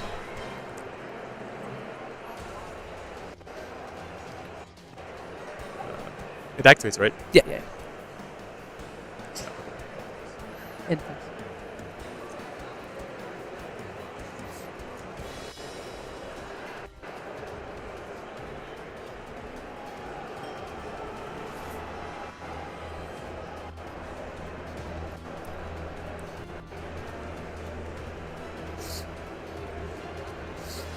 I'll change spark target. Cartesian. You have 4 in hand though? Yes.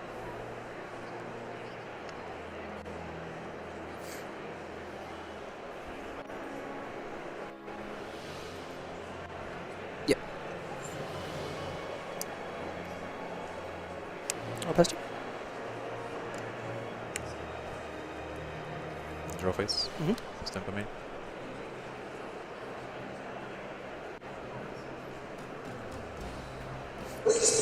Awesome.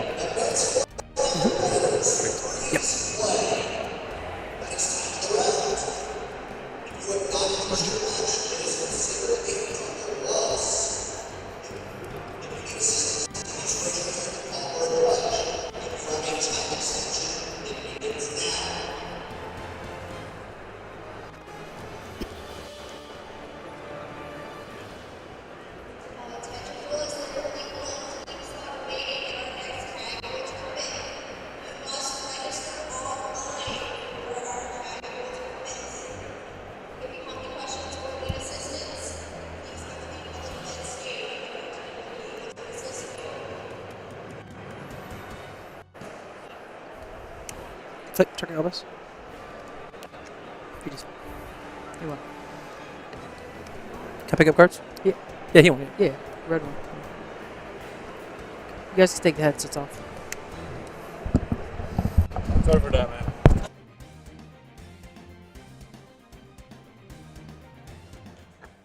And welcome back to the Yu-Gi-Oh! Championship Series. We're in round 6, and that was a great match to watch, by the way. Ooh, Clifton versus Rico, always a sight to see.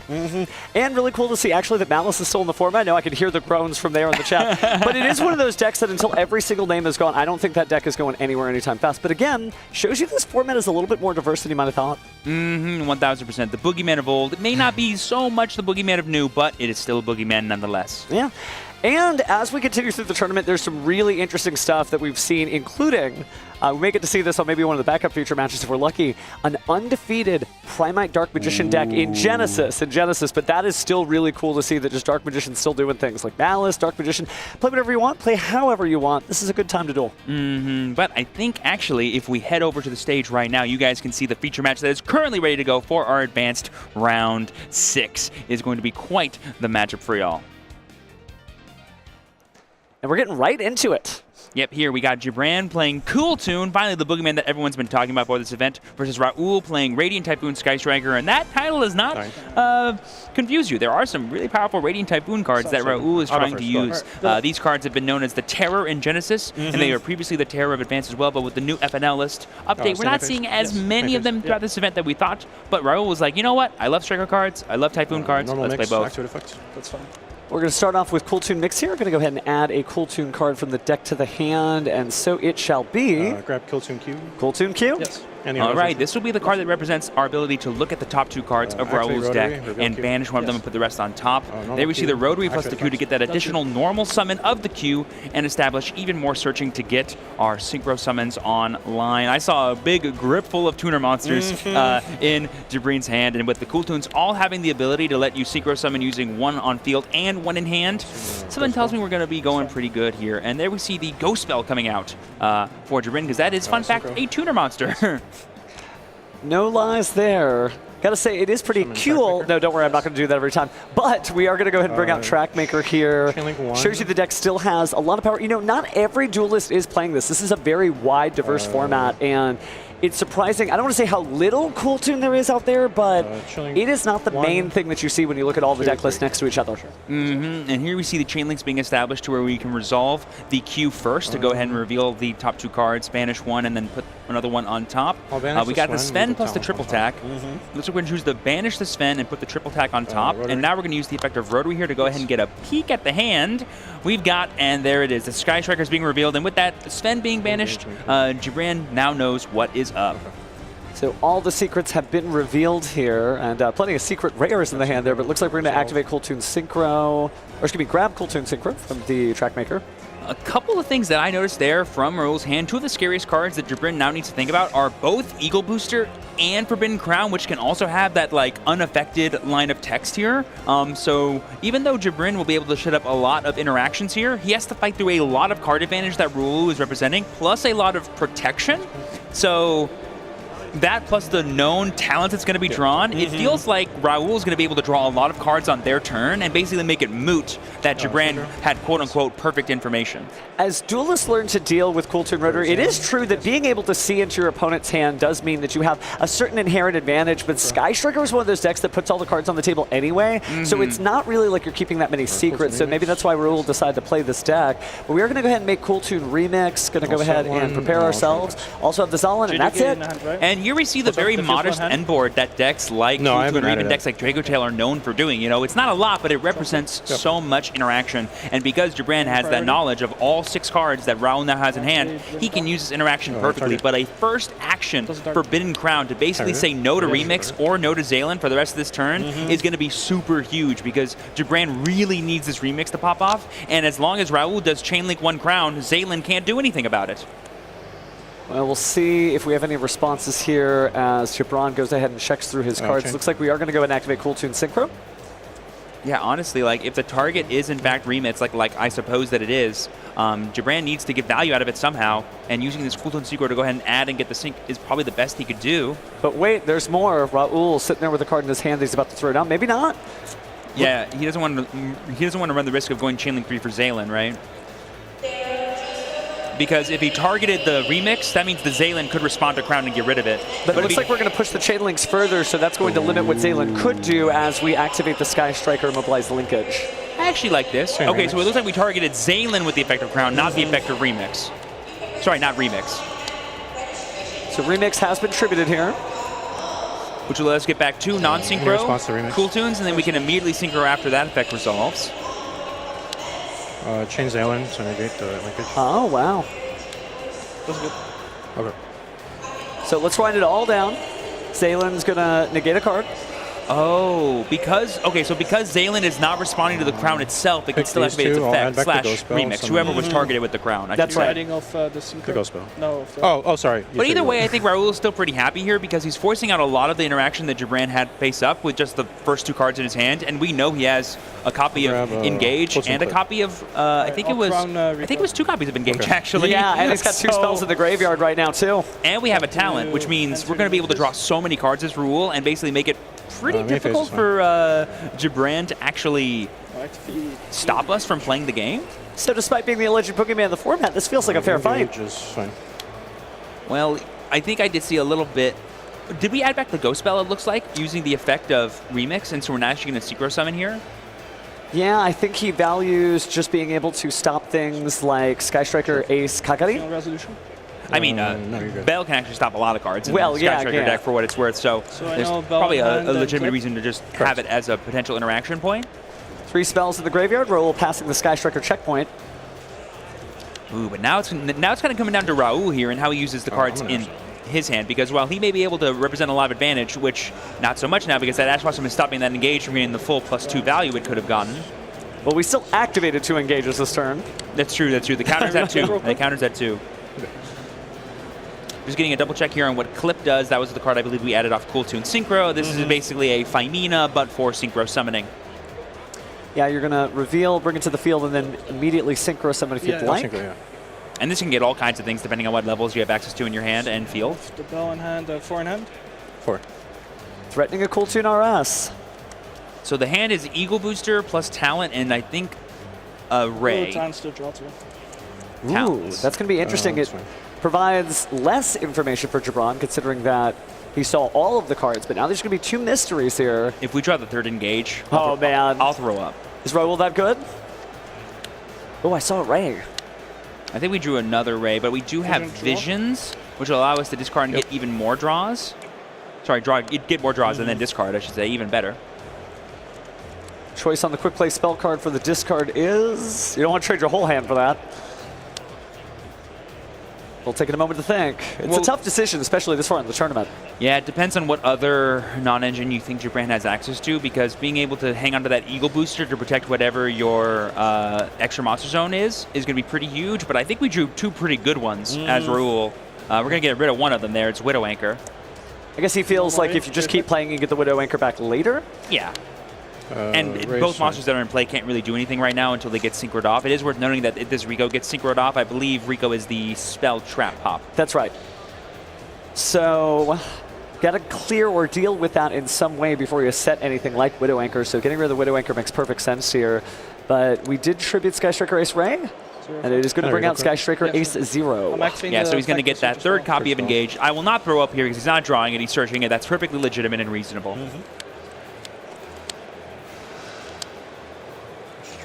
Ooh, but I believe you can Bell that effect because I think it can add from the graveyard too. It can. But there's the Eagle Booster that we know we had to stop that effect from happening and protect the 0 and get even more protection on our follow-up Engage. And this effect is going to be pretty huge here, I think.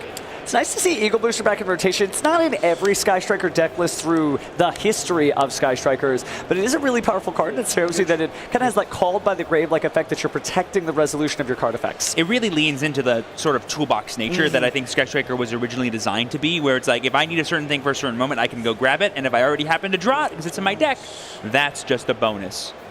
So now we've got to make a choice here of what it is we're going to add. Maybe thinking about that Widow Anchor. I mean, you got an empty main monster zone. I mean, at this point, like, Raul probably wants to ask himself, can I legitimately go for game with the amount of damage I have access to? And the answer is probably. But going for the Hornadros here, I think, it means we're going to try to establish a bit more of our engine for the follow-up because... Now, was the card drawn a third copy of the Fallen the Virtuous? Maybe second, but I think he had 2 in his hand already. I mean, that could be a lot of potential damage here just to clear the way for our attacks to start going through. Hornet Drones here is going to be pretty nice to get extra bodies in play that we can use for link climbing because there are some pretty scary link 2s and whatnot that the Sky Striker deck has access to thanks to the brand new Legendary Modern decks. And of course, we can always get Kagari because we have the link, the down link arrows provided by Zero. And there's a gauge. This will be the 4th time we activate it this turn if we use it. Got to get rid of that main monster zone first. So that's a prototype Sky Striker Amatsu. Like I said, that's one of the brand new cards from the Legendary Modern decks. This will help us out even more cards that are in play. Has that Phantom of Yubel style effect of changing the effect of destroying a Sky Striker, so maybe all we need to push. Sure. And I'll activate the effect. What does it do? It pops a Sky Striker Ace monster I control, and then 1 card you control. Yep, just getting clarification here on how this card actually interacts if it goes after the Zaylin. Always good to be very upfront about cards that maybe your opponent does or does not know. Yeah, those are the rules. But now we've cleared up the main monster zone. Oh, I might have saw effects, but never mind. Engage. Sure. Engage for the 4th time, but this time for full value. This is actually still the main phase. It seemed like he was trying to attack there, but... No. It just has an effect to pop itself and pop something else. Basically. So now clip. Just the gesture he made, right? Right. But we are going back in the deck here with the Sky Striker Mobilize Engage. It's the 4th activation this turn. 3rd actually resolving with the fact, but we'll get to search and draw. You said it yourself. What feels great this format? Drawing cards, actually.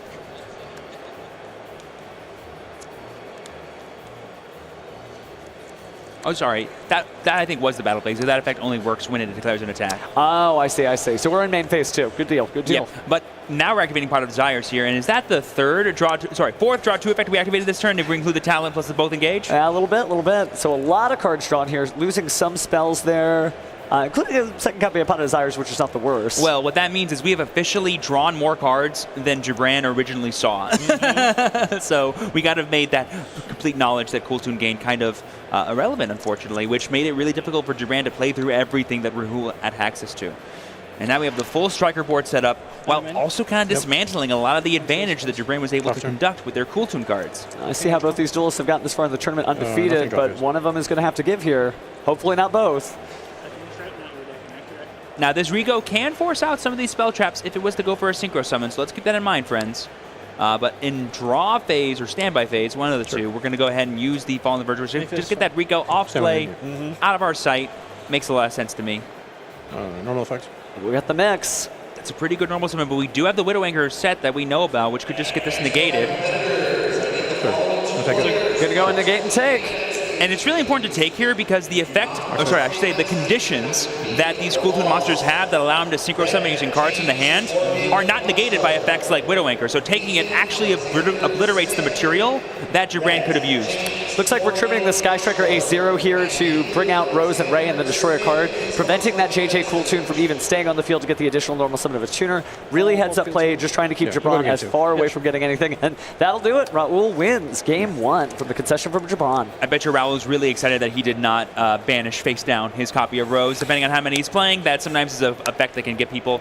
Usually, though, if you see people playing Desires, they're actually usually on 2 copies. Yeah, just to avoid that from happening. My hands clasped together. That was praying to the heart of the cards because, yeah, sometimes it just happens. You know, you banish 10, that's it. But Raul getting out of that alive, certainly a field to look at. Sure, Cool Toon is good, but it wasn't enough to take this first duel. Yeah, and to be fair, too, Raul's hand that Gibran looked at was so rough to deal with, and those top 2 cards were even more rough because we saw the talents plus the Sven, 2 cards you don't want to be giving your opponent because they both represent so many extra cards drawn / extra ways to kind of deal with your interaction before it quote-unquote really matters. And so it was just kind of an awkward situation there for Raul, made even more awkward by the fact that Raul was able to draw extra cards that Gibran has no idea what they are and so cannot properly play against them. Meanwhile, Raul knows exactly what cards hurts his deck the most and can play around those like he normally does. Well, he did have the future visions, pun intended, from being able to look at the hand. I wonder, you know, with so many different variations on so many different duels in this tournament, I wonder if somebody just activated Cool Toon Rotary's effects, saw the hand, and said, you know what, let's go to game 2, never mind. I mean, I'm sure there are moments where it's like the amount of stuff I would need to stop that is just not what Cool Toon can represent. Because while this deck is really consistent, really mid-rangey, can perfectly play around your opponent's hand, it's not the most powerful deck. Like, you max out at probably 3 to 4 interactions plus whatever non-engine you happen to draw, and if your opponent can, like we saw in Game 1, properly time their effects, properly force out your interaction like the Zaylin or the Remix using cards like Forbidden Crown and Linkage, etc., you can kind of make the most impactful ones moot. Basically, he shut off the entire Cool Toon engine from being useful during Raul's turn, and he was basically relying on non-engine in hand. And as we know, Sky Striker is perfectly fine playing through 1 Ash Blossom and 1 Bell. They can do that all day.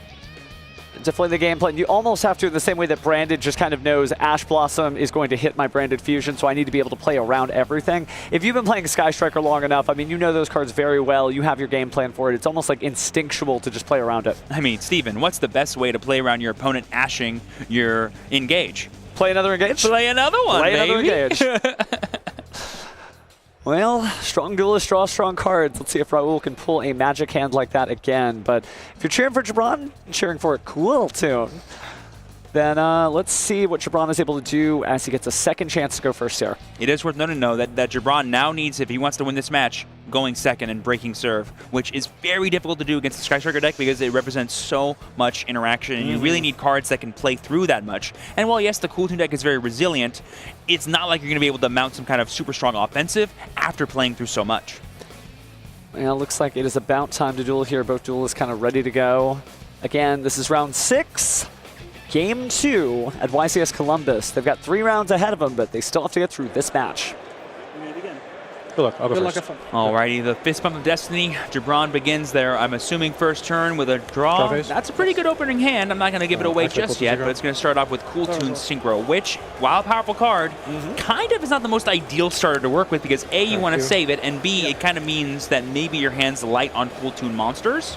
At least the useful ones that can get you more and more cards. Now, I did see what I think is usually a side deck card in Gibran hands. It looks like it was Monadium Reframing, and it's good in Genesis, right? I believe it's 0 points, and it's good in advanced format, too. So interesting to see all the pivots here from the Cool Toon players after the side deck is used. Yep, so there we see Q here. Q's going to go ahead and summon out that Rico. Rico's effect's now going to search for another Cool Toon card. Rotary. Going to go ahead and get the Rotary there. Now we have the full online. We can go for the Track Maker, get the look at the hand and the look at the top 2. It was interesting to see Gibran choose to order the chain links where he saw the hand after seeing the top 2 cards. Usually you want to see the hand first and then look at the top 2 cards. Just so you can, like, perfectly give them a bad card. Make that decision. Ooh, but here we're going to use the additional normal summon off Rotary to get Mix into the mix. Get another copy of Rico added to the hand. So now we can have extra ways to interact with our opponent's spell traps if we were to quick synchro during the opponent's turn. And then we're going to go Chain Link 1. It looks like Track Maker 2 and 3. Whoa, what a hand. Look at that. Lightning Storm, Vision, Double Crown, and Fallen the Virtuous. No Sky Striker engine. Very important. Also worth noting, too, Crown, I believe you only use 1 per turn. True, but if you have the Radiant Typhoon Visions, you may be able to eventually get into, you know, draw 2, discard. Speaking of needing Sky Striker engine, that is 2 Sky Striker cards. Obviously, you banish the Rose here because you know your opponent has 3 Ray. And then you put the Ray at the bottom of the deck because you're just like, I'm not going to give you double Sky Striker engine. So, huge play for Gibran. I'd rather you have a blind draw than have a card that guaranteed gets you into your engine. Well, we're going to find out if we have multiple copies of Rose in the deck, and I can see why it'd be popular, especially in this format. But now we're searching the deck, and it looks like we are going to add a Cool Toon Synchro there. So just stacking up the copies. I mean, you can activate 2 per turn. Yep, we already used 1 earlier, and then we got another one. Synchro. Is there something else? Another Rico, right? Another Rico, yeah. Yep, just getting a clarification of cards that are known in hand. We've got Rico plus double Cool Toon Synchro. But now it's time for a Synchro. Ooh, this is going to be for a level 7 here. Going to be for that Zaylin. Such a really cool card, but he is not going to stand alone. We're going to go ahead and put the Remix in defense mode.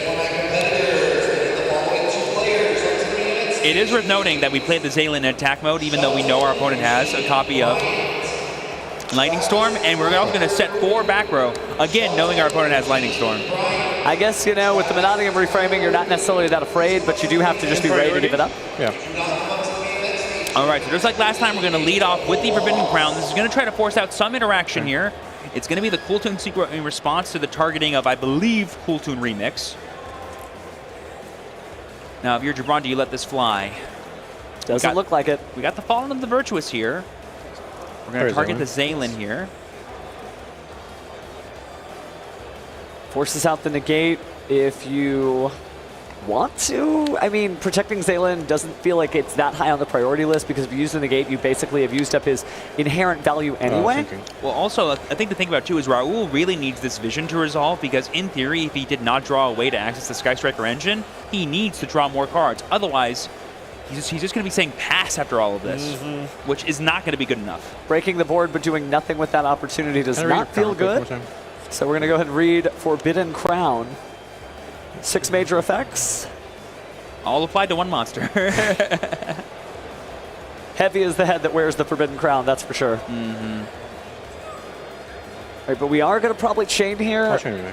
Oh, he's just going to chain the remix, okay. Yep, so now we can kind of dodge the Forbidden Crown. But like we saw last time, being forced to use this remix right now is not the best. No, you don't get the great additional effects, so going to go ahead and use the Zaylin. That's going to get rid of the Fallen Virtuous. Yeah, but again, we've used a lot of our big interactions right up front. But like you're saying, we have the known Vanadium face down, but not known to Raul. So once he goes for this Lightning Storm, thinking it's going to be able to stick and clear the rest of the back row for him to start playing, not necessarily going to be the case. Oh, yeah, this back row summon. So he's definitely kind of in a tough spot as we know it, but probably to him, he's like, well, this feels like a big repeat of last game, except you have back row. But this time, I've got an answer for that back row. I'll grab a clip. It's a clip as well coming out of the deck here. Still pretty rough though. Raul is in this game, but you're right that he doesn't really have the Sky Striker engine, so it's going to be a little difficult for him. Well, he might have drawn one. We don't know what the card he drew for turn was. That is true. That is true. And neither does Jabron, which is very important to keep in mind. Jabron has to keep in mind that there's one unknown card he cannot currently play. That was all it took to defeat Pegasus. Let's see if this is just as exciting.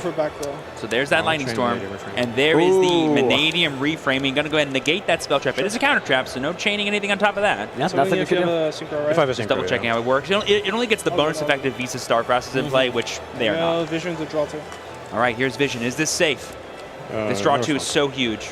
It's good. 2 cards. That's pretty big. Pot of Greed's pretty good, but we do have to go ahead and get rid of a quick play spell card. I think it's pretty easy with one of these extras. Just think about discarding the Lemnis Gate. That's what we're dropping. Yeah, that is not Access Engine, but there's the draw. We're just going to go ahead and scoop it up there. We drew Pot of Desires plus Thrust, which would have been so good at getting us into the rest of our entire deck.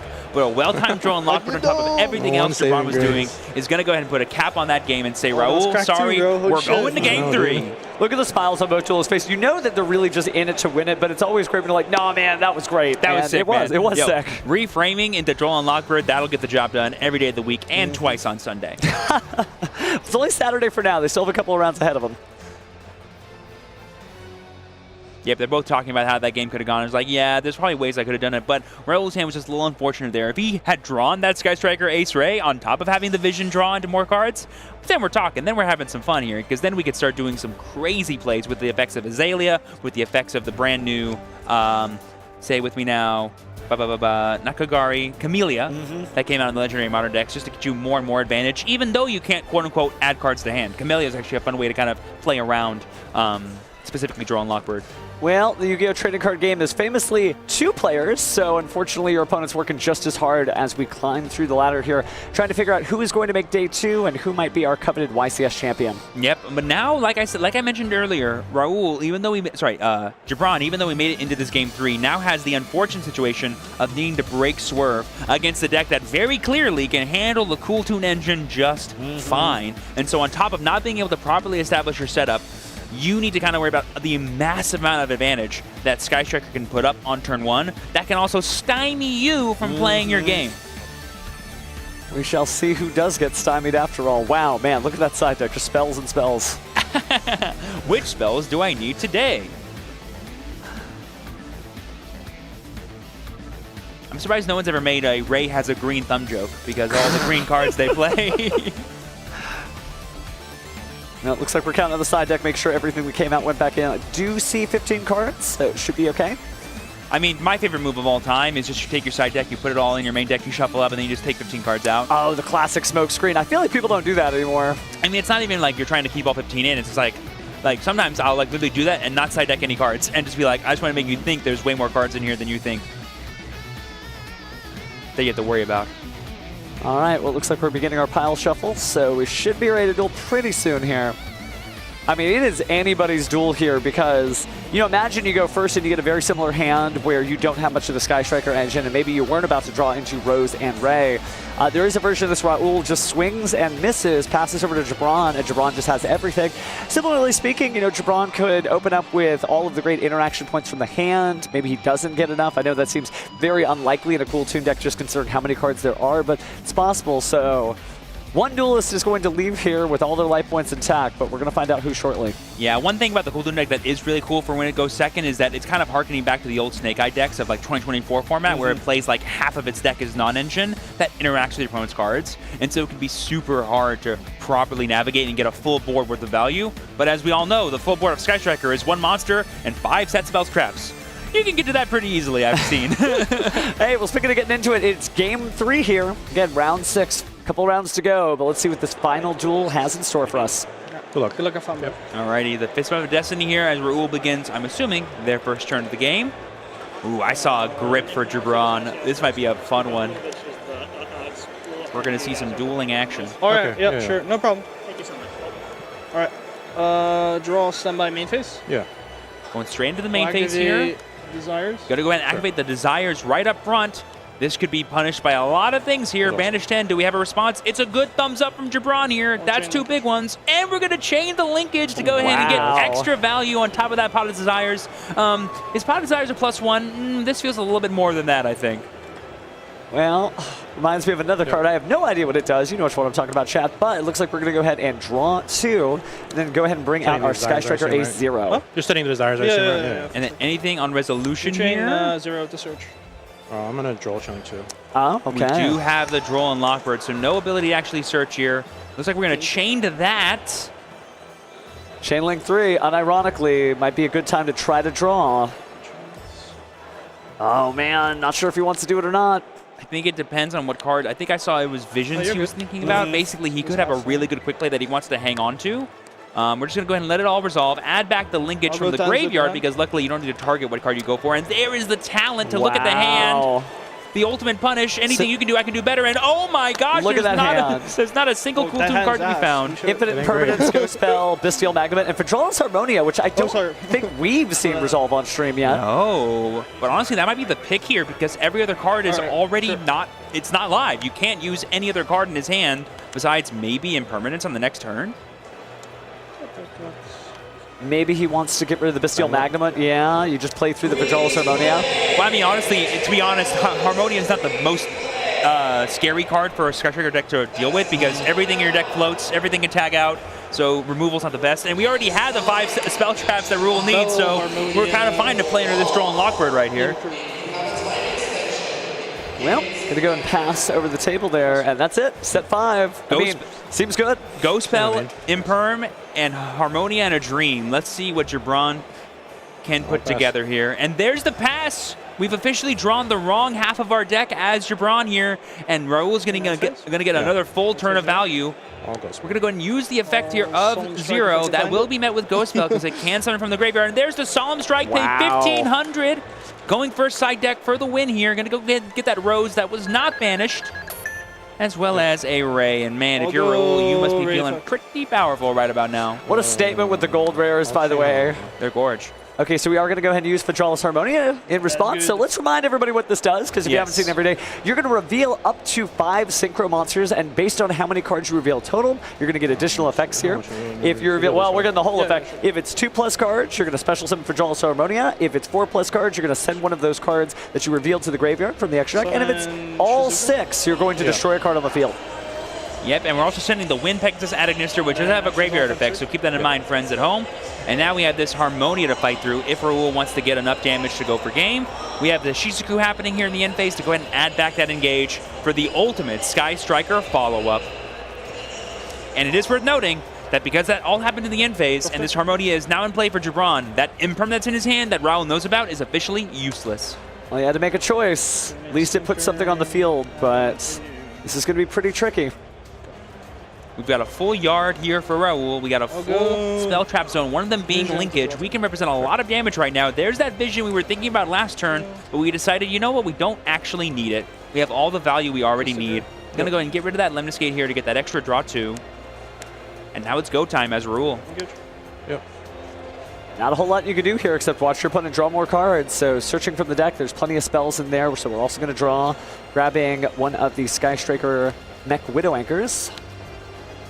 I mean, there's totally a world here now where we can do all kinds of stuff as Raul to try to add up to our damage. You got it. There's another copy of Engage, and you know what? Jabron's like, I don't need to see you I should have cards. That is it for this but it wouldn't have duel. made a difference anyway. Unfortunately, as you saw, guys, we drew Sidebring Driver for turn. Just the entire wrong half of Jabron's deck was what we drew that game. We saw no Sky Striker engine in Game 2 for Raul, and we saw 0 Cool Toon engine for Jabron in Game 3. But that means Raul is your match winner here for round 6 of the advanced main event at YCS Columbus. Well on him for keeping the Sky Striker dream alive, specifically my Sky Striker dream of it being the deck to take on the whole entire thing. Well, I think you're getting closer and closer. I mean, I said Dooms, but I don't know if they're going to be able to take it against decks and draws like that. My goodness. That was a sight to see there for sure. Just wild stuff. And it shows you, look at the smiles too. You know, you can hear some light applause from the crowd there. Everybody getting hype. Oh yeah, we're playing Yu-Gi-Oh, y'all. We're happy as can be. If we're resolving these beautiful rectangles, that's all I got to be doing. I'll tell you what. Both these duelists just having a grand old time conversing with each other after the match, making sure that they can keep going on. I believe both these players are currently undefeated, so there's still lots of duels left to happen for them as they try to advance to that top cut, which is going to be just amazing to see. Well, I gotta say, you were interested in seeing Sky Striker do well. Did that scratch the itch? Oh, 100%. It's always nice to kind of see it get a bit of a run back, as we saw earlier when Mirai was piloting it. She kind of had a bit of an unfortunate matchup up against Branded, but Raul right there kind of assuring me, yeah, turns out against Cool Toon, drawing cards is really all you gotta do. That's pretty good. Because it's true that Cool Toon, you know, it feels like it continues to play and play and play, but if you're just outsizing it in terms of how many cards you're getting, that advantage is eventually going to stack up. Well, and let's not forget, too, in Game 1, Raul did an expert job of forcing out the most impactful forms of interaction, the Remix plus the Zaylin, early. So that way the rest of his cards could resolve no problem, / maybe deal with one Ash Blossom or one Ghost Spell, which after you resolve your second Engage for turn is kind of not the biggest deal in the world. It really isn't. We really didn't even get to see Remix do what it does best because it really represents multiple forms of interaction, right? The perfect scenario of getting Mix and Rekko back together, going ahead and destroying a spell or trap, destroying a monster, and then leaving Cool Toon our S on the field to negate another card and have a powerhouse and modulate those levels. It's a really good combo. But if the combo breaks, then the combo's broken. Yeah, and like doing it when there's not cards already on field is so awkward for the Cool Toon player. It's kind of like Sky Striker in that way, where a lot of its points of interaction demand your opponent already has things in play for you to get rid of. So cards like Crown or cards like Breakers in general can force out that interaction and make it useless. And shout out to Lightning Storm. I feel like we're seeing it all the time now. I mean, it's a side deck all-star. It really is. It really is. Well, let's speak to the all-star of this duel. Let's go ahead and throw it to the stage for Kangas to interview our winner. Thank you very much, Raul. Congratulations on your feature match win up here. The crowd was behind you. They were making some noise. You got some buddies in there? Of course. Shout out to them. And shout out to you as well. Very fun deck. The casters were talking about it. We hadn't seen a lot of Sky Striker so far this weekend, and you piloted it very impressively. What made you want to play that deck above the others? Okay, so like, I was gonna play Dracoto until the ban list, and then I was like, okay, I can like last minute always take Branded, because I'm like pretty good at Branded. So I was like, you know what, let's just try Striker. It's good into Branded, it's good into Kill Toon, and I can sack people with talent, so it's like kind of nice. I'm trying to follow the logic there. Feels like you were kind of baiting yourself a little bit, switching out all those decks. Do you put in enough time ahead of this deck, or is it just something that you felt comfortable already falling back on? Oh no, I love drawing cards. So like, playing a deck like this and like playing all these breakers and it's going pop, pop, pop, pop, draw, break the board, I feel that. That's me. Now, you're traveling in from out of town, I mean, from overseas, coming in from Europe. So what do you think about the North American competition here so far? It's pretty good. It's fun. I had nice opponents, and yeah, it was chill. Anybody in particular that you're hoping to face later on in the event? Not really. Everyone is fine. My friend Philip will be chill, though. It will be funny. You get some friendly matches up here, or maybe out there, you know, depending on when you match up, maybe in the finals, yeah? Bro, 2 Europeans in the finals would be dope. It would be very dope. That'd be awesome. Well, any shout-outs you want to give for anybody back home watching or in the venue supporting you today? Also, for sure, Mark. Anyone in my Discord, Algu Gaming, family, friends. Yeah, bro, that's about it. All right. Thank you so much, Raul. Congratulations on your feature match win. Back to the casters. What a great energy that he's got there, right? Yeah, it would be cool to have 2 Europeans here, so more people should be traveling to YCS, as I know there's a lot of people traveling for Yu-Gi-Oh! Right now.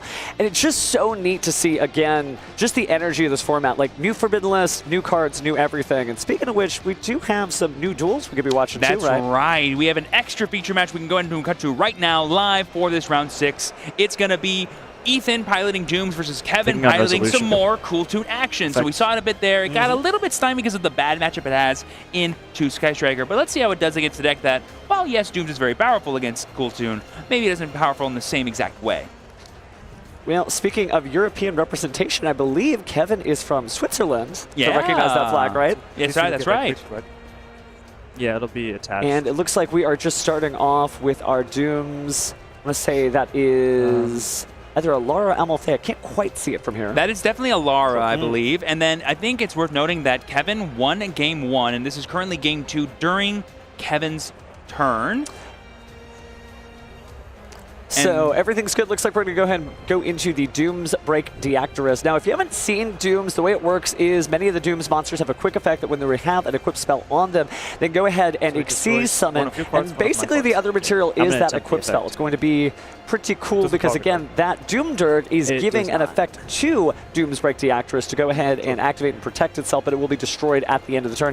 But it could attack directly, so Dooms has its secret sort of big punch potential at any given battle phase. Yeah, this deck really reminds me of like Zodiac and how interesting the Xyz mechanic can be in an archetype like this, where like a one monster can become an Xyz monster out of nowhere, and all the rank up shenanigans, that with all the destruction effects makes it really hard to play into because a lot of the cards trigger when you destroy them, so you can always say thank you when your opponent tries to get rid of your cards. Well, as a great duelist once said, every Dooms card demands 2 pieces of interaction, so it's going to be interesting to see if Cool Toon really has enough gas in the tank to keep up with this. Kevin obviously no slouch as a duelist, so adding the rotary from the deck to the hand. Yeah, it's looking like Kevin, during Ethan's turn, was able to use Fualos plus Stroll and Lockbird to kind of make it to where the best Ethan could do was put up this Deactress board. And so now all Kevin's got to do is break it and maybe go to a B2B line to get enough damage to win the game. That could be what they're thinking about here to try to close it out. Kevin thinking quite a bit there, raised his eyebrows a second. It looks like he's done all the internal math, so maybe it is time to showcase what we're going to do here. Didn't quite see what the other synchro material it is, but we are going to go ahead and synchro now. And it's just going to be a track maker. Which is pretty decent here because it represents even more utility for Kevin to go ahead and get. But we still have to deal with the Deactress over time here. I think that might have been a Psy-Frame tuner that went off. That's Delta, it looks like. Oh, yeah, Yeah, so we used the level 2 plus the level 2 to make the level 4. Yep. So adding JJ Cool Toon from the deck to the hand here. Not really going to be a lot of interaction there on the Dooms Break Deactorus. Of course, you could destroy a monster right when it's summoned, but other than that, you're not doing a whole lot. So we are going to go ahead and see... Drop down to the Recco here, normal summons. Yep, the additional normal from JJ is going to go ahead and give us his Rico here, which can give us even more access to Cool Toon cards. I mean, we're pretty close, I think. We probably just need access to another level 3, and then we can probably get there if we're Kevin. Well, considering that this appears to be the second turn of the second duel and that Kevin's up a game, this may be all she wrote. Yeah, you got to be feeling pretty good here if you're Kevin. If the best your opponent could put up was a Deactress. A very big Deactress, but a Deactress nonetheless. Some Dooms players opting not to use Meneus the Pure, but it is true with the right combo with the Power Patron Dooms, you can get that sort of Thunder King Ryo-like effect out of the Dooms Destruction Trap card, but that is not to be seen here, so Cool Toon able to play unfettered. Yep, we're going to go ahead and use the Trackmaker's effect here, which is the only Synchro monster that shares the condition that all the Cool Toon main deck monsters have. Let's maybe go for a Synchro here. Man, the Cool Toon art is so cool, pun intended, but Recco's got like that old phonograph hair. Oh, yeah. Like it's an entire record player as her haircut. That takes some work. So we're getting some clarification from the judge here. Make sure everything was copacetic here as we went through these first few turns and actions. No, so you asked for private public knowledge, but you did not. I didn't say anything. I just grabbed it. Not quite sure what they're talking about here, but I think we're going to try to resolve a Synchro Summon here. Kevin holding his head there. Perhaps he doesn't get to do what he thought he was going to do. have to get an update soon, but it looks like he might have stumped himself a little. Still not in a bad position for sure. I mean, you could definitely make a Zaylen. There's not really any spells and traps. I mean, you can make a lot of monsters here because we added back the Q, and so we have all the level modulation that we need with the mix in hand too to get to some of our bigger synchros to even. Could be a Loudness War, could be a Zaylen, could be any number of things, but we're just going to set our hand down for now. Looks like the clock is paused, though, if you take a look here, so I do think we were just waiting on a quick answer here from the judges. But let's talk about what kind of situation we're in. You know, it's interesting because the Cool Tunes tend to destroy cards, and that's not exactly the thing you want to do against Dooms. No. And even then, sometimes they have various protections to kind of keep that from happening. Well, they get to extend for days. Of course, Dooms break the actress doing the same with Medius the Pure, although I don't see him at the ready.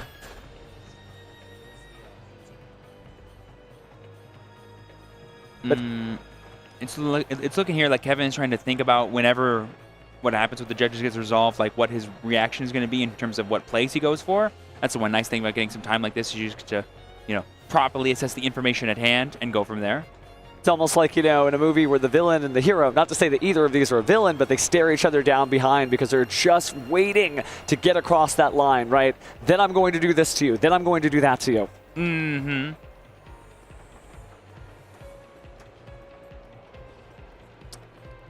But yeah, like you were saying, what Kevin really needs to do here is make sure that he finds a way to win the game here because, as I said earlier, this is the second game on the second turn for this, and it's going to be make or break, I think. Well, if something doesn't end up going Kevin's way, that'll be okay considering he does have one game up. But with only 9 minutes left, you wouldn't really want to take this to a game 3 because there may not be time for a third duel. Both of these decks relatively complicated, have longer combo lines, and Doom's still really being discovered as far as its power ceiling. I really love that this deck has taken off. I was playing a lot of it on Master Duel. Of course, before all the cards were added from Blazing Dominion, we still don't have those in Master Duel. But it is a deck that reminds me of Unchained and other decks where, like, they don't care if they get stopped. That just means more things are going to happen. I mean, as I said earlier, like, Doom's is my deck to kind of take down the entire event, and like you said, there's so many fun things about the ability to destroy cards and gain value as a result that can make it really hard for opponents to play into you. Well, let's see. Oh, sorry, I meant as you said earlier, not as I said. Whoopsies. You're the one that has Dooms on the radar. I have Sky Striker. That's okay. That's okay. We can both be the Steven that thinks Dooms is good. Of course, of course. But it looks like we are adding just a few seconds more on the clock. At least it's a different number here, but taking a pause. Kevin answering a question there. Looking at the graveyard, I do see the Amalthea we discussed earlier. We've got the Dooms. Yep, I don't think there's any rewinding here being done. I don't think there's any harsh time extension being added. I'm not sure what had to be corrected, but I think everything's copacetic now. Apologies for us just hanging out with you, chat. We're just trying to find out too. Great time to read your opponent's cards. You can continue from here. All right, the timer is officially going again here. We're going to go ahead and use the effect of Rotary here to get the additional normal of itself. We're now going to use the effect of JJ Cooltoon to get rid of it and then bring out another monster here. It's going to be that mix. The time has been unfrozen. Definitely a beautiful collection of cards there. Definitely went in on those holographic Cool Tunes. But now we're going to synchro summon again here. 4 + 2 is famously 6. Yep, so this is probably going to be Loudness War if I had to guess. Yep, there he is. And with the field spell, that is going to be 3,300 attack here. Going to go ahead and destroy, or actually return the Doom's Break the Actress to the extra deck. So the materials are going to go away there. Now we've got the Cool Tune RS as well. And for each tuner monster in both graveyards, he's going to gain 300 attack points, which I think is at least 8 from Kevin and 1 from Ethan. So that is plus 2,700. So that's around 42 plus whatever Loudness War is. 3,300 because of the effect of the field spell. That's not 8,000, I don't think. So he can wreck face, but not all of it. Now, seeing Ethan's hand, I did see Jupredo, one of the new power patron monsters. So we are just going to attack with that. So big numbers, but again, not all of them. Yeah, I think we're about either 4 to 700 shy. That ballpark. We're going to be around under 1,000 life points as Ethan, I believe. End phase. Sure. End phase. Draw for turn. Yep, we're going straight to main phase 2, straight to end phase, and it looks like Ethan has begun their turn by drawing another copy of Geppetto there. Yep. Ooh, that may not get you far, but these new Power Patron cards are very powerful, so let's see what you could do with Geppetto and a Dream. Main phase, by the way. Yeah. Attempting to go main phase. You're good. Okay. Last card is a spell card. Couldn't quite get a look at that, but Loudness Ward definitely making the difference here.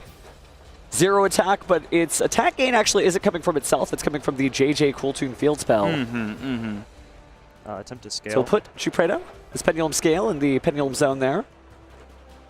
But like also what's cool about Loudness War is that it can apply any of the powerful effects that the Cool Tune monsters have when they're synchro summoned at any point. So if you need to destroy a monster, cool, you can banish Mix. If you need to destroy a spell trap, cool, you can banish Rekko. And it can just allow you to be more selective with how you can dismantle your opponent's board as to try to rebuild in response to your Cool Tune cards. But Geppetto does have an effect when it's added up to the extra deck. Now we are going to try to activate the effect of Geppetto. We are going to go ahead and banish, and that is going to be a bounce there back to the hand, not a destruction. So the effect will not resolve. We're going to activate our new Terminus field spell, the Plundered Power Patron Realm Terminus. This is going to give us some more extension to the rest of our cards. Or excuse me, the portal. But this portal is pretty powerful. Why don't we take a look at it? It's not every day that you see. Yeah, so in the pure Power Patron deck, this card's a little bit more powerful. But in the Dooms deck, it's just a nice extension here to get you into some of your important combo pieces. This might mean that Ethan is playing the Metis the Pure in their Dooms deck, because this card is much more valuable if that card happens to be in your deck. Yep, and Kevin just getting a full understanding here of how this card operates, because there are some pretty powerful effects depending on what your deck is made up of. Let's talk about it. So you can real Power Patron monster in your extra deck, banish it face down, one card from your hand, then add to your hand or special summon a monster from your deck that mentions that revealed monster's name, except in its once per turn restriction clause, which is a new type of text I've never seen. You can only use that effect of Plundered Power Patron Plain Vidolia once per turn. But with that Delta effect being used to banish itself, Ethan's just going to go ahead and scoop it up because it negates its field spell, and all we have in hand are 2 Geppettos that cannot do anything because of the Cool Tune Track Maker bouncing them back to hand. Wow, so that means 2-0. Branded Cool Tune wins. And you know what? Maybe Raul was right. Maybe we are destined for a 2 European finalists. YCS finals, yeah. Maybe. And hey, we saw Cool Tune lose and we saw Cool Tune win. That is the balance of the universe when you're playing a deck that is undisputed. Trust me, people are not wrong for thinking that deck is powerful, but powerful deck does not mean you win all your games. It just means you win maybe 55% of them. Yeah, you know, there is historically no one true best deck. Everyone's like, this is the best deck, that is the best deck. And I'm like, yeah, if it was, then one Duelist would be winning with it over and over and over again. Not the case in this game. Yep. So super nice to see the kind of the full gambit here. We got to see Cool Tune go for game. We got to see Cool Tune fight to try to win game, but fail at Sky Striker. Oh, goodness. And I don't think that there was anything wrong that was done there. You have to try to play your cards. You do what you can, and obviously Kevin did a great job there, but Jabron just not as lucky as Kevin was this time. 100%. And as we can tell from how the game actually shook out, whatever mistake was happening was perfectly correctable and was able to move on just fine. It was nice to actually see the Fedralis Harmonia, right? Just being able to reveal all those cards, get all those additional effects. I think that's a card that, I don't want to say it's like underexplored, but that was my first time seeing, at least on stream, the Wind, Agnes, or Pegasus go into the graveyard. Sure. So there's a lot of synchro monsters still out there besides Maolong, besides, I've actually seen Despian Walu Lilith being used as a starter. Packbit, added extra Packbit, very, very good to use as well to kind of permanently get rid of something, even extra removal on top of Harmonia itself. Yeah, I wonder if we'll start to see stuff get sent to the graveyard just for fusion materials, you know? Because there are some like named fusion materials, and the only way to get them out of the extra deck would just be to place them in the graveyard. And there's some other ways to do that too, but I do think that Fedralis, you know, a lot of people have a lot of opinions on the card. Sometimes they think it's the best card ever printed. Sometimes they're like, nah, that's all just hype. But I think we're seeing that it's still unexplored. Yeah, it's a pretty hefty package to try to include, and some decks like Branded as well as Sky Striker just can't afford it, but decks like Cool Tune can totally afford it because they're already playing Secret Monsters anyway. Absolutely. Well, then on the flip side, though, I think that was our first time seeing like a real pure Dooms, at least for us to be able to cast. So what do you think of the Dooms deck? Oh, super powerful. I think it has a ton of ways to kind of extend, as well as, how do I say this? You mentioned yourself, like playing Doomsday Destruction to kind of prevent your opponent from switching their deck can blow out some matchups for you, and I've always been really attracted to decks that can win the game as early as turn 1. Yeah, you know, actually, even in Archmage decks, I'm playing just a tiny little Dooms package because it's so funny to just go Medius the Pure into the Power Patron Dooms, then go ahead and make Dooms break Deactorus, go ahead and destroy your Power Patron Dooms, and then search that trap card and set it. And if that's all you do, at least that's the Thunder King Ryo effect. You know, people are like, oh no, Joel Lockbird. You know what's better than letting your opponent search one card? Search 0. 0, exactly. So really good stuff overall, though, to be able to see all these different matchups, to be able to see the Sky Striker stuff. So as we were saying earlier, you know, it's one thing for us to say it. It's another thing for you guys to be able to see at home that, like, this format's still pretty wide open. Oh, yeah, 100%. And, like, even though Cool Toon is, like, the quote-unquote best deck or the deck everyone's kind of worried about playing against, it's not like it's oppressing the format. It just is, it gives the best tools to the best players to kind of dominate games, because if you give some of the best players in Yu-Gi-Oh! Perfect knowledge of your hand and top deck, they can perfectly play around everything you're trying to do, and that can be a very frustrating thing for Duelists to kind of go up against. So I find Cool Toon being a very frustrating deck for some players, but if you have a strategy that beats it consistently, you're on top of the world, I think. Well, there's still a lot of stuff out there, and we'll have to try to see what we can fit in, because given that this is round 6, we only have 7, 8, 9, right? And one of them will be Genesys, too. One of them will be Genesys, and I think Genesys today is only playing 7 rounds. 7 or 8, but yeah, 7 or 8. We'll figure it out. We'll figure it out. It's not the 6-7 joke. But jokes aside, it's nice that, you know, everybody's gotten a chance to see both formats as we gear up into sort of an event system change, like a patch notes, right? Because again, if you don't know, at future events, Friday is going to be a fully streamed, fully playable event for those events that are streamed, of course. But on Friday, you will have that Genesys YCS.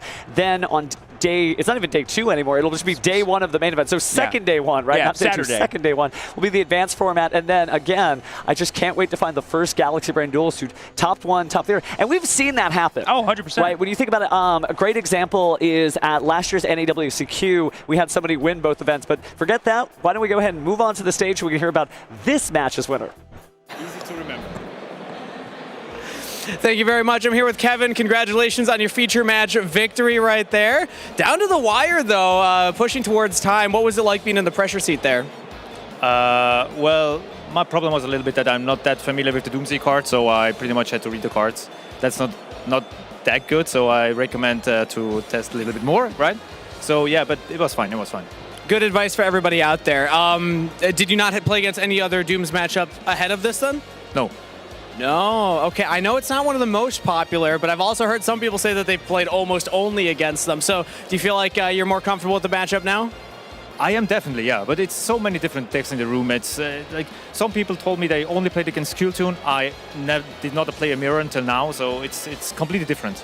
Wow, okay. Well, I gotta say, because there's a certain skill to that when you don't know exactly what your matchup is against a certain deck, to figure it out on the fly and actually find those lines. So talk me through the creativity that you had to implement during this match. Well, I've been playing the game for a long time, and you find some patterns, you know, if you're playing against a deck. It's not that I don't know anything about the deck. Of course, I read the cards, but I did not playtest that much, so I'm a little bit not sure what is really coming now. So it has to be a little bit, yeah, like you said, like catching up on the way there, you know. So it's yeah. Yeah, I don't know really what to say. It's like if you see a card, you react properly, and then yeah, hope for the best. Yeah, well, Cool Toon is a very interesting deck because you get to see a lot of what your opponent's working with and then adapt the strategy based on that. So if you don't know the matchup incredibly well, then that can really change some of the lines. So do you feel like there are any lines that you wish you could go back and change now that you know what the matchup looks like? Yeah, like game 1, I saw his hand is actually pretty good as alongside with talents. So this I'm pretty sure that the game 1 would have been even easier if I played perfectly, but yeah, you learn and go. Yeah. Well, hey, you still got the win while learning, so I'm sure that the next matchups will be a little easier for you. Any shout-outs that you want to give to anybody back home watching or anybody here in the venue? Yes, shout out to my girlfriend at home for being so patient with me, playing that much Yu-Gi-Oh! And of course, shout out to my teammates, Mario in there, and all the guys at home. Yeah. All right, well, you got some applause over in the corner there. Shout out to everybody supporting you. Congratulations again on the feature match win. Back to the casters. Wow, find you a partner as patient as Kevin's, right? Because there's so much Yu-Gi-Oh! To be played, so I can understand if you don't get this game, you're like, what are they doing? They're just like pushing these little pieces of cardboard. But it's not. It's this divine lifestyle, right? And speaking of divinity, why don't we sing a little song of divinity, right? Because if you've been playing Master Duel, man, this pack, I was surprised how much I ended up loving it. It added Hecka Hands, Elf Note, Exo Sisters new cards, Tragunity's new cards, and the entire Hecka Hands package is in there, including the cards from Blazing Dominion. Yeah, 100%. I mean, talk about playing Yu-Gi-Oh! Playing Yu-Gi-Oh! Virtually right now feels so awesome because some of the most powerful archetypes that are in formats like Cool Toon or even Hecka Hands, their full support gets dropped day one sometimes, it feels like, in Master Duel, and you can experience the full power without having to wait.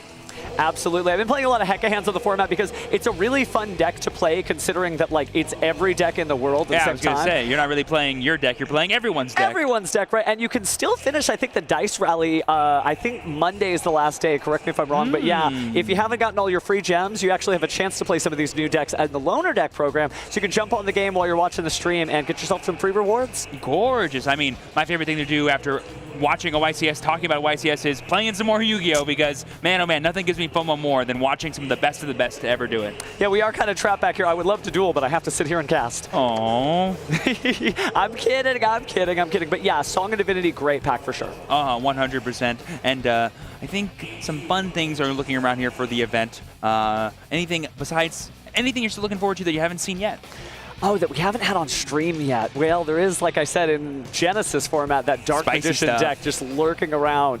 Undefeated as far as I know going into round 6. Okay. And that's kind of incredible. Like, a lot of people, when they think about the Dark Magician, they're like, nah, that's just for the anime. Apparently not. Somebody is going to hit day 2 of the Genesys tournament because they seem like they're pretty much a lock-in. But you never know. Things can happen in between. But I'm cheering for whoever that Yami-Yugi is out there. Oh, beautiful, beautiful. I mean, I'm wearing a little bit of D-Mock right here on my lapel today, so having D-Mod in the format now, I bet you, is a wonderful addition. All right, well, that's enough yapping for us. Why don't we throw it to a break? We'll be back before you know it.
Welcome back to YCS Columbus. We are just moments away from our Round 7 feature match. We're going to take a look again at the Genesys format, and you can see on the camera that we are joined by a special guest here in the booth. I'm happy to be on, casting my first game at YCS Columbus, and special request, because I got to see the deck list of what we're going to be casting ahead of this Genesys match, and I said, I got to get in there. 2 of my favorite decks of all time. And yeah, thanks for having me on. It's going to be fun. Of course, I mean, if you've watched previous times that you've jumped in the booth, that might be a bit of a preview of what we're about to see, but we're not going to spoil Maybe a spoiler. Are you sure you don't want to spoil it right now? I mean, I want to. But I like the surprise of things being, let's say, flipped up and yeah. just You don't out of know the what a blue. card is face down. You have never to learn know. later on. So yeah, but very exciting. And I gotta say, we're also ready to meet the Duelists and see their deck list very shortly. So without further ado, let's introduce our Duelists for our Genesys feature match. Up first in the blue chair from Grayson, Kentucky, engaged a week ago, so shout out to his fiance Cameron, Elijah Green. And their opponent today in the red chair from Hamilton, Ontario, an archaeologist in real life just like Grandpa Mudo, it's Daniel Wynn. Duelists are already on stage, so let's throw it back to us casters for game number 1.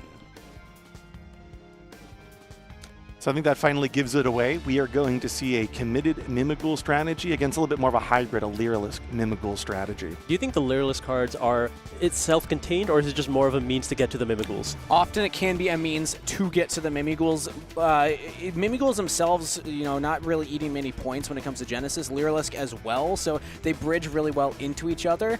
I often see Mimighouls as kind of like a rank 1 toolbox. They can just make a lot of level 1 bodies on your field to go into other Xyz monsters. So I think the Lyralisk have a very natural synergy with them.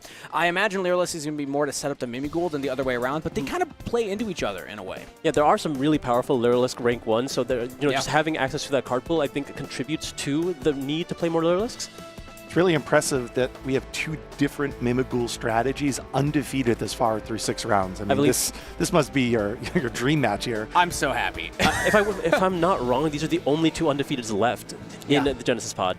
And Mimighoul is one that we've seen have success in Genesys in the past, but with newer and newer, archetypes being printed and more cards coming out, people are moving on and getting excited about other decks to play. And I'm so happy that a tried and true classic like Mimighoul, which also has gotten more recent support with things like Flower and even like Treasure Panther. Some people are trying that out in Mimighoul decks. They have a lot of tools that they can use. I'm very interested to see how each of these pilots play the deck, though, because there's one philosophy which is very grind game, very control-oriented. You're trying to slow down the pace of the game and out-resource your opponent.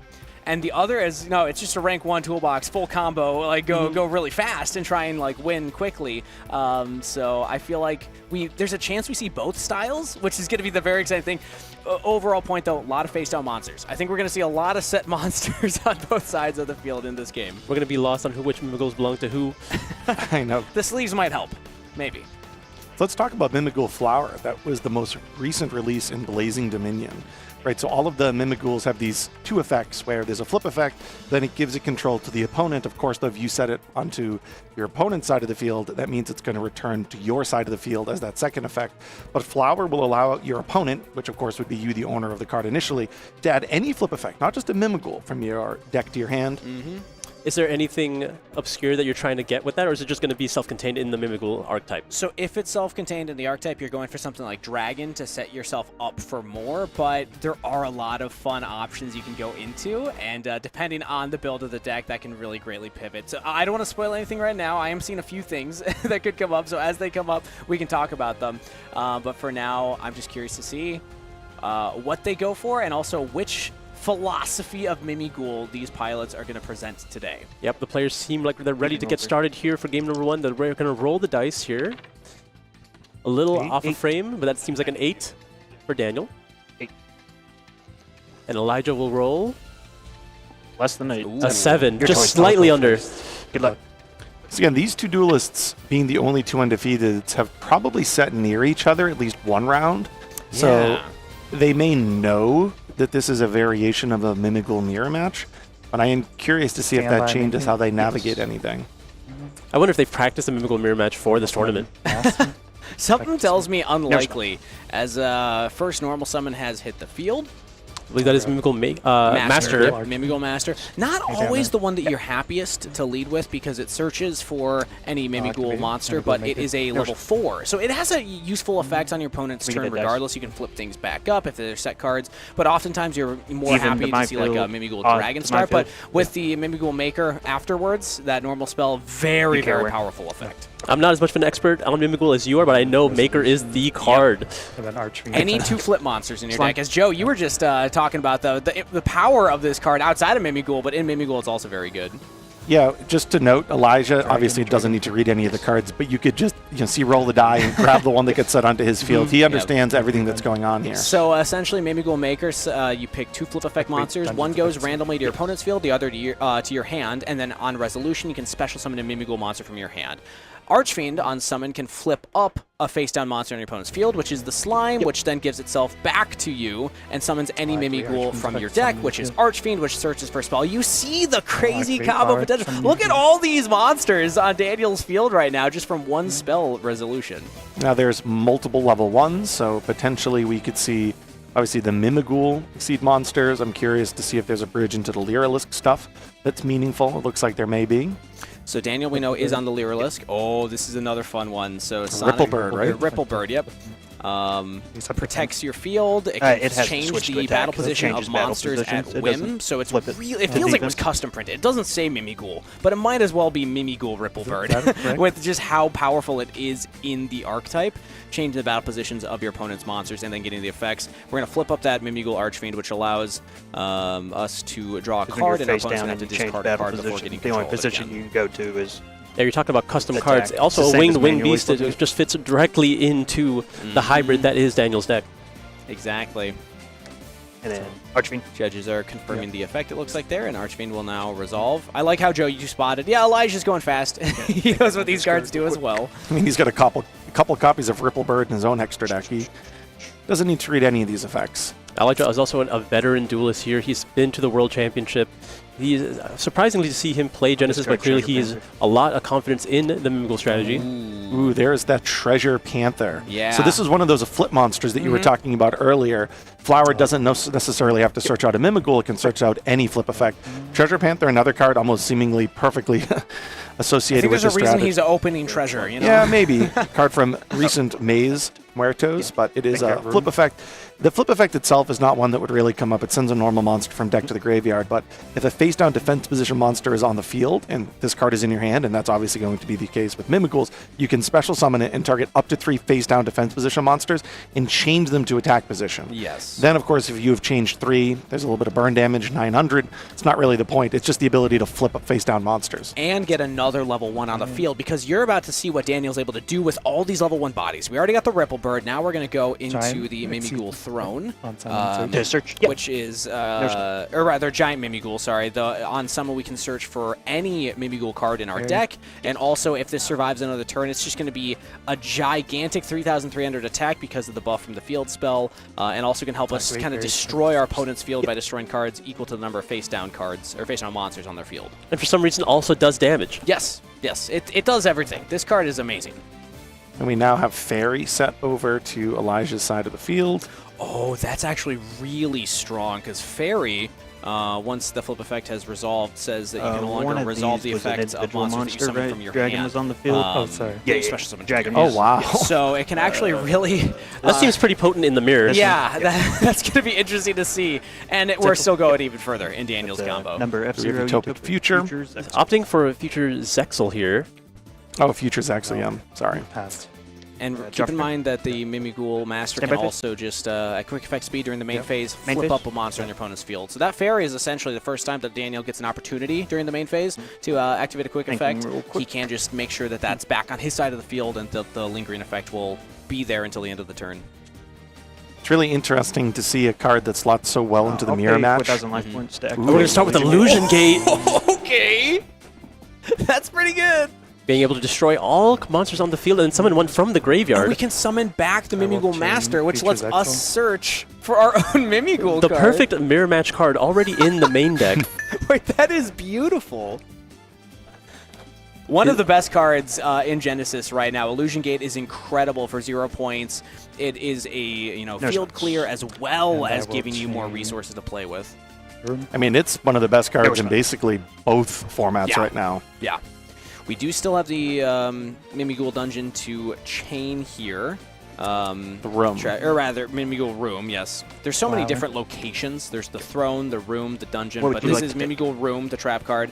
Lets us either summon a Mimighoul to our field or face down to our opponent's field. And then there's also the option to switch a monster to face down defense position. If there was a target, there isn't, but still we can just summon one to our resolve, destroying everything opponent's field, it looks can like. be destroyed. I'm just getting that in rotation here. And then everything is going to be destroyed. I have a face down card. And then resolving Illusion Gate, I'll summon Dragon. Oh, and actually, I'm forgetting the lingering effect. Mimighoul Master actually has a lot of effects. He cannot be destroyed when you have a when your opponent has a set monster. So he actually is protected from this. But opting to get Dragon instead. Dragon effect. Mimighoul Master is one of those ones where in the pure Mimighoul builds, a lot of people are on it. Sometimes you opt not to run it just because you're looking more for that Mimighoul Dragon to go for the full level 1 combo, but we're seeing the strength of this card and why Daniel would choose to play it in their Lyrilusk Mimighoul combo deck. I think there's only one copy of Master also in both of these players' decks. No, you're good. It's searchable off of your Mimighoul throne, so oftentimes you only need the one. Now, he can't be destroyed by card effects for the rest of the turn. Elijah just double checking Utopic Future Zexal. Card effects. Both of our card effects. So that Illusion Gate actually didn't get as much done as you would initially expect. I thought that at first it would get more, but again, the Mimighoul Master retaining his position on the board means that Daniel still has many plays. Wow. This is pretty good from Elijah. Another powerful card here being the Triple Tactics Thrust. Going to be able to add any spell. Looks like it's Bot Herder. Yeah.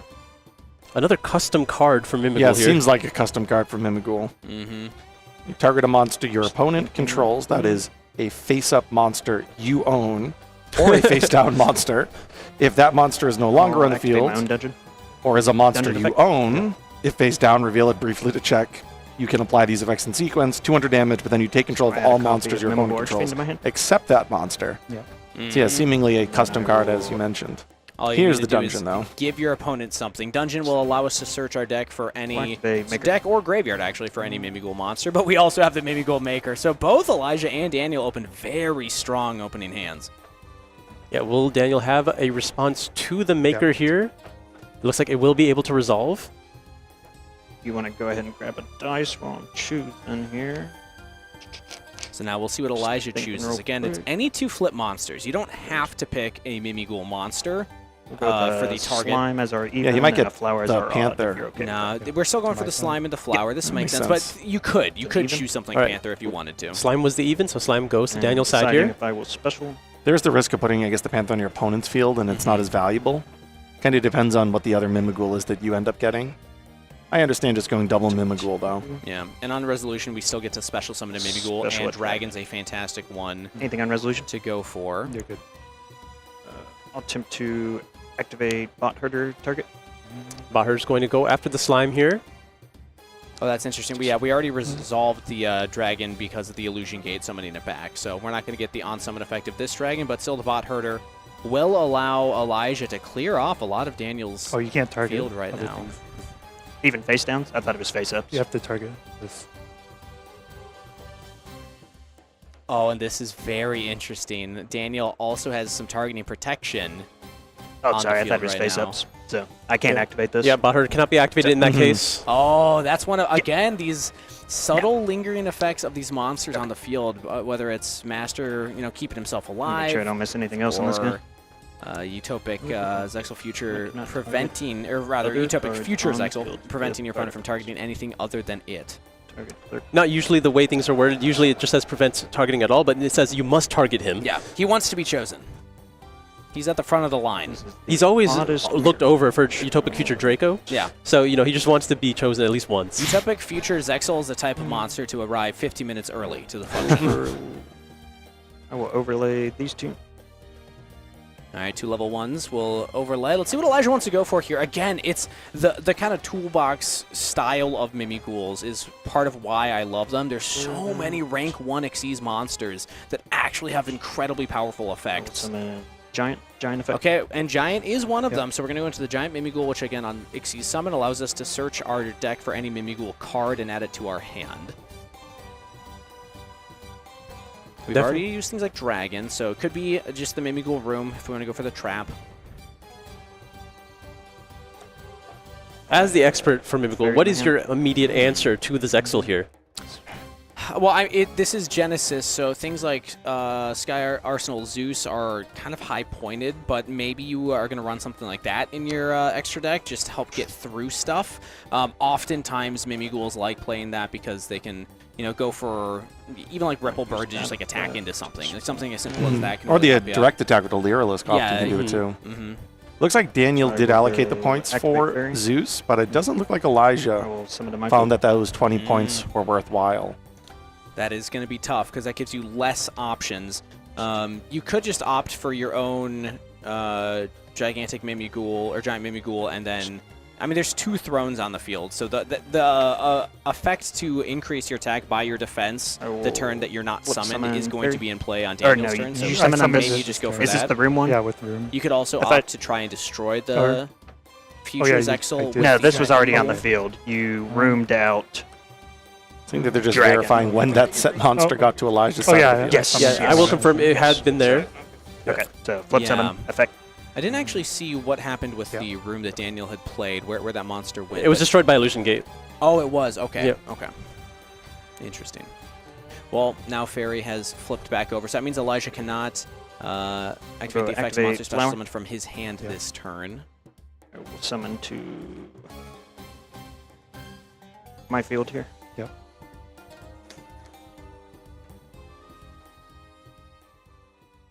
Now we're going to play the flower, so we have 2 more level 1 Mimighoul monsters on the field. And again, we can just keep overlaying here. Oftentimes that is the answer. Asala, you asked, what are the outs? You just keep going for Xyz monsters that are level rank 1, rather. And then life finds a way? Life finds a way, eventually. That's at least been my strategy. I am really struggling, though, to see something for Utopic Futures Exile that I think is a meaningful way of getting around it. So Mimighoul Throne actually could be one because this, when you summon it, you can detach material to summon the Mimighoul Master from your hand deck or graveyard, and then you can also equip it to a Mimighoul monster that then allows you to bounce cards on, or rather return cards on the field back to the hand equal to the number of Xyz materials that it had. So this is a way to try and check something like the Utopic Futures Exile. That's why we have the Mimighoul expert in the booth with us for this round. Again, this deck is so fun because there's so many different ways to build it. I often go for more of that, use it as a rank 1 deck to get into other things like Yummies is kind of how I like to play them. But it's fun just to play them on their own as well, especially in a format like Genesys. Yeah, obviously we're not getting access to Snatchy in Genesys format, so it's still illustrating, though, that being a toolbox deck can be sufficient enough. Toolbox decks have historically always been really potent parts of formats that are a little bit more mid-range, which is what I would use to describe Genesys format, a format where having a lot of options in utility might actually outweigh just the highest possible ceiling. Yeah, well, Elijah unfortunately made a misstep here, did not realize that Throne is only 1 effect per turn. So now, having used the effect to add, will not be able to use its effect to equip.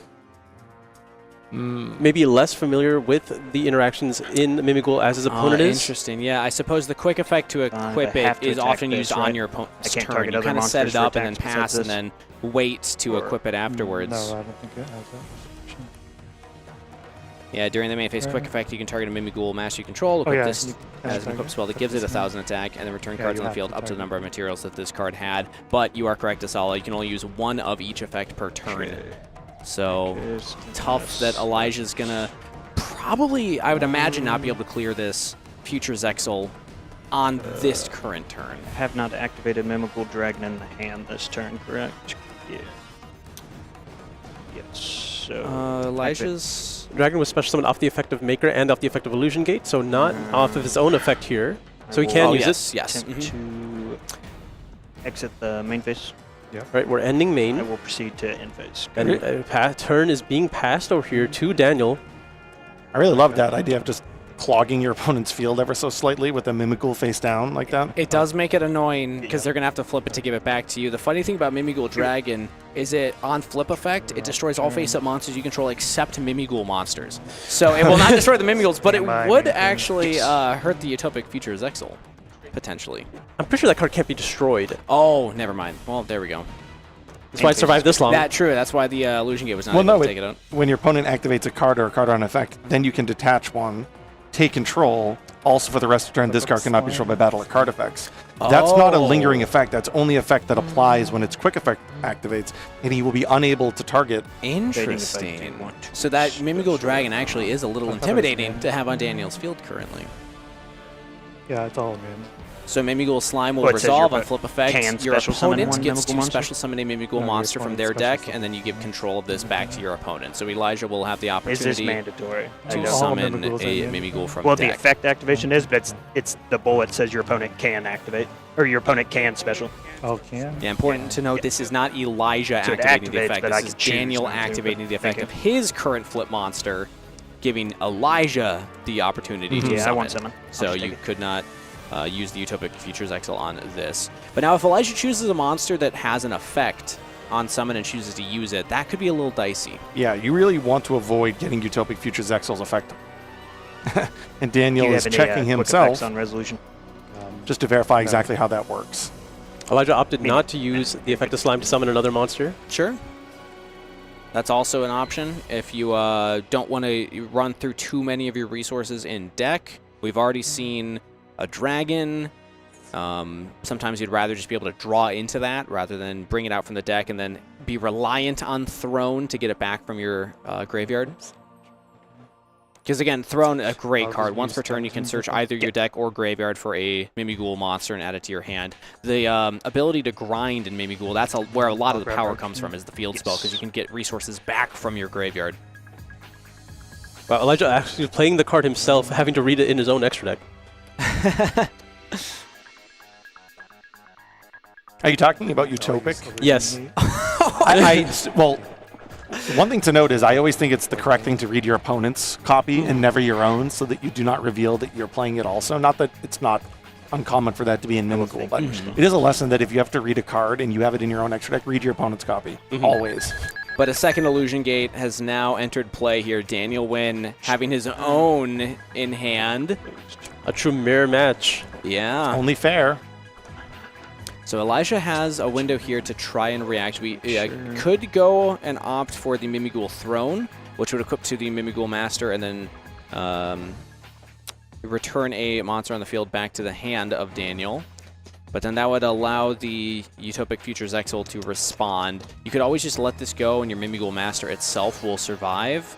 And then we're just going to have Masters staring each other down from opposite corners of the field. Yeah, it looks like that's going to be the situation here. Is there a way of flipping the set without a monster on field? Yes, you have the graveyard effect of Mimighoul Maker. If your opponent special summons a monster, you can banish it to flip face up a monster on their field. Okay. So if Daniel gives a special summon window, then Elijah with a spell effect in the graveyard could opt for it. I was just trying to see if there was a way to flip it up without there being a monster to take control. Oh, you know what I'm saying with sure. Utopic? Thinking. The Master And also you stays can't- alive here, right? Because of because there's a field face down monster in the face down opponent's monster on field. the opponent's field. But also I'm realizing you can't even target the face down with anything because of the Utopic Futures Exile. That one card is really putting in a lot of work right now for Daniel. I wonder if he's going to try to do Yeah, he's going to try again. He's going to be a... I believe you still cannot target. That card, you're good. I'm sorry.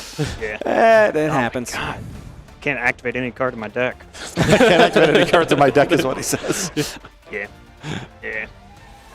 I think Elijah's about to concede. That was a really funny reaction. I can't activate any cards in my deck. That card in the mirror. More like our deck, as they are playing the same deck essentially here. It does seem like Elijah's like, okay, I got a game plan. Yeah. Oh, wait, that one doesn't work. Okay, we'll reset, because it seemed like he was like, okay, that one didn't work. Giant is only one effect. All right, I got a new game plan. That one doesn't work either. No. Is there a third path for you're, Elijah? You're hoping that Daniel flip summons the Mimigul Dragon. That's you're really crossing your fingers as Elijah and saying, please flip that. And then at least the Utopic Futures Exo will be gone. But the problem is he's still going to have 3 level 1 bodies, plus the Mimigul Master. A lot of ways to keep pushing regardless. So I think Daniel's in a really solid position. We're going to wait to see what the ruling happening currently on stage is. But I'd say currently Daniel is miles ahead in this game 1. This has been one of the most amusing mirror matches that I've seen. Amazing. Yeah, I think it is a very commanding position, but you have to wonder, is it a decision that Elijah has to make to concede here? I think We're learning a lot at this point, it seems like he's gone down these 2 paths and realized there's something in the way of both of them. And I also think now it's to the point where Daniel's amassed too many resources, regardless of if he's able to out the Utopic Future Zexal. I just think he's going to be behind now in just the game state inherently. Yeah, time is winding down. I think they're already quite deep into this round.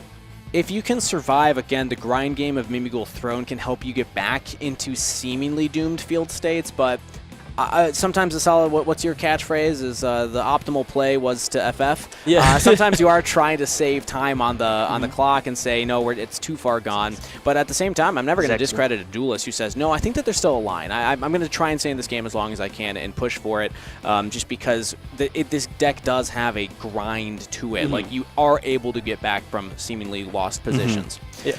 But you have to take advantage of your opponent's mistakes, and you don't know if you're going to really be able to see one, especially since you have to try to force 2 more games. The only thing you want to avoid is a double loss. True. So Elijah is obviously, like probably most players, using all 100 points. Do you think he's starting to realize that he should have incorporated Zeus into the extra deck?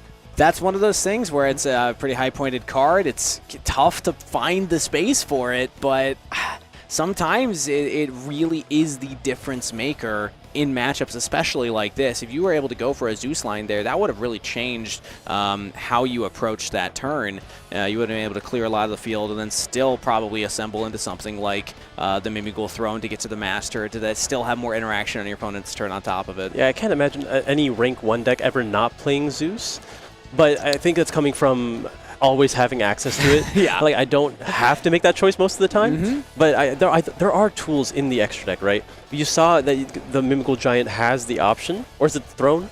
The Throne has the option to return things on the field back to the hand. The Giant is, to his namesake, Giant, and also can, attempt to destroy things on the opponent's field up to the number of face-down monsters they currently have. So there are some tools in just the Mimigul engine that could try and push through this, but... I'm talking really specifically about the Utopic Futures Exo. Yeah. Because clearly Mimigul is one of those strategies. Elijah thought it was probably the best one for this weekend.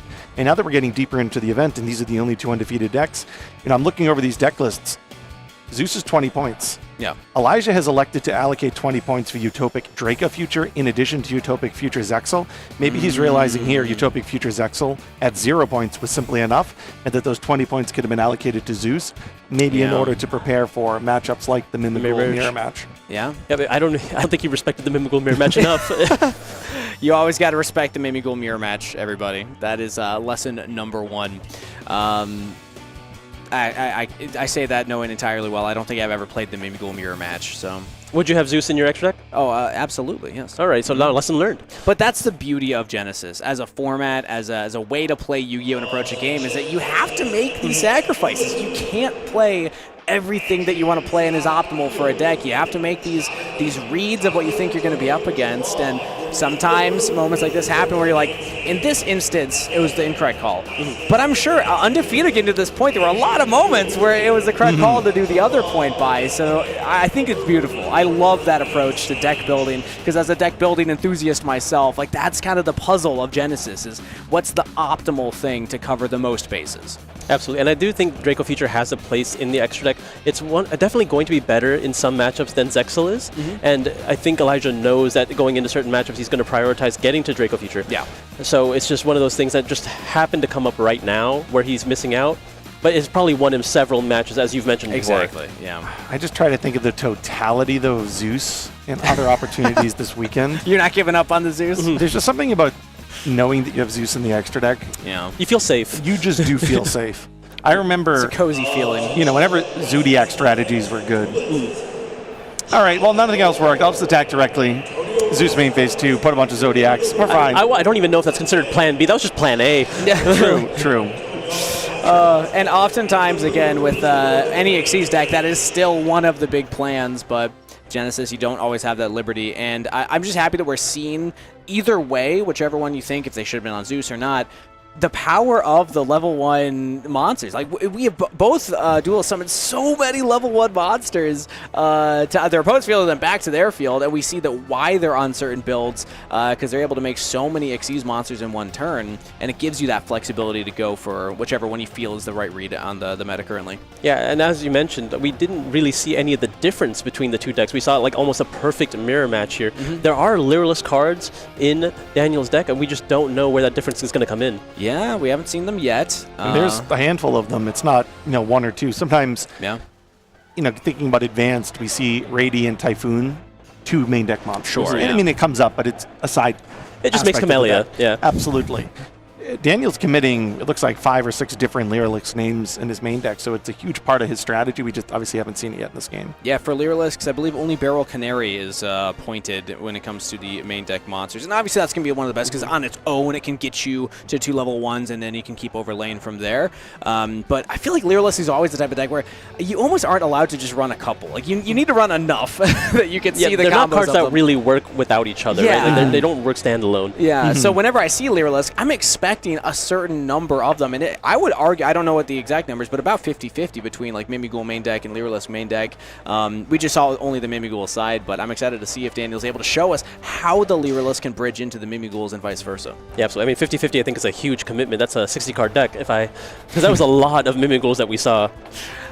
One thing to note is I really rate there's been absolutely no indication to Elijah that there's Lyreless cards in Daniel's deck. Yeah, true. Now, I commented on the fact that they potentially have been seated near each other in the rounds leading up to this, so maybe it wouldn't be a surprise, but could you imagine going into a game, you're like, all right, total mirror match, Lyreless. Oh, yeah. I wasn't expecting that. You almost get lulled into a false sense of security as well here, and he doesn't know that Daniel's on the Zeus, so that's 2 things unknown currently on the side of Elijah. When it comes to kind of difference in the deck build. So when you're playing Genesys and you are in a mirror match and you made the choice to not play a card, you didn't opt for the points, do you assume your opponent makes the same decision?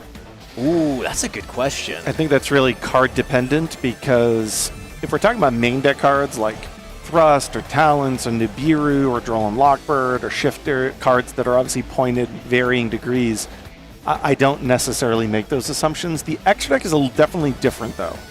Extra deck cards, if it is a true mirror match, which again, this isn't exactly a true mirror match, I do think that I would assume my opponent would make similar decisions, though I think it can be somewhat case by case. You might give me an example of a strategy where I would go in a totally different direction as to what the consensus is, but I think under most circumstances I would make that assumption.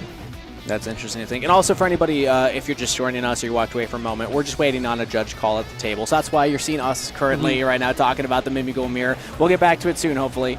But my answer to your question, Sala, is I'm unsure what my assumption would be, but I imagine at some point we will see Elijah's reaction in these duels, because he'll probably see one or the other, either the Zeus or the Lyrelix at some point here. But my gut would say I usually have the bravado to be like, I made the right call, right? Yeah. I had it figured out. And then if my opponent does something different, I'm like, oh. Especially if it beats me, I'm like, oh. Well, that's a learning moment right there. Right. Yeah. Let's say you've done the math. You know all the variables, and you think it's absolutely correct that you're not going to play Zeus in your extra deck. Do you still respect it? Well, that's assuming I can do math, Asala. Okay.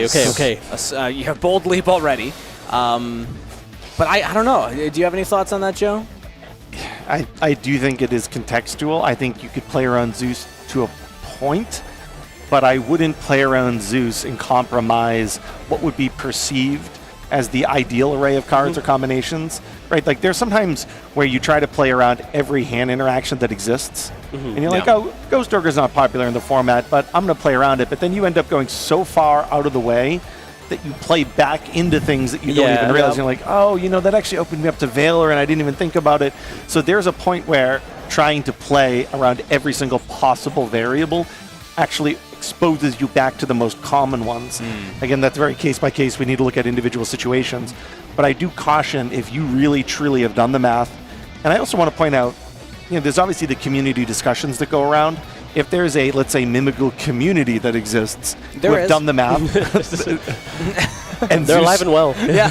doesn't Represent. fit. When the math is done, I think you can go community consensus, your conclusions, and then reasonably not play around it unless it's a luxury. Because there are obviously those situations that you're probably well aware of where, oh, I do play around everything. I'll just play around everything in that too, even though that card's not particularly popular. I can think of, imagine DD Crow Game 1. Yeah. There are formats where DD Crow in the main deck is totally acceptable. There are formats where it's incredibly unlikely. But if you go through and you're like, I play around this, I'll play around DD Crow too. And sometimes that actually ends up helping you. So it really depends on, is it a luxury that you can afford, or is it actually expose you to other potential interactions that are more common? Right. And also you can play yourself into like being overconfident. I've seen this happen in formats before, where specifically around cards like Nibiru, right? It's like, oh, Nibiru is not popular in this format. It's like a Vanquish Soul format, so you're not really going to be playing into Nibiru too much. So people start taking it out. And then the combo deck gets confident, thinking, oh, no one's on Nibiru, I'm going to come in. And then the one person that has Nibiru, that's your round one opponent. And you're like, I didn't think people were going to be on this card, right? So yeah, like where on the circle are you going to be, right? Yeah, it's a constantly spinning wheel, yeah. It reminds me of sort of the Keshtira, let's say, year or so that deck was popular, where, you had Lance and you had Board Breakers, and then people started to go for the full lock combo, and then Nibiru starts to become popular again. People are like, no, we're just going to end on 4 summons with a Rise Heart, or eventually variations with double Rise Heart. We're not going to worry about locking. So then it's okay. Now we need to go back to the Board Breakers, and Book of Eclipse comes popular, and Book of Moon. But it's like, oh no, now my Book of Moon isn't great because my opponent's full combo. And it's just interesting how that can go back and forth and back and forth. I mean, that's one of the that's one of the beauties of Yu-Gi-Oh, right? Even if the card pool has not changed between an event and event, it could be so different because players are just doing things differently. Yeah. Exactly. But imagine, going into the event and you're like, okay, this is the event where no one is going to go full combo. People have made the consensus decision that playing under Nibiru is correct. You decide to go the opposite direction. People are playing Nibiru when you weren't expecting it. Just, it's an interesting variable to definitely consider of, do you make the decision to play around what you've concluded? Yeah. And what the consensus is, and then expose yourself to the out of left field expectation. It's a discussion going into any event. And obviously it's a discussion that we're going to have a different perspective on right now because we see the deck list. We know that Daniel's not on the exact build. He's on a little more like Lyralist combo build, has the Zeus. But the reason we're talking about it is because you brought up the hypothetical. Elijah doesn't. Like, put yourself in the shoes of somebody that's only seen what Elijah's seen, and then it's a very different thought process. So, it's a fun thing to think about. I think there's like a very real hypothetical is that there's going to be a moment where Daniel threatens Zeus and he's going to think he's bluffing. He's like, well, I'm not on it. Like, well, you're not playing that card. Why would you play that card? It's terrible. And then he's going to lose everything in his life savings. I don't think anyone has ever called Zeus terrible. Yeah. I don't think we're playing Battle City rules. I don't think that you lose anything for losing the matchup on stage. Unless there's some other Genesys YCS rules I was unaware of. Not sure. Yeah. Well, they have to talk about that behind. Yeah. Can I also point out, just to kind of reiterate, that they've made similar conclusions? Illusion Gate is in both players' decks. True. It's in a lot of players' decks also. It is, but it is a conclusion that needs to be made by both players, and they did. Very funny, the mirror match. Because oftentimes you're like, okay, I'm going to clear the field and then get some value out of it. You get a body on your field. You can play around with that in some things. But in a format like Genesys, you're not going to be able to link it away, which is a very common thing to do with those types of bodies. So you're hoping that there's just like a big enough stat in the graveyard. But in the mirror match, like, you could take the dragon, use the dragon to get a search, right? It's actually really funny that we saw that come up on both sides. Because, otherwise you wouldn't get, moments like that. Oh, it looks like there has been a conclusion to the match here. At least to the game, I think. Yeah, I think we're going to get the official exact ruling from the judges, but I can tell you that the conclusion in terms of just the nature of that game is that Elijah has scooped up his cards, which means we'll be going into game 2. Elijah theoretically will be choosing to go first in the second game, which means we actually did see the conclusion without any Delirious cards or Zeus hitting the board. Interesting to see. Now, we did see things like Mimigul Maker or attempt to target something, can't target it, so I don't want to speculate too much. We'll get an official ruling soon here, but we do see both players are siding, so we'll have an update for who actually was officially walking away as winner of game number 1. But now the game 2 side gambit comes in. We saw that Illusion Gate was in the main deck for both. Typically, for decks, you're like, okay, if I'm going first, I'm going to take them out. But a deck like Mimigul, whether you're on a more combo variant or the more control variant, you can almost always expect to see multiple turns.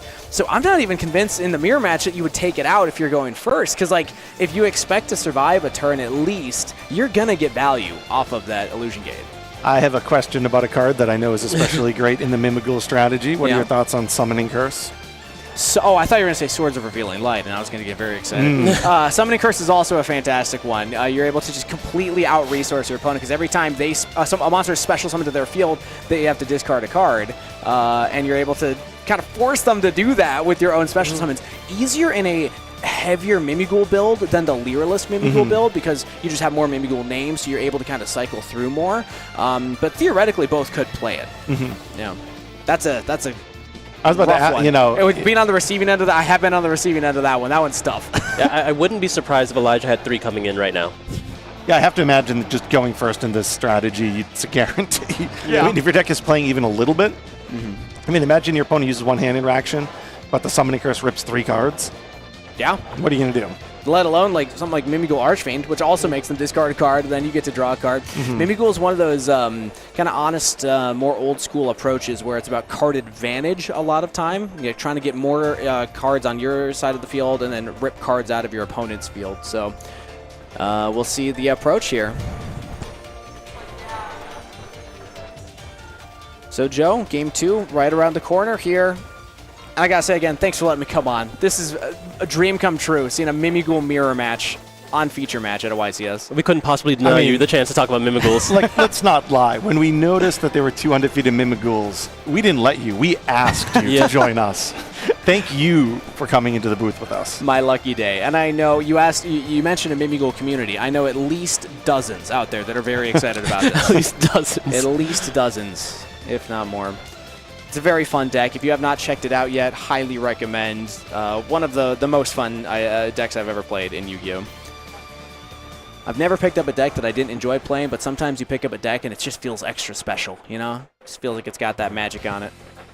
So it seems like, just to get the conclusion, that Elijah had a PE minor for an illegal activation and then did the same activation again, and obviously that would then be upgraded. I also think that game was at a point where I'm not sure he really had an avenue anyway, but he did try to essentially target multiple times. And he also tried to do the Mimigul Throne. Yep. Yeah. Interesting. Yep. The point where he said, I can't activate any of my cards. Yeah. I am curious if he realizes, not that he wouldn't have known this, but maybe I should summon Utopic Futures Exile myself. It's pretty good. Put Daniel under this. I mean, he has the opportunity to do so. Let's see how fast he makes it. And then he just gets beat by Zeus. It'll all come full circle. Yeah, we've planted the seeds for the narrative. We haven't looked into the future. The future Zexal. We've done it again. Again, that's my first time. All right, Mimigul Fairy summons to the opponent's field face down. That means there will be no target your stuff now, right? Summoning Curse. Okay, just making sure. Yeah. I like that you highlighted the potential for it. Not going to be the start now. This is not...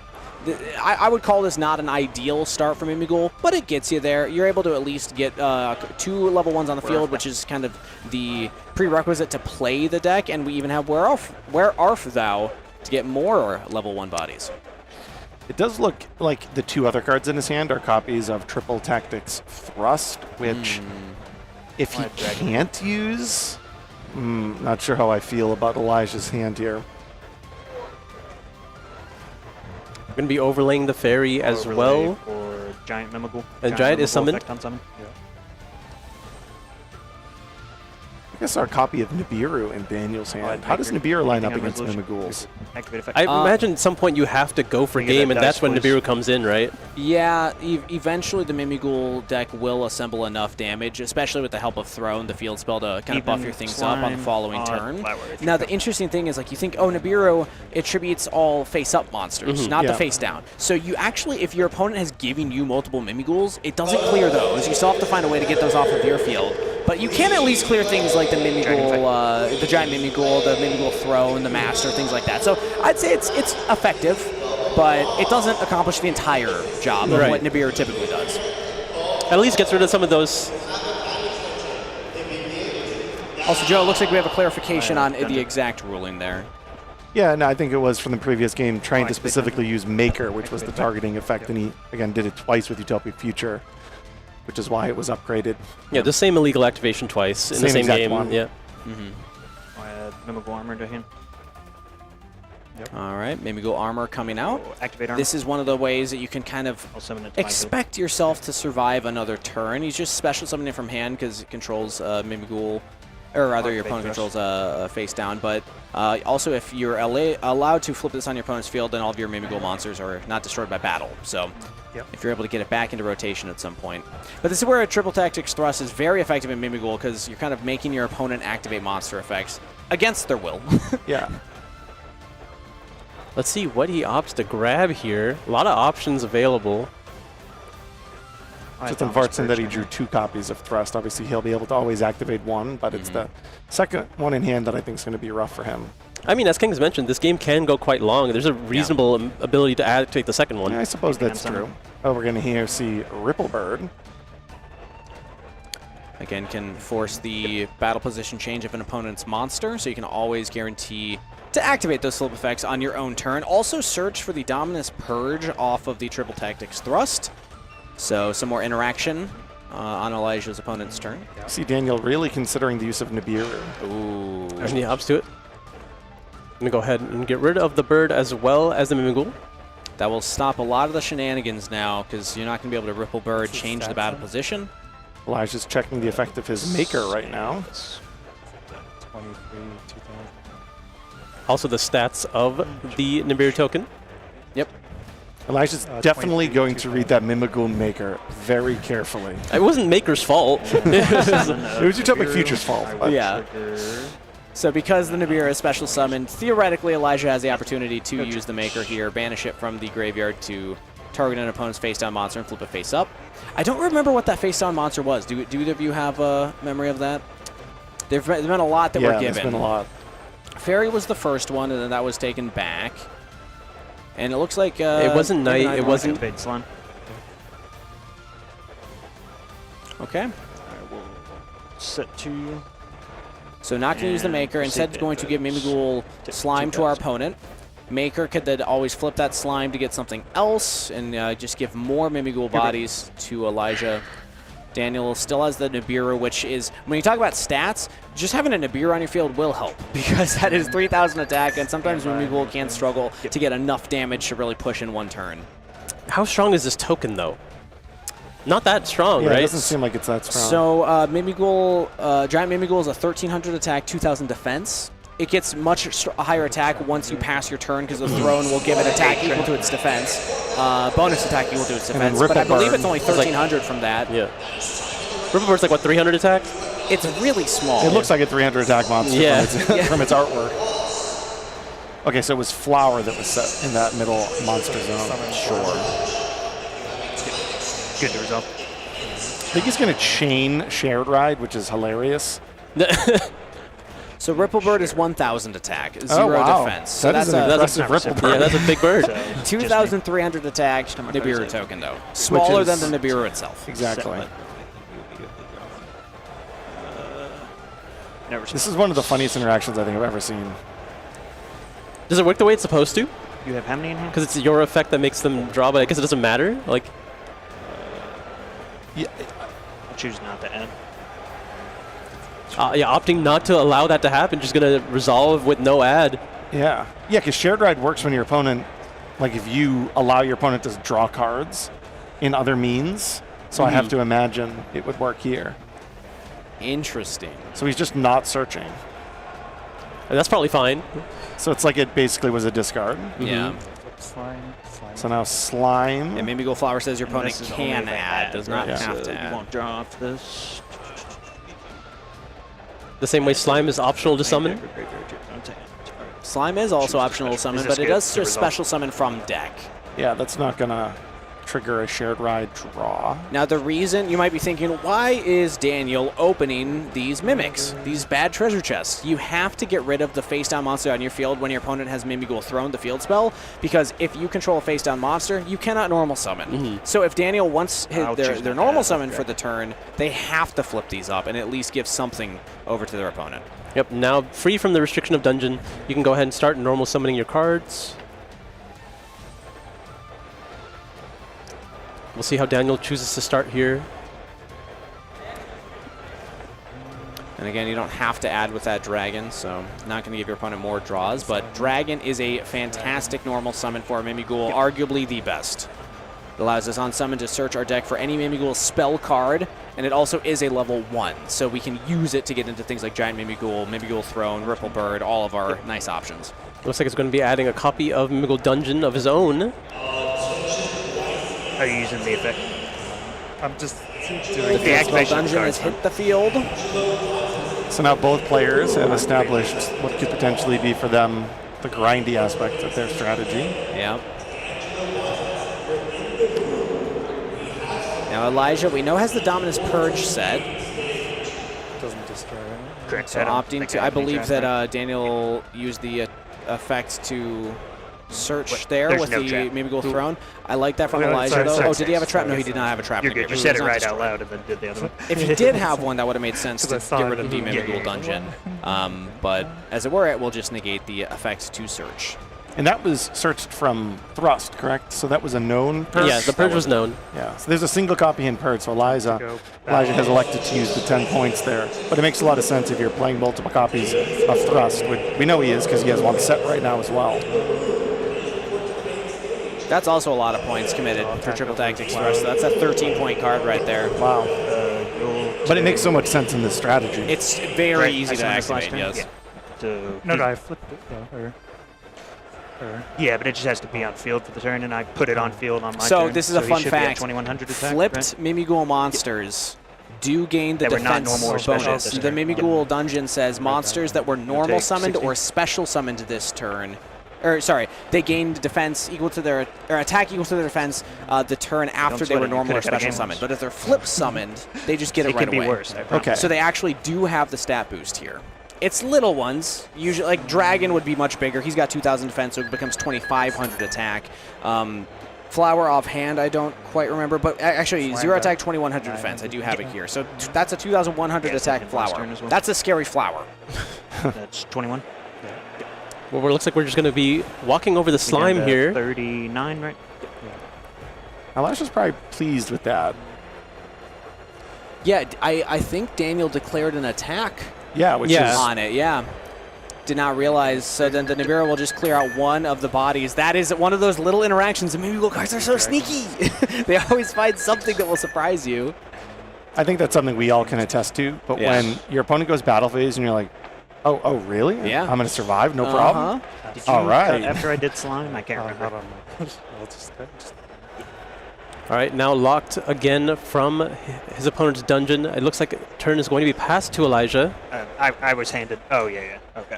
So that is a Mimighoul Dragon and a Mimighoul Archfiend face down. Again, it's very funny to think that if you flip that Mimighoul Dragon, it will only did pass, destroy right? the Nibiru token, because it does not destroy face down Standby. monsters or other Angus. Mimighouls. So in the mirror match, very interesting card. If you flip the Mimighoul Archfiend, you will have to discard one, and Daniel will get to draw one. Control accept Mimighoul's.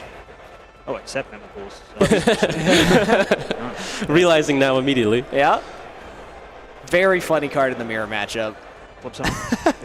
Dragon's one of the Nib strongest token gets individual destroyed, right? Mimighoul monsters, in And my it's only opinion, face-ups because at he's this a stage. fantastic normal summon and also very powerful interaction on your opponent's turn. It's just so funny that in the mirror match it does significantly less because it does not destroy Can't Mimighouls. normal because I have a set monster. You're at 8k. Or no, you took 60. Again, I just want to remind everybody how happy I am I know. that this We is will happening on go screen activate currently. dungeon. So now here's the dungeon recycle effect that you spoke about earlier. Yep. Insert your deck or graveyard for a Mimighoul monster. The fairy is going to be added back to hand here. So Fairy is a fantastic extender for the deck. If you control a Mimighoul monster, you can just special summon it from your hand to your field. Weird that you have to read the fairy now. Put it on your field. But opting to give it to Daniel instead. So activate using Treasure that Panther. effect, and it's because Ooh. Treasure Panther's in hand. Treasure Panther target. So he can summon that because he has set cards, obviously. Right, and this is going to turn on his thrust, as we mentioned. Yeah. I will. And has nothing to discard with the Archfiend. So if you flip up the Archfiend, there's no negative effect there. Essentially, you're just giving your opponent a card. Would you have to discard to change the control? I feel like probably not, right? 1, this I would have to him look on at your the turn, exact right? wording on the card again, but He's I been on don't the field believe for you a would turn. have to. Yeah. That So would be he's odd, 2,500 really attack, odd right? if it Yeah. worked otherwise. But you also could just choose to verifying. not do it to not give your opponent the extra draw. You can just leave it face down on your field for a while. The effects happen in sequence. Your opponent draws a card, you send a card from your hand to the graveyard, and then you give control. Okay. Okay. Which is the one that discards when it flips? That one. Send a card from the hand to the graveyard. Okay. Yeah. Yes. Doesn't trigger Dark Worlds. Okay. No, unfortunately. Or fortunately, I suppose. Maybe. All right, here's the first 6 Cs for Elijah. For Zexal, of course. Giant effect. Or giant. On summon allows us to search our deck for any Mimighoul card. Looks like he's eyeing an Archfiend. There it is. Remember, you cannot normal summon right now. Elijah does control a face-down monster, so you cannot normal summon until we flip that up. But it looks like we're just going to be activating the Maker. Interesting sequencing here. So I would have expected to go into an Xyz first to give us more space, because Mimighoul Maker, I imagine the... Even his dragon to your oh, no. If you can give your opponent the dragon, okay, no, it's going to be the Archfiend. If you give them dragon, you can then special summon any Mimighoul from your hand, not just the other one searched. So you could summon the Archfiend and then force the dragon to destroy the Nibiru. I think that's probably what Elijah was hoping for, because now you flip summon the Archfiend, probably don't even trigger it because you don't have space on your field to take control of the opponent's Archfiend. Which is why I would have expected to go into another Xyz first to give you that space. Makes sense. Target 2 pop and... I think he's still in a fine spot. Yep, so Giant's going to use its effect because there's a set monster on Daniel's feet. He's able to destroy one card. It's going to go after the dungeon. Yep. And do 1,000 points of damage. And now he is no longer restricted from normal summoning, but again, restricted by his own board space. I was about to say, where is he going to normal summon? There is no extra monster zone in Genesys format, so we won't see. Never heard of it. Yeah, not sure what that is. This also works. Summon there anyway. Yeah, so Ripplebird will accomplish essentially the same thing that the Archfiend could have done as well. So we're going to flip up the opponent's Archfiend, retake control of it. It'll trigger the effect, discarding the last card, and it's just a Mimighoul Master. So Daniel has nothing else other than one Nibiru on the field. Yeah. So Archfiend is the one that makes you discard. Or Yes. send Both. from you, rather, Yeah. All right. Oh, look, there's his Zexal in his hand. I just want to see him summon it. Just so that he can feel the power. And Ripplebird, not once per turn, going to activate its effect again to switch the Nibiru to defense position. This will allow at least the Ripplebird to get over it, 1,000 into the 600. 500 attack. That Mimighoul Dragon is 2,500 attack, so we need to keep that in mind. I don't think that there's a monster that can clear that currently. Yeah, we're in battle phase. Okay, we are in the battle phase, so Elijah might... Oh no, but there's no Mimighoul dungeon on Daniel's field because that has been dealt with. It was destroyed. Yes, it doesn't provide a attack boost, like lingering or anything. It would not, and I don't believe that Elijah's would work on both sides. But let me check just to confirm. It looks like we were forced into main phase 2 here. Why? I don't know. Oh, it's because he controls a face-down monster. He never flipped up the Mimighoul Archfiend. Special summoned monsters cannot attack the turn they're special summoned if you control a face-down monster. Not only can you not normal summon, you can't attack with special summoned monsters. That was also a big rough play there. Did not have the opportunity to clear that Nibiru. Oh. All right, we're going. We're sticking to the Draco. The hidden effects of these Mimighouls are impacting both of these players. They're both falling into dungeons and getting stuck. Falling for your own traps is not ideal. Sometimes you forget where you placed them, you know? You had that one leftover treasure chest. You're walking through your dungeon, you're like, did I put the swinging axes to the left or on the right side? Okay, looks like we're going to be using the Search Effect of Throne. Summon to grab Master. Effect of Master to add. This is going to search out Fairy. We've already used Fairy this turn. He has Summoning Curse. A little late. A little late to the party, but...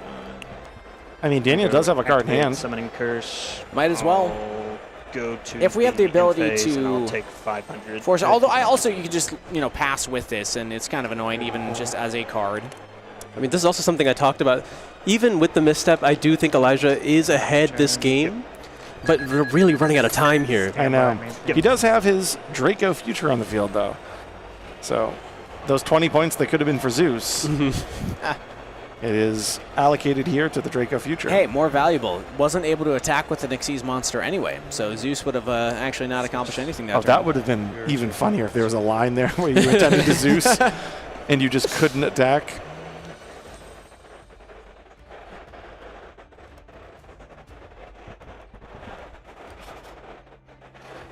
So one interesting quirk is, you have these level 1s just on your field when you start your turn. I feel like Daniel's probably extra happy about that. Mandatory chain link 1 summoning curse. Absolutely, you would be. Because you can just go straight into the giant Mimighoul and again get the search for any Mimighoul card in our deck. And notably, because Elijah was not able to place any face-down monsters on Daniel's side of the field, the Mimighoul dungeon will not have any of the negative effects. You can normal summon, you can attack with special summon monsters this turn. Yeah, so it would have been life hack that just got. It was life hack, yeah. Yeah. Life hack was banished off the effect of summoning cursor because giant Mimighoul was special summoned. You can't activate it. Sorry. Like I was this trying is to already summon- resolved. No, I was exceeding this and. Yeah, he special summons giant first special summon Alright. effective summoning curse. Elijah's arguing because He summoning curse has summoning resolved curse, and banished a banishing card. this, He and did now not he's trying to chain. use He the did not on-summon put it on the effect of chain. giant Mimighoul. No, Which is technically true. It is technically true. Because that's the card that was banished off summoning curse.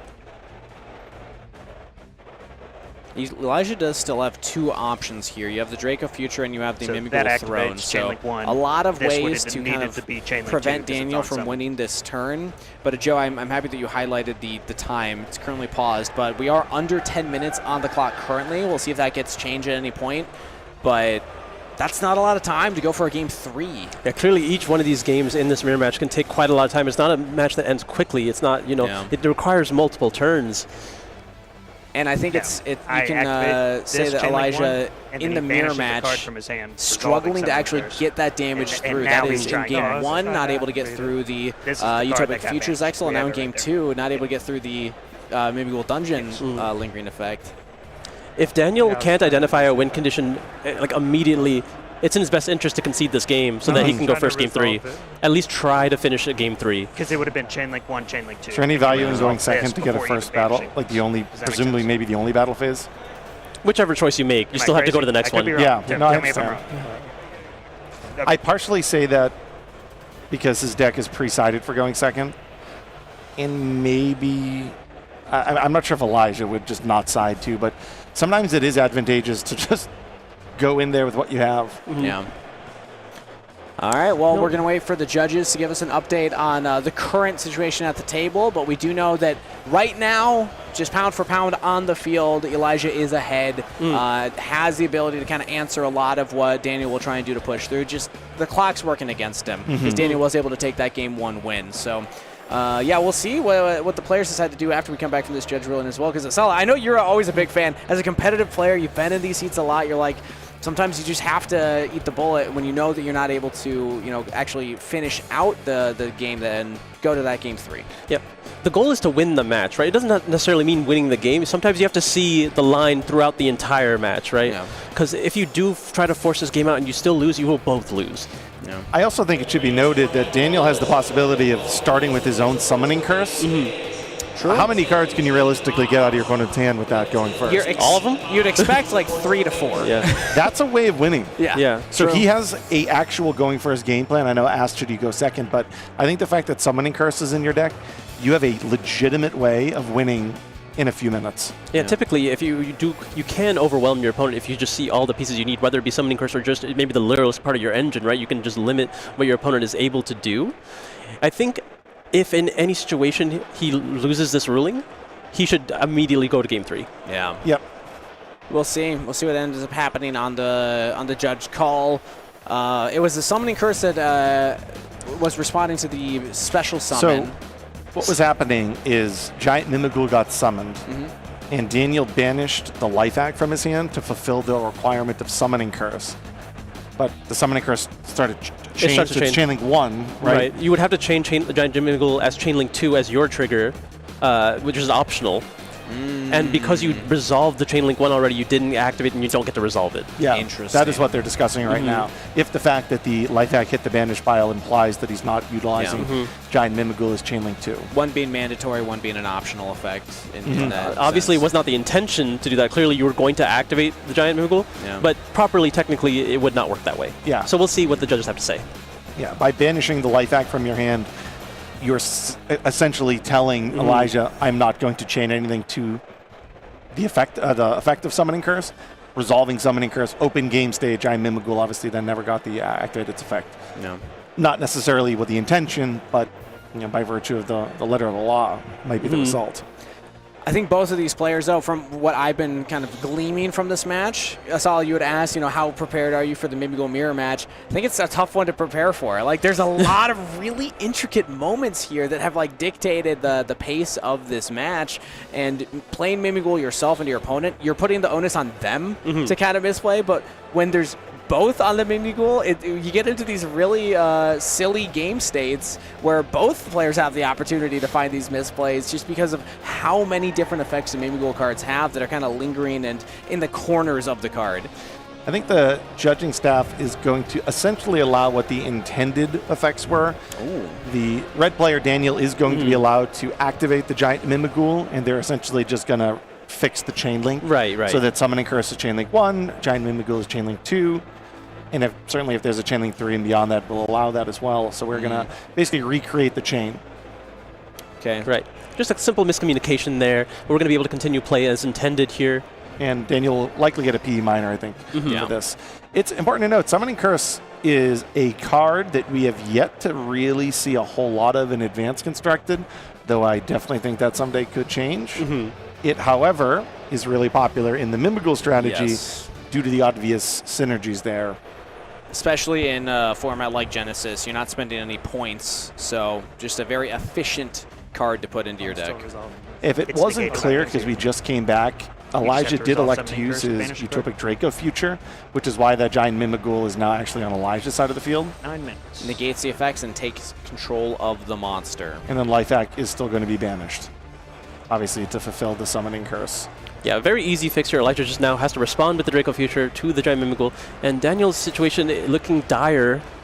One card in hand. Worse than when we last left it. Oh, but there is a thrust. We'll see what one card this could be. Likely going to be a Maker, right? You would imagine Mimigul Maker, maybe something like the Illusion Gate, because there's no face-on monsters to protect the Mimigul Master, so then you could actually take the Mimigul Master, or just take back the Giant Mimigul. Yeah, I think Illusion Gate's a really smart choice here. Okay. I imagine it's going to be immediately activated now. Daniel, it's in his best interest to play as quickly as possible. Yeah, zone placement does not matter. Just get it down as fast as possible. 27.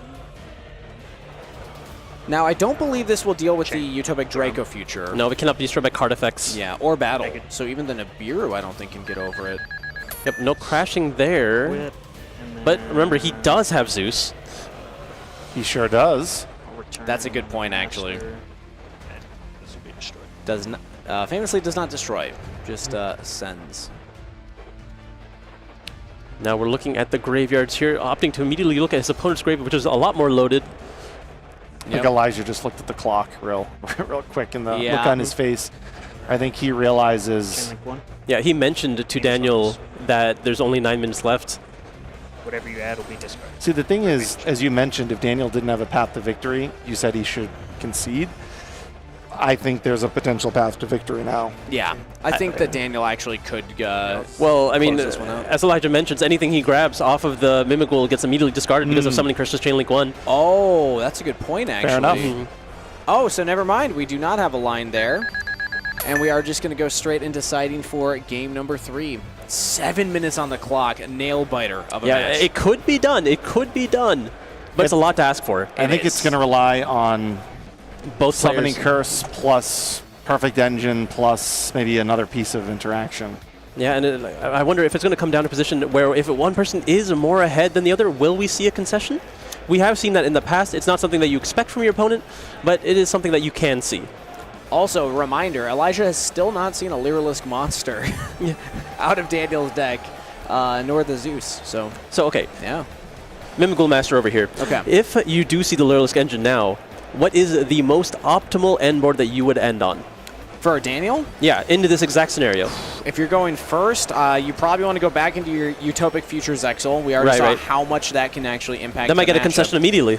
That might. I mean, that plus like Mimigul Throne, plus Mimigul Master, I would say, because then you're able to protect all of your things from targeting. You have probably a Mimigul Room set as well, so the trap, and then the ability to bounce something on your opponent's field back to their hand to prevent them from getting anything going. Because Mimigul sometimes can struggle if they can't get that first Xyz to kind of carry them forward. It can be really tough. And even if they can't get 2 bodies on the field, it can be really tough. So if you just keep hitting the second body as soon as it hits and only ever give them 1 level 1 monster, you can't really do much with it. I definitely see it. That would be the main form of Duelist interruption that you have seen typically with the strategy.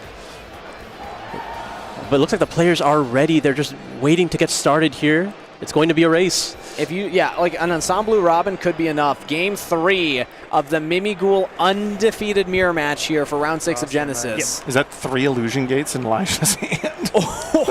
Luckily, that card's once per duel. Effect is good. Yep. It's literally all 3. Wow, that is. I mean, it's good going second card. Not that good. Not ideal to see 3 of it, but. Master. Yep. All right, start with the Master. Is this hand triple illusion gate bot herder? And then one of the, I can't tell which Mimigul, but it looked like an Archfiend. I couldn't really tell. All right, Daniel's playing very quickly here. I think this behooves him. Okay, Slime, Archfiend, and are being hit with the Panther.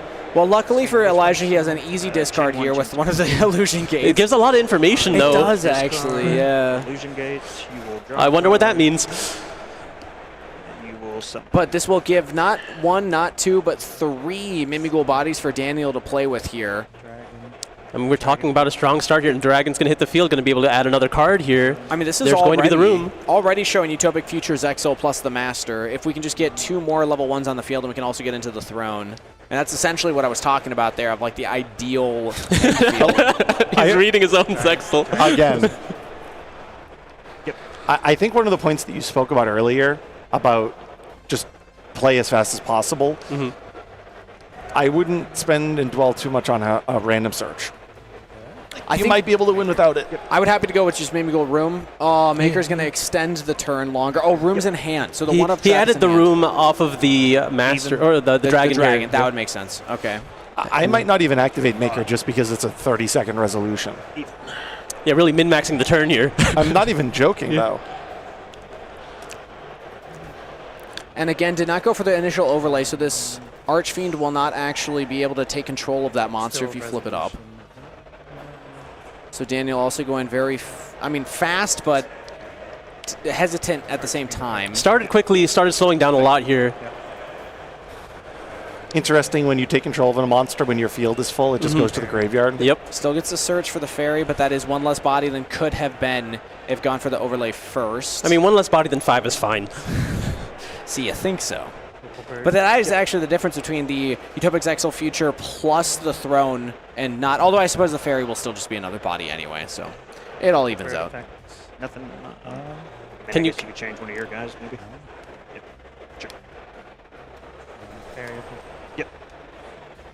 Opting to just put the material in grave, put the fairy on the field so we can't normal summon, set the room. By card effects or battle? So this actually was Can't attack when everything's impactful because we do not have the Mimigul throne on the field, which would be an option to return a card on the field to the opponent's hand. I'll pay 4,000, activate Illusion Gate. And no Utopic Future Zexal. Yeah. This Illusion Gate could be very strong. All right, can Elijah win in 3 minutes? That's 3 of the bodies gone. It's only Master that protects itself because there's a face-down monster on the opponent's field. All right, Dragon is going to hit the field now, going to be able to add a Mimigul from the deck to hand. We're going to get a Maker, and we're going to be met with Droll and Lockbird. Oh, that is really tough for Mimiguls to play under, actually. Oftentimes, you're relying on 2, if not 3 searches on your turn to get to your full combo. And Elijah's slowing down immediately. He has Thrust in hand. He has a ways to keep going, but he just can't do anything now. Would have been a 4th search on top of it, yeah. Fairies flipped up, activating his effect. Room is chained.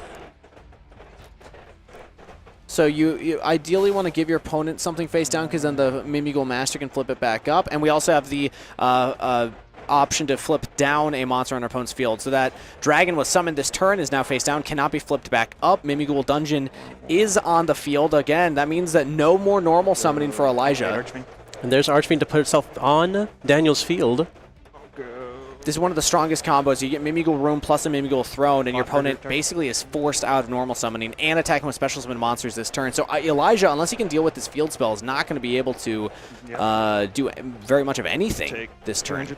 Maybe we have Bot Herder that allows him to take control of the Maker by targeting the face down that he personally controls. Now Mimigul Master can only flip your opponent's monster face up on their turn. On their turn, yeah. But he could shift it to an attack with it, right? It can attack because it was not special summoned this turn. No, okay, yeah. Dungeon, the field spell only prevents monsters special summoned this turn from attacking. Oh! Yep, those monsters are treated as level 6 because they are your opponent's monsters. Oh, that is very funny. Yep, Vampire, Sheridan. I like that a lot. Oh, sorry. Is that a card in your Mimigul arsenal? It is not. It's not. I must tell you, I've never seen that technology before, but it does deal with the field spell of Mimigul Dungeon. Elijah now has the opportunity to normal summon and attack with special summon monsters, but cannot search his deck because of the Droll and Lockbird. Looks like you're just setting to and passing turn here. With 30 seconds on the clock, this game looks over. We're going to be flipping up the dragon as well as the flower here. Dragon will destroy the vampire Sheridan, and that means that Daniel will at least get the opportunity to swing for some damage. If there's a dungeon, then these Mimiguls are going to be pretty big. We're overlaying with the dragon, though, which was 2,500 attack. Elijah is conceding. That's really well done from Elijah. Beat the Droll. It's my fault for that game one. I messed it up. GG's, bro. It's really important there to do that concession, so you know there's not the double loss. And I think it was really evident that Daniel was in position to win the game from that point. I mean, you opened triple illusion gate. Yeah. Elijah was out of Mimigul cards entirely. He was just on non-engine spell cards now, and Daniel had full field. The game was over. Yeah, and one of them was a card he's not even able to activate. Period. Yeah, period. No, for the rest of the duel, yeah. Yeah. You know, not just thrust, okay, this one's not a card I can activate because I'm missing Mimiguls. No, you can't activate it, period. Elijah made the choice that was better for his tiebreakers here, allowing at least one of them to move on with an undefeated record. And he's still only with one loss. Yeah, right. This was round 7, so he is now 6-1. Can't be upset with a 6-1 record thus far. Yeah, there's very few of them going in, so he's just going to be one of a select few that are X1. He still has a very high chance of making that top cut finish. When we were looking at matches, obviously there was only one undefeated. There was only a handful of people that were X1 as well, so he's going to drop down into still what is only a small pool of people who are X1, so you know his tournament health is still perfectly fine. On the other side, Daniel, though, will proceed as our only undefeated now 7 rounds actually. 7-0, yeah. Yeah, 7-0 thus far this weekend. So at this point, he's only going to be able to play against people that have already lost. A lot of people he's definitely sat next to, and probably a lot of matchups that he has known. And he, I think, in that match alone, showed that he was more familiar with the Mimiguls. He's probably been playing them a lot longer. Elijah made the choice to play Mimigul because he thought it was the best one, but maybe Daniel had been playing Mimigul for the whole time. Yeah, maybe Daniel's one of those Mimigul aficionados like Steven, like Kingus that was beside us that previous round. I will say Illusion Gate, just an incredibly powerful card. We saw it multiple times there, maybe a little bit too much of an Illusion Gate there for Elijah in the third game, but just every time that card gets activated and resolves, it's impressive. Yeah, that's a price you pay, right? You want to play 3 because at some point you want to make sure you see the 1, and at some point you will see multiple, but you pay that price so that you see the 1 every other time. I mean, Elijah's literally playing 3 thrusts and potentially access to a third Illusion Gate from his extra sideboard, as we saw there. So he is almost always going to see that card going second. Is Daniel also playing 3 in the main? Looks like Daniel is only playing the Singleton copy to go with the thrust in his deck. Okay. So a little bit different in terms of ratios. But I do think Kingus is out of the booth and now on the stage with a fellow Mimigul aficionado. Thank you very much. I'm here with Daniel. Congratulations on your feature match win. Undefeated Mimigul mirror match for Genesys format. Was that on your radar at all going into this? Not at all. This is my first mirror match ever. So first mirror match ever for Mimigul. Talk me through some of the complicated moments there, because there were a lot of moments back and forth where like these lingering effects just really tripped both of you up, it seemed. Yeah, like the field spell is like both ways, so like we can't attack if we have a set card, and we're just giving each other set cards, so we can't do anything. So it's like a stalemate. So. And the attacking, if it's flipped up and you give it, and then that still stays. So a couple of tough moments, but I want to highlight some of the key differences that we saw. So it seemed like, first off, Illusion Gate, really big card. How much has that come up in your matches, and then also that other people have been playing? Because a lot of people have been hyping that up in Genesys specifically.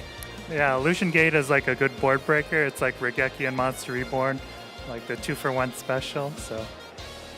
Can I wager a guess? You got the most value out of it in the mirror match compared to other matches? Oh yeah, for sure. Getting Dragon back was key. That was awesome. What made you want to play Mimighoul this weekend, and specifically your build of Mimighoul, which was a little more unique? I don't know. It just seemed like a fun deck for Genesys. It's not a lot of points, so it's easy to put in other stuff. So yeah. It's a very fun deck, and I gotta say thank you for piloting it. I love watching Mimighoul. There's plenty of people out there that are excited about Mimighoul as well. But long day, how's your energy feeling? That was a long match as well. You feel like you still got more in you? Yeah, for sure. Undefeated day one feels nice. Awesome to hear. Any shout outs you want to give for anybody back home or anybody here in the audience cheering you on? Yeah, shout outs to my girlfriend and the guys I came with, Johnny and Ian. All right, and shout out archaeologists around the world. That's your profession, right? Yeah. Is it as exciting as Grandpa Muto makes it look? No. That's okay. Well, hey, you got the excitement in dueling. Thank you so much. Congratulations on the win. Back to the casters. Thanks, Steven. What a great way to end this feature match, watching all of these back and forth interactions between those two Mimighoul decks. Yeah, absolutely. Very wholesome to hear from Daniel there. You saw that he, I mean, not necessarily a passion, but more so just an enjoyment for the cards that he's playing. I know. It really seemed like he went into this weekend really hoping to have a great time, and so far, 7-0, it's tough to have a better weekend. He also spoke about Illusion Gate, a card that I think basically everybody going into Genesys this weekend identified as the most desirable board breaker, assuming you only draw one copy, of course. Yeah, I mean, you mentioned, I think previously, it's also one of the more popular cards in advanced format because it's just so potent. There's so many mirror matches, it just does so much right now. I know. I mean, you read the card and you have to almost take a moment to say, wait, let me read that a second time? Does it do really everything that it says? It certainly does. If I read that card 10 years ago, I wouldn't believe you. I mean, 10 years ago, if you showed me Soul Charge, I wouldn't believe you. And that card is, I think, 12 years old off the top of my head. So yeah, 10 years ago, that card was out. No, that's what I'm saying. But 12 years ago, Soul Charge. So, you know, ebbs and flows, ebbs and flows. But let's take a look now at the winners packs. A really exciting announcements. So what we're looking at now are winners packs. They are debuting on July 15th. Each pack has one card from a pool of 40 cards. Each type of winners pack contains the same 40-card pool, but each pack will have its own emblazoned logo. So you can see there that we have OTS, Regional Qualifier, and then Judge. The OTS winners pack will be awarded at locals and OTS championships held in an OTS. These are awarded to duelists that finish in first place at an OTS local tournament and to the top 4 duelists at an OTS championship. The regional winners pack will go to the top finishers at a regional qualifier. And then finally, the judge winners pack will be given to judges at tier 2 and higher events. There are, again, over 60 cards, and you can see 6 of them printed there. We're looking at actual copies of them on the table. You can see Medius the Pure, Forbidden Crown, the Ruma Cannon, Shooting Majestic Star Dragon, Call by the Grave, and of course, Ghost Ogre. Yeah, that's the alt art of Ghost Ogre as well. Already seeing Forbidden Crown getting a reprint. It's so early, but it's going to be one that all the players are going to be looking for. Absolutely, especially after this weekend. We've been seeing it as an interesting searchable target in branded strategies. Obviously, we see it in 3 and a lot of other strategies. So, yeah, Forbidden Crown, it's going to be a very popular card throughout, of course, this format, and then going into the NAWCQ season. Yeah, just being so popular against matchups like Cool Tune, it's one thing we're going to see throughout the game, and probably just for the test of time here. But we have another feature match that we can watch here. We have a bonus for you guys, so let's watch some more dueling.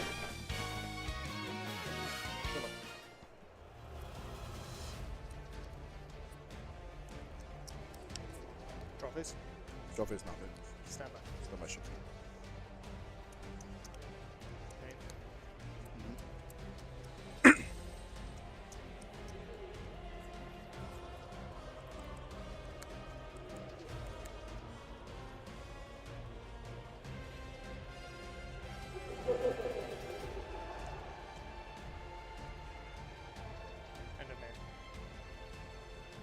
Sure. My turn. Sure.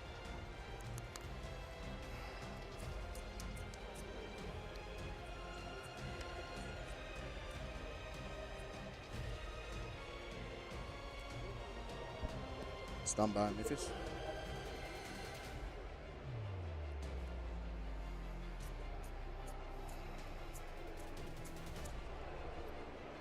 Activating skill. No response.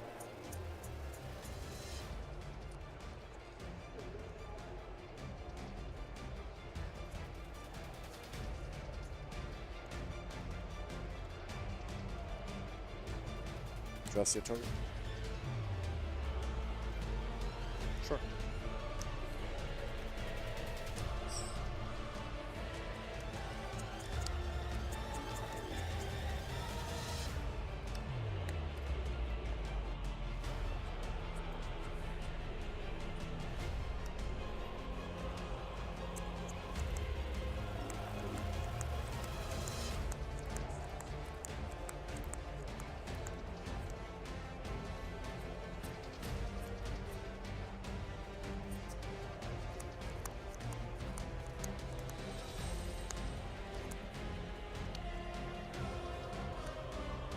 No more effects.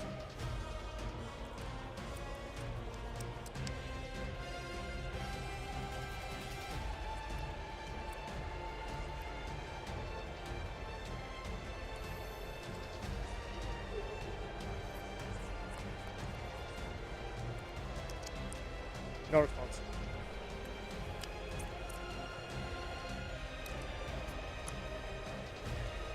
Activate.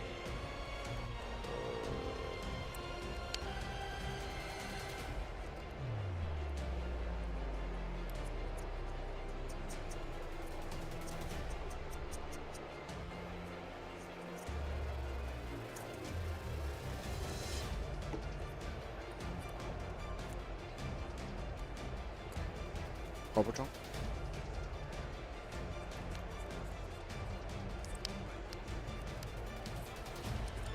As any Doomsday card, right? Card. Nice.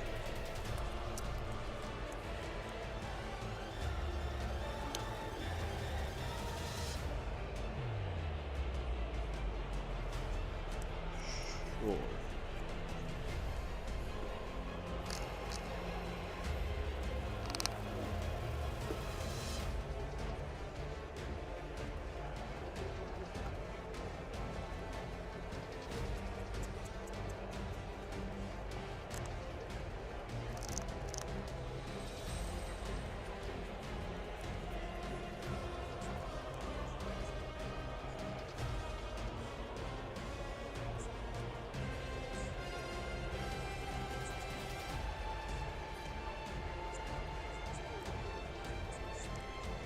Activate target.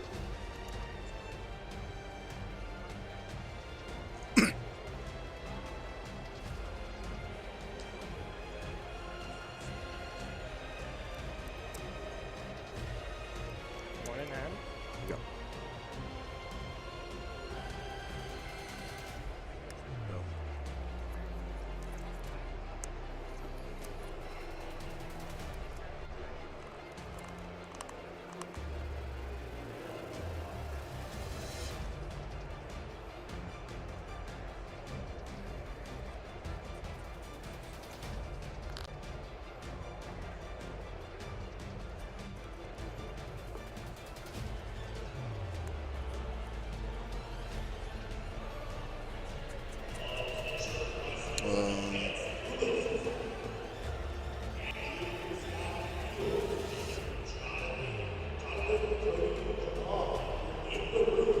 Fuck.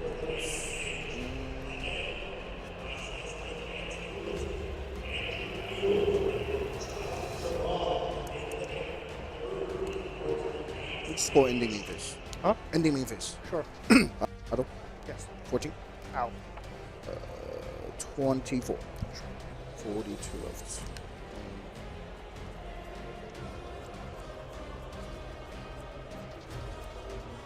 I'm gonna let you know, I'm gonna give you a slow play for the one before we went to battle, because that would take too long.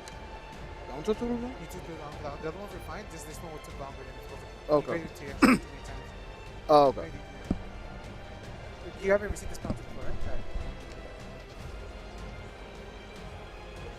So we good now? Yeah, you guys busy. It will be a 3-minute time. Yeah, so you're still battle. Yeah. Main phase, well, ending battle phase. Main phase 2.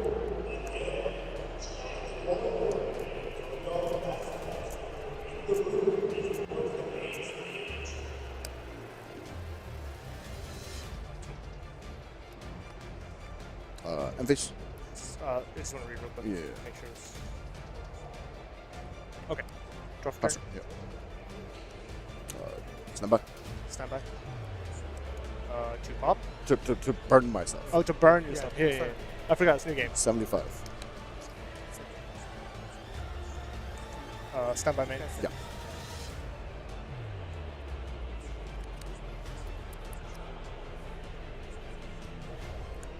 Activate JJ Cool Toon. Go 3. No response. Additional normal. Yeah.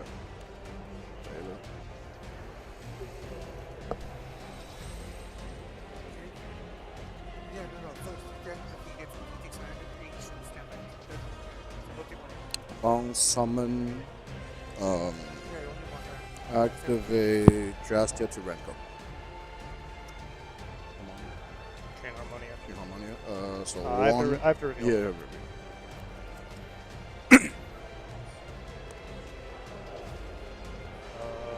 Would you have banished? No, yeah, these are my banished. Okay.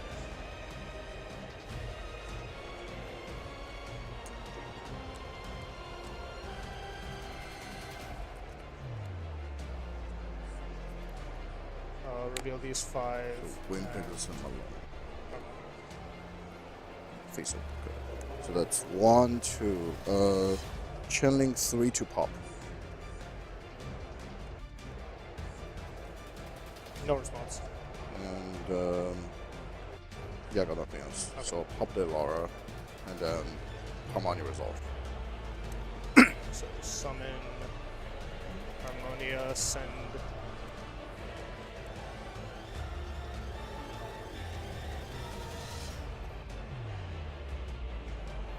Wind Pegasus. I just want to. Sure. No, you want to read. Yeah, no, you're good. And then on res, do you have any triggers? Triggers? No. No, it'll just be a Laura 1. Sure.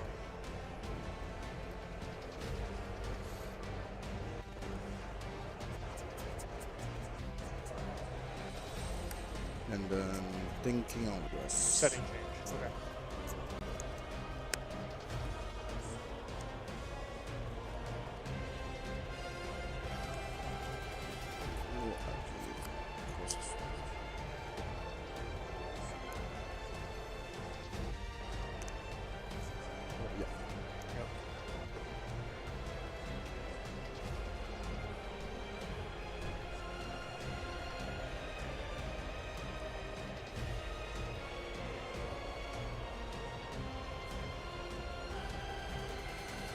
Pass. So it's 75's 42, right? Yes. Cool.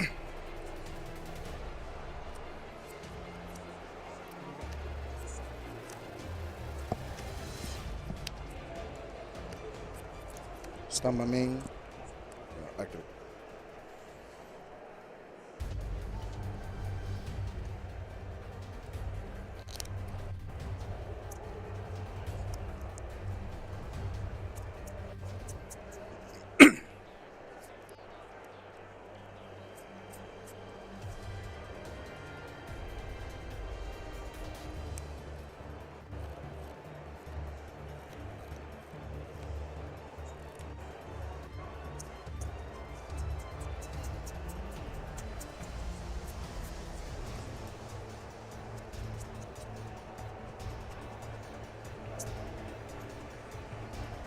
Destroy Laura. New chain Laura effect. That's fine.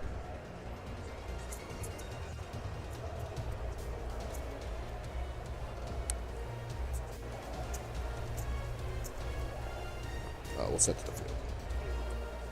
Flip, equip. Activate.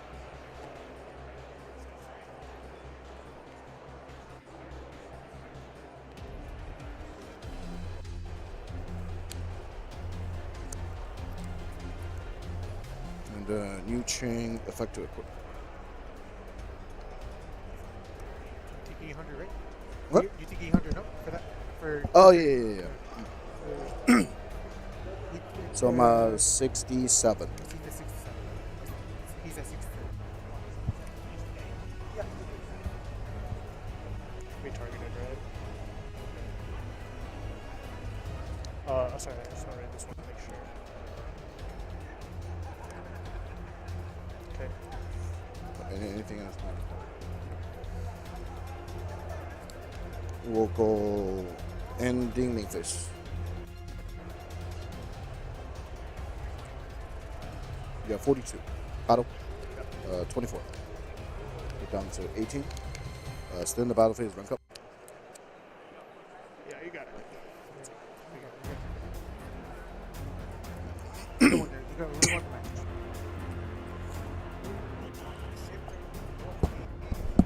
Happens.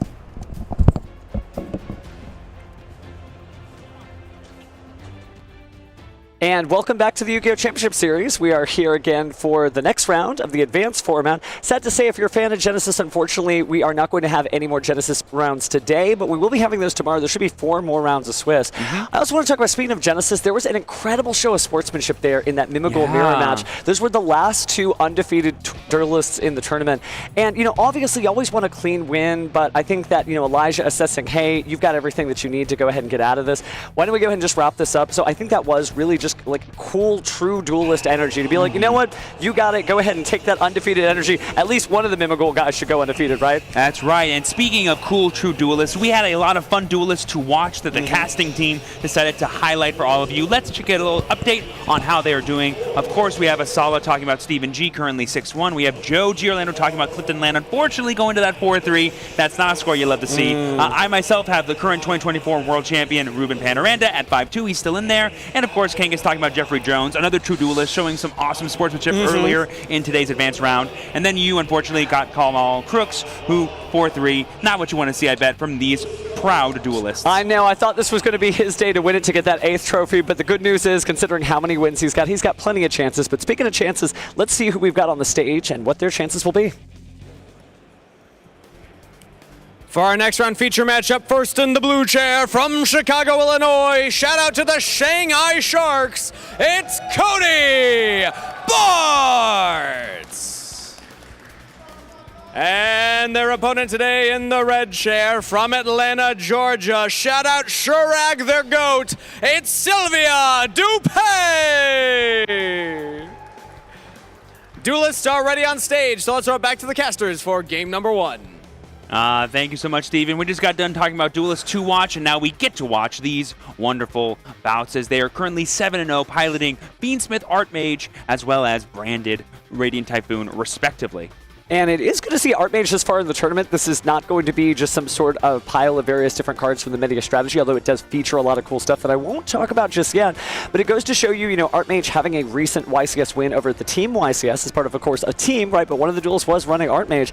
It's good to see that. And Radiant Typhoon still having legs this far into the tournament as well. So again, any deck can do it. We've heard of it from so many different duelists, but it's another thing to actually see it here on the tables. I mean, it feels like this event here at YCS Columbus, at least for the advanced event, has 3 main storylines. You have, of course, the talk of the town, Cool Tune, being the deck on everyone's radar, the deck that's probably one of the most represented, especially as you get to the higher top tables. Then you have the decks that are kind of designed to beat those, the more mid-rangey pile decks like Sky Striker, or just the outright more powerful decks that can outgrind anything, Cool Tune included, in branded. But then you have like the third sort of dark horse, the Dooms, the pure power patron decks, and of course, Archmage is in that pile of lore-based archetypes and support. So of course, why wouldn't it also be well positioned in this format? Well, Archmage got a bunch of new cards, obviously, over its last couple of sets, right? You know, it's not just the Duelist Advanced kit that we had at the beginning, but I think the most important card out of Blazing Dominion is definitely going to be Nervado, because that new Power Patron is treated as an Archmage card, and just having an Archmage card you can play in your Pendulum scale where your opponent can't really do anything to stop that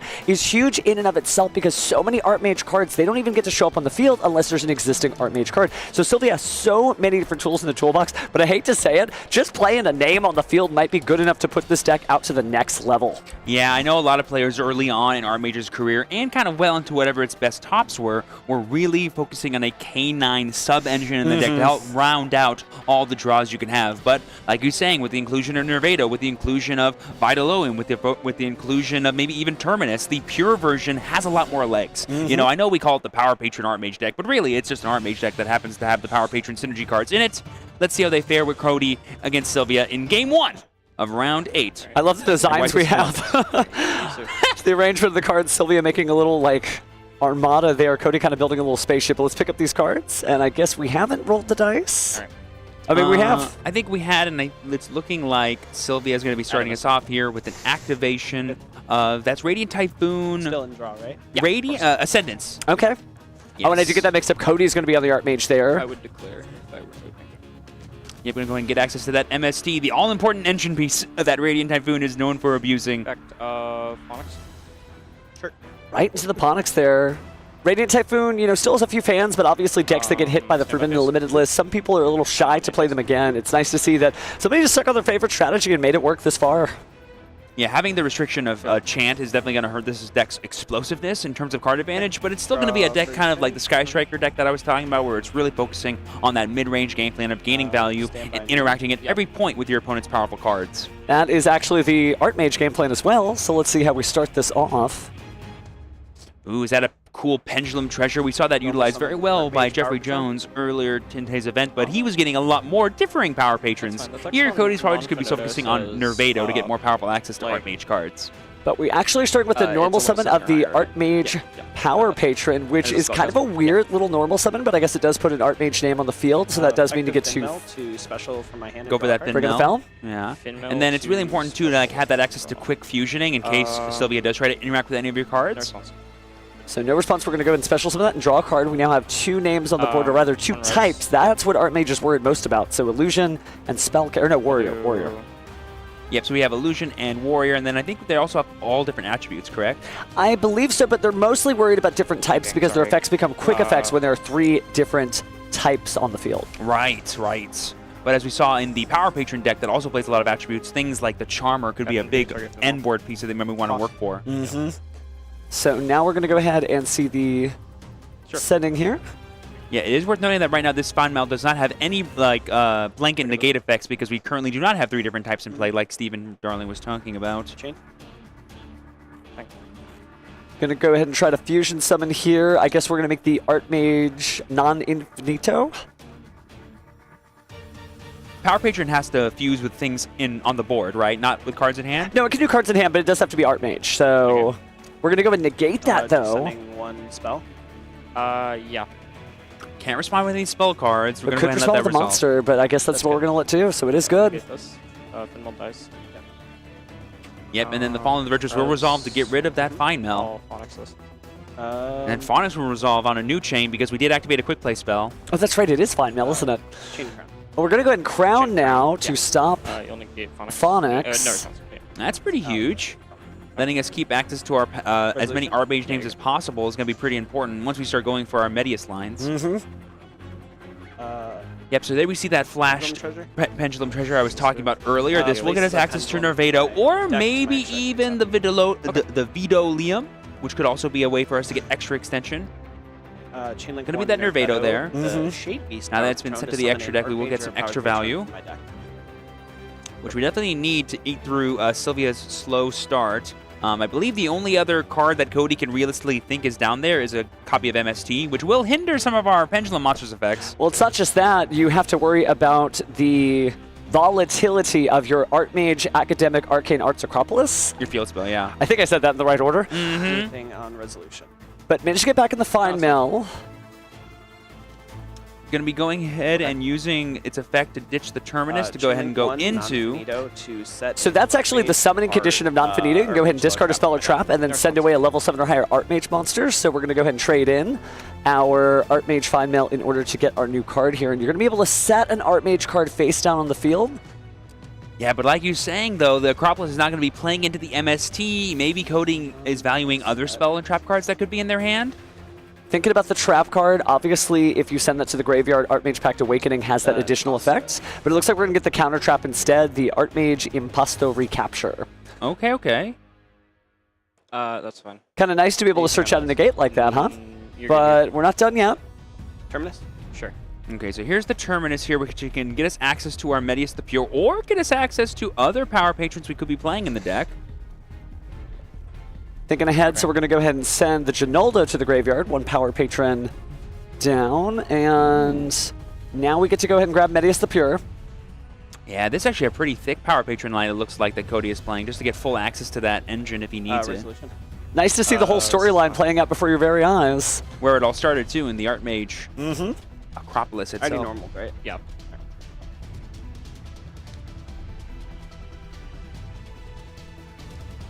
Looks like we're performing a Link Summon here into the classic SP Little Knight. So we're going to go ahead and banish here. Condition, from what I understand. Are we going to try to force out the MST now? Oh, I think it is a condition, actually. So with the effect of the Archmage Power Patron, it does say you can only summon fusion monsters. So now the question is, and we'll let the judges resolve this, right?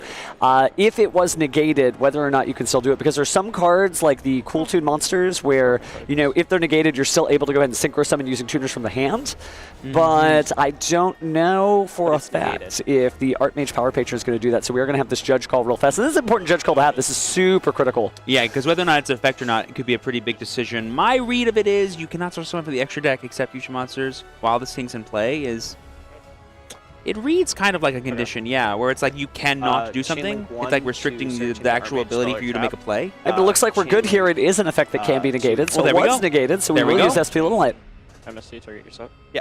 No response. Yeah, but I think this is exactly what Cody wants. He drew it up perfectly to bait out that Mystical Space Typhoon. Get it out of rotation for Sylvia to reuse over and over again, by the way. This is where the duel really starts. So if you're unfamiliar with this field spell, maybe you haven't seen a lot of the Archmage gameplay, you're going to discard a spell card.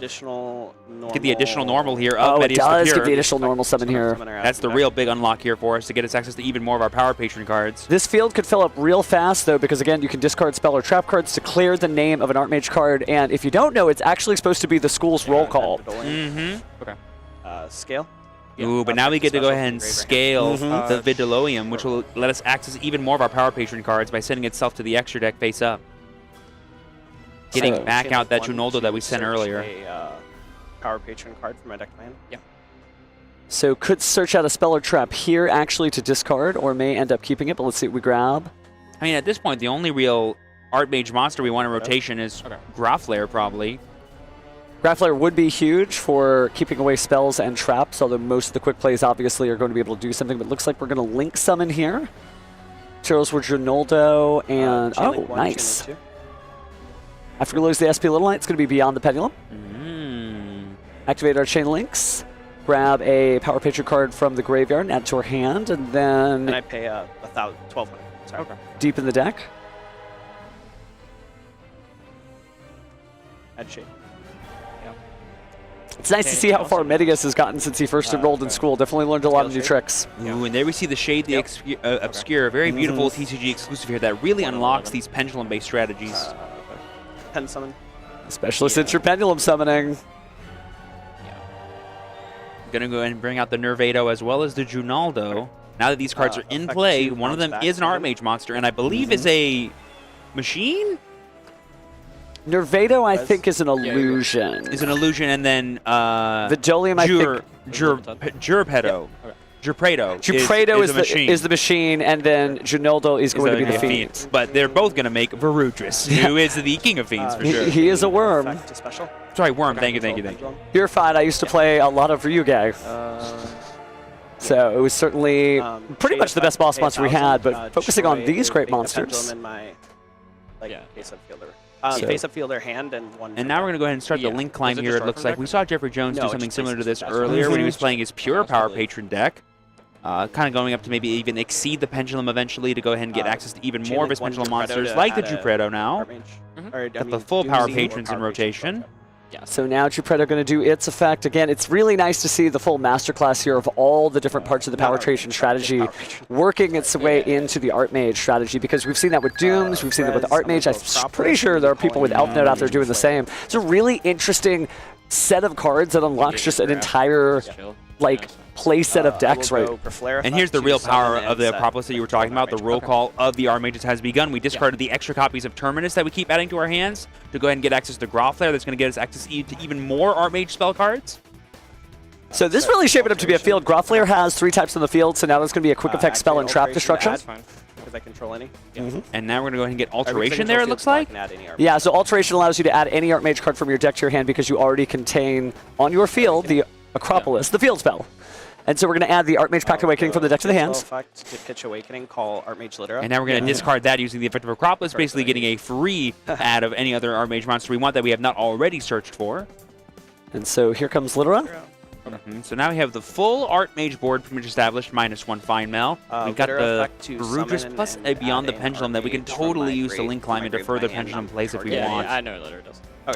Also, we have the Nervado and the Pendulum Scale, which cannot be ignored here. That does have an effect to negate activations. It's worth noting. Sorry, a little laugh on my end from Sylvie saying, I know what Littera does. But we're going to grab the Impasto back, so we got the Counter Trap back, and now we're going to call Fine Mel. But Fine Mel has used its summoning procedure already. It's illegal. Looks like we didn't actually have a legal target to search. That's a whoopsies. Because we already went through the Fine Mel, I think, earlier in the game, revealing that Cody only plays 1. Okay. So again, hasn't repeated that mistake before, only gets procedural error minor, just a warning, but again, that can stack up if you continue through the tournament, so just slow down, play a good pace, and you'll be fine. Oh, actually, no, he went through 2 Fine Mel earlier in the turn. That's right, because 1 got destroyed. Yeah. Effect again counters. Ooh, is that Celine? Yeah. Gonna go ahead and bring back Littera because she is indeed a spellcaster, and there's more than enough spell cards in the graveyard between players here. I think it's a total of 6. So 3 counters total, remove 3. Oh, that's right. The field spell and the Pendulum monster count too, so I think it's a total of 8. Okay, you're good.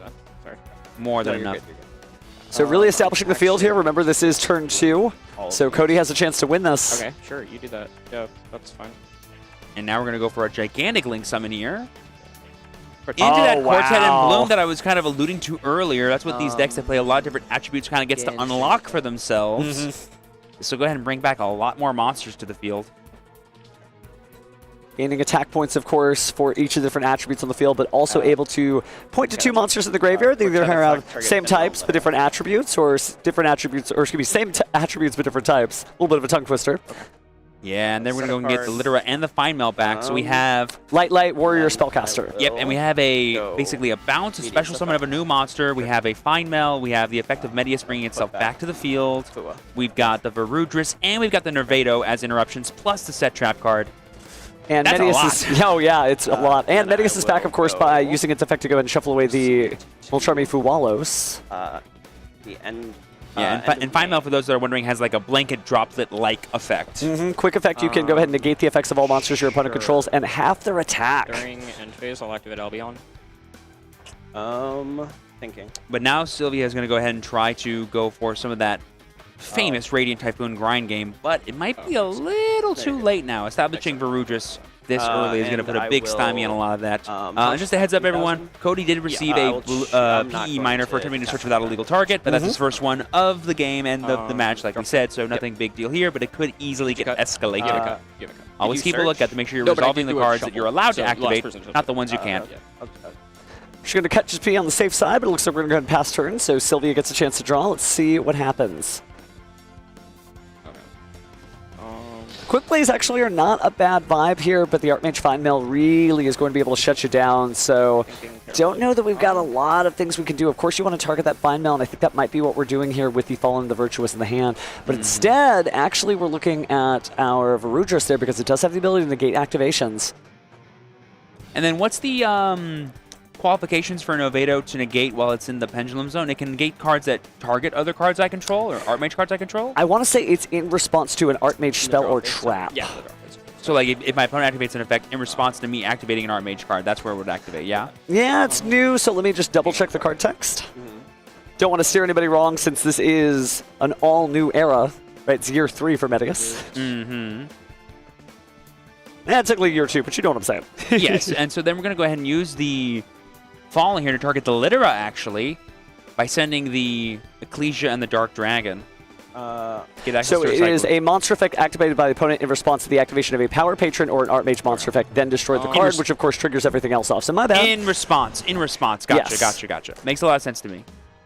That's going to be really tough then, because Sylvia is playing the quick play deck, which loves responding to your opponent's cards. Certainly does, but it makes that Phonics not quite as good because it's facing down so many ways to shut it down, even though it's such a powerful card. It's kind of locked down by everything that's facing down right now. Okay, so here we have the Ecclesia Dark Dragon's effect here, and we're just going to actually scoop it up as Sylvia. They have seen the writing on the wall, and we're going to go ahead and go ship it to a game 2. Very impressive. We've been seeing a lot of Duelists today break serve, meaning they begun the game going second, and they were able to get that victory in game 1, making it that much harder for the person sitting across from them to actually take home the 2-1,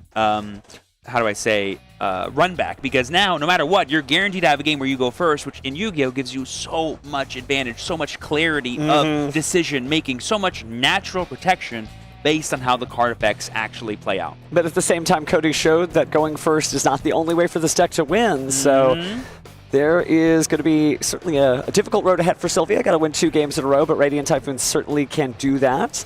And access to the side deck certainly makes that better. But it's true that Archmage no longer feels like the glass cannon it once was. Obviously, it was reinforced by the Canines. But why? Because you were so afraid of things like Droll and Lockbird. You were afraid of Ash Blossom and Joy Spring at the wrong time for you as the Archmage player. So there's a lot of ways that now that it can just keep pushing through. So this may be a deck that needs to be on more Duelist radars. It's not just the Power Patron. It's not just the Dooms. It's not just the Elf Note. You got to memorize all the card effects for Archmage too. Yeah, you're so right. Like, the earlier iterations of this deck were so afraid of so many players' cards because the original Archmage package was so flimsy into those. And so you need to have things like Ripper to protect you. But now that A, running Ripper is a little bit more awkward for you to play, but B, you have a much more robust engine and sub-engine in the form of the Power Patrons, you can start playing through those things that used to be silver bullets for your deck. Certainly really enjoying this format because it seems like there are no silver bullets. I mean, every now and again, right, you know, we saw a Dimension Shifter hit Cool Tune earlier on one of the pre-recorded matches, and that's a little difficult. And yeah, they can banter if they want. It's cool. Yeah, but here we go. The all-important side deck decisions here for both of our players. It's going to be super interesting to see how they choose to interact. Like you said, cards like Droll and Lockbird are famously good against the Archmage deck because famously, if you give them 1 search, you're really giving them 10. Well, it's also a wind monster too, so maybe there'll be some synergy there. True. For the Radiant Typhoon, that'd be very useful. And then commonly, like Radiant Typhoon, what made it such a difficult deck to kind of play against in previous formats was it's kind of just activating powerful spell cards, and that's about it. So how really can you stop that? Hard to say. Now we'll see if Sylvia's side deck has the game plan that stops Archmage, or if Archmage is going to clock things 2-0. Both duelists seem pretty chill, though. Oh, yeah. I mean, Cody just giving us the eyes. You don't go 7-0 at a YCS without having some nerves of steel.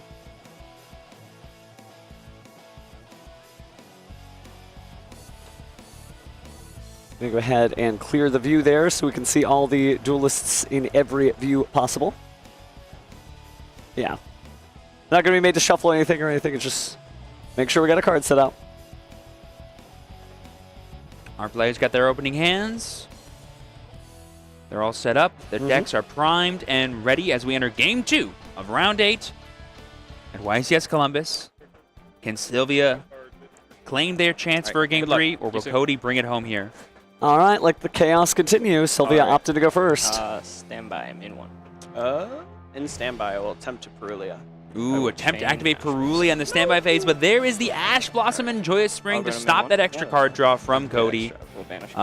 And there we see Pot of Extravagance coming out for Sylvia, that beautiful alternate art from one of the Rarity collections. It's going to be super incredible to have the Eldritch Power bleed into Sylvia's deck and get them some extra card draw. All right, so going to go ahead and banish 1, 2, 3, 4, 5, 6. Draw 2. Show us the good ones. Oh, I saw a pretty neat one there for going first, at least. I think that was a Radiant Typhoon Mandate and then a Forbidden Crown. Could be very useful, but we are going to be out with the Droll and Lockbird here. It's not only good against Archmage, it's good against Radiant Typhoon, but there's the cross-out designator, letting us believe that not only did Sylvia put it in to stop Archmage, they put it in so they could stop Droll and Lockbird themselves. That's pretty good. And Cody just saying solid, solid, solid card. I mean, you can't argue with that. Yes, this is the beautiful dance of the non-engine, I like to say. The non-engine that beats you and the non-engine that beats the non-engine that beats you. I think Cross-Type Designator still really has a place in this format, especially if you're playing one of the more popular decks, or if your deck certainly fails against some of the strongest cards in the format, like Droll and Lockbird. You can just go ahead and include it, use against your opponent, and then stop it when you need to. But speaking of getting things started, we're going to go and use Radiant Typhoon Swen here. When did they make that in Star? So going to get us access to what appears to be the chant. This is my friend's core. That's all important one of. Sylvia, give a shout out to the friend who lent them the core for that. Yeah. It's very shiny. Friend's got great taste. Then we're going to use the chant there to go ahead and get access to, I believe that's the Eldam? So we're probably going to grab a monster soon, too. Yep. Are we going to try to get Megala or Crocea in rotation to get even more advantage before we end off on one of the big birds? I mean, Crocea is a pretty big bird. Not the biggest bird. It's the medium bird. The medium-sized bird. Yeah. You want to go? That is a very shiny core indeed. All right, so we're not going to cut. Probably going to go back in. So using the Crocea. Yep. Going to go ahead and tribute summon it by getting rid of the Eldam. And the two cards we're going to grab are Mystical Space Typhoon and the Radiant Typhoon Ascendants. Yep. Which can get us even more of our Radiant Typhoon cards. Good thing we stopped that Draw and Lockbird from activating, otherwise we're going to be a bit of trouble here. Speaking of Radiant Typhoon cards, let's go and see one of the best ones ever printed in the Vavaroon, the Marine Eidolon.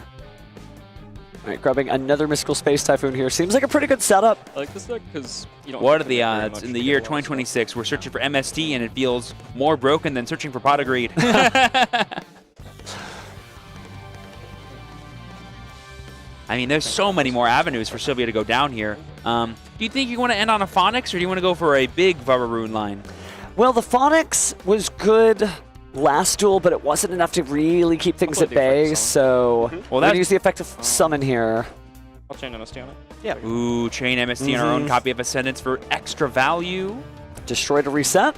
Going to go ahead and get the Swen out in defense mode. Just this thing? Just that? Yeah, just this. Okay. So setting it back on the field for later. Technically kind of a modest field that we seem to be pointing towards, but we're actually getting rid of the Vavaroon, the Marine Eidolon, and we are instead going to link summon into... Cheating. We did go for an Extravagance earlier, so maybe we don't have the best targets to go for here, but I do see a funny card coming out here. Wind the Wind Charmer, going to go ahead and take pretty funny. that copy of Droll and Lockbird there to go ahead and get an extra body. But like I said, I don't think we have any real monsters to summon off of it. The Extravagance maybe hurt us there a little bit.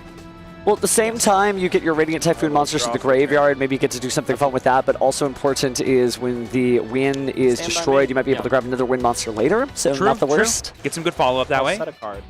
Okay. Ooh, and we see a grip full of spell cards, which normally is very good, but not really when they're mostly continuous and field spells against the MST deck. It adds media famously. on activation. Yeah, I'm aware. I know what that guy does. Also, it was a little awkward for Sylvia to draw the mandate because we have so many cards in the deck that can just search for it that it could have been like any other card that would have been a nice capitalization exclamation point on this end board for them. I love Cody's smile and the direct eye contact there. Just like, you know, what are you going to do? Come on, show me something. I'm like, I know you got at least one MST. Do you want MST my assault? I know. Do you think I need Medius right now? I'm going to MST. You tell me. So this will go ahead and pseudo negate the assault. Anything on resolution? Looks like it hurts. MST there.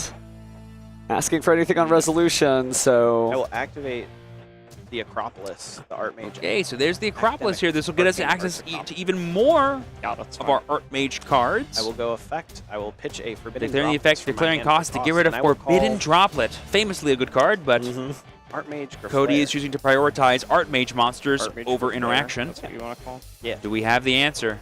Let me think for a second. Okay. The third copy of MST? Is it there? It's really interesting about this face-down card, so we're going to go ahead and let that resolve. And we called Groflair, so let's go ahead and grab him from the deck. That's true. You do have to declare the roll call name. You got to be like, Groflair, are you here? And then Groflair's like, yes, sir, right here. Unless the storm blows through the school. Activate Ascendance to summon. Yeah. So we're going to go ahead and use that Ascendance here. Very good being there. You're good. Don't worry about it. Going to target the Crocea in the graveyard, it looks like, to summon back to the field. Crocea. Effect a Crocea. Yeah. Okay. So using the Crocea here, going to grab a Mystical Space Typhoon, of course, and one additional card. And it looks like it's going to be the Phonics. Add MST and Phonics. It is worth noting, too, that Growlflare can On contest reds. certain Yeah. spell traps, so if Mandate is on the menu, Cody could take it off. Activate Called by target Perlia. Sure. Called by targeting... Oh, to activate the Quick Play spell card, I see, so we can get the Phonics into rotation. That's actually pretty heads up, because not all their Quick Play spells would have been live in that situation. Sometimes you just got to target Perlia. I mean, that's why famously all the Radiant Typhoon cards say when you destroy them get effects, because oftentimes if you target your own cards, your opponent isn't playing any I'll protect spell my traps. Persia. Oh, interesting. Using that to make sure that it's unaffected by card effects and it's going to be... And I will chain admit defeat. Oh, chaining admit defeat, probably the best move there is we're going to go in and move on to game 3. Cody's seen enough. Unfortunately, every single card stopped it without an Archmage card on the field. You're not getting Growlflare. That's correct. It needed the field spell to be in play in order to have itself be summoned, because unfortunately Growlflare is level 5. So Sylvia really figuring out the best way to utilize their interaction and their cards to stymie Cody just enough to the point where it became impossible for them to continue playing. But now it's going to be time for that all-important Game 3, and as I mentioned earlier, Cody is giving themselves the best chance possible to win it. Going first, having full knowledge now of all the shenanigans that Sylvia is going to try to go be up to. Will it be enough for the Archmage to come out on top and be the valedictorian of Round 8? Let's find out together. Cody musing to themselves, these cards look like good cards. So we shall see what they end up pulling out of the side deck here again. It's just going to be a different vibe than before. And it's interesting because we've seen really like what both decks could do, and as you like to say, the third game is the most important, but getting to go first is huge because Cody doesn't have to worry about the Mystical Space Typhoon, famously a quick play spell card. So unless there is some rule of the game I don't know, it should be dropping from Sylvia's hand anytime soon. But honestly, if Cody can put up even half the board that they did in that Game 1 going second, I can imagine a lot of frustrating things for Sylvia to deal with, because interacting with spell and trap cards, no problem. Interacting with cards that say when you respond to my cards means bad things for you, might be a little rough. Well, we are in Swiss round 8. We're going to do 9 total rounds today, so either Duelist, regardless of what happens here, is still in good contention for a top 8 finish. So you may be seeing these Duelists again sometime. Cody nodding to himself, feeling it. And Sylvia just locked in their zone.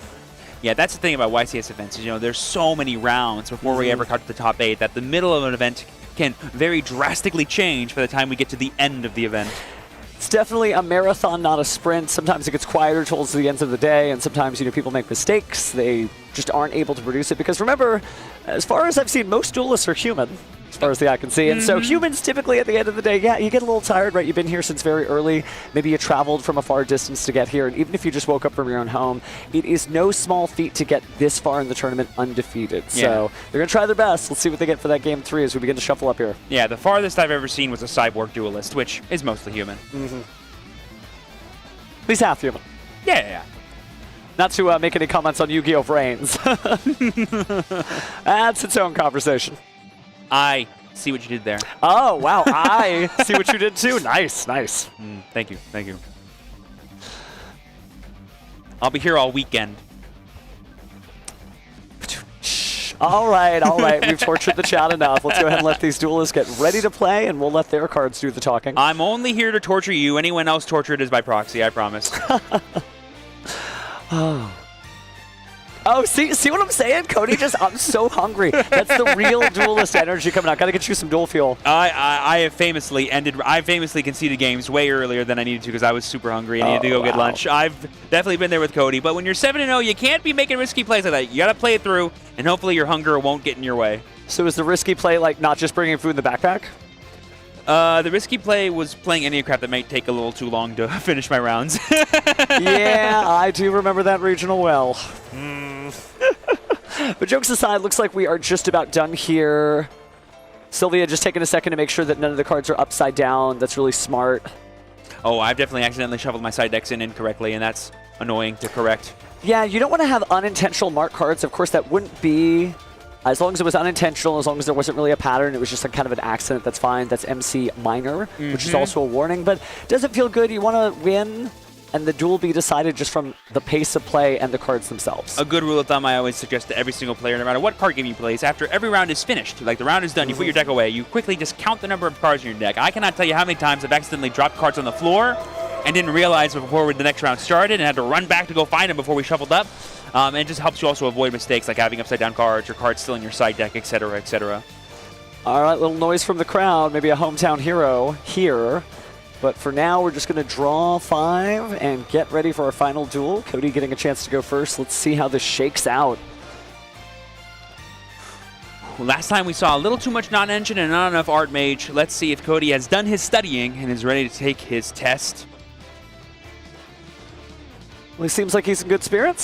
Sylvia also ready to duel, so we're going into Game 3 here at YCS Columbus, Ohio, Day 1. One of these duelists will continue into potentially the final round of the day, going undefeated. 21 minutes on the clock, plenty of time to play it out. Art Mage versus Radiant Typhoon. Let's see how it goes. That is a combo-heavy hand. I'm seeing a lot of good stuff. I'll say that.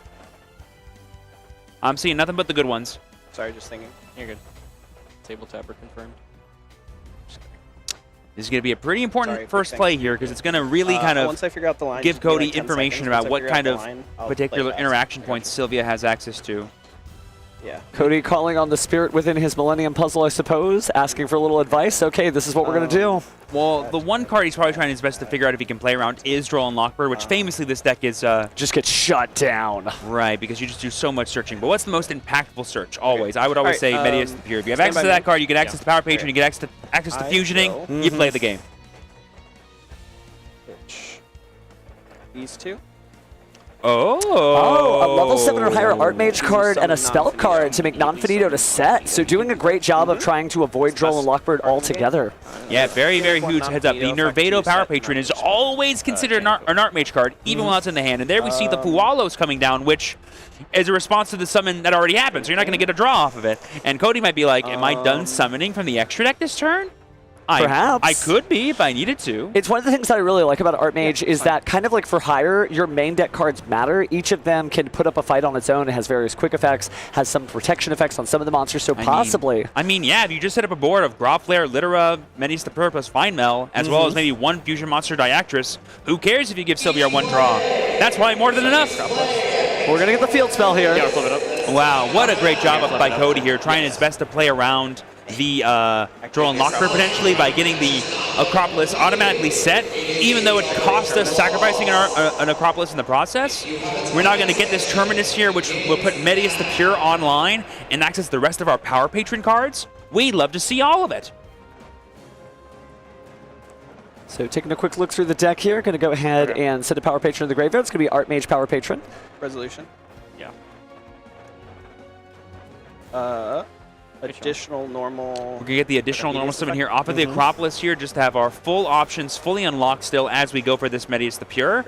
This is going to go ahead and get the Vidalium, which, anything on response? Vidalium of... Oh no, we already had the Medius the Pure added to hand, so we know there's no Dueling Lockbird from Sylvia for the rest of this turn. Now I did catch the only monster card in Sylvia's hand, might be the most important one. Ooh. Lava Golem. That's a pretty good one. Yeah. So you can pick your poison, you can get rid of 2 cards. I think you probably get rid of Fine-Mel and Non-Finito if we get to Fine-Mel. Maybe it's just Grobflare, but let's see how far we take it. I mean, the only thing I'm trying to think of for Cody is there a way you can realistically give maybe one draw at the most off this Fua? Because his hand is really, really good at playing into a 4-card hand. It might not be that good at playing into a 6 or even 7-card hand. Despite how, because like you're saying, having a powerful non-engine like Lava Golem could be pretty risky for you to play into.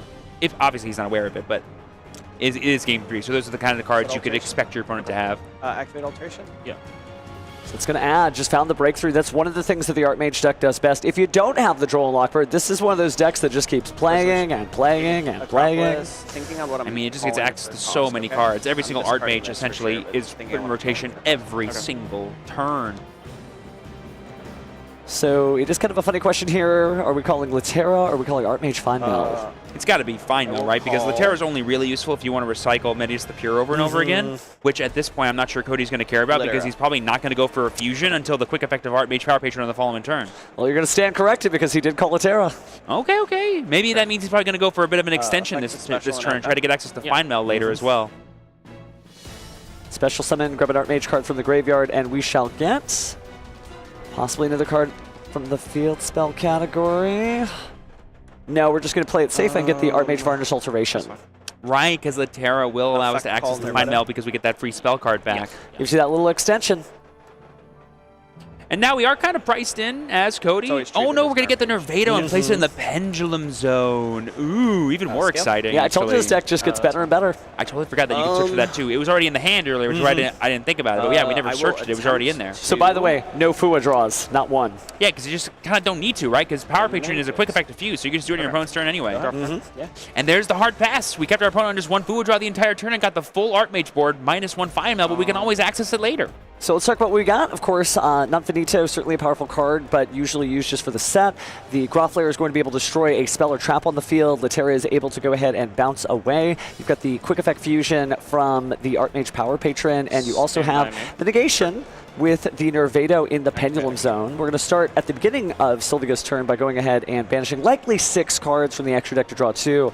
But I don't know if those 2 cards are going to be enough because that is a lot to deal with, and you got 0 Fua draws. Is it cost? Yeah. Okay. Oh, just double checking here that the Extravagant Spanish 6 is indeed cost. So Sylvia does in fact need to do this. It is cost, right? Yeah. Yeah, absolutely. So go ahead and be that full 6 off the top. Double checking here what we got rid of. Yeah. Still a playable extra deck.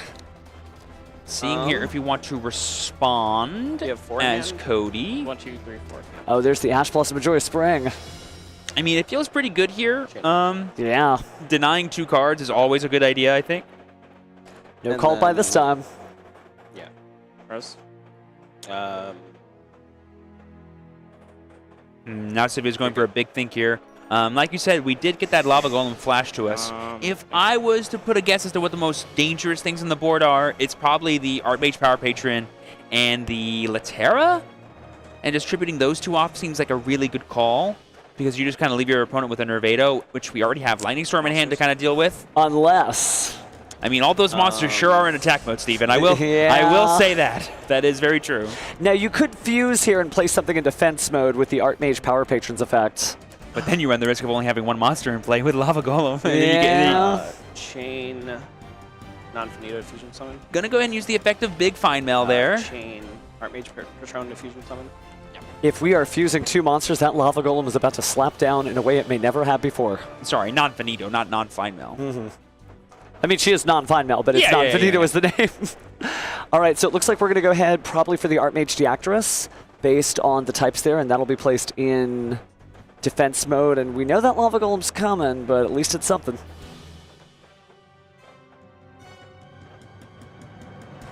Cody, a little nervous there, not sure which way to place the cards. Certainly a fan of both these duelists. They've showcased that they are masters of these lesser played decks, and to a degree lesser known until now, right? They got to showcase the best of strategies they have. We are going to go ahead and fusion summon again here, and it's just going to be another non-finito. Lightning Storm will resolve, right? Yeah, that destroys this. And then Grappler only protects itself from being destroyed by battle. That is correct, Not by card effect. Worth noting. It does have a protection effect once per turn, but only through battle. Yeah. Because he's an Angie boy. Or an Angie dragon. So it looks like we're going to have at least 2 chain links here. Of course, you can use the non-finito to set another Archmage card to the field, but you also have the effect of the Archmage Power Patron to add an Archmage card from a deck to the hand. So let's see what we got. Been a long day, but Cody is doing their best. Assault, and then off the non-finito. Gonna go and get the follow-up there of Assault, as well as the set of the Archmage Counter Trap. What's it called again? Archmage Impasto Recapture. Impasta Recapture. Very nice. Impasto, not Impasta. Now it sounds like you're hungry. Right. And you know what? I was thinking about it a little bit, I'll be honest. All right, so Lightning Storm to the graveyard. Here comes the Lava Golem. There goes both the monsters. And...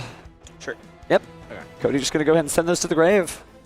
The Archmage Actress was not destroyed, so we're not going to see Metis the Pure Showed back up. And we've got the Vision here, but I believe the only card in Sylvia's hand is not a quick play, so we have to draw one here. And Did draw Vavaroon. Yeah, we drew the Mandate there, which will be a decent discard. Mandate. Anything on reds? And then in response, we're going to go ahead and use the effect of the Vavaroon to summon itself. We do have our Draw and Lock, which we can chain, which means no more searching for the rest of the turn. So this Vavaroon is really much all we're going to have as Sylvia. And we do have the Assault in hand for follow-up for Cody, so we can fully rebuild on the next turn if they cannot deal with this Acropolis. This could be big. You got it. And there Sylvia it is, concedes. an extravagance for the concession. Congratulations to Cody. You're a winner in round 8. Going 2-1 against Radiant Typhoon, playing pure Art Mage Power Patron. Love to see it. Just a huge round of applause there. Thank you to our wild crowd because, you know, we love to see it. Whether you're cheering for a hometown hero or just the deck, Cody B getting the winner. And again, great round of applause. So really cool match too. Yeah. So you're going to take the time to unside. That is just fine. Man, what a match. I'm so glad to see Art Mage doing well. But frankly, Sylvia did so great showing that Radiant Typhoon, even after that hit on the Forbidden List, is still a really good deck. Oh, yes. And honestly, I think the biggest nail in the coffin there was Cody's decision to start with the Non-Finito and Sylvia's decision to not shotgun the Fuelos. And then Cody was like, oh, I can pretty much establish everything that actually matters without giving you any extra draws. And my hand is Droll plus Ash Blossom. So your 4 cards versus these 2 cards and my whole board, I don't think is going to be enough to do it. Yeah. And it was not. Cody did a great job trying to play around Droll and Lockbird. And so, again, just really funny to see, like, you think this is the card that's going to scare me, and he did everything he could to make sure it wasn't going to happen. Then once it resolved, oh, I just get to do everything. And so he just did and did and did. And it's really neat to see it because, again, there are so many new Power Patron cards. It's nice to see that the deck really, the Art Mage deck and separately the Elf Note deck this tournament and separately the Dooms deck, just getting it done. So we got lots of cheers over there from the crowd. You can hear them in the background. Yeah. Good stuff. Good stuff. We always love seeing good duels, especially amongst true duelists like Sylvia and Cody. And we still have one more round to go for this day 1. It's been absolutely jam-packed of Genesis and advanced action, and it's making me so excited to continue commentating the rest of the weekend. Could you imagine if Art Mage takes back-to-back North American YCSs? Because the last YCS here would have been the Team YCS Las Vegas. That's right, that's right. So, you know, if you thought, oh no, Art Mage can't get it anymore because K9 is gone. Apparently it can, fam. Apparently it can. Oh yes, that's the power of the Power Patrons, of course. Yep. But jokes aside, like, it is such a strong deck and it does so many different things, and I just love where this format is because this is a playing cards format, right? Yes. You know, some people who maybe have dipped in and out of the game may say, you know, I don't like this game anymore because lots of things stop me from playing, but we got to see that playing happen, so let's go straight to the stage to talk to Cody about all the playing they got to do. Thank you very much. I'm here with Cody. Congratulations on your feature match win on stage today. The crowd's behind you, man. They've been making noise this entire time. How does it feel, first of all, to have that support? Also, are these all the homies right here? I love all my friends, all the Shanghai Sharks. You're all the best. I love all my friends. Shout out the Sharks. That's who you shouted out coming up on stage. I want to talk about that last game, man. That was a stressful moment. I was so scared. I was so scared. I was like, well, the Fool was fine. I had Ash. I was like, I don't need to give any draws. But then like the Lightning Storm, I was like, that's not good. And then the Lava Golem, I was like, that's really not good. But you had the Droll, and that was able to shut everything down, right? Thank God I got lucky and I drew it, yeah. She didn't draw the best, but she played really good. Yeah, a very good back and forth series there. So let's talk about your deck, though. Art Mages, has their demise been over-exaggerated? I haven't heard people too excited about it coming into the event. Most people saying, it's kind of peaked. I mean, I'm undefeated. That's a good point right there. What made you want to play it, though, this weekend? My friends told me to play it because they said I was really good with the deck, and I didn't think the deck was that good. But apparently it's playable. What do we think? Is he good with the deck? They say you're the greatest with the deck. I'm okay. Amai is really good. Okay with it. Any shout-outs you want to give? Obviously, you've already shouted out the Shanghai Sharks. Any other shout-outs you want to give while you're up here? My girlfriend, Mei Wu, she let me come here. I appreciate it. I got the okay to come. So big shout-outs to Mei. Shout out to the homies as well. Thank you so much, Cody. Congratulations on the win. Back to the casters. Oh, my heart and the applause and everything. That's just so great. You know, it's one thing to be a duelist by yourself and making it, but as they're all chanting Cody's name out there, it is so cool to just see, you know, the superstars that are born here. And it shows you that, like, yeah, you know, all the anime hubbub, you know, about the heart of the cards. It's true, man. If your friends are behind you, it feels even easier to conquer any battle. So good stuff. Good stuff.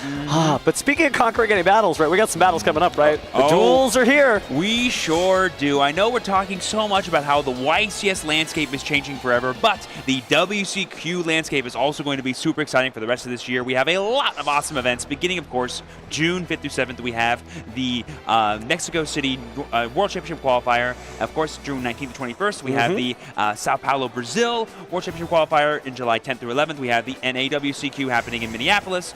On the same weekend, we also have Brussels, Belgium, and Melbourne, Australia for the Oceanic and EU regions as well. It's going to be tons of Yu-Gi-Oh! Action to decide who's going to represent in the World Championships. That means not a minute is going to go by from July 10th to July 12th where somebody isn't dueling their hardest to try to get their trip to Tokyo, Japan this year to compete in the World Championship on behalf of their region. So for those about to duel, we salute you. Gosh, it is going to be an incredible run for all those duelists around the world. I mean, we saw how exciting the 300th YCSs were when they happened all over the world. I imagine the WCQs are going to be equally as exciting. Oh my goodness, and there's going to be new cards in there too. Oh, Chaos Origin, baby! Oh man, and there is some just crazy stuff in there. So again, the dueling landscape continues to change, but it shows you, I really loved this particular duel because Sylvia put on an incredible performance with Radiant Typhoon, and Cody put on an incredible performance with Archmage. So yeah, you know, if the new cards came out and you just want to play your favorite cards, play them. Because just like Cody said, hey, they're pretty good. I got this far. And I've always said too, it matters a little bit less how, you know, good you think of yourself are, but if your entire dueling crew is calling you the greatest, I think they're telling you the truth, man. And Cody, that's your #1 lesson, man. Believe in yourself, believe in your deck, and see what happens. That is some good stuff. Man, I got to go back to Dark Magician or Amazement. We just got to go back to old school all the way. Oh, yeah. Is there a deck you've been sitting on where like people have been like, nah, you can't play that anymore? And you're like, oh, well, maybe I will go back to that. Well, I played anyway. It's Enneocraft. You and the flip it and the flop it, my goodness. It is a cool deck, though. We did get to see it early in the tournament. Man, that spider just stomps people. So... You know, I gotta say. Speaking of telling me to stop stuff. Yeah, maybe we need to talk about that whole thing where like you said as I said, but it was like as I said. Well, I got great news for you. We don't need to talk about it at all because we already recorded it. Hello, I'm Dr. Steven, PhD in Dueling, Duel Academy. Today I'm joined by two patients, Steven and Steven. Hi, Steven. Wait. I'm Steven. I think this is going to be a problem. Just to confirm, I got Steven, Steven, and Steven, and I'm already confused. You know, it was easier when there was just one of us. Okay, let's try a new system here. I'm gonna set some ground rules. When I say Steven. Yeah. Yeah? No. Something new. Let's identify ourselves. You are? Steven Rodriguez, level 5, Fire Warrior, no effect. Steven Darling, level 7 Psychic Monster, continuous effect, I never stop talking. Yeah, that checks out. What about you? Me? Yeah. See this? Means I'm the one in control here, okay? Change of heart? Change of heart. Change of heart. Change of heart. No, it's Steven. This is just like the Enneocraft thing all over again. Oh my goodness, I want to play Dark Magician that regional the whole time. I understand you wanted to play Dark Magician. All Enneocraft does is but you were response to 8 asking things. me, hey Steven, what do you think is a cool deck? And then I said Enneocraft, and you were like, oh my god, that deck's so cool. And then you got mad at me for playing the same deck. Like, no, I was playing it the whole time. I just made sure that you liked it too. All right, so tell me why you're here. I called him me on broadcast. Yeah, I remember that. You pointed and you said, as I said. I panicked. You didn't say it, he said it. Yeah, you know, at this point, I just do all 3 Stevens, myself included. How? Well, just to be safe. Hello, and welcome to the Yu-Gi-Oh! Championship Series, and we're going to throw it to the casters. You're gosh darn right we are. Hey, guys, welcome to the Yu-Gi-Oh! Championship Series. No, stop. You're not all 3 Stevens in one body. Not yet. Okay, let's just talk about your decks. What you got? Well, mine's just a lot. I flip a lot of cards face up, flip a lot of cards face down. Stuff happens. Yeah? Sounds kind of like chaos. Like light and darks? No, there's no dark monsters, just lights. It's Enneocraft. Oh, okay. And you?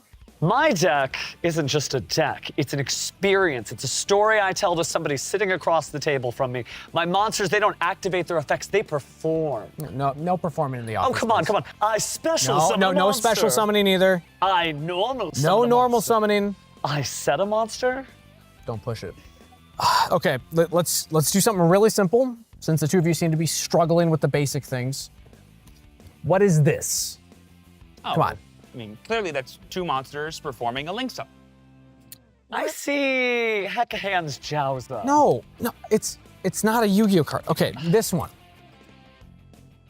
I mean, that's clearly... I'm stuck on that one. You don't know this one? No. Guys, come on. It's the visor from any one of the Super Quantal monsters? No, it's not, Steven. Okay, let's try this one. What do we think? That's clearly a guy. Yes, a guy. What kind of guy? Presenting his deck to somebody across the table. No, it's not that. What? It's a guy. Yes? That searches a branded spell. Aluber the No. Despot? Yeah, okay, I see it. No, it's not that. Okay, come on. What's this? That one's easy. Yeah. That's what Jaden Yuki sees after he loses in Season 2 to Astro Phoenix, right? Perfect. None of you saw Butterfly? Does it special summon a monster? Only No. if you stack 2 level 4 monsters on top to build the overlay. Happy Operative! Operative. Okay, well, if you want to talk Yu-Gi-Oh, let's talk Yu-Gi-Oh. Tell me about a recent misplay that you had. Okay, so I had game. You did not have game. I had game. He did not have game. He absolutely did not have game. I activated the wrong thing. Okay. How'd that make you feel? That make me feel confident. Okay. Then nothing. Then regret. The 3 phases. Yeah, confidence, nothing, regret. That's classic Steven behavior right there. Well, that was productive. Any final concerns? There could be more of us. Like another Steven. No, there's no more Stevens. That's not possible. Could be somebody who does all the things that we do, but just a little better. Like what? Never misplays. Better cosplay. Smarter. Faster. Better hair. Okay, hair is not a metric for being a Steven. Better facial hair. Such a Steven does not exist, okay? Well, I suppose this was somewhat productive, so thank you, Steven and Steven, for being here today, I suppose. Quick note. We've Yeah? got a new talent joining next event. His name's Steven. No. Not again. My first one. Diagnosis, too many Stevens. Yeah, we're canceling tonight. We're done. We're not doing this. No. I'm going back to Pheromone. But like, he could be fun.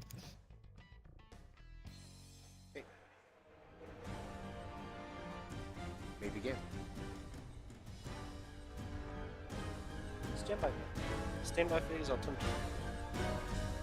That's fine. Phase. Yes. It's yep.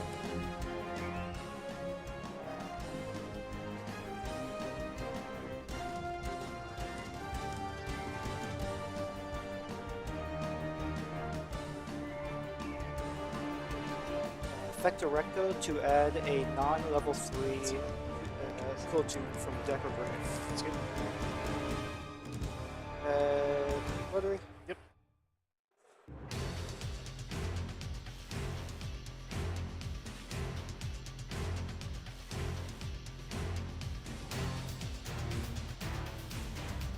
One missing.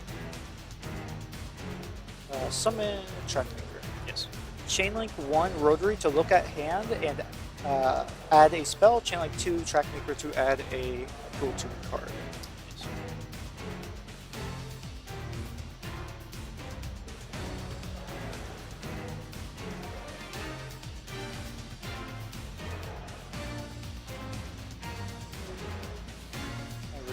Yep.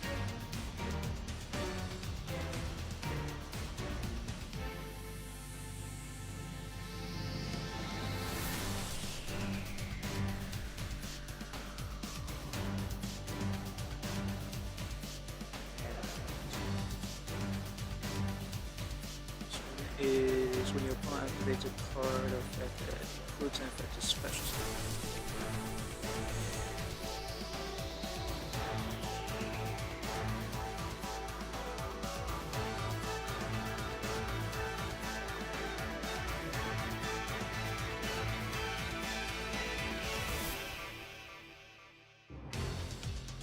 Activate Golden Secret.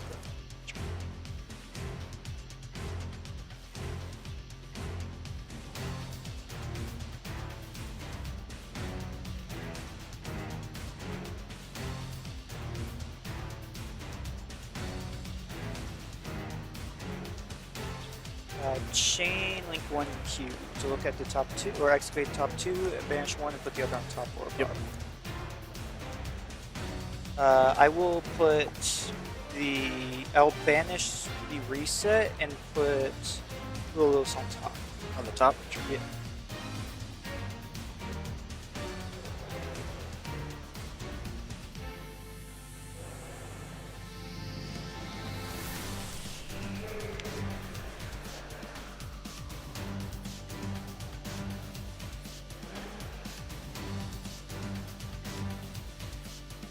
Go ahead. Stand by me. Yep.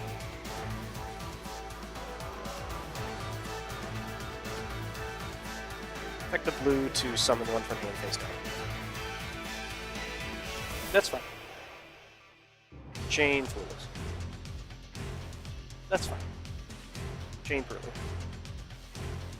That's fine.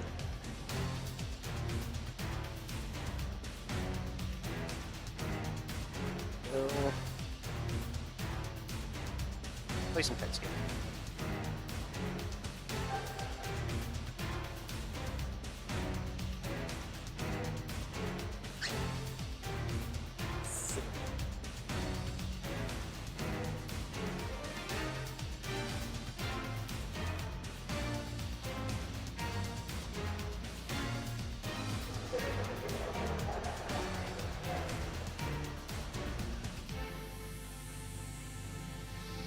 That's fine. Pay 900. I will activate Ash Blossom. Chain Leon to non-targeting bounce 3 cards. Chain Zalin to negate and destroy 3. Leon? Yeah.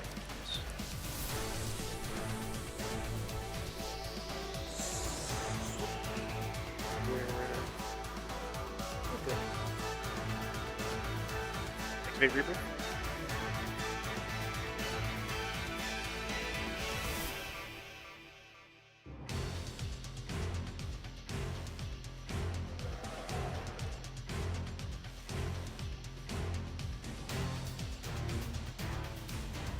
Nice. I will draw for turn. Yep. Stand by me. Yes. Should be at 71. Yep. Activate JJ. Yep. Extra normal summon Q. Effect the Q. I will Chain Fool. Yeah, that's fine.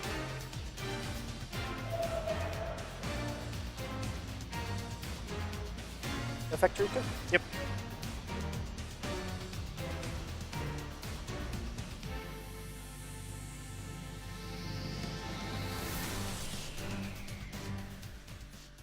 Effect Q? Yes. Top 2. I will banish it on top. Banish on top. Balface? Yep. 32? Yep. 32? Yep. 15? Yep. 15. Yeah, that is enough. Yep.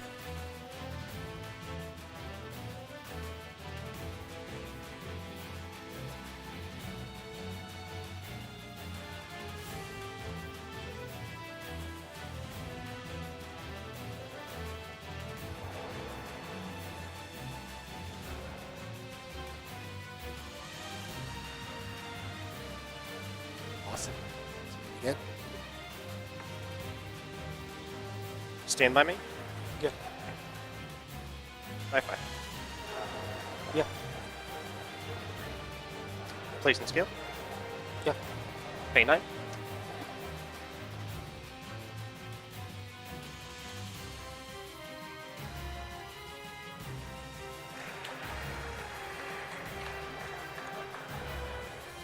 Reveal 3 resets.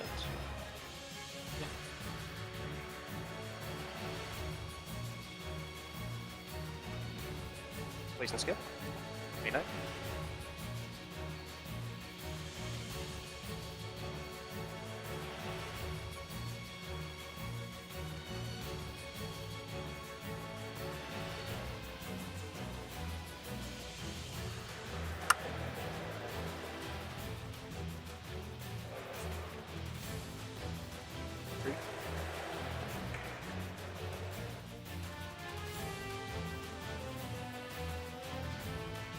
Place shields.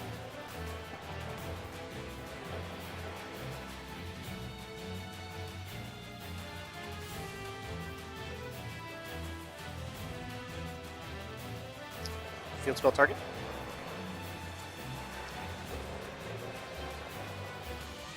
Please. K9.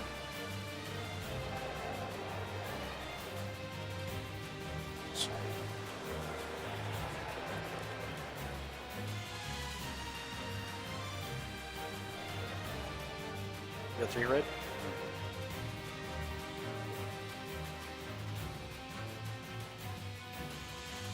Place and scale.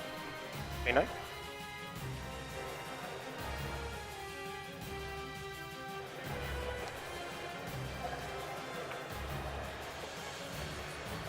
Real thick green. So I know Rebirth and green in hand. You know Rebirth, green, and the black and blue that I bounced back. Oh, black. Right. Rebirth? I should know one other of the small ones, right? Because you used 2 and then bounced them back to Yeah, him. the black and the black and the blue, and then the green I added. And Rebirth. Yeah. Oh, yeah, that's right. Yeah, you're good. One unknown game. Rebirth.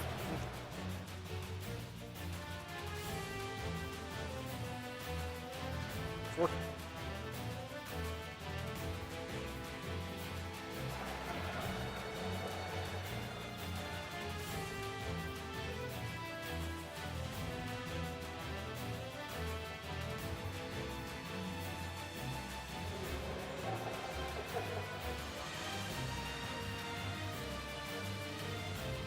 Go place and scale.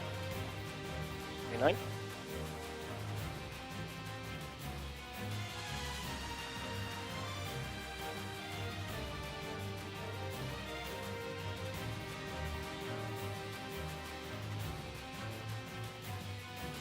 Go 3 mark.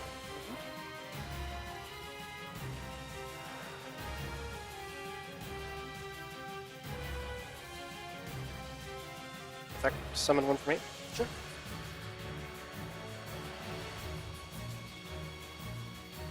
Effect, summon one for me. One for me. Summon one for me.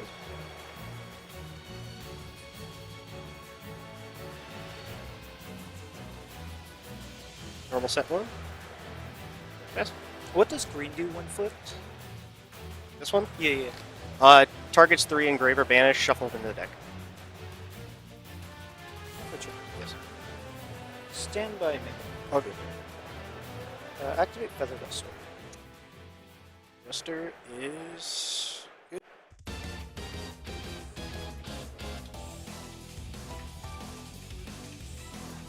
Do a monster. What's the... Oh, What's... This Oh, Pendant. Yeah. My bad.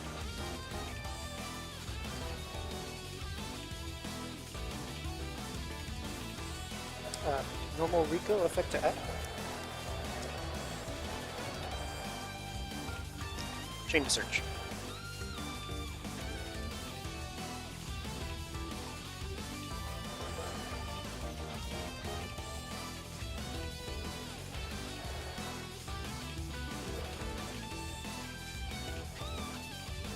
Chain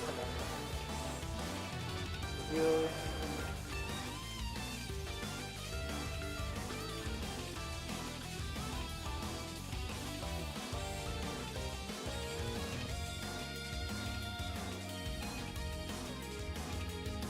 Chain to search.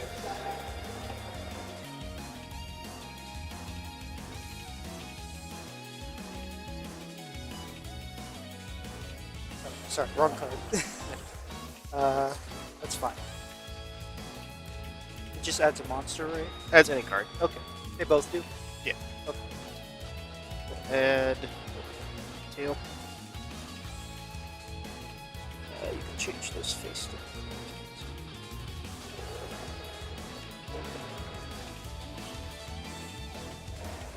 And off of that, your Harmonia resolves. Right. I will summon, dump Malong, and pop. Pop this one. And then I'll get my search.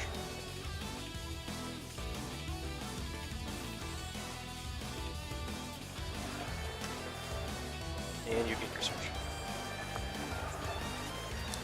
New chain. Malong target. Oh, sorry. Isn't there a mandatory effect of that? Yeah, this is chain link. Oh yeah, my So bad. target a monster on the field and negate its effects. Oh, that's great. Yeah, chain link 2 Malong target. To shuffle it back. Bounce it to your hand. Bounce it to your hand.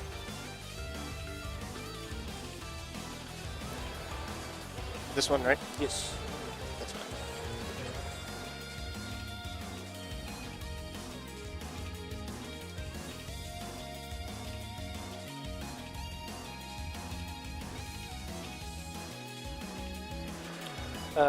Rotary 1 to look at hand and add. Trackmaker 2.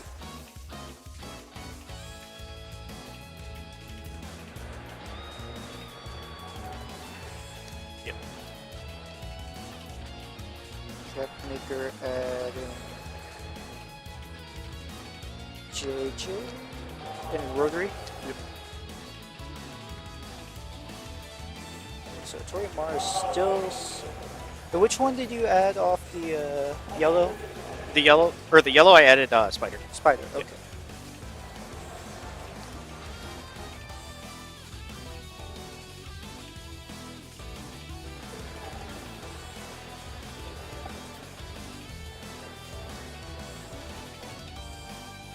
Anything on this? Nope.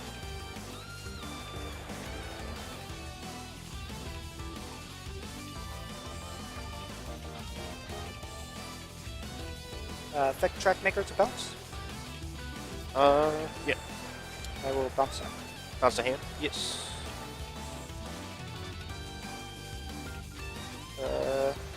Activate Cool Tune Synchro to add. That's fine. We'll add.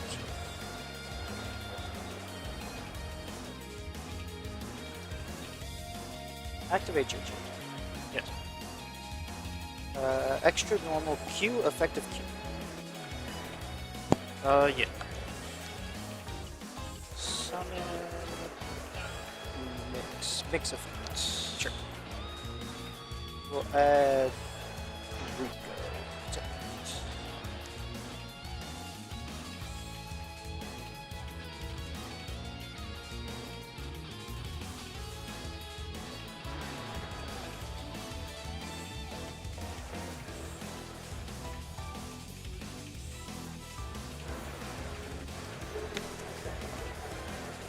Mix 1 target. Yeah.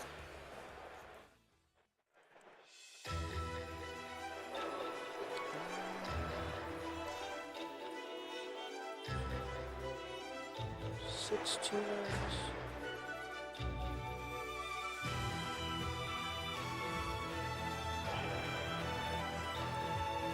I have to leave Memphis. Unsummon. Effect.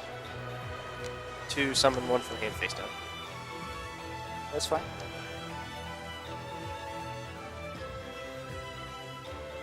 Summon out.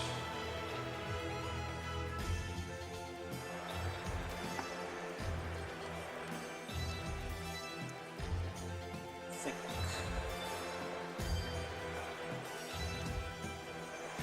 Can I read Reverse? Yeah. Yeah, I need to be reverse action. I need to. If your opponent normal or special summons a monster, this card to the grave, you can banish a special summon one Indian craft monster from your hand. You have to you have to reveal. show me which Yeah. one. I it have to. is. Yeah, spider. Okay. And can I read Spider? Yeah.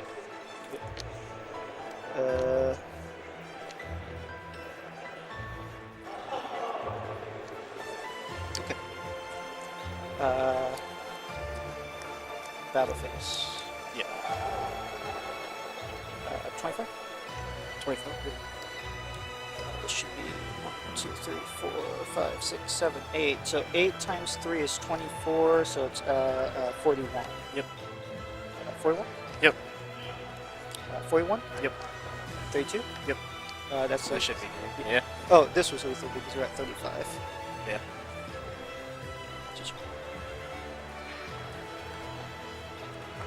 Ooh.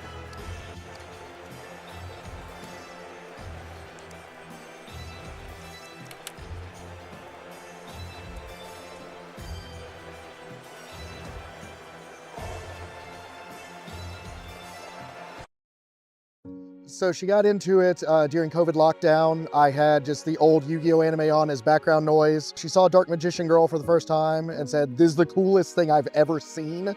And the next day we went to our local card shop, bought a bunch of cards because she was so interested in it. He got into Yu-Gi-Oh actually at camp.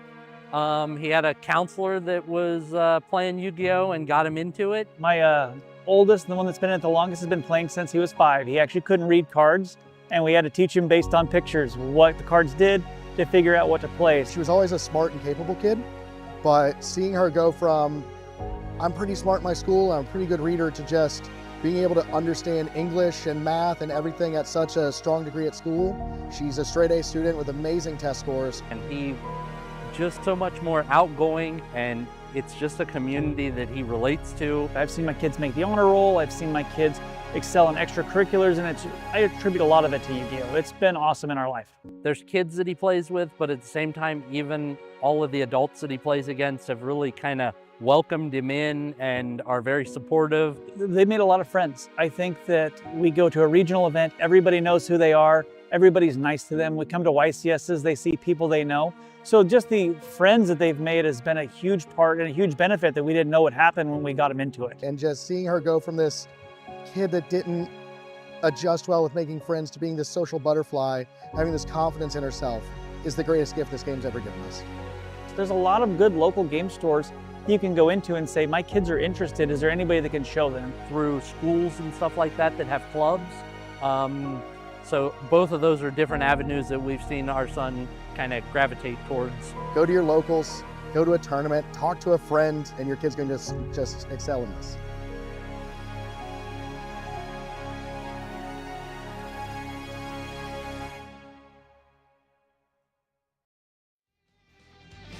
Welcome back to YCS Columbus. We're just a few moments away from starting our very last feature match here of day one. Just want to give a quick shout out to Dragon Duel. We saw a really awesome promo there for the Dragon Duel program. Not gonna lie, I've got just about an 8-month-old at home right now. I'm thinking about the potential future, if he wants to get into the game of Yu-Gi-Oh, what that might look like. So it's really awesome to see that program, which has now been around for at least over a decade. Yeah, when I started, I was around like 14 years old, so I just missed it, right? It was, I think now it's 13 and older. When it was back then, it was 12 and older. So I was interested in trying to do that, but I was just out of range. And I've tried to get my sister into, but she just wasn't interested. Wasn't interested. I mean, there are some really successful duelists that started their career in the Dragon Duelist tournaments that we now see kind of aged out of the program, out in the advanced YCS, that have now for years done really well. I mean, looking at people like Charlie, for instance, Ryan Yu, I think, was a Dragon Duelist. Ryan Yu, Jesse Cotton, right? Dominic Couch. Right? All the best players have been from Dragon Duels. Yeah, so I think, really look at that program playing Yu-Gi-Oh! At a competitive level, maybe age appropriate relative to that bracket, and then aging into the advanced constructed YCSs, maybe Genesys YCSs, you never know. It's really a great transition. So I think that program has been really an aspect of the game that's transitioned over the last 25 years of its existence on the competitive scene that's been really a success. I mean, yeah, players that have been playing for that long, when you start learning the rules and ingraining it at such a young age and it becomes like part of your lifestyle, I think you just develop a brain for the game and you just understand it at such a fundamental level that anything that new comes up, you automatically know what to do. Yeah, I mean, experience is the best avenue to understand not obviously just what you're playing today, but maybe what 7 months down the line is going to be a competitive deck. But when you get those reps in at a young age, I think it really has shown that it translates not just during the Dragon Duel era of your life, but also the time that would follow thereafter. But I do think our players are ready for our final feature match here of day one, so let's jump right into it. Up first in the blue chair from Oradell, New Jersey, shout out Team Jobber, the homies, and specifically Dom, it's Michael Albanese. And his opponent today in the red chair from Indianapolis, Indiana, in his first year competing at his second ever YCS, shout out Rogues Gallery, Zachary Reed. Duelists are already on stage, so let's throw it back to the casters for game number one. So as you can see, these players are both sitting at a 6-2 record. So for all intents and purposes, this is really going to be a deciding factor whether or not they're going to be heading into day two, still in contention to make it into that top 8 cut comfortably. Yeah, absolutely. These players need to win this round. And we see here Mike Albanese is a veteran duelist here, already a YCS champion, trying to get another one here. And I think Zach just has the energy for it. I know, right? This is his second YCS. I think of his life, it seemed like that was the case there. So, and he's brought a lot of energy up there, which is really important. We're here in the 9th round of Swiss. Now, these duelists have been playing legitimately all day, and you have seen it time and time again. You get later into, especially day 1, some of that energy starts to wane, maybe potentially mistakes. It doesn't look like Zachary's been affected by a drop in energy at all. At least he doesn't present it. Yeah. We'll have to wait till the cards actually hit the table. You also could see from the graphic a moment ago that we are going to be looking at a Cool Toon versus Dooms matchup, really one of those pivotal matchups heading into this weekend. We spoke about at the very beginning of the show where we think players' efforts would lie. Cool Toon's probably at this point been evident to be one of the more popular decks this weekend. Dooms has also shown up, met the expectations. We see it here at the top table, but now we actually get to finally see Cool Toon versus Dooms face to face. Yep, this late into the game, both players have to be really on their game with their strategies here. And I have to imagine they've both played this matchup at some point today. I can't imagine you get 9 rounds here into day 1 and not played either a mirror match from Zachary's perspective, or I have to imagine that Michael's sat against a Dooms match at least once so far this weekend. Absolutely. Given I don't think it's a matchup they played a bunch of times because the format has been a lot more varied than we expected. There's a lot of options available for the players here, but this is definitely a matchup that you want to see. Yeah, I mean, you've played 8 rounds of Swiss. You're definitely not going to play 8 Cool Toon decks. The format's way more diverse than potentially that, but I have to imagine that they've encountered these strategies at some point this weekend. Yeah, giving the players, or rather the people back home, just some understanding here. Cool Toon is a large majority of the top 10 tables at this point in the tournament, but there's still a lot more tournaments to be played. Yeah, so I know Power Patron I still saw sitting at a 7-1 record out there. There's, Art Mage Strategies. I think there's one sitting at a 7-1 record. There's a ton of variations of Brandon, and we could go through half a dozen almost variations of Brandon. I think Radiant Typhoon is still sitting there at X1. Just thinking about some of the other decks at the top tables that we saw. There's still several Malice players that are sitting at X1 records. So there's a lot of diversity out there in terms of exactly what decks are still in contention. Looks like the players are just getting their cards ready here. Gonna take a little bit of a second before their decks are shuffled and ready to go.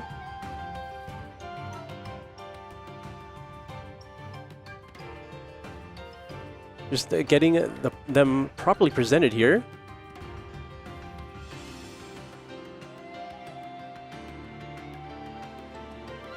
What's interesting, some of the cards it looks like that Michael has in his side deck, cards like Draw and Lockbird. Interesting card to see in the side deck. I saw a lot of players actually making the decision not to main deck at this event, which I thought was strange. I thought it was one of those cards that you want to have when you're choosing to have a critical mass of those interactions in hand. But I think there are, maybe just because it's not a tuner, you want to prioritize some other cards. Again, it also loses a lot of value after turn 1, right? If you're playing the mirror match, the Cool Toons, Mix, and Rico, for instance, can add back from the graveyard, so it circumvents Draw and Lockbird entirely. So I think, many players, as you just mentioned, may have realized that, this card's really fantastic going first, but maybe not so much if unfortunately the game progresses, or, the first iteration, but going forward, if the game goes long, all of those Cool Toon monsters will be live again. Usually when you're getting to turn 3, though, and you start playing, the game can end very quickly regardless. That is true. Absolutely true.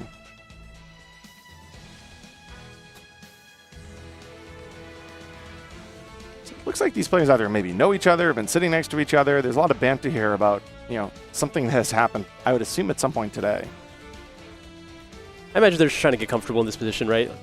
Like calm some of their nerves before they play their last round of Swiss today here at this YCS. I mean, Michael's a YCS champion. He's obviously been in the feature match area countless times already, so there must be some degree of familiarity there. I'm not sure if Zachary's had a feature match prior to today. I mentioned earlier that this is his second YCS. I think his first year playing. First year playing, second YCS, I think so. But he doesn't, he's certainly not presenting as though he's particularly nervous, especially with the energy that he had during the introduction. So hopefully both of these players can really play at the peak of their capacity. Both players are here to win. I mean, no other reason, right?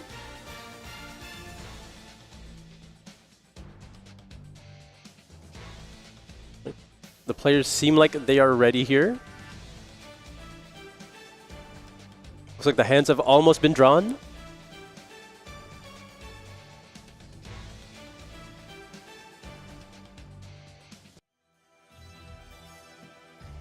All right, it looks like the players are ready to go. High roll's good. High roll's good. Go for it. All right, Mike's going to be rolling first. It's going to be an 11. Yo, 11. I feel like we see a lot of Gosh, I bet high I could do rolls in worse the than that. feature match area this weekend. Yep. That is not high enough. 7-11. Rebuttal, but I'll go first. Sounds good. Dog, bro.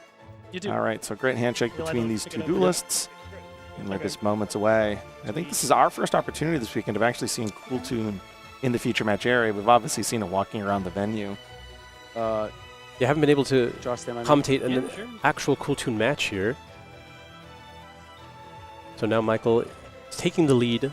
Let's see how he wants to start the turn. So next, So that looks like it's Mix, which is one of the less desirable opening plays. Yeah, not a starter by itself here because it gives you poor access to Trackmaker.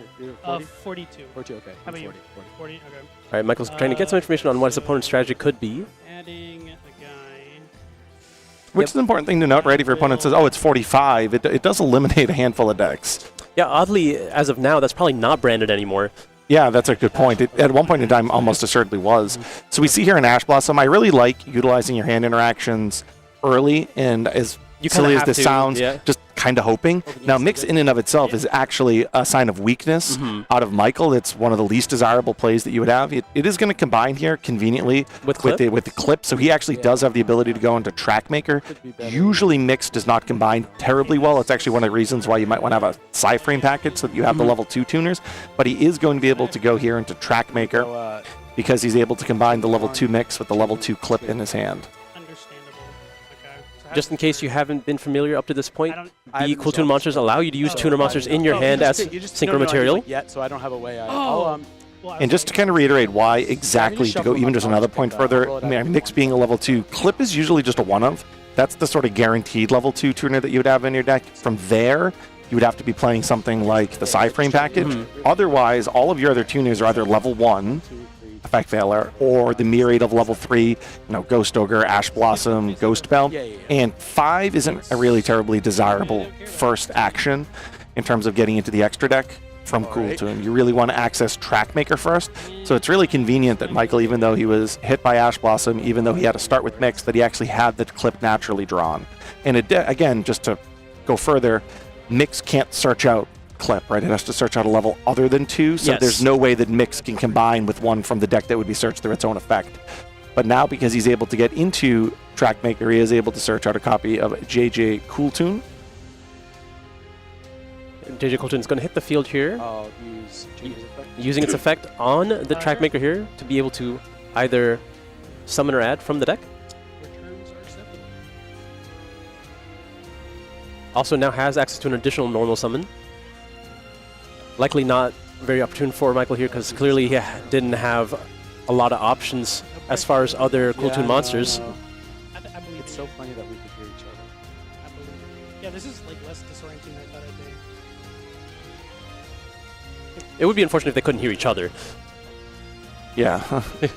So we have Rico. So now Rico is the one that's alternative to Clip, but it is such a superior draw because it allows you to search out a level that's other than level 3. Right, so I mean, you can still get access to Rotary with either, but this still makes a naturally a level 4 synchro. Absolutely, right? 3 + 1 naturally equals 4, whereas you could have searched Rotary, but 2 + 1 does not equal 4. Yeah, we're not going anywhere with that one.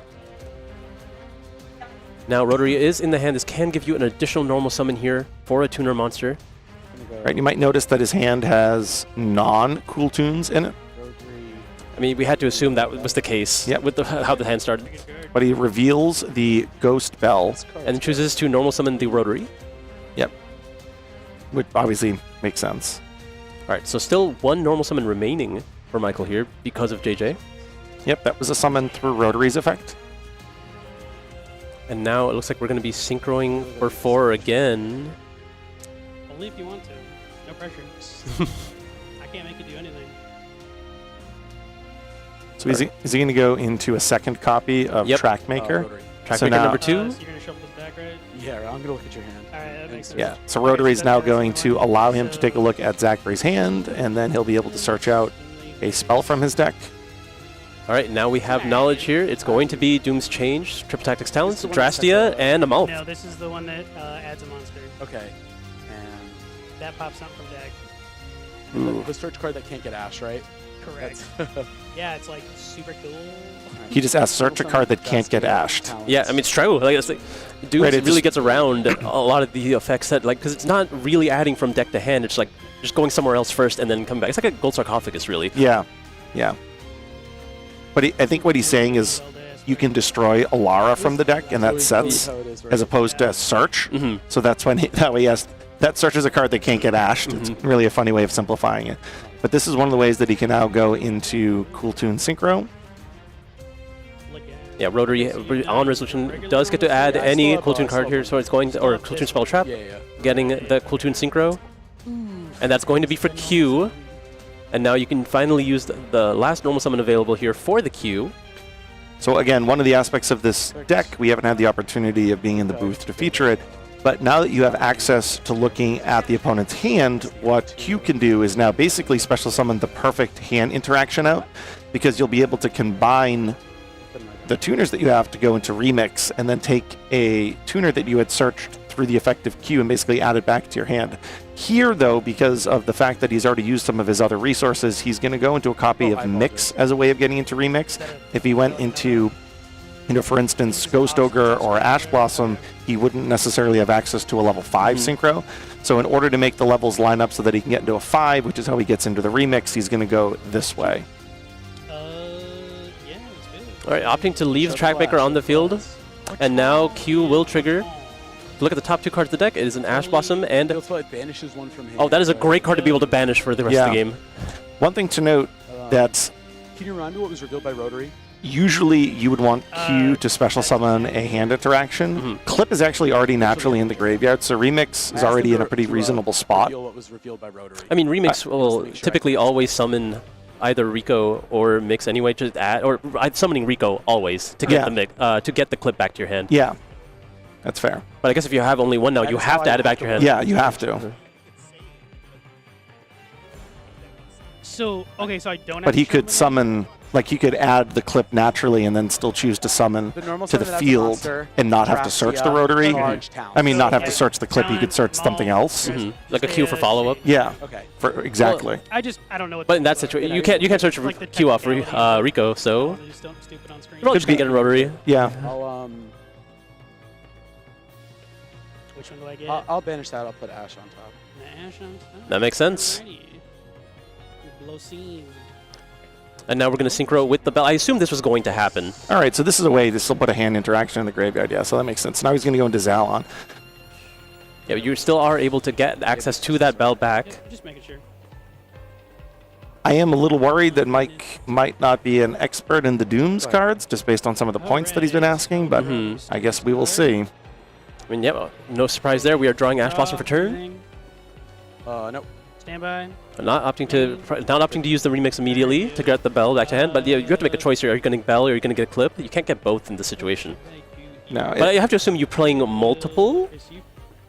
Can I look at his graveyard? Yeah, okay.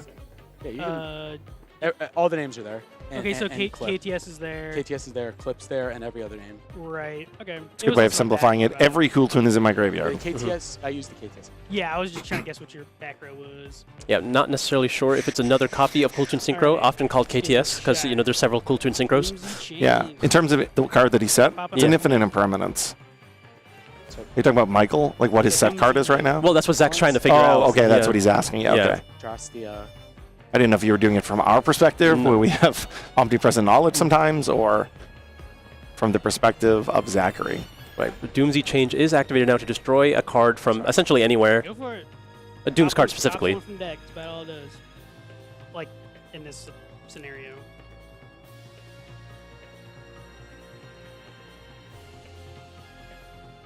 That is A-okay. Sweet. That's what I like to hear. Yeah. Alright. I don't want to do that. So it kind of depends on what path he wants to take. He can destroy, I was about to say, he can go into the Power Patron, or he can go into either of the two normal summons. He is elected to go into the Power Patron. Yep, this one, when it's destroyed, just adds any Doom's card, or Power Patron.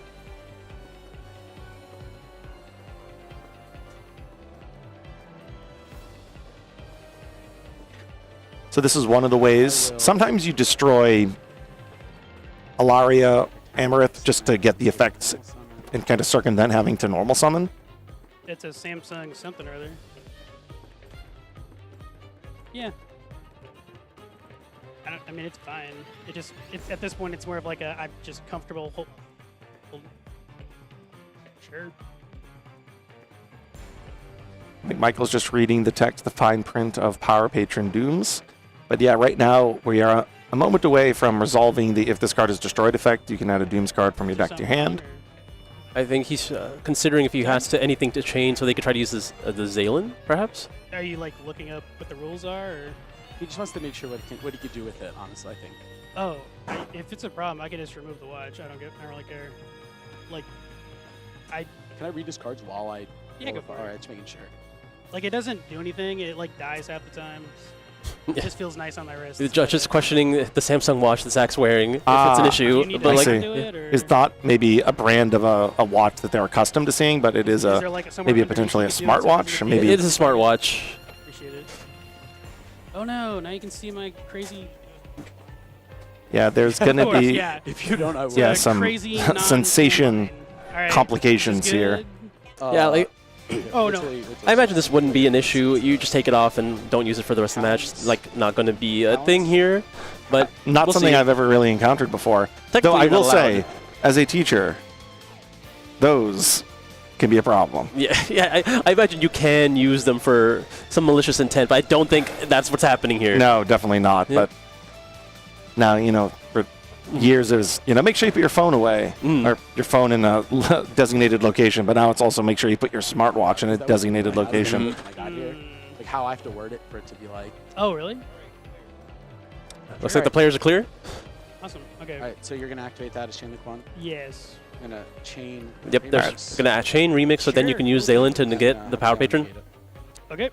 Yeah, Zalen plus remix I think is universally, Add back a guy. assuming you are understandable, not incorporating super polymerization into the conversation, the most ideal opening play out of Cool Tune. And then of course if you take a look at your opponent's hand and the top 2 cards of their deck, you'll know if there's a super polymerization there, in which case you can just simplify down to just ending on remix.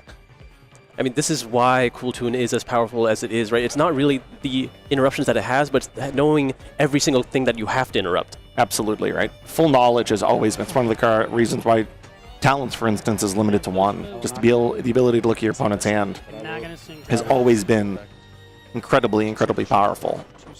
All right, it looks like we summoned Rico, and what was the other tuner added to hand? Was it Clip, or...? I think it was a copy of that, yeah. All right, so we're opting to leave the Bell in the graveyard. Bell isn't that great against Dooms. I mean, it's okay, but you can sometimes, for instance, Graffario is one of the cards that you can use, but that can very often be chain blocked. At this point, he knows what he has to interrupt with. So sorry. Because we know in hand it's a Drastia as an Ash Blossom. Yep. I will allow it. And I believe it's a copy of Tactics as well. That's the one that's going to be difficult to deal with. And I'm trying to remember, what was the last card? And then the OD fast effects. Well, obviously we had Doom's charge, change rather. Yeah. Well, Doom's change was used. Changed, yeah. So now we're going to be using Clip to Synchro again. And so we're likely going to RS, right? This is the check to talents. Yeah, you have to summon RS here. RS is going to be able to banish a tuner in the graveyard. Clip's going to be able to hit another card from the extra deck here. Shuffle rodeo. Yeah, whatever. Let's do it. Sweet news. But the last 2 cards will never get hit. Because Yeah, I was gonna say like it doesn't matter. Everything's a 2 of, so. Alright, lucky number 7 again. Alright, yeah, we saw Clockwork Knight being hit the first time, which honestly isn't really much of an indicator for anything. 1, 2, 3, 4, 5, Yeah, it's a pretty low stakes one. Wow, that card's... That's different. That's pretty good. Yeah, that's a pretty good one to hit. Lucky on that one. Oh, yes. Okay. Okay. So if you're not familiar, Dooms plays a level 4 package, so you can go into Merrymaker, and then eventually go into Regulus. Okay. Yeah, Merrymaker into Sargas, into the Regulus here, because you naturally are just making rank 4s. You can remix. Yeah, okay, remix Zalen's gone, so you just have random 2 cards in hand. One of them is a mix. Yes.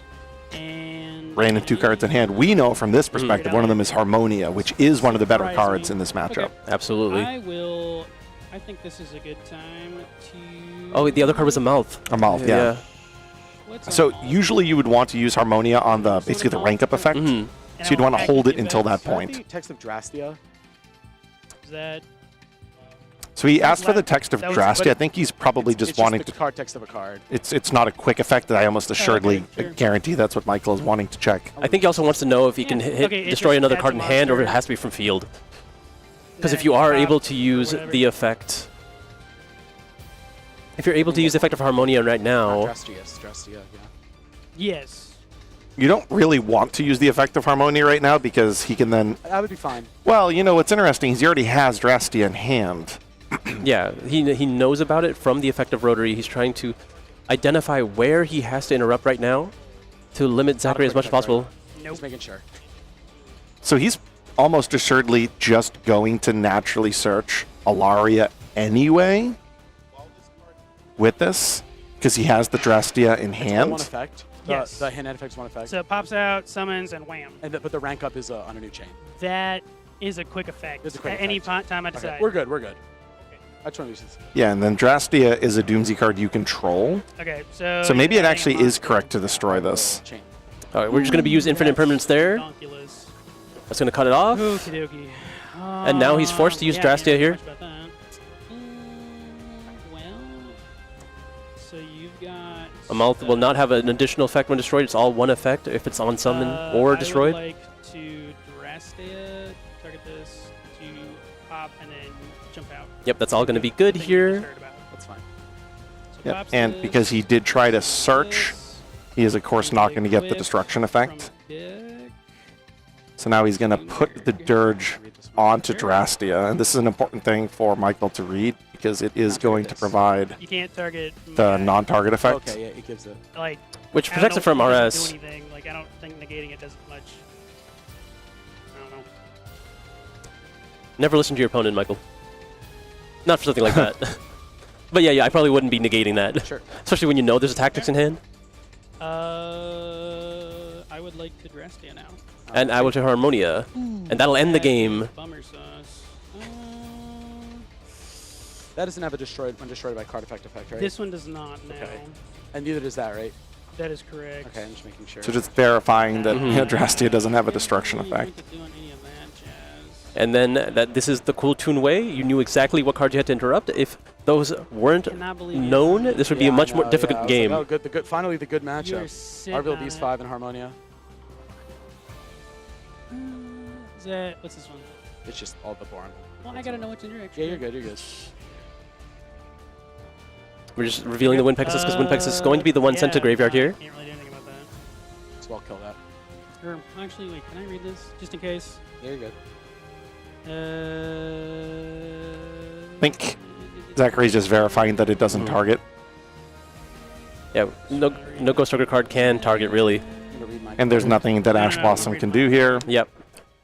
All cards are known. Zachary has no play now. Okay. Okay, so